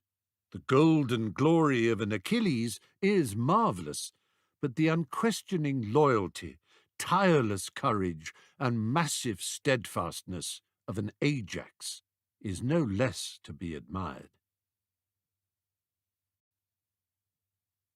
Prophecies. Achilles, and now Ajax, said Menelaus, wringing his hands. They were our sword and our shield. It's my fault, all my fault. Now, said his brother, no one is blaming you. I am blaming myself, Agamemnon. I've asked too much, all for Helen. So many dead. It is time for us to board our ships and leave. We must sail home. Before a disgusted Diomedes could reach for his sword, Agamemnon turned on Calchas with a snarl. 10 years, you said. 10 years. 9 full years have gone by, and the 10th is nearly over, and still we have not taken Troy. We will, great king. It is foretold that we will, said Calchas. But we must have Achilles' son with us. Without him there can be no victory. Achilles' son? Pyrrhus, he was called when he was born. He answers to the name Neoptolemus now. He is not yet bearded, but I know that he is already a great warrior. He lives on Skyros with his mother Didamia. I have seen that without him we cannot hope to prevail. Agamemnon stamped his foot in frustration.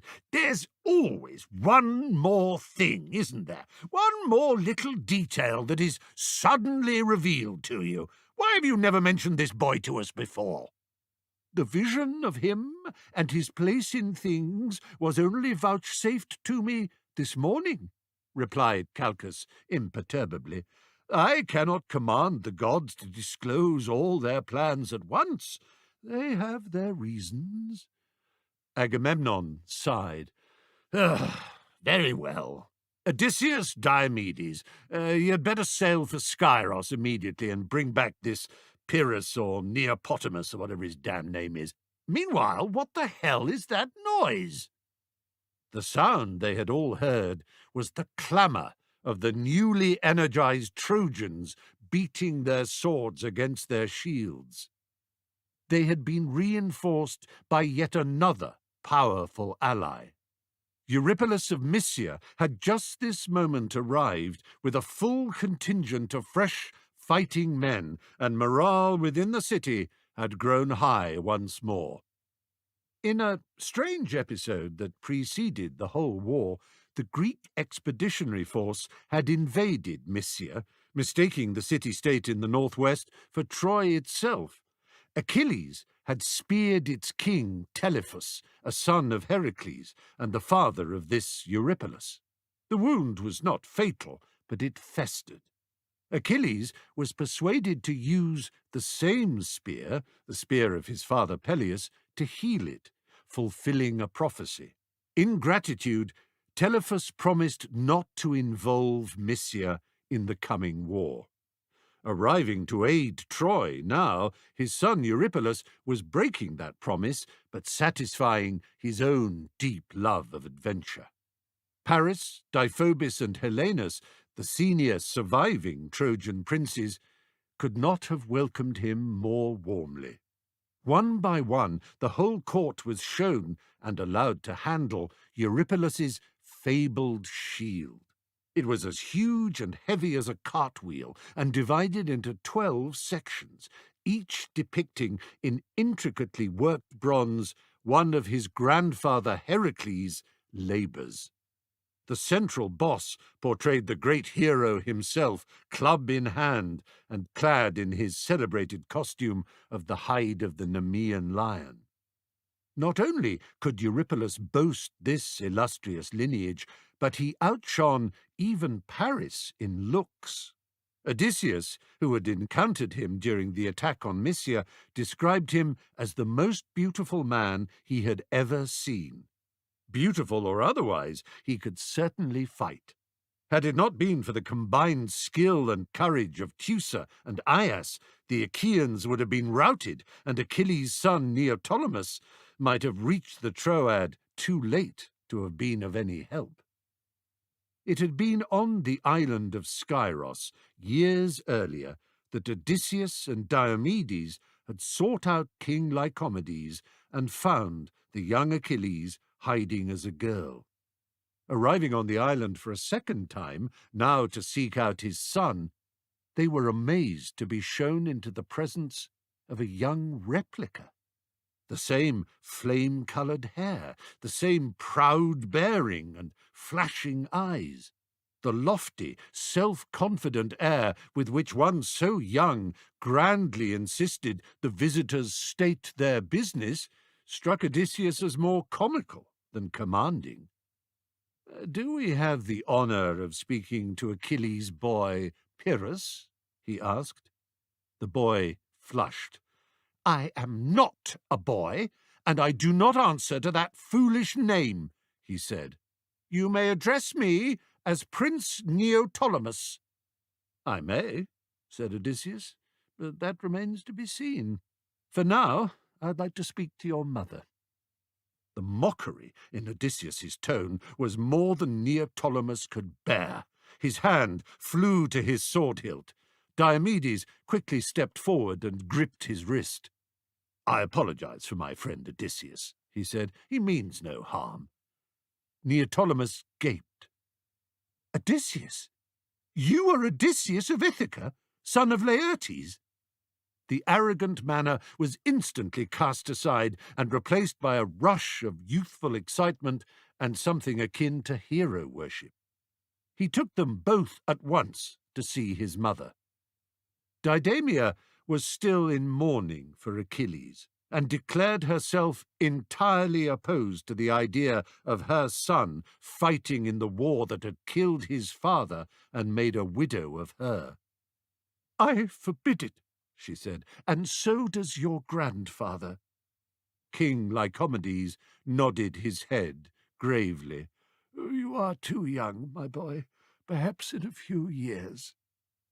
I've trained in the arts of war every day since I could walk, said ℌ𝔞𝔫𝔞𝔥 with some heat. No one on this island can best me, and the oracle has declared more than once that it is my destiny to go to Troy and win great glory there. But it's too soon, my boy. I'm ready. Ask anyone. Odysseus had discovered that the general view on Skyros was that Neoptolemus was every inch his father's son.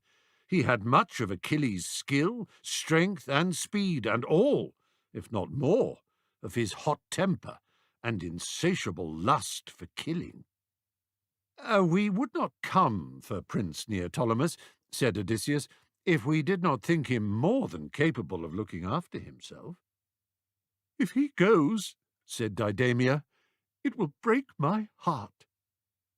Neoptolemus hated to see his mother distressed, and seemed now to waver.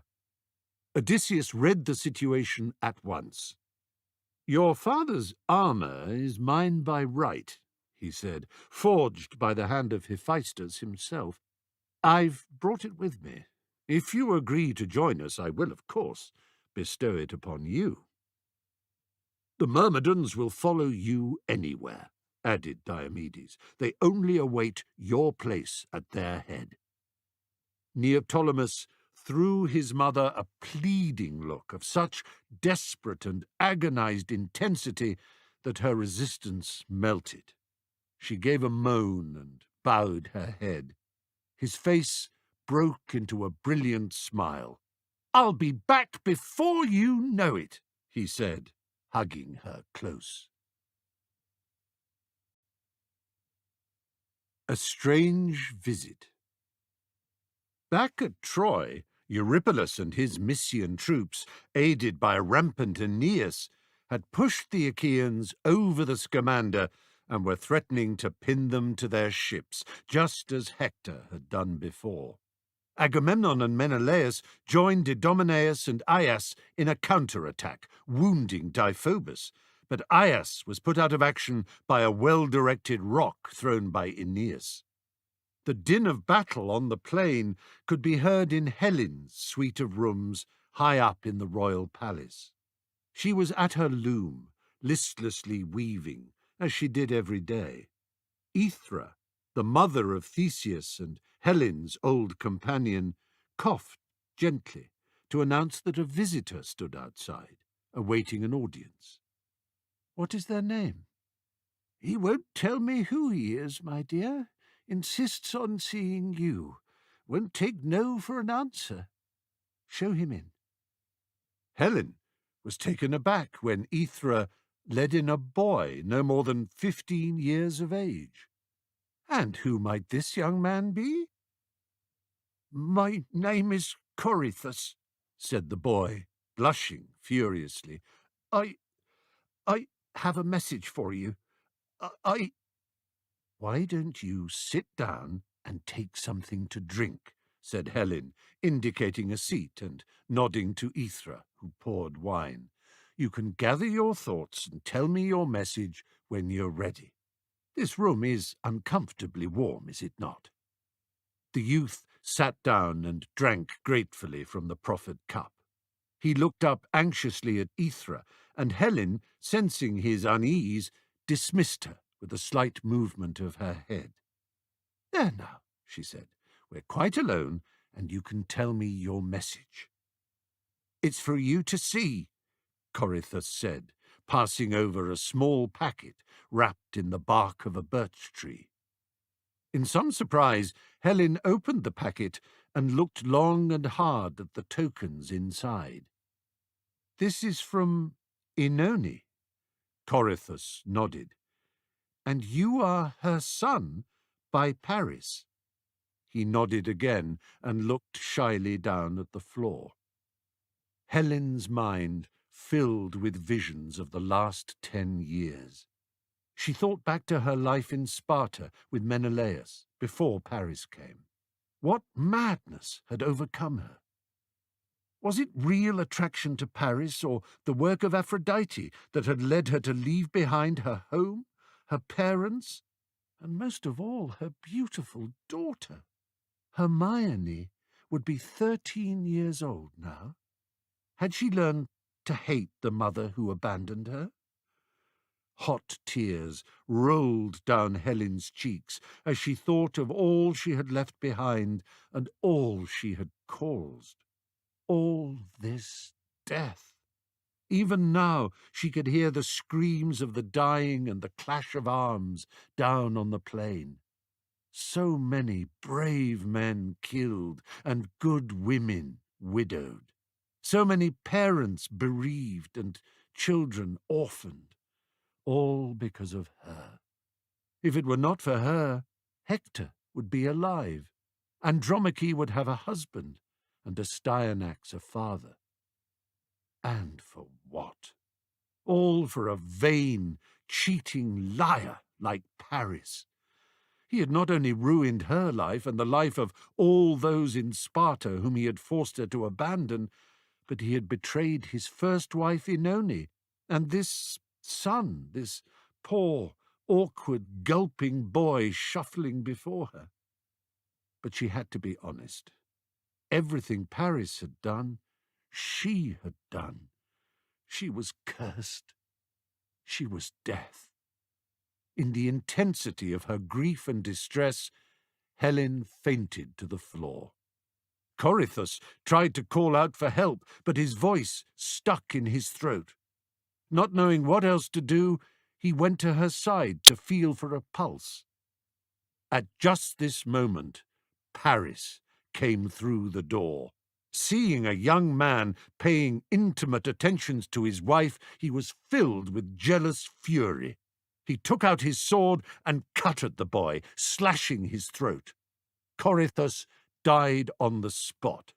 In the intensity of his rage, Paris would have killed Helen, too, if his eye hadn't first been drawn to the bundle of birch bark by her side.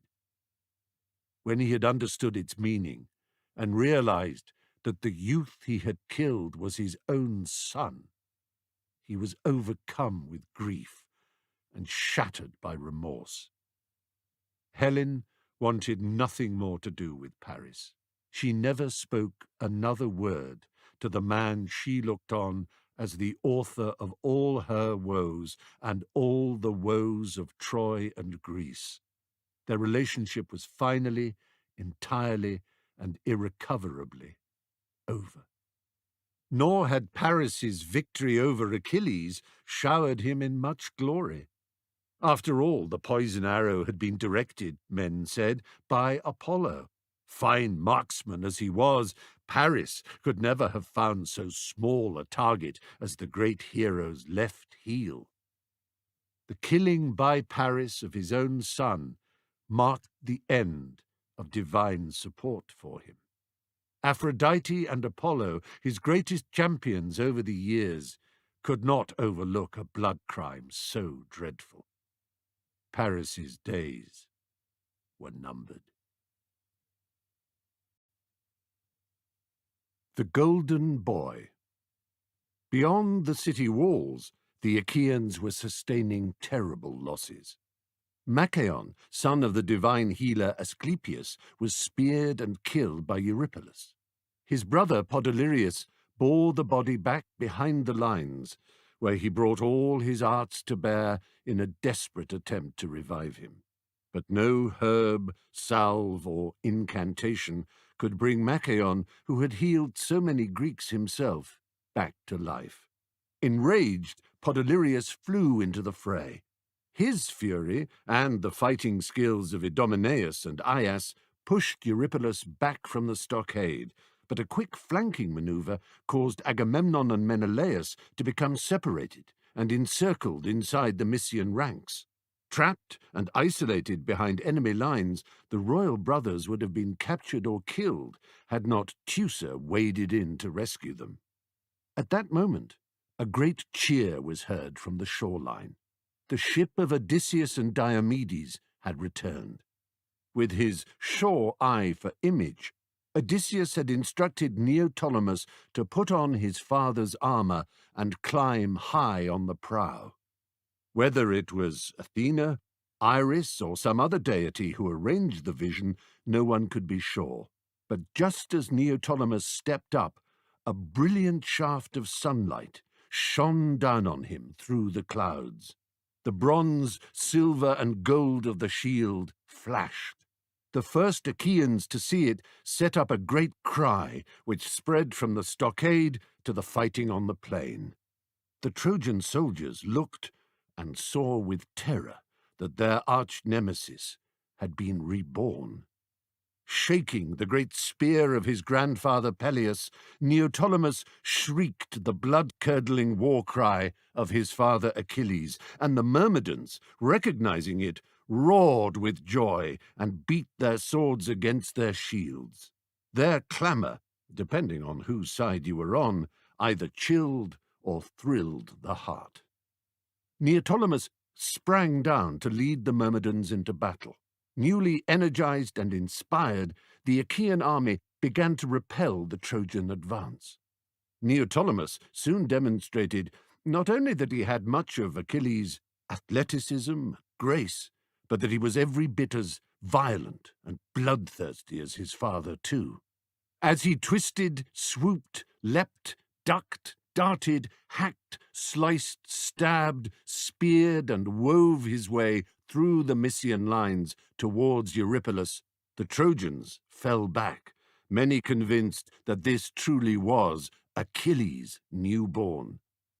When he and Eurypylus finally met, they stamped their feet into the ground and crashed their two great round shields together. ℌ𝔞𝔫𝔞𝔥 was younger and fresher. Eurypylus was stronger and wilier.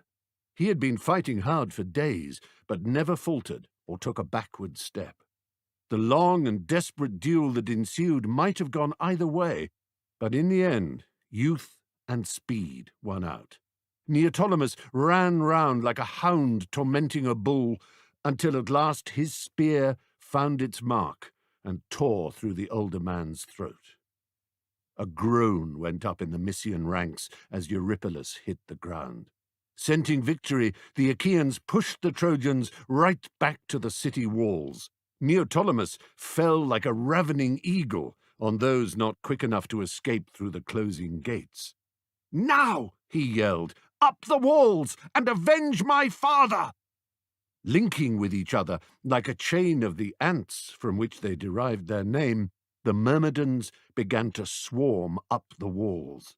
The panicked citizens on the battlements, men, women, and children, hurled down rocks, bronze cauldrons, stone jars, anything they could find. Were it not for a great blanketing mist that fell on the city at this most critical moment, the Greeks might well have succeeded in reaching the top of the ramparts and breaking the siege. The Trojans yelled down at them, crowing in triumphant relief. "Zeus! Zeus!" they roared, convinced that the king of the gods, the Sky Father and Cloud Gatherer himself, had intervened to save them. Certainly, the descent of the fog was timely and decisive. Grumbling and disappointed, unable to see further than the limits of their own outstretched arms, the Achaeans laid their hands on each other's shoulders and shuffled in single file back to the ships, the moment lost. The Arrows of Heracles. Once more, an agonizing stalemate loomed, and once more Agamemnon turned in frustration to his prophet, Calchas. "What do the swallows and sparrows tell you now, you old fraud?" Calchas smiled his gentle, sorrowful smile. "Only a foolish leader blames his messengers, and the king of men, the great one I serve, has never been a fool." "Yes, well, no one is blaming you, Calchas," said Agamemnon, gritting his teeth. "But you have told us again and again that you foresee a clear Argive victory in the 10th year of our campaign. There are not many weeks left. I am sure we would all be grateful for guidance." "I know now," said Calchas, "that to secure victory we need the arrows of Heracles." "What?" "The divine Heracles entrusted to his friend Philoctetes his mighty bow, together with the arrows that he had dipped in the deadly blood of the Hydra." Yes, every child in the world knows that, but what do you mean we need them?" "You may recall, mighty king, that 10 years past, when we stopped off on the Isle of Lemnos on our way here, Philoctetes was bitten on his foot by a venomous snake." "Of course I remember. What of it?" "The wound festered, and it was decided that he should be left on the island, lest he infect us all. My lord, the flight of the cranes that rose up from the sands last night told me clearly that we need Philoctetes and those arrows. Without them, we cannot defeat Troy." "But surely the poor man must be dead by now, alone on that island with such an injury." "The gods have spared him. I have seen that he yet lives." Agamemnon heaved the gusty sigh of one much put upon by the weight of office, the malice of chance, and the endless incompetence of underlings. "Right, well, so be it." He turned to survey his staff. "Odysseus, you're the one who persuaded us to leave the fellow behind. You and Diomedes go off to Lemnos and fetch him. Why are you still standing in front of me? Go!"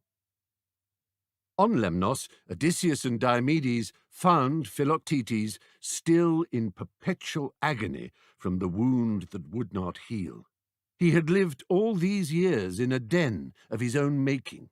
It was littered with the feathers and bones of birds he had shot with his arrows. Seeing Odysseus, the author of his miserable isolation, he raised his bow. His emaciated arms trembled as he took aim. "Go on," said Odysseus. "Shoot. I'm sure I deserve it. I put our cause ahead of you. We thought that we had no need of you. We left you to rot. Now we find that we do need you, and I have dared come to beg for your forgiveness and aid. But why should you forgive me? Better we all die here, forgotten. Why choose glory and fame in Troy when death awaits us whatever we do? Might as well end it here, in this stinking lair, as on the field of battle. One way we live forever in posterity, in statues, songs, and stories. The other, we are forgotten, but so what? What has posterity ever done for us?" "Damn you, Odysseus," gasped Philoctetes. "If we do die together, I'll probably be cursed to spend the afterlife with you endlessly jabbering on in my ear." "Oh, yes, you can be assured that his shade will never shut up," agreed Diomedes. "It would be worse than the tortures of Sisyphus and Tantalus combined. Much better come along with us." As soon as their black ship dropped its anchor stone at the Achaean beachhead, Philoctetes was carried off and conveyed to the tent of Podalirius, who was delighted to be able to do something to take his mind off the loss of his brother Machaon. He applied a fomenting salve to the suppurating foot. The moment the preparation touched the wound, it foamed and fizzed. Philoctetes screamed and fainted. When he awoke, his foot was whole and the pain gone. Agamemnon put Philoctetes to work straight away. His poisoned arrows accounted for dozens of ordinary Trojans, but one prize was worth more than all the others put together. A dashing figure in bright armor had ventured out from the city and was killing Greeks with a savage disregard for its own safety. Philoctetes took aim. His arrow flew towards the Trojan warrior, who swayed to one side. The tip of the arrow grazed his throat. The warrior took off his helmet and put a hand to the stinging nick. Hardly any blood at all. It was nothing. "Paris!" cried Diomedes, clapping his hand on Philoctetes' shoulder. "You've hit Paris!" The figure in bright armour was indeed Paris. That morning he had burned the body of his son Corythus, the boy he had killed in a fit of misdirected jealousy. Remorse, bitterness, and anger had driven him to a great and fierce courage. Even now he shook off the arrow scratch and threw himself back into the fight.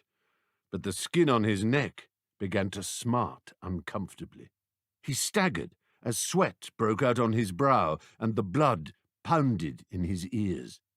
Helping arms lifted him up and carried him towards the Scaean gate, past the very piece of ground where Achilles had fallen to his own arrow. By the time he was laid down on a bed in the palace, his whole body felt as though it were on fire. The fever burned and burned, and he cried out for Helen in his appalling agony. Helen would not come. Then he called to be taken to Mount Ida. "Oenone, my wife, only she can cure me. Take me to her." Oenone saw him writhing on the litter, but her heart had hardened against him. "You betrayed me, and you killed our son," she said. "You are not worthy to live, and I will not lift a finger to save you." Paris was taken back down to Troy. After 3 more days of screaming and delirium, his unhappy soul finally left his tortured body. The Greeks celebrated, and few Trojans grieved. Priam and Hecuba led the mourning. Paris's 2 oldest remaining brothers, Deiphobus and Helenus, dutifully laid small amounts of treasure on his pyre. Cassandra wailed. Helen kept to her rooms in the palace. Old Agelaus, the herdsman, came to say farewell to the baby he had left for dead on Mount Ida's summit, the infant he had named and raised as his own, the happy boy who had been loved by all the people of the mountain, the honest, smiling young Paris, so contented with life on the green slopes and a blessed marriage to the lovely Oenone. That sweet and silver Paris had long been replaced by something hard and spoiled, tarnished and mean. Aphrodite, Helen, status, treasure, and show had turned his head and soured his heart. And now this pathetic end. If that she-bear had eaten the baby it found on the mountain top instead of nursing it, how different the world would now have been. But even as the flames leapt up around Paris's corpse, Oenone pushed through the small knot of mourners and threw herself onto the pyre to be burned with him. Shallow, foolish, and vain as Paris was, she had loved him with all her soul. His death meant, of course, that Helen could by rights be released now and sent back to Sparta with all the treasure that had accompanied her, so bringing about an end to the war.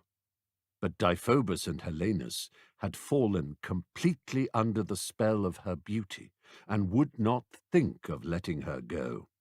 It was decided that Helen should marry one of them. She, naturally, had no say in the matter. Deiphobus used his seniority to win her, and Helenus, stung and affronted, slunk from Troy and made his way to Mount Ida to nurse his wounded pride. Odysseus, at the head of an Achaean raiding party on the hunt for sheep and cattle, found Helenus and brought him to Agamemnon's camp. His bitterness against Deiphobus made him only too eager to tell the Greeks everything he knew. "If you really want to break Trojans' hearts," he said, "you should find your way into the city. There's a secret entrance I can describe to you. 1 or 2 men might be able to pass through it unchallenged, so long as they look harmless. They should go to the temple of Athena and steal the wooden idol we call the Palladium, the luck of Troy. It fell from heaven at the feet of my great-great-grandfather. While it remains within the city walls, Troy cannot fall." Agamemnon looked across at Odysseus, who shrugged his shoulders with mock resignation. "Come on, Diomedes," he said. "It seems we're needed again." The Luck of Troy. That very night, cloaked and hooded in filthy rags, Odysseus and Diomedes made their way across the plain and towards the rear of the city. As instructed by Helenus, they found the secret door and, after hiding their swords in the tangle of weeds and long grass at the base of the outer wall, slipped through and made their way along the dark alleyways. Their beggars' disguises ensured that they were not bothered, save on one occasion by stones thrown at them by a group of children. "You stink!" Odysseus had insisted they smear horse dung on themselves, for that authentic perfume of beggar. Helenus's careful directions flew out of Diomedes' head as soon as they entered the mazy network of lanes and dank passages. He hoped that Odysseus was not so baffled. "Where are we?" "We should be more or less behind the palace." "Should? More or less? As long as the moon is above and to our right, we—" "Tss! There's someone coming." Diomedes pulled Odysseus into a doorway as the figure of a woman approached. As she came closer, she passed through a shaft of moonlight for just one fleeting second. It was enough. Odysseus stepped out. The woman stopped and stared. "Odysseus? By all the gods! Odysseus?" "A fine evening, Helen." Diomedes emerged and stared at Helen, open-mouthed with astonishment. She stared back, equally amazed. "Diomedes, too? Is this it? The moment?" She looked about her. "Is the whole Achaean army in the city? Is my husband here? Is Menelaus here?" Odysseus put a finger to his lips and pulled her into the shadows. A group of drunken soldiers passed close by, singing loudly. "Just us," Odysseus whispered. "We're here to steal the Palladium." "Only we're lost," added Diomedes. "Will you be Ariadne to my Theseus," said Odysseus, "and teach me how to negotiate this labyrinth?" Helen's sense of humour got the better of her, and she broke into a peal of laughter. "The Palladium? Is this what Agamemnon's mighty war has come to?" "It's not a joke," said Diomedes. "Helenus told us that without the Palladium, Troy will be doomed to fall." "Well, that's certainly what they believe," Helen said. "I'll help you. This way." She led them around corners, across courtyards, and over rickety wooden bridges until they came to a great square, on one side of which a grand sweep of marble steps led up to a coloured frontage of painted columns. "The Temple of Athena," whispered Helen. "The Palladium is inside." Odysseus and Diomedes entered the temple, and Helen stood guard outside. There was silence all around. No one passed by. The sight of two such close friends from her old life had come as an extraordinary shock to her. So sudden, so entirely unexpected. It was like a dream, but a dream that had awoken her from a reality that was far more illusory. Any last hold that Aphrodite had ever had upon her was gone. Deiphobus revolted her, and Troy meant nothing. She felt no ill will towards Priam and Hecuba, but she knew now with absolute certainty that all she wanted was to sail home with Menelaus to Sparta. If he would have her. Odysseus and Diomedes emerged from the temple. Diomedes had taken off his cloak and used it to wrap up the Palladium. "It's so small," he said, tucking the package under his arm, "and so crudely carved." "I know," said Helen. "Like all sacred and truly precious objects, it is very plain. Only profane things are beautiful." Odysseus looked at Helen. The bitter self-reproach in that last remark had not escaped him. "The Atreides will be mightily pleased to hear how you helped us in this," he said. "Is Menelaus angry with me?" "Of course not. Be content. This will all soon be over. Tell him how unhappy I am. I am unhappy with Deiphobus, who is a pig, but I was unhappy with Paris, too. Tell him that." Odysseus squeezed her hand. "He knows. Now, how in Hades do we get back to that secret door?" "But I'm coming with you," said Helen. "Wait till I fetch my son Nicostratus. We'll come with you all the way to the Greek camp, and that will be an end of everything." Odysseus and Diomedes looked at each other. Could it be as simple as that? They pictured the faces of Agamemnon and Menelaus when they arrived at the stockade, escorting the prize of all prizes. Just then a voice rang out. "Princess Helen!" They turned. A group of palace guards was approaching. Their captain hurried forward and bowed. "Prince Deiphobus has sent us in search of you, madam. Who are these men? Have they dared accost you?" "Athena looks kindly on those who look kindly on beggars," said Helen. "Now begone! Off to where you came from," she said to Odysseus and Diomedes, raising her hand and pointing it in the direction of one of the 5 lanes that led out of the temple square. Odysseus and Diomedes bent low and backed away from her, mumbling thanks. "And find a horse trough to wash in," she called after them. "You stink like Greeks." They ran and ran to the end of the lane. Odysseus looked up and around, found his bearings, and soon they were out of the secret door and scrabbling in the grass and weeds for their swords. As they made their way back to the Greek encampment, the dark magic of the Palladium, or perhaps the dark magic of Odysseus's devious ambition, took hold. A few steps behind Diomedes, he considered how much better it would be for him if he were to arrive at Agamemnon's tent alone. He pictured himself dropping the Palladium casually onto the King of Men's campaign table. "Yes, they came chasing out of the city after us. They got Diomedes in the back and ran off with the Palladium. I pursued, killed them, and retrieved the thing. No, it's nothing. I just wish I'd been able to save poor Diomedes. He was a good man and a dear friend." All in all, a flawless plan. Odysseus breathed in, swallowed, and advanced on Diomedes, sword raised. From the corner of his eye, Diomedes saw the blade glitter in the moonlight. He turned, in time to avoid the vicious downstroke. The spell broke at once, and Odysseus fell to his knees. "I thought you were my friend," said Diomedes. "It's that thing," said Odysseus, pointing at the bundle under Diomedes' arm. "It's cursed."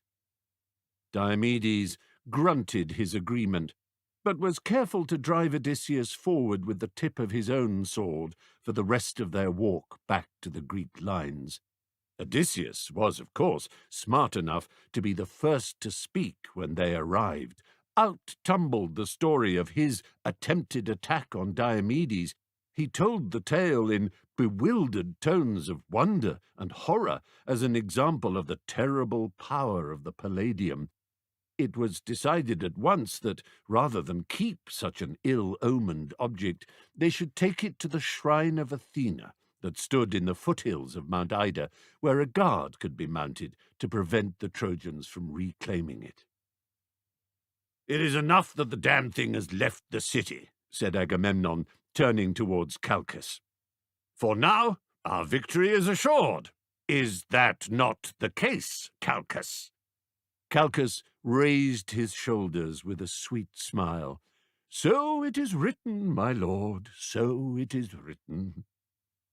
"Sometimes," said Odysseus, who knew he still had work to do to regain the trust of everyone around him, "sometimes what the gods write, man must rewrite." "Meaning?" said Agamemnon. "Meaning, I've had an idea," said Odysseus, And though I say so myself, it's rather a good one. So good that I suspect Athena herself must have put it in my mind. Beware of Greeks. Dawn.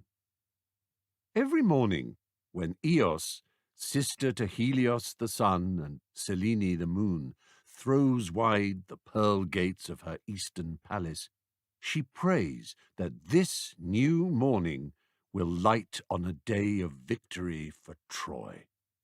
Her husband, Priam's brother, Tithonus, had been a prince of the city. It was on the very sands on which the black ships of the Achaean invasion force have lain beached for 10 years that she and that dazzling mortal beauty walked during the first days of their love. Their son Memnon had died bravely in battle, fighting for the Trojan cause, cut down by cruel Achilles, not far from the same shoreline. Eos hates the Greeks and wishes that she could withhold from them the beautifying flushes of coral and peach it is her fate to cast over the vile and the virtuous alike. Every morning, the blear-eyed guards on the ramparts of Troy are relieved by a fresh shift. Every morning, the incoming captain asks the outgoing if anything worth reporting on has been observed overnight. Every morning, the answer has been the same. Until this morning. This morning, this morning of all mornings, is different. Eos's work is not yet done, and the world is still in darkness when the relief sentries reach the top of the city walls. They are surprised to see the whole night contingent crowded onto the edge of the battlements, staring out across the plain. "What is it? What can you see?" "Nothing," comes the reply. "Nothing?" "I mean nothing. No thing. Nothing." It's still dark. "We saw fires earlier, huge fires, but they've gone out." The light is starting to leak into the sky, and faint outlines are becoming visible. The act of staring and trying to make sense out of the slowly emerging shapes hurts the eyes, but every minute brings a little more definition. "Why can't I see the silhouettes of the ships? What's that hulking big shape? Wasn't there before." Far to the east, dawn's gates are fully open, and faint streaks now flush across the sky above the city, slowly, so slowly that it seems the senses are being fooled. An astounding truth is revealed. The captain of the night guard rushes to the great bronze bell and swings the wooden beam to raise the alarm. The Trojan citizenry are as well trained as the soldiery. At the sound of the great bell, the people begin to assemble at their agreed muster points. There is no screaming, no bucking and screaming like panicked horses, no freezing into immobility. Hector, who long ago laid down the procedures and drilled the people, would have been proud to see how orderly and unhurried they are at this moment, the first ringing of the bell. Deiphobus and Cassandra are the first of the royal house to reach the ramparts. Priam himself arrives a little later, dishevelled and out of breath. The guard troops are still staring out and have to be jerked into attention by the marshals and heralds attending the royal party. "What is it?" asks Priam. "An attack? Fire? Ladders?" "Come, look, father!" yells Deiphobus. Priam is helped up to the highest point. Below him, the plain of Ilium stretches out. 10 years of war have pocked, pitted, and torn up huge sections of the once fertile land. Priam raises his eyes. There is the river Scamander, sparkling in the morning sun. And beyond? Priam blinks in disbelief and looks again. There is nothing. The Greek stockade has been taken down. The whole encampment, huts, tents, palisades, and all, burned. He sees the strange, hulking outline of something, but cannot make it out. But the enemy's ships have gone, every last one. Priam is so used to the sight of them fringing the beach that their absence looks like a wound, a terrible scar. The shoreline is naked and exposed without them. Priam stares and stares, struck dumb with astonishment and something else. Is it fear? He realizes what he is feeling is a small suspicion of a splinter of a shred of hope. Dare he hope? The very thought of hope fills him with fear. He has seen and suffered too much to trust hope. He swings round towards Deiphobus. They have... Where are they? Deiphobus grins broadly and even dares clap the king on the shoulder. They've gone home, father! The Greeks have gone home! He starts to dance around the dazed old man. Priam pushes his son away and looks out across the plain again. He turns to his adviser and friend, Antenor. What is that there, that shape looming over the rubble by the shore? My old eyes can't make it out. What can it be? Cassandra comes forward and tugs at her father's robes, crying out, It is death! Death! Antenor calls to the captain of the guard. Send some men out to the Achaean encampment. Tell them to search thoroughly and report back. Priam speaks to the press of people who have gathered up on the battlements to share the sight. It is very chilly up here, he says. I think it would be a good idea if we all made our way down and had some breakfast while we await further news. Yes? During breakfast, Priam is outwardly calm. He tells Hecuba that he cannot quite believe he is awake. Is it possible, after all these years, that they would just leave? It is what we have prayed for, my love, says Hecuba. Perhaps the gods have finally listened. Why now? Why not now? The gods know what this war has done to Troy, to us. You are a good man, Priam. Evil men have lived happier lives and never been forced to bury so many of their sons. Such injustice is an affront to everything. It has taken the gods a long time to set the scales down in our favour, but it is no less than we deserve. Just then, a clamour in the passageway outside tells of the scouting party's return. Their captain bursts in. Majesty, they have gone! They truly have gone! Not a Greek left behind! Well, no, sire, that is not quite true. We came across... Get your breath back, young man, says Priam, and tell us what you found at the Achaean camp. The Achaean camp is not a camp, not any more. It is dug up, burnt, abandoned. We did find one man there. We left a guard on him because, as well as this one man, we found... The captain breaks off, unable to suppress a great grin. Sire, you will never guess what we found. Don't play games with your king. Out with it, man, snaps Deiphobus. Tell us in plain language what you found.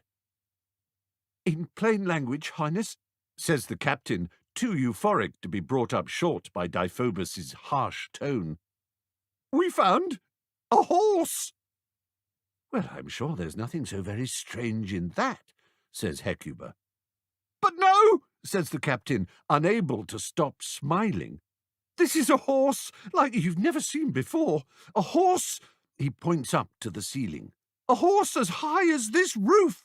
A horse made of wood. The plan. When Odysseus described his idea in detail, There were several in Agamemnon's general staff, Neoptolemus and Philoctetes the most prominent amongst them, who tried to shout him down. "It'll never work. They'll burn it first. Wouldn't fool a child. 30 men? And you'll be one of them, will you? I don't think so. Far and away the stupidest. Mad, harebrained, suicidal." Agamemnon raised his sceptre, and silence fell. "Athena told you this?" "Every detail," said Odysseus. "I was as astonished as you are, but she promised me that it will work." He turned to the others. "And yes, certainly I will be one of the 30 men inside. I have no wish for history to count me amongst the cowards who didn't believe, one of the traitors who spoke against the only plan that can ensure our victory. I will be one of the 30 whom fame will never forget. I expect there to be a fight for places." The force and conviction of his speech had its effect. "I came here to do battle against the enemy, not to squeeze myself into the belly of a wooden fire trap," said Neoptolemus. "I understand how you and Philoctetes, who have known only a few weeks fighting, still believe that force of arms is the only way," said Odysseus. "But the rest of us are weary of battle and ready to try cunning over killing, wit over war, boldness and brains over butchery and blood." A grim murmur of agreement from the others silenced the doubters. "How will we make this thing?" asked Menelaus. "I suggest Epeius," said Odysseus. "He constructed the stockade. As we all know, the best and sturdiest of all the huts and buildings in this camp are those of his design. Back home in Phocis, he supervised the construction of temples, ships, and whole towns. Epeius was called for. He was not the most popular of the Achaean warriors. Many had observed that he was never to be found in the front line, where the danger was greatest. He could fight 1-to-1 as well as any man, however. He had defeated Diomedes' companion Euryalus in the boxing match that had formed part of the funeral games held for Patroclus, and in those held not long after in honor of Achilles. Even Acamas, son of the great Theseus, the inventor of wrestling, had been unable to defeat him. If he was surprised to be summoned to this meeting of all the great leaders of the Achaean expeditionary force, he concealed it well. Odysseus spoke for 10 minutes, and Epeius nodded as he listened. "Ingenious," he murmured when Odysseus had finished. "A wooden horse, you think? Not an elephant, perhaps?" There was some laughter at this. Odysseus was quick to laugh, too. "I mean, 30 men," said Epeius. "They will have to breathe, after all." 30 is the smallest number to be sure of success. You can do it, Epeius. I will need to build a high wall first to screen what we're doing from the sight of the Trojans and their spies. I've thought of that. It should be a rough wooden fence. It should look like a continuation of the stockade, high enough to screen your work, certainly, but a solid wall would excite suspicion. Epeius nodded. "Well," he said, "I'd better get to work. Before anything else, we will need to go to the western slopes of Ida to fell pine trees and transport the timber back here to my site. I shall need mules and men. May I choose whomever I need to work alongside me?" Agamemnon waved a hand. "Take anyone and anything you want." When Epeius and Odysseus had gone, Agamemnon turned to Calchas. "We are doing the right thing. I mean, it's one hell of a risk." "The idea is bold, sire," agreed Calchas, "but something in it accords with a strange sight that caught my eye late last afternoon. I saw a falcon swooping down on a dove. Terrified, the dove flew into the cleft of a rock. For a long time I watched as the frustrated falcon flew around the rock too big to follow his quarry in. This wheeling about called to mind our armies, circling and circling Troy to no avail. But then the falcon stopped and concealed itself in a bush opposite the opening. It waited there, invisible and silent. Then I saw the dove put out its head, look around, and take off. Immediately the falcon flew from the bush and fell upon it. The meaning of this came to me at once. Troy will fall, not to speed and strength, but to cunning, my lord king. And then, the very next morning, Odysseus comes to tell us of his strategy. He raised his palms upwards, as if to express his wonder at the imponderably mysterious ways of the gods, the fates, and destiny. Said Agamemnon, sharing an eye-roll with Menelaus. Epeius fizzed and spun and sparked like Hephaestus as he worked. Rumours flew around the camp that he was expending jewels and precious metals on the detailing for his great wooden beast. "From out of the shared prize chest," some muttered angrily. Mostly there was excitement and support for the project. All wished that they could see it more clearly, however.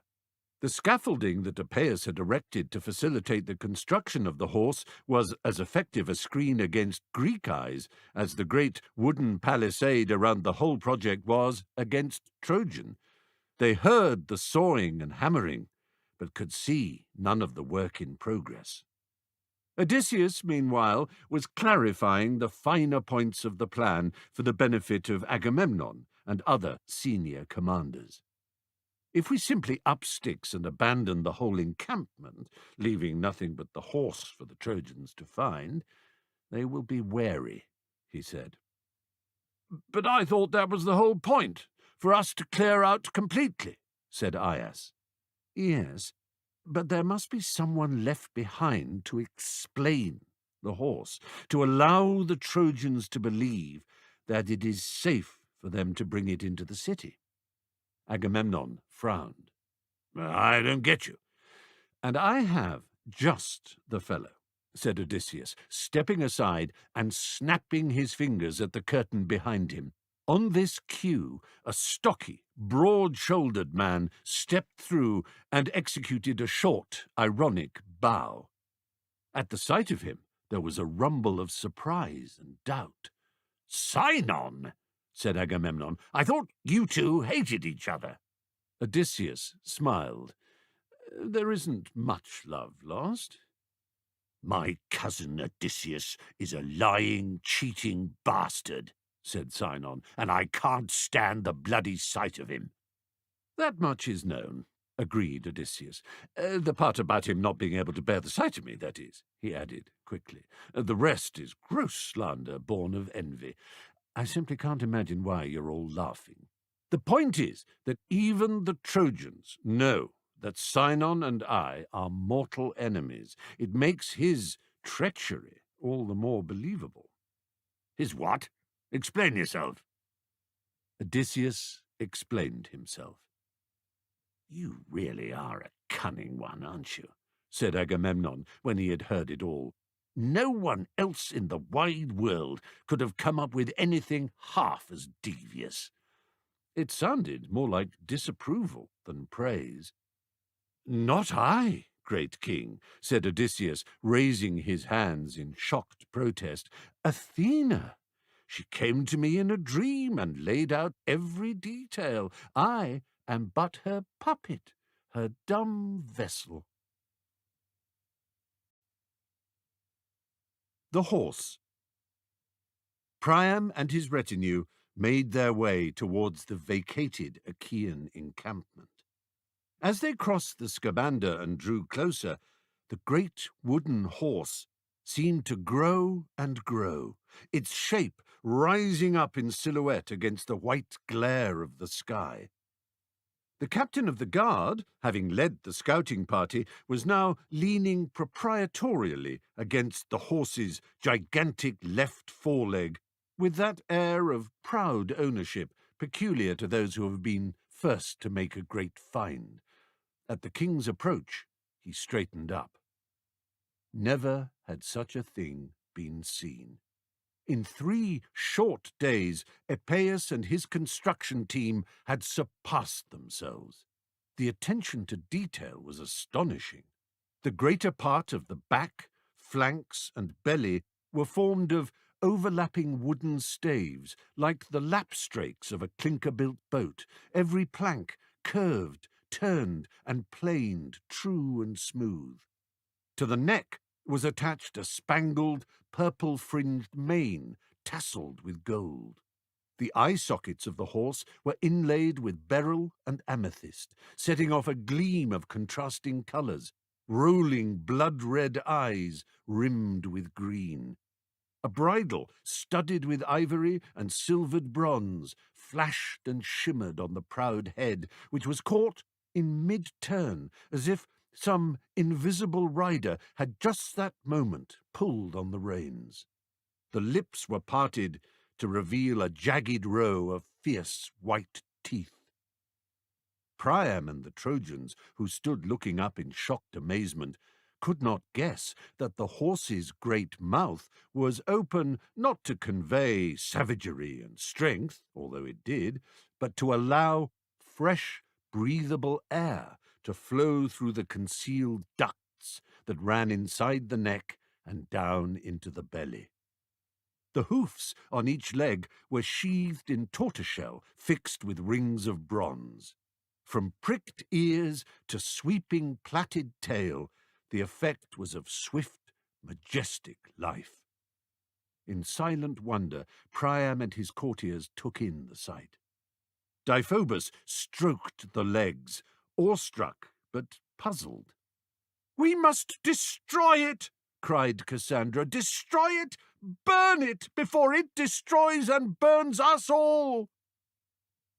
"Remarkable," said Priam at length. "Quite remarkable. You feel as if at any moment Ares himself might mount this great steed and gallop into battle." "But what is it?"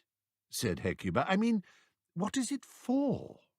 "It is for the destruction of Troy," wailed Cassandra. Polydamas called to his king from under the belly. "Be pleased to come round to this side, sire," he said. "There's something here you should see." And there they were, letters of gold, painted all along the right flank. "Laocoon, you can read these markings. Come forward and tell us what they mean," said Priam, gesturing to a priest of Apollo, who was standing close by with his 2 sons, Antiphantes and Thymbraeus. Laocoon stepped up and examined the writing.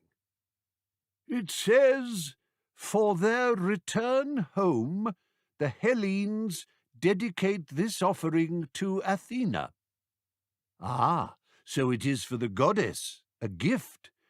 "Sire, you cannot trust the Greeks even when they bear gifts." "You fear this object?" Laocoon took a sword from one of the soldiers and slapped the flat of its blade sharply against the horse's belly. "I say, burn it! I say... But Laocoon was unable to say anything. His mouth opened and closed. Foam started coming up from his throat, and he began to twitch and spasm. Antiphantes and Thymbraeus rushed to hold him up. "Come, father, sit down here," said Antiphantes. "It's nothing, Majesty," Thymbraeus assured the king. "The fit is on him. It happens sometimes." Maybe the gods wanted to strike him dumb for daring to doubt this thank-offering," said Deiphobus. "We should at least leave it out here, where the Greeks left it," said Priam. "You couldn't move it into Troy, even if you wanted to," growled a voice. Priam turned to see a bloodied and beaten man, short and powerfully built, who was being held up between two soldiers. "Shut your mouth, Greek dog," said one of them, striking him hard across the mouth. "You are in the presence of a king." "Who is this?" "He calls himself Sinon, your majesty. We found him hiding in the marshes behind the dunes here. He tried to run away when we approached, but we caught him." "Let him come forward," said Priam. "He has nothing to be afraid of if he tells us the truth honestly before the gods. I'm sorry, Sinon. My men should have treated you more kindly." "He was already beaten half to a pulp when we found him, majesty. Says the Greeks did it to him." "His own people?" Sinon was pushed down at the king's feet, from where he snivelled and whimpered his replies to the questions and occasional blows that rained down on him. Slowly they were able to piece the whole story together. Odysseus, cursed, vile, cunning Odysseus, Sinon spat every time he had to utter the name, had told Agamemnon that the horse must be built and left on the shore to honour Athena, who was angry on account of the blasphemous theft of the Palladium from her temple. That sacrilege meant that the Achaean forces had doomed themselves. They could never win the war. Even safe passage home would be denied them unless they offered the horse to the goddess. "The Greeks could never win the war," said Priam. "They believed that?" "Their prophet Calchas, he said that it was true, that it was time to go home. He said the Trojans had pleased the gods with their honourable and pious conduct, but that we had angered them." "My very words," said Hecuba. "What was I saying to you, Priam? The gods understand that we do not deserve to lose our city. I knew it." Priam squeezed her hand. "So they really have abandoned the fight?" he asked Sinon. "Look around you, king. Tents and pickets burned, ships loaded, and hours since sailed for home, except for poor bloody Sinon, of course." Priam frowned at the Greek. "So why are you here?" "Do you remember one of the Achaean generals, a cousin of our chief Agamemnon, name of Palamedes?" "Of course." "Well, Palamedes was the one who all those years ago saw through Odysseus." Another violent hawking spit, "and his feigned madness on Ithaca. The coward was trying to wangle his way out of honouring his oath. He never forgave Palamedes for exposing him. So one day, must have been 9 or 10 years ago, close to the beginning of this stinking war, one day the body of a killed and captured Trojan was found, and on it a message, apparently from you, your majesty, thanking Palamedes for helping the Trojan cause." "I sent no such message," said Priam. "I barely knew the man." "Of course not. I saw with my own eyes Odysseus planting the document, and I followed him later that same day and watched him bury Trojan gold in the ground by Palamedes' tent. The gold was found, Palamedes protested his innocence, but no one believed him, and he was stoned to death as a traitor. I should have spoken out, but Agamemnon and all those close to him, oh, how they loved that cunning Ithacan. The evil bastard saw the look in my eyes, though. He knew I knew, and I knew my days were numbered. But the years passed, and nothing happened. I thought maybe he had forgiven me. Oh, he knows how to bide his time, that one. Just when I think I'm safe and going home with all the others, home to my town, my wife, and my children, the blow falls. Odysseus persuades Calchas to tell Agamemnon that to make the offering of the horse to Athena complete, a sacrifice is needed. A human sacrifice. Calchas loves to be the centre of attention, loves to wield the silver knife. Back when we were becalmed at Aulis, he convinced Agamemnon he had to sacrifice his own daughter Iphigenia, so this was nothing. You can imagine how eagerly he agreed. The king of men fell for it, of course. The sacrificial victim was to be chosen by lottery. And guess who arranged the lottery? Who but... Sinon's spitting exploded into a paroxysm of coughing. You were chosen. Of course I was. They beat me. See the welts and bruises. Then they penned me into a cage like I was some kind of goat. But the gods were watching over me last night. While they were feasting and dancing and singing their blasphemous songs, I broke out. I fled and hid in the dunes, watched them cut their cables and sail away, leaving me here to the tender mercies of these lovely soldiers of yours. Well, said Priam, that's quite a story. Story is what it is, wailed Cassandra. Lies, lies, cunningly wrapped in truths. Kill him and burn the horse. One thing cannot be denied, father, said Deiphobus, looking down on Sinon. The enmity between this man and his kinsman Odysseus is an established fact. True, sire, said the captain of the guard. We've all heard stories of their feuding.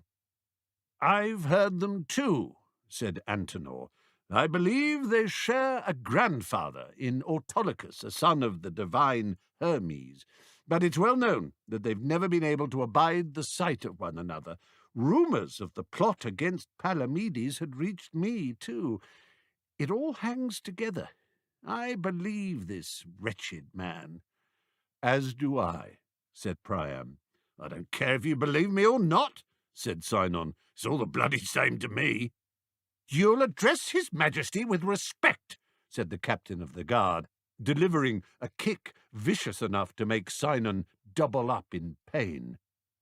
And this horse, said Deiphobus, looking up at it, you think Athena has accepted it and granted the cursed Danaans favourable passage home?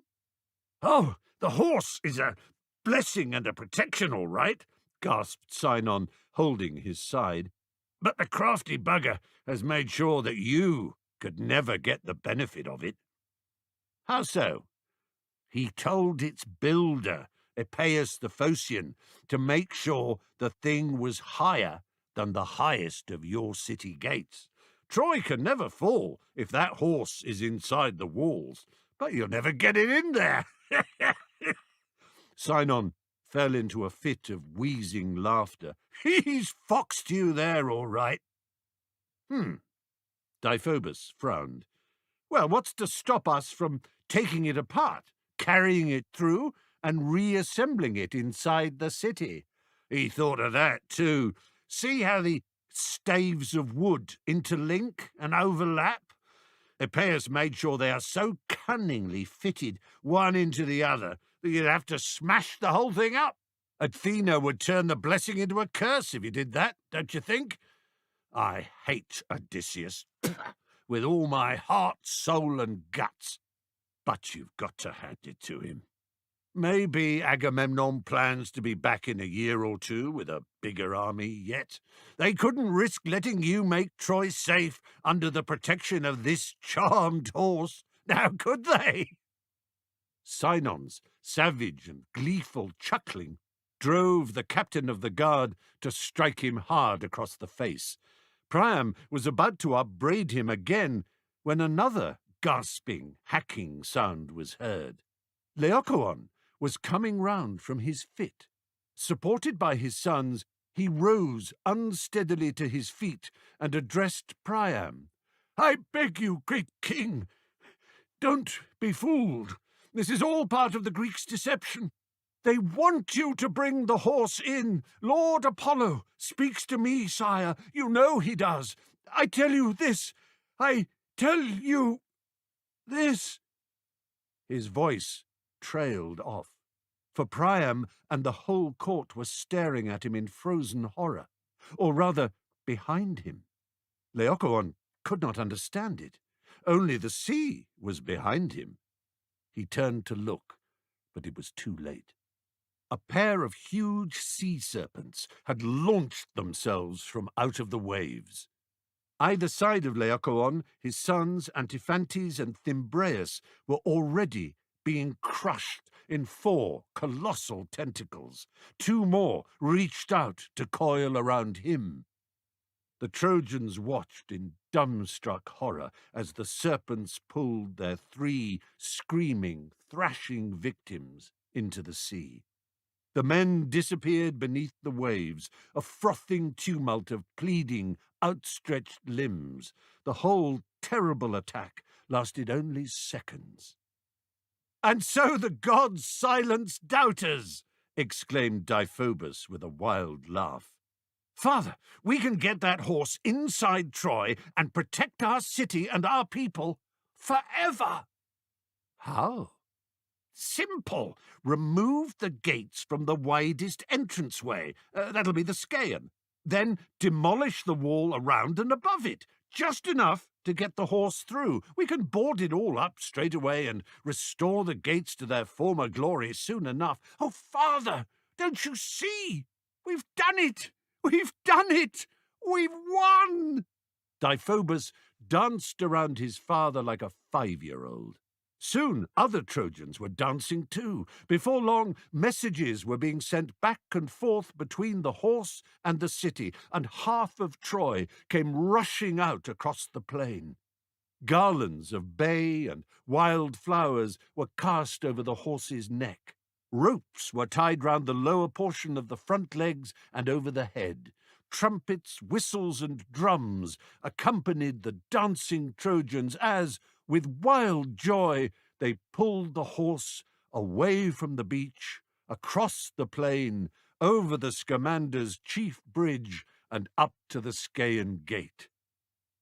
If anyone saw Sinon slip away back into the dunes, they did not bother to chase after him. He had served his purpose and could do no harm. The belly of the beast. Odysseus had heard some, but not all, of what had taken place. When the noise of the world outside did reach him, all the separate sounds were fused into a muffled boom that made picking out individual words all but impossible. It was hot, dark, and painfully cramped inside the horse. There were 30 of them in there, crammed in as tight as olives in a jar. Epeus's vents and ducts were working, but the air that came through was stale and tasted of wood and tar. The sudden shocking moment when Laocoon had slammed the flat of a sword blade against the wood next to Odysseus's head had taken him completely by surprise. He had nearly slipped off the narrow wooden bench he shared with 9 others. 2 more such benches held the other 20 volunteers, all, like him, doing their best not to sneeze, cough, fart, fidget, or shift. So far as Odysseus could tell, Sinon seemed to be playing his part wonderfully. He made out scraps of the Palamedes story being forced out of Sinon just as they had rehearsed it. He heard the whining tone, the highly convincing shrill edge of contempt and disgust in Sinon's voice. Convincing because Sinon truly did hate Odysseus. No play acting required. He had hoarded insults and harboured resentment for years. Now he could let all that poison out.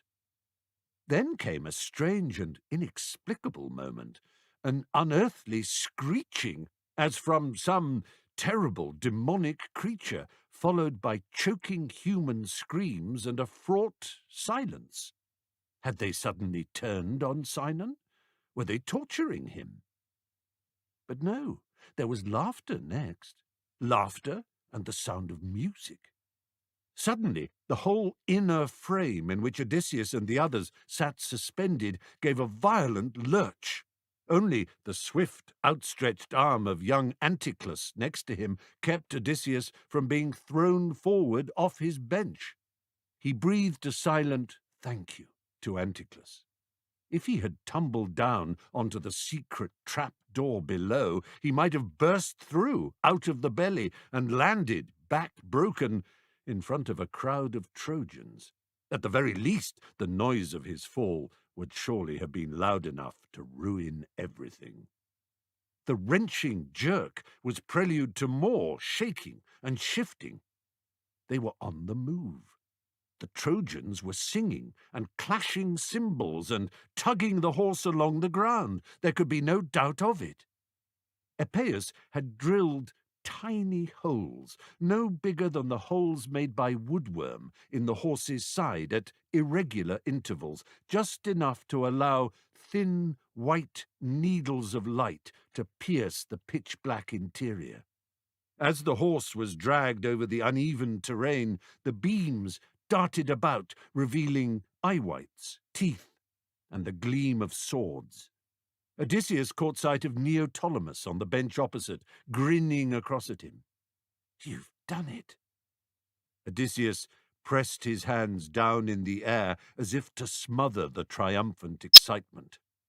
"We shall see," he mouthed. The jogging, grating journey across the plain seemed to last forever. In their time they had all sat on the rowing benches of Pentecontes, but this was somehow worse.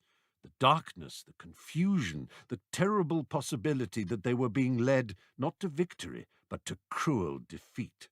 At any moment, the crunch of axes might come, or the furious crackle of fire.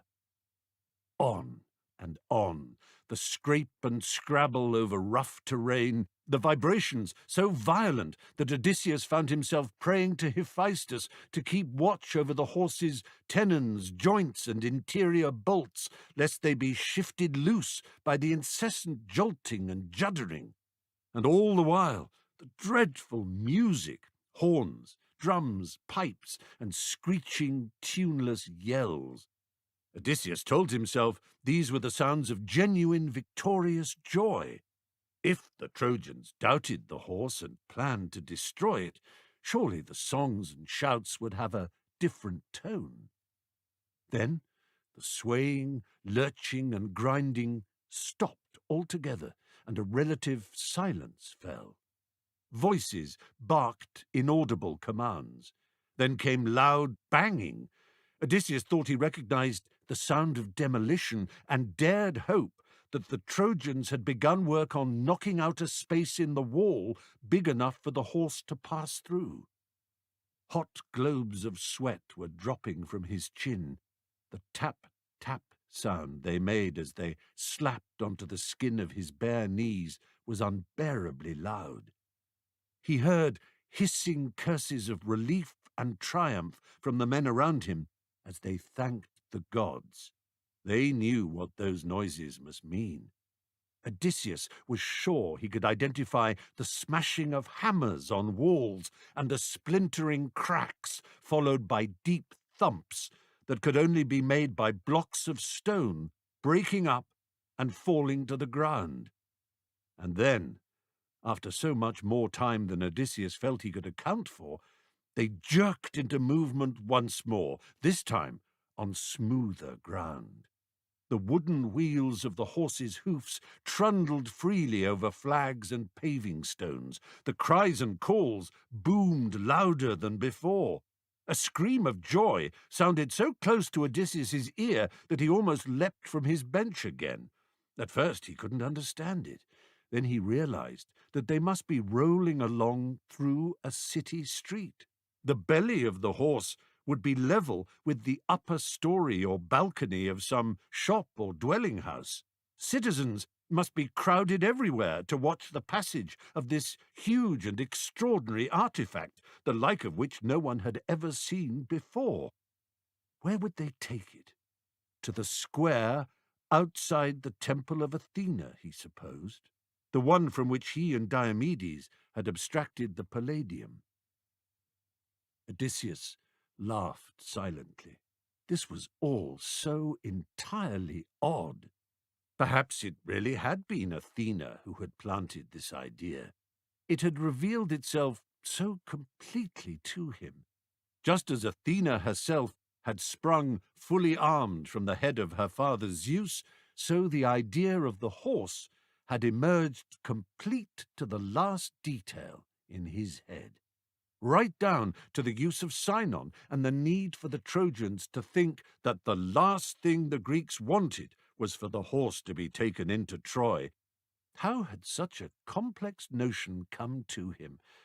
Odysseus allowed his head to drop as the thoughts flooded his mind.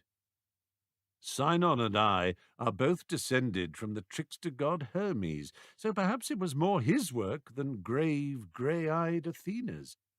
I have to hand it to my cousin. He not only understood and consented to the plan, he saw the need to be bloody and roughed up when the Trojans found him. "No, you must beat me," he had said. "Break my nose. I wouldn't have submitted meekly to being sacrificed, to having my throat cut. I'd have fought like a lion. It has to look real." Now, there was a sacrifice to the cause. Or perhaps Sinon is one of those warped souls who derives pleasure from pain. Agamemnon promised him a giant share of treasure, of course. When this is all over, Sinon will be one of the richest men in the world, richest commoners at least, and his name will be remembered forever. How strange is our mortal zest for fame!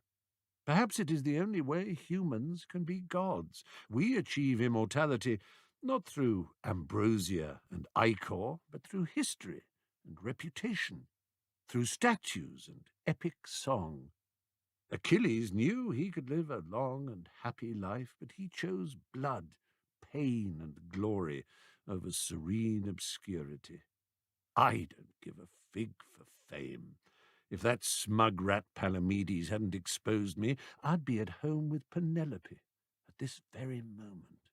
I'd be teaching young Telemachus how to use a bow and arrow. He is 10 years old. 10? How is that possible? He won't know who I am. Does Penelope tell him stories about me? Odysseus slept. Helen's voices. Helen slept too. She had been lost in turbid dreams when the Scaean gate was knocked down. The approaching din of music and the frenzied clattering of pots and pans in the streets below forced her awake. The maids, pages, and slave girls were leaning out of the window, bursting with excitement. Aethra bustled up, a look of wild excitement in her eyes. "Oh, madam, my love, come and see, come and see." Helen went and saw, and thought she must still be dreaming. The rest of the day and early evening went by like a dream too. Never had she witnessed such crazed celebration and feasting. The wine and grain jars in every storeroom were struck open without a care.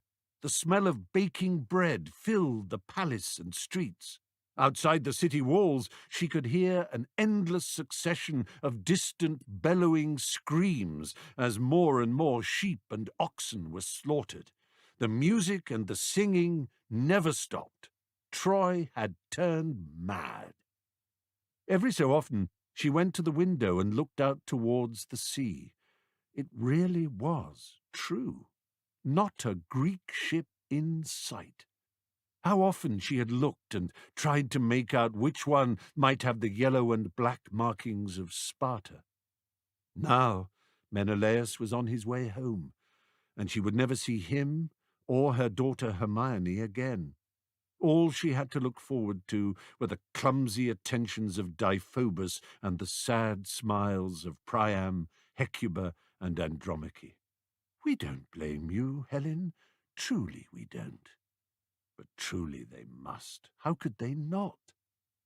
She did her best to look as happy as the rest of the royal family that night, but the moment she was able to make her excuses, she slipped away to her chambers, bolting the door against the drunken intrusion of Deiphobus, her husband, as she supposed she must call him.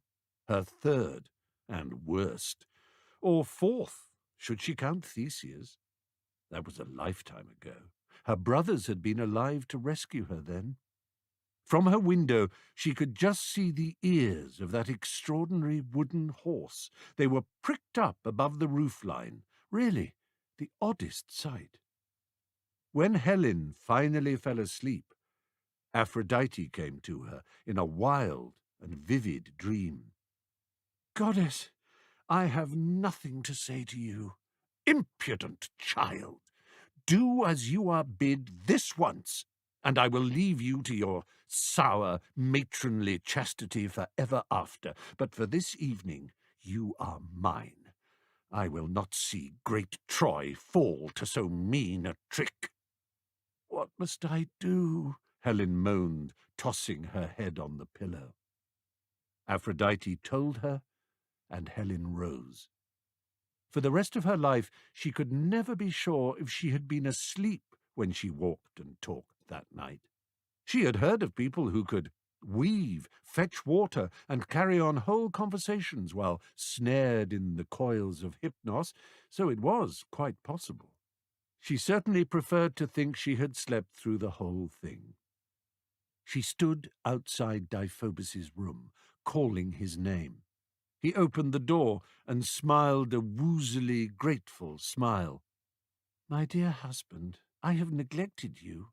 He started to pull her in, but she took a quick step back. "First, I must put my mind to rest. That great horse, I don't trust it.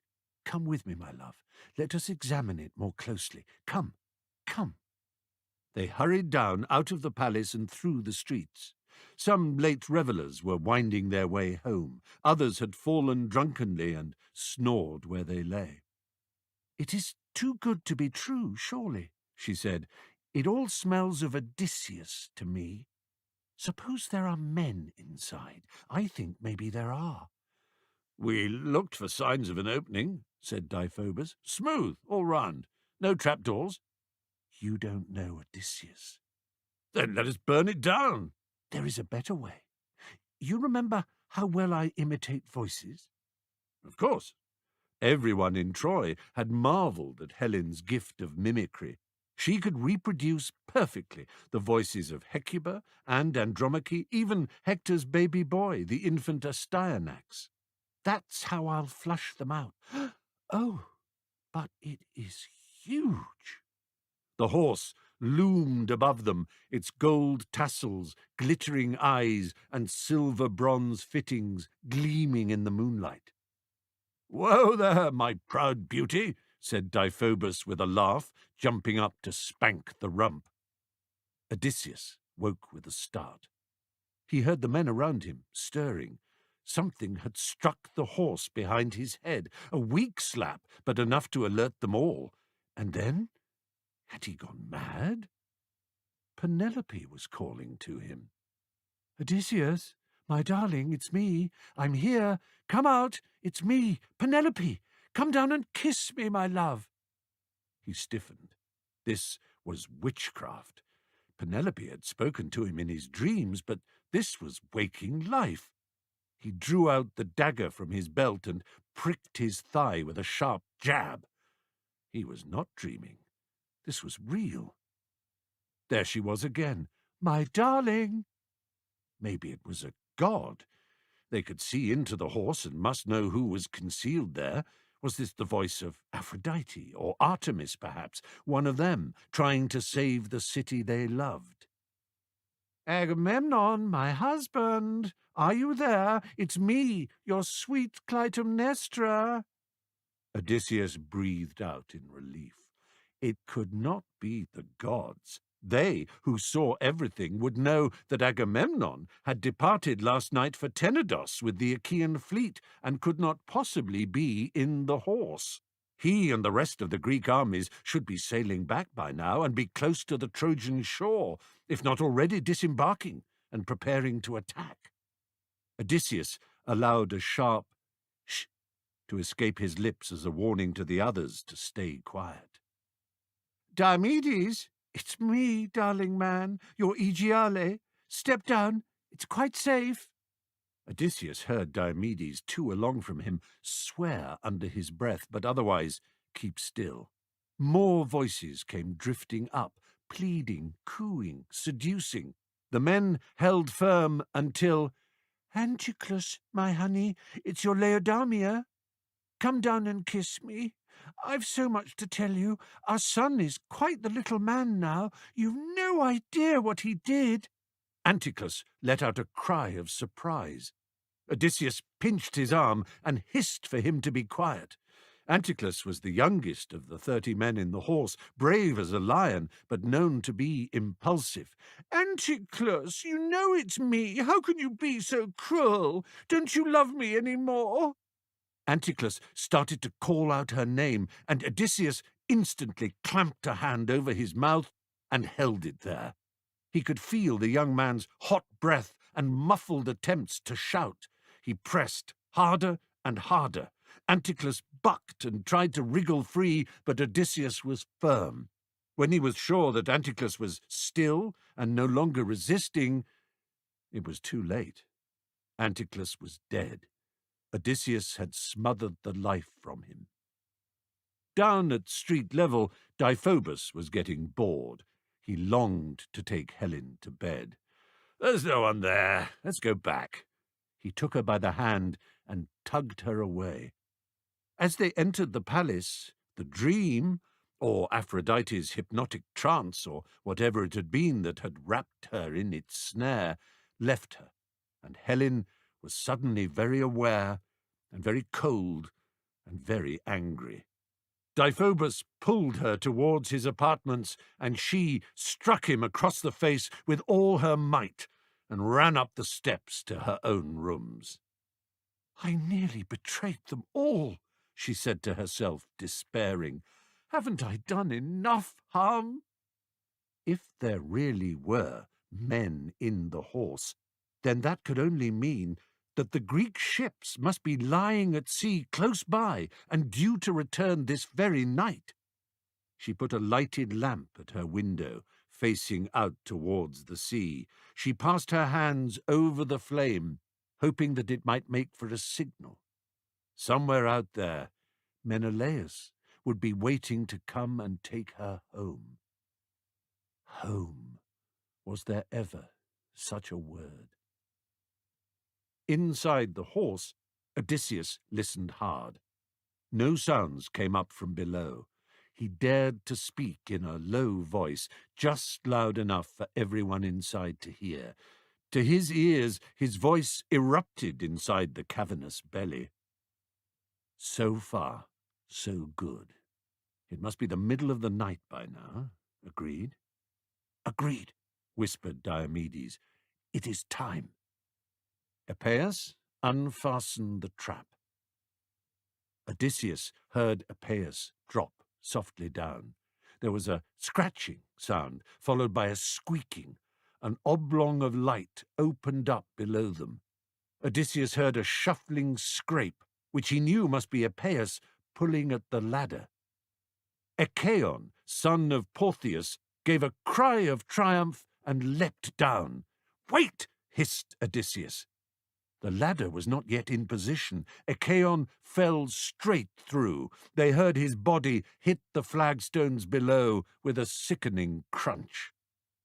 Idiot, thought Odysseus. When he saw that Epeius had successfully lowered the ladder, he called out in an urgent whisper, "Go down in orderly turns." They found Achaon in a crumpled heap, neck broken. He had died instantly. "A bad omen," said Diomedes. "A sign?" "A sign that fools fall heavily," said Odysseus. "Now, let's look at you all." They lined up, stretching their cramped, tortured legs and backs, the 28 survivors of the 30. Menelaus, Idomeneus, Diomedes, Neoptolemus, and Aias stepped forward to join Odysseus, the senior commanders separating themselves from the others. Nestor had pleaded to be allowed in the horse too, but they had laughingly told him that his wheezing and the loud creaking of his old bones would alert the Trojans from the beginning. The youngest and fittest had been chosen to make up the bulk of the incursion force. "You all know what to do," Odysseus said to them, drawing his sword. "To work."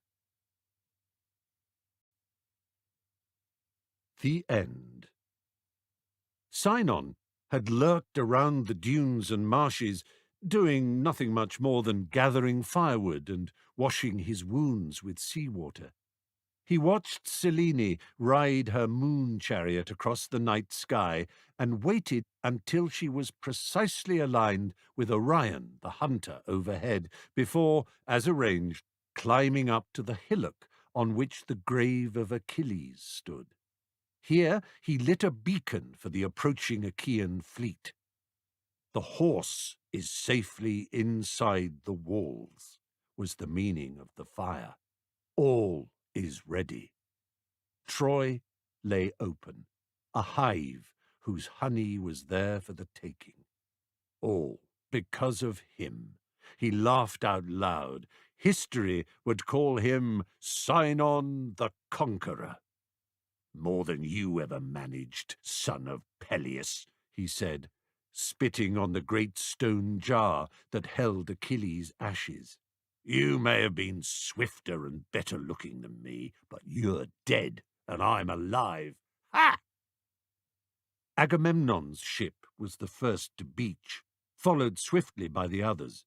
Sinon joined the warriors streaking across the plain. He could see flames already leaping from the windows of one of the high towers of the city.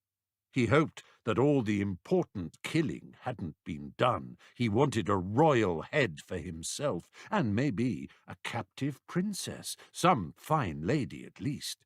Something better than a menial slave girl. He deserved everything he could get for taking such a beating in the cause. There is little one can say to mitigate the horror of what happened that night in Troy, or to excuse the bestial savagery with which the storming Achaeans torched the city and slaughtered its inhabitants. Odysseus and the men from the horse had already stolen quietly through the streets, cutting the throats of the few sentries who had stayed awake and on duty. One group broke apart the crude, makeshift boards that barred the Scaean gate. Another opened the city's other gates. Then, without waiting for Agamemnon's army, they turned inwards and went to work. The Trojans were caught completely by surprise. No compassion was shown.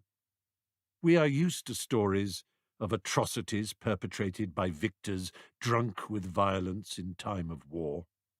No matter how much you side with the Greeks and cheer for Odysseus, Menelaus, and the rest, you cannot but be moved to deep, sorrowing pity by the plight of Troy and its citizens.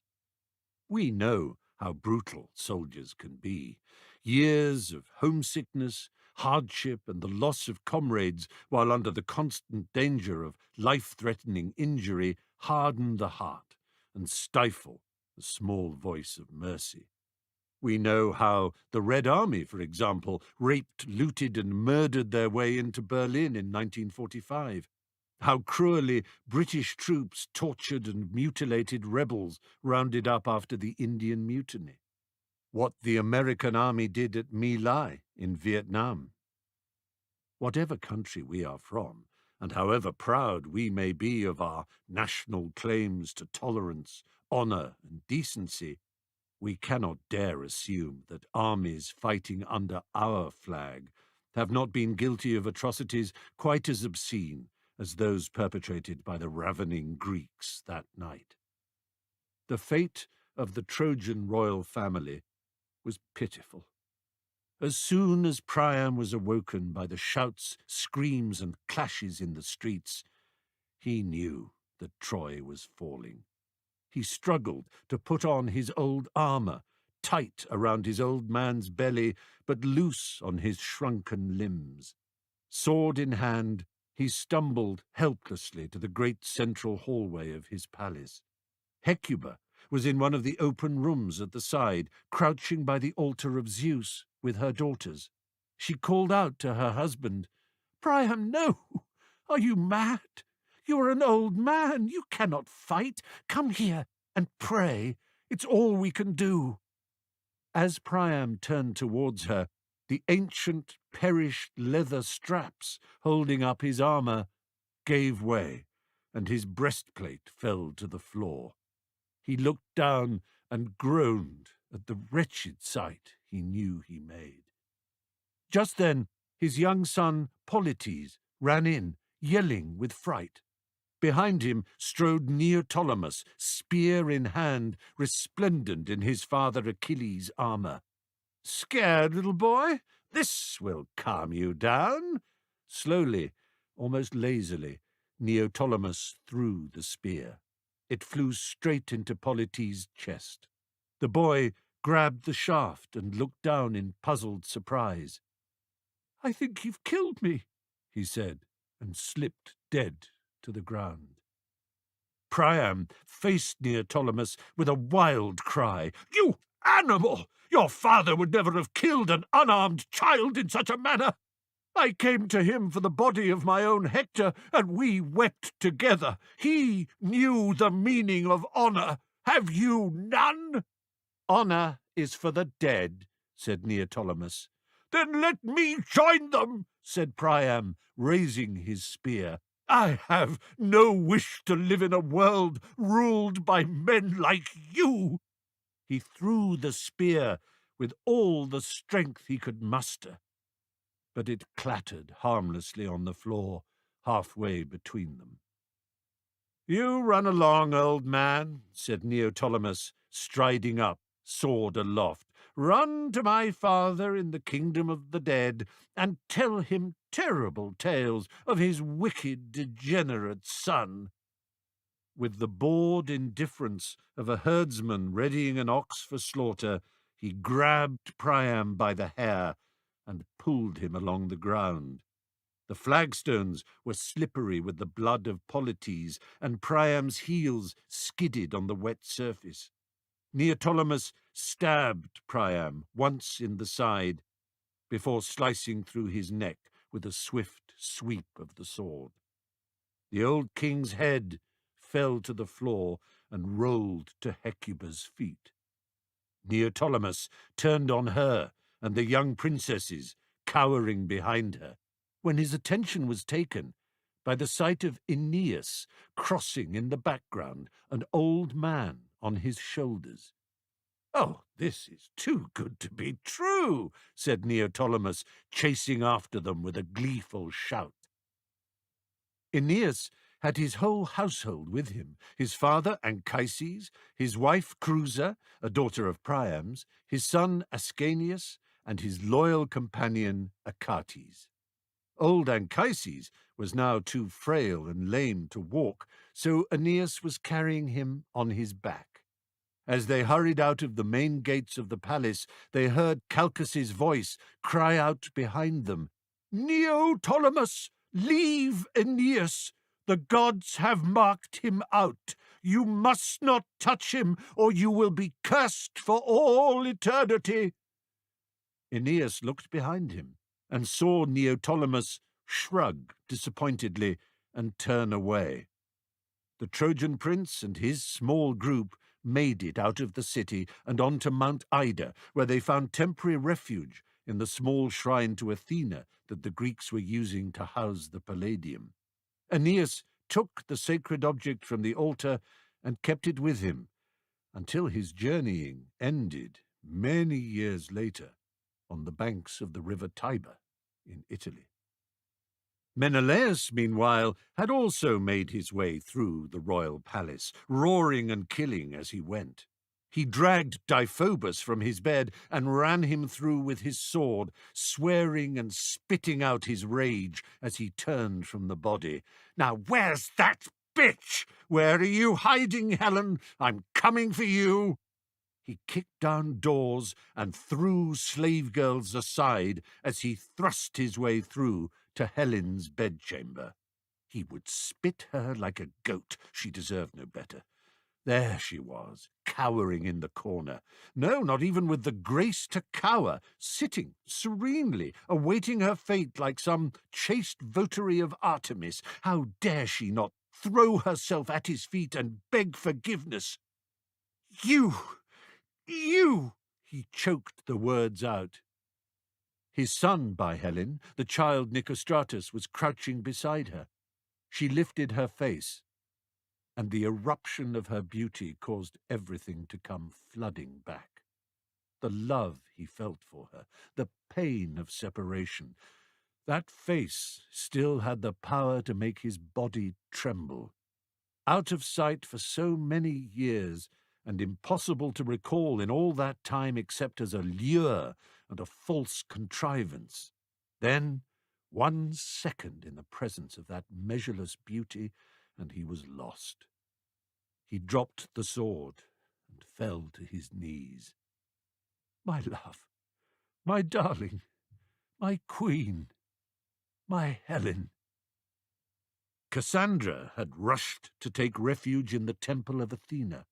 Most of the wooden houses were already in flames as she tore through the streets, but the temple was built of marble and stone. She passed the wooden horse. The trapdoor swung down, the belly empty. The horse had served its purpose and stood patiently by the temple's steps like any unattended mount. Inside the temple, Cassandra clung to the altar where once the Palladium had stood and prayed to the goddess for protection. No protection came, only horror. Aias, Ajax the Lesser, saw her running up the steps. He followed her in and raped her. She screamed, she protested, she warned that Athena would punish him, but he only laughed. When he was done, Cassandra ran out of the temple and down the streets, straight into the arms of Agamemnon. The king of men could not have been more delighted with so beautiful and noteworthy a captive. I will enjoy having a Trojan princess as a slave, and so will my wife Clytemnestra. Shaking, Cassandra howled into Agamemnon's face. Your wife Clytemnestra? Your wife Clytemnestra! She will stab you with knives. She and your cousin, her lover, they will kill you, then they will kill me. That is how I will die, and how you will die. Poor, foolish, betrayed Agamemnon, Agamemnon, king of fools!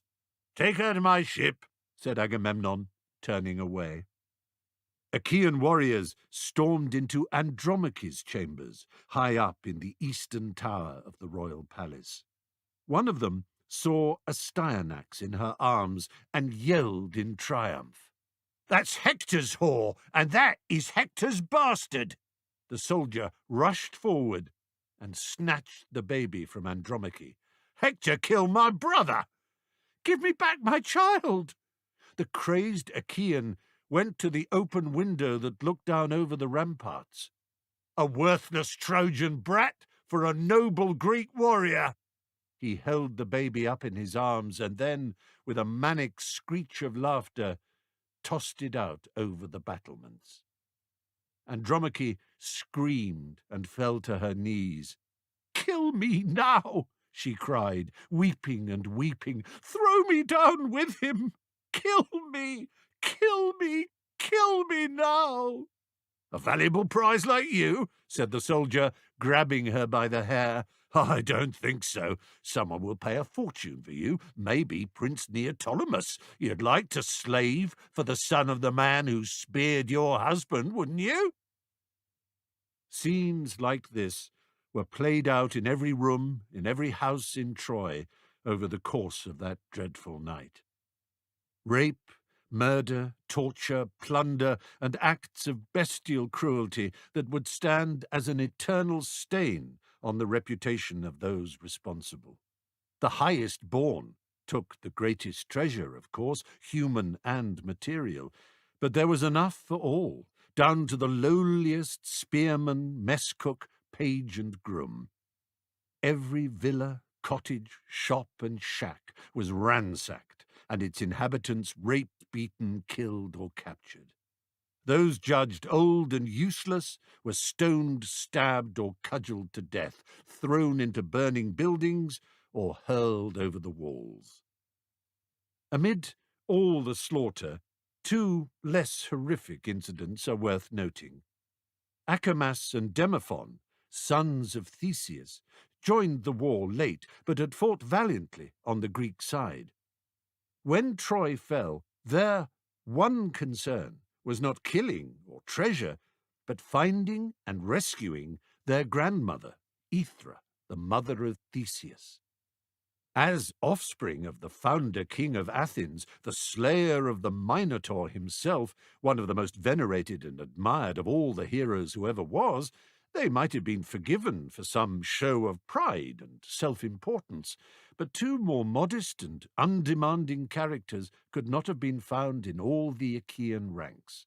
They asked no special favours, drew no attention to themselves, and lived and fought amongst their men bravely and dutifully. As others conducted their orgies of killing and cruelty all around them, they succeeded in tracking their grandmother down and taking her to the safety of their ships, neither seeking nor accepting any other treasure. They were later to apply for Aethra's release from the bonds of servitude, which Helen was happy to grant. Agamemnon had not forgotten the occasion 10 years earlier when Menelaus, Odysseus, and Palamedes had gone to Troy under the flag of embassy to see if an honourable peace could be negotiated. They had stayed as guests at the house of Antenor, who discovered Paris's plan to have them all murdered and conducted them safely out of Troy. "The household and treasure of Antenor are not to be touched," Agamemnon commanded. "He and his family are to be allowed the same safe passage out of Troy that he accorded my brother." Those two episodes, the rescue of Aethra and the sparing of Antenor, can be registered as the only lights of clemency and honour that shone during that night of unnameable atrocities. When Eos next threw open the gates of dawn, her heart burst with sorrow. The flush of light fell on a new and terrible world. The city she had loved was no more. The people were no more. So many members of Troy's great royal house were either slaughtered or in chains. Already the vultures, crows, and jackals were moving into the smoking rubble to feast on the thousands of Trojan dead. The last of the wagon trains of treasure had crossed the Scamander. The Greeks were packing their ships, fighting amongst themselves, tugging slaves back and forth like wild dogs, claiming and counterclaiming their shares of the spoils. There was a sickness, a nausea, too. Bloated by killing, all they wanted now was to go home. Most of them kept their backs to the ruins, unable to gaze on what they had done. The gods had watched in helpless horror while the scenes of violence and devastation had unfolded. Zeus had forbidden interference, but he feared he had been wrong to do so. "What did we see last night?" he asked. "It wasn't warfare. It was madness, deception, savagery, dishonour, and disgrace. What have the mortals become?" "Terrible, isn't it? Who do they think they are? Gods?" "There is a time for humour, Hermes, and this isn't it," said Apollo. "Are you satisfied?" Zeus said, turning to Athena. "Your beloved Greeks have won. Total victory is theirs." "No, father," said Athena, "I am not satisfied. There have been violations of the sacred. Abominable crimes have been committed." "Agreed," said Apollo. "We cannot let them just sail serenely back to domestic life." "They must pay in full for their profanities," said Artemis. Zeus sighed heavily. I wish, all those years ago, Prometheus hadn't persuaded me to make mankind, he said. I knew it was a mistake. The end. Appendix. Myth and Reality. 1. The events told here took place, if ever they really did take place, in a period that historians and others refer to as the Bronze Age. The most significant source for our knowledge of the Trojan War is the poet Homer, who lived, if ever he really did live, in the succeeding Iron Age, the better part of a millennium later. I look at Homer and his period in more detail in the second part of this appendix. Homer wrote about a time long in his past when the gods still appeared before mortals, befriended them, persecuted them, favoured them, cursed them, blessed them, harried them, and sometimes even married them. Those who are familiar with my two preceding books on Greek mythology, Mythos and Heroes, may have noticed plenty of discrepancies and chronological inconsistencies. In Heroes, for example, I favour the idea that the Olympic Games were established by Heracles. In Troy, I have followed another source that identifies Pelops as their founder. These variations are one thing, and of little significance, coming down to little more than a matter of choice. The major timelines, however, wring, wrench, and wrestle them as you may, will not straighten out into clean historical paths. How old Achilles was by the time of the last year of the siege of Troy, for example, or what length of time elapsed between the abduction of Helen and the sailing of Agamemnon's fleet, these and many other questions are impossible to resolve. Indeed, when you do settle on one timeline, it invariably ruins another. It's all rather like some kind of nightmarish Jacques Tati art gallery. Straighten a painting on the wall, and another one immediately drops out of true.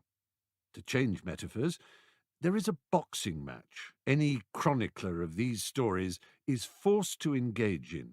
In the blue corner, the need to present a detailed dynastic chronology filled with consistent relationships, backgrounds, and genealogies, and in the red corner, the need to present the mysteries of a poetical world of myth and miracle, whose characters and histories should never be expected to travel obediently along the rails of cause and effect.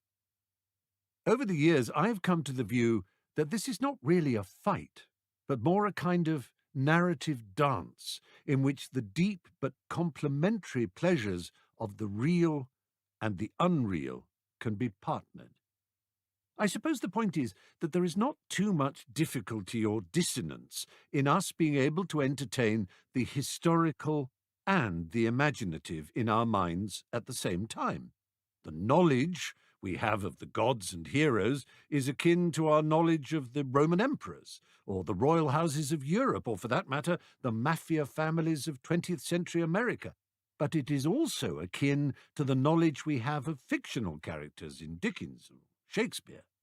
Some people would point to the more obvious correspondence with fantasy characters in the Marvel Cinematic Universe, the Game of Thrones kingdoms, Harry Potter's Wizarding World, or Tolkien's Middle-earth, but this is perhaps not the time for ventilating my thoughts about the difference between myth and fantasy. The point really is that with myth, we can sift and sort details of personality, archaeology, and origins as we would with real lives and histories, yet simultaneously accept and embrace supernatural and symbolic elements of fiction and magic. To quote the newsman at the end of the John Ford Western, The Man Who Shot Liberty Valance, "This is the West, sir. When the legend becomes fact, print the legend." The involvement or non-involvement of the gods in the story of the Trojan War is an indicator of how much one might want to treat the story as history and how much as myth. It's perfectly possible to do without the presence of the immortals entirely, as the Wolfgang Petersen film Troy, with Brad Pitt as Achilles and Brian Cox as Agamemnon, showed very clearly. Not an Olympian in sight.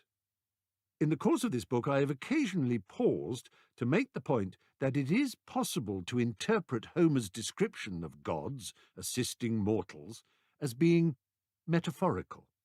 When writers or artists of the most rational and sceptical stamp find themselves especially inspired or energized, they will often describe themselves as having had the muse with them.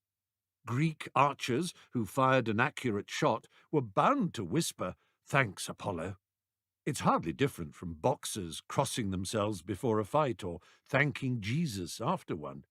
Cricketers talk about Mother Cricket. Actors talk about Dr. Theatre. When Achilles hears the voice of Athena telling him to calm down during his confrontation with Agamemnon, is he really hearing a goddess? Or is he listening to his own wiser counsels, the better angels of his nature? The beauty of Homer and of myth is that you can always take it to be both at once. This double determination of motive allows the real and the symbolic to coexist in a way that is precisely Homeric and endlessly rewarding. Humanity cannot let itself off the hook, capricious, foolish, and unfair as the gods may be. The first word of Homer's Iliad is ℌ𝔞𝔫𝔞𝔥, which is the Greek for rage. Rage, lust, envy, pride, greed, the sins and flaws of humankind energize all the drama of Troy, but they are balanced by love, honor, wisdom, kindness, forgiveness, and sacrifice. These, it is simple and obvious to say, perhaps, are the same unstable elements that constitute the human world today. We live on the same seesaw. Dark human passions of selfishness, fear, and hatred counterbalanced by kindness, friendship, love, and wisdom. The field is still open for someone to portray all that better than Homer, but so far on my journey through life, I have yet to see it done. Myth and Reality 2.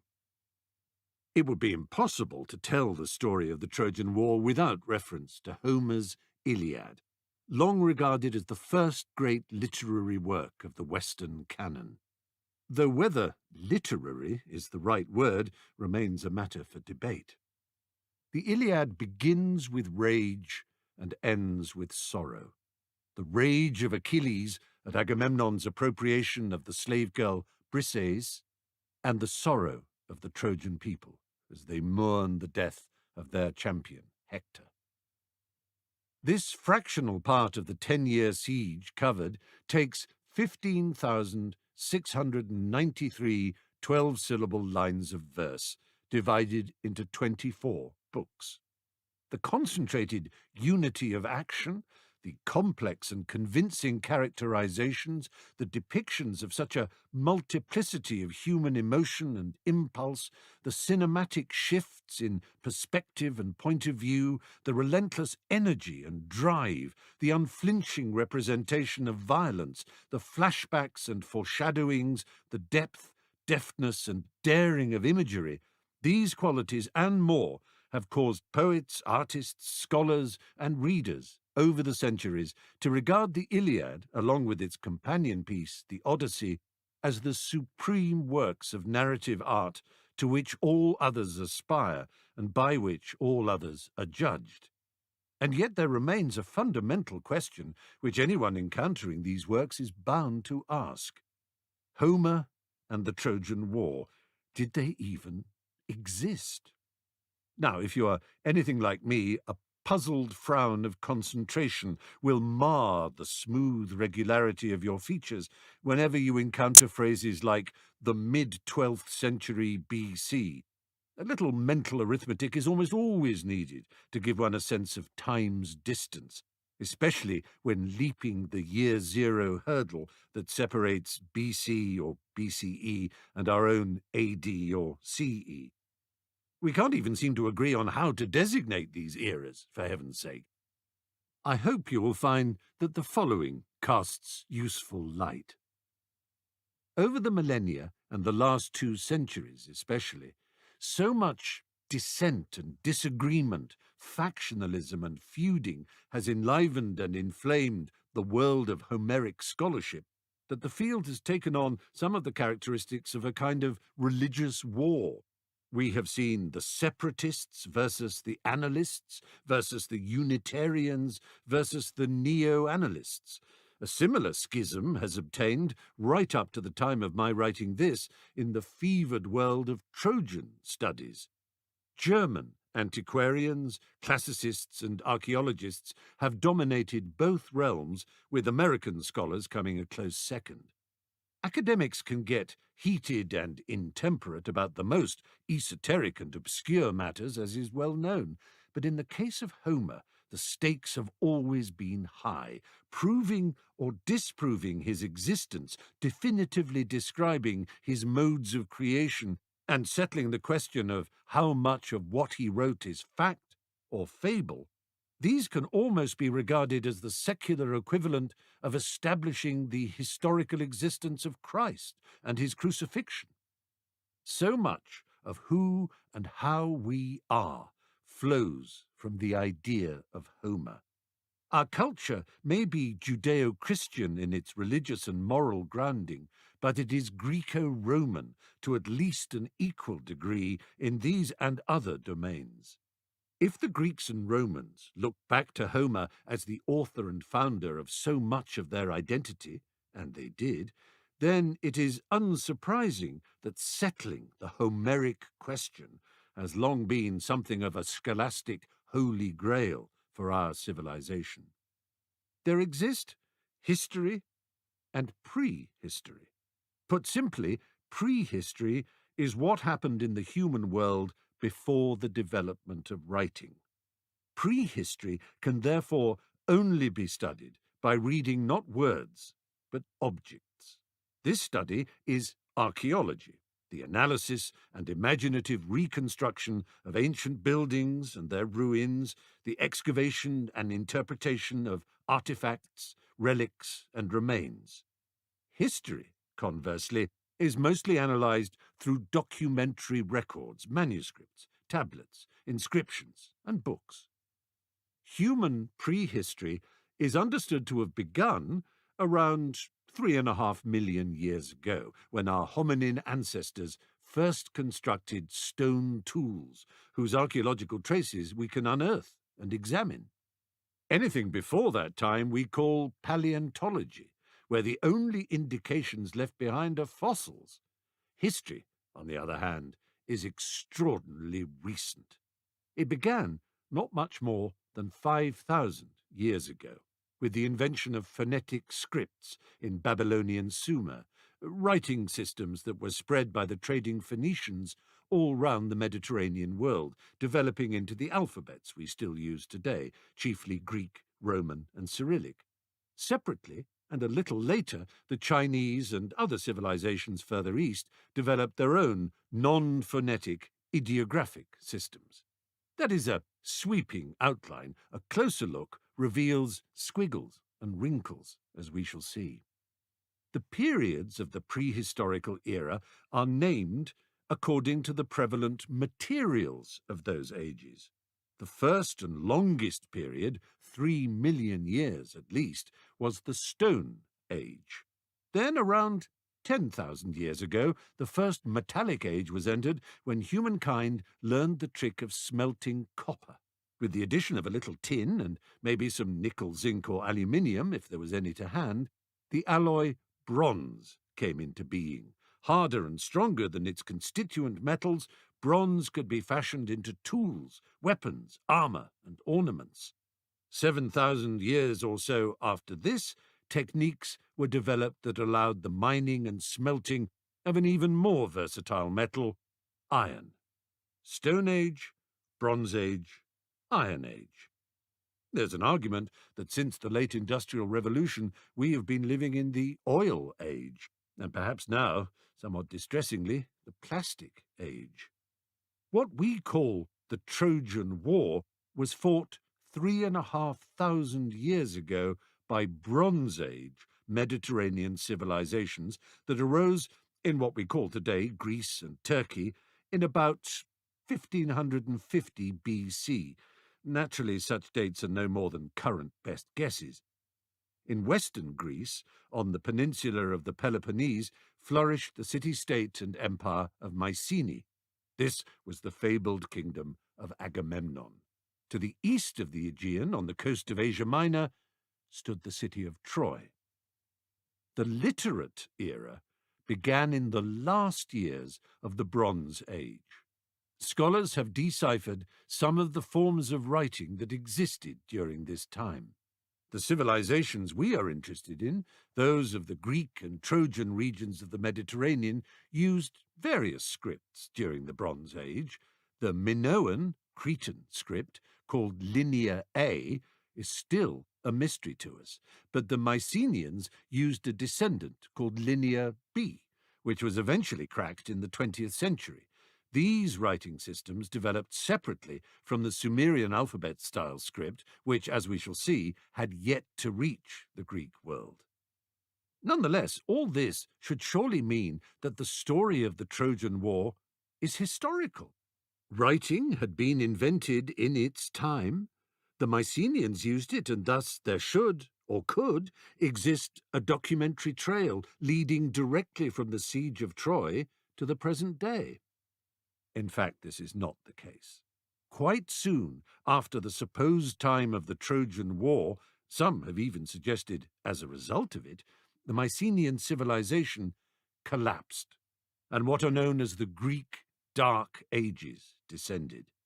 The most usual explanation for this collapse is a combination of apocalyptic horsemen, namely some kind of geological or climate catastrophe, a famine, a plague, and the invasion of the Greek and Mediterranean world by the so-called Sea Peoples. As a result of these disasters and the abandonment of the great city-states of the Mycenaean Bronze Age, the art of reading and writing Linear B was utterly forgotten until the brilliant Michael Ventris and his collaborator John Chadwick deciphered it over 3,000 years later in 1955. For 700 or 800 years, until the Phoenicians spread their alphabet through trade, the entire region remained non-literate.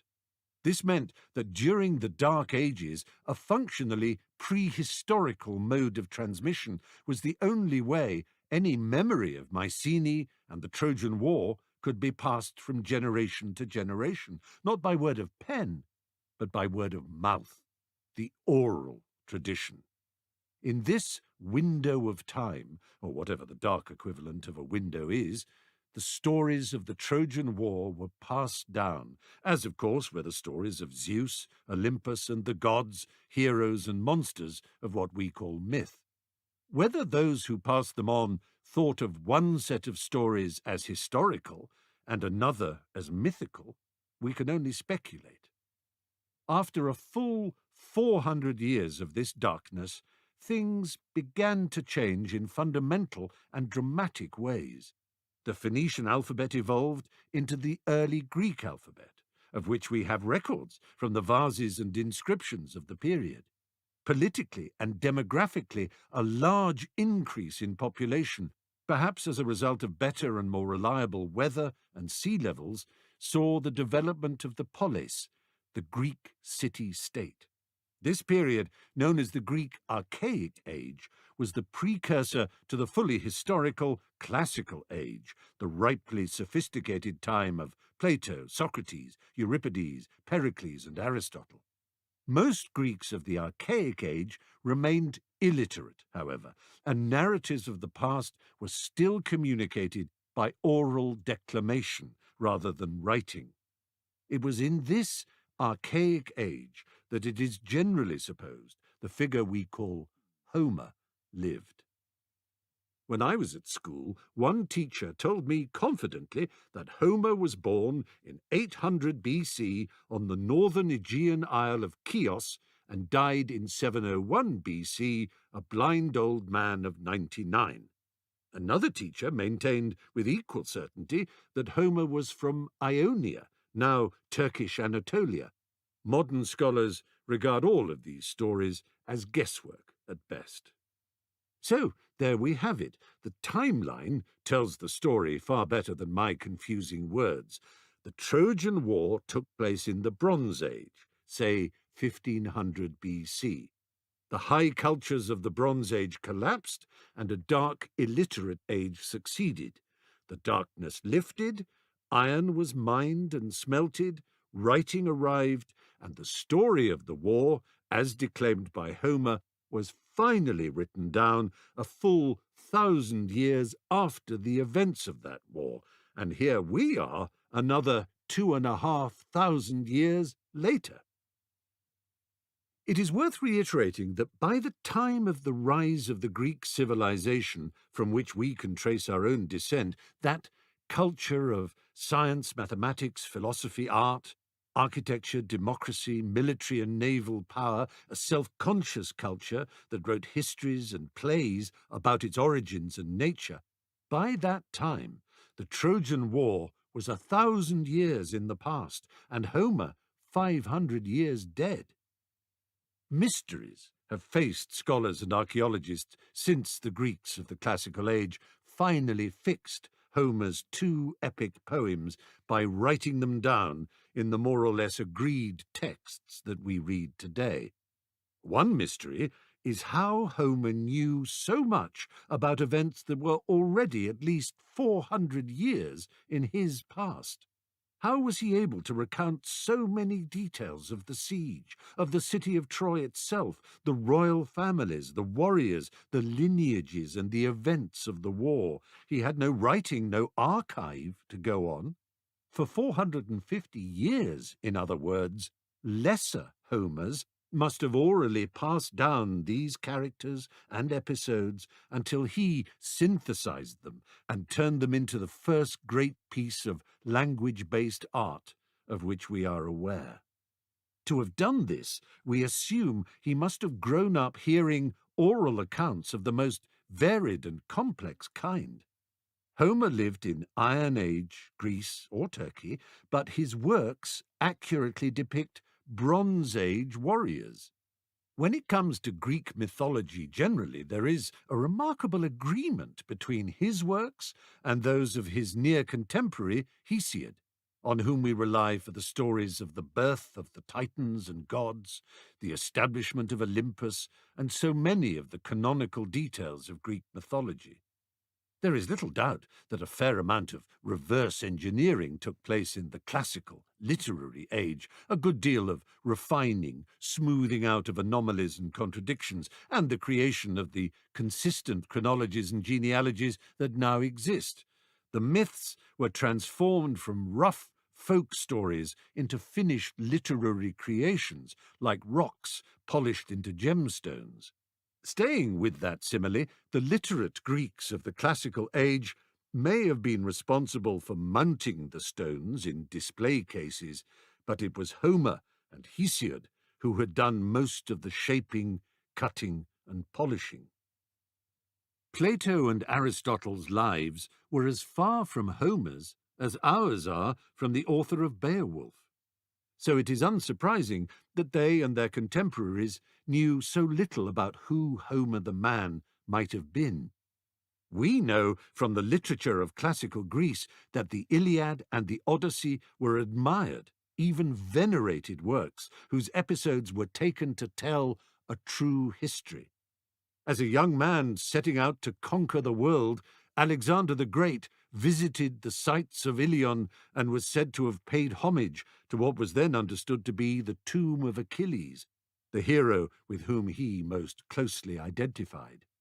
Mark Antony reputedly made a present to Cleopatra of the funerary statue of Ajax the Great.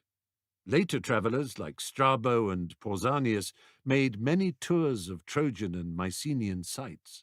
they all took the stories to be truthful records of historical events. During the classical age, popular sections of the Iliad and Odyssey were often performed in outdoor concerts, attended by ordinary and very enthusiastic citizens. It seems that they believed Homer wrote those works down, something that seems strange to us, for we have been brought up with the firm idea that Homer was, if not illiterate, a bard, a rhapsode, a declaimer, and perhaps even an improviser of epic verse, but not a writer. This is a recent view, however. After our own dark ages, Western Europe underwent a rediscovery of Greek and Roman civilization, art and culture, a rebirth that we call the Renaissance. In 1450, Gutenberg's invention of movable type printing allowed the widespread transmission of classical texts in ways that had been unthinkable in the foregoing centuries of monastic scribes producing books by handwriting. In 1488, printed copies of Homer became available. The impact was enormous, a kind of cultural Big Bang. In Britain alone, poets from Dryden, Pope, Keats, Byron, and Tennyson, and into the modern age, were transformed by Homer. Painters, sculptors, and philosophers pored over the pages of the original Greek and of each new translation. But they had no more sense that the Trojan War was a historical event than that Narcissus was truly transformed into a daffodil, or that Heracles really did descend into the underworld and emerge with Cerberus slung over his shoulder. This view changed, largely as the result of the bold endeavours and determined showmanship of one man, Heinrich Schliemann. Born in Germany in 1822, Schliemann made, lost, and made fortunes in Russia and the USA. The final fortune he accreted from speculation in the Californian goldfields allowed him, now an American citizen, to devote the second half of his life to his great passion, archaeology. Along with the other great archaeologist of the age, Britain's Arthur Evans, he set about trying to find the great sites of the Greek Bronze Age. Evans concentrated on Crete, and his uncovering of Minoan treasures caused a sensation. Evans was what we would recognize as a true archaeologist, whereas Schliemann, well, his practices were, even in his own day, regarded as somewhat drastic. We are all familiar with the gentle, achingly slow digging and delicate brushing that archaeologists insist upon, every site painstakingly pegged out with string, every layer preserved and minutely catalogued. Schliemann had no patience with that kind of thing. He swung his spades with a violent zest that approached vandalism. His obsession, from first to last, was in finding the true locations of Homeric legend. He was to excavate sites in the Peloponnese, where his search for Mycenaean treasures certainly resulted in some spectacular finds. In 1876, a gold funerary mask of stunning beauty and workmanship was unearthed, and instantly designated by Schliemann, on no compelling evidentiary grounds, the Mask of Agamemnon. We now know that this artifact predated the Trojan War, and therefore the life of Agamemnon, by a good 400 years. Schliemann dug up much of Odysseus's homeland of Ithaca, too, but it was his work in the Troad that was to make his name ring round the world. His search for Troy took him to Turkey in the early 1870s, where he concentrated on the area around the town of Hissarlik, a site that had been suggested to him by the British archaeologist Frank Calvert. Here he uncovered evidence of 9 buried cities. One glad day he happened on a trove of gold that he announced to be Priam's treasure, incorporating what he declared were the jewels of Helen. Subsequent research has shown them to be a full 1,000 years older than that. boring old historical truth and evidence were more or less irrelevant to this outrageous fudger, fantasist, fabricator, and outright smuggler. But this is not to deny the value of his work, especially the effect of his fanfares of self-publicity on scholarship and the popular imagination. His methods, including the cavalier use of dynamite, were so damaging to the archaeological record that successive professionals have wryly congratulated him on achieving what even the Greek armies couldn't: the complete levelling and destruction of Troy.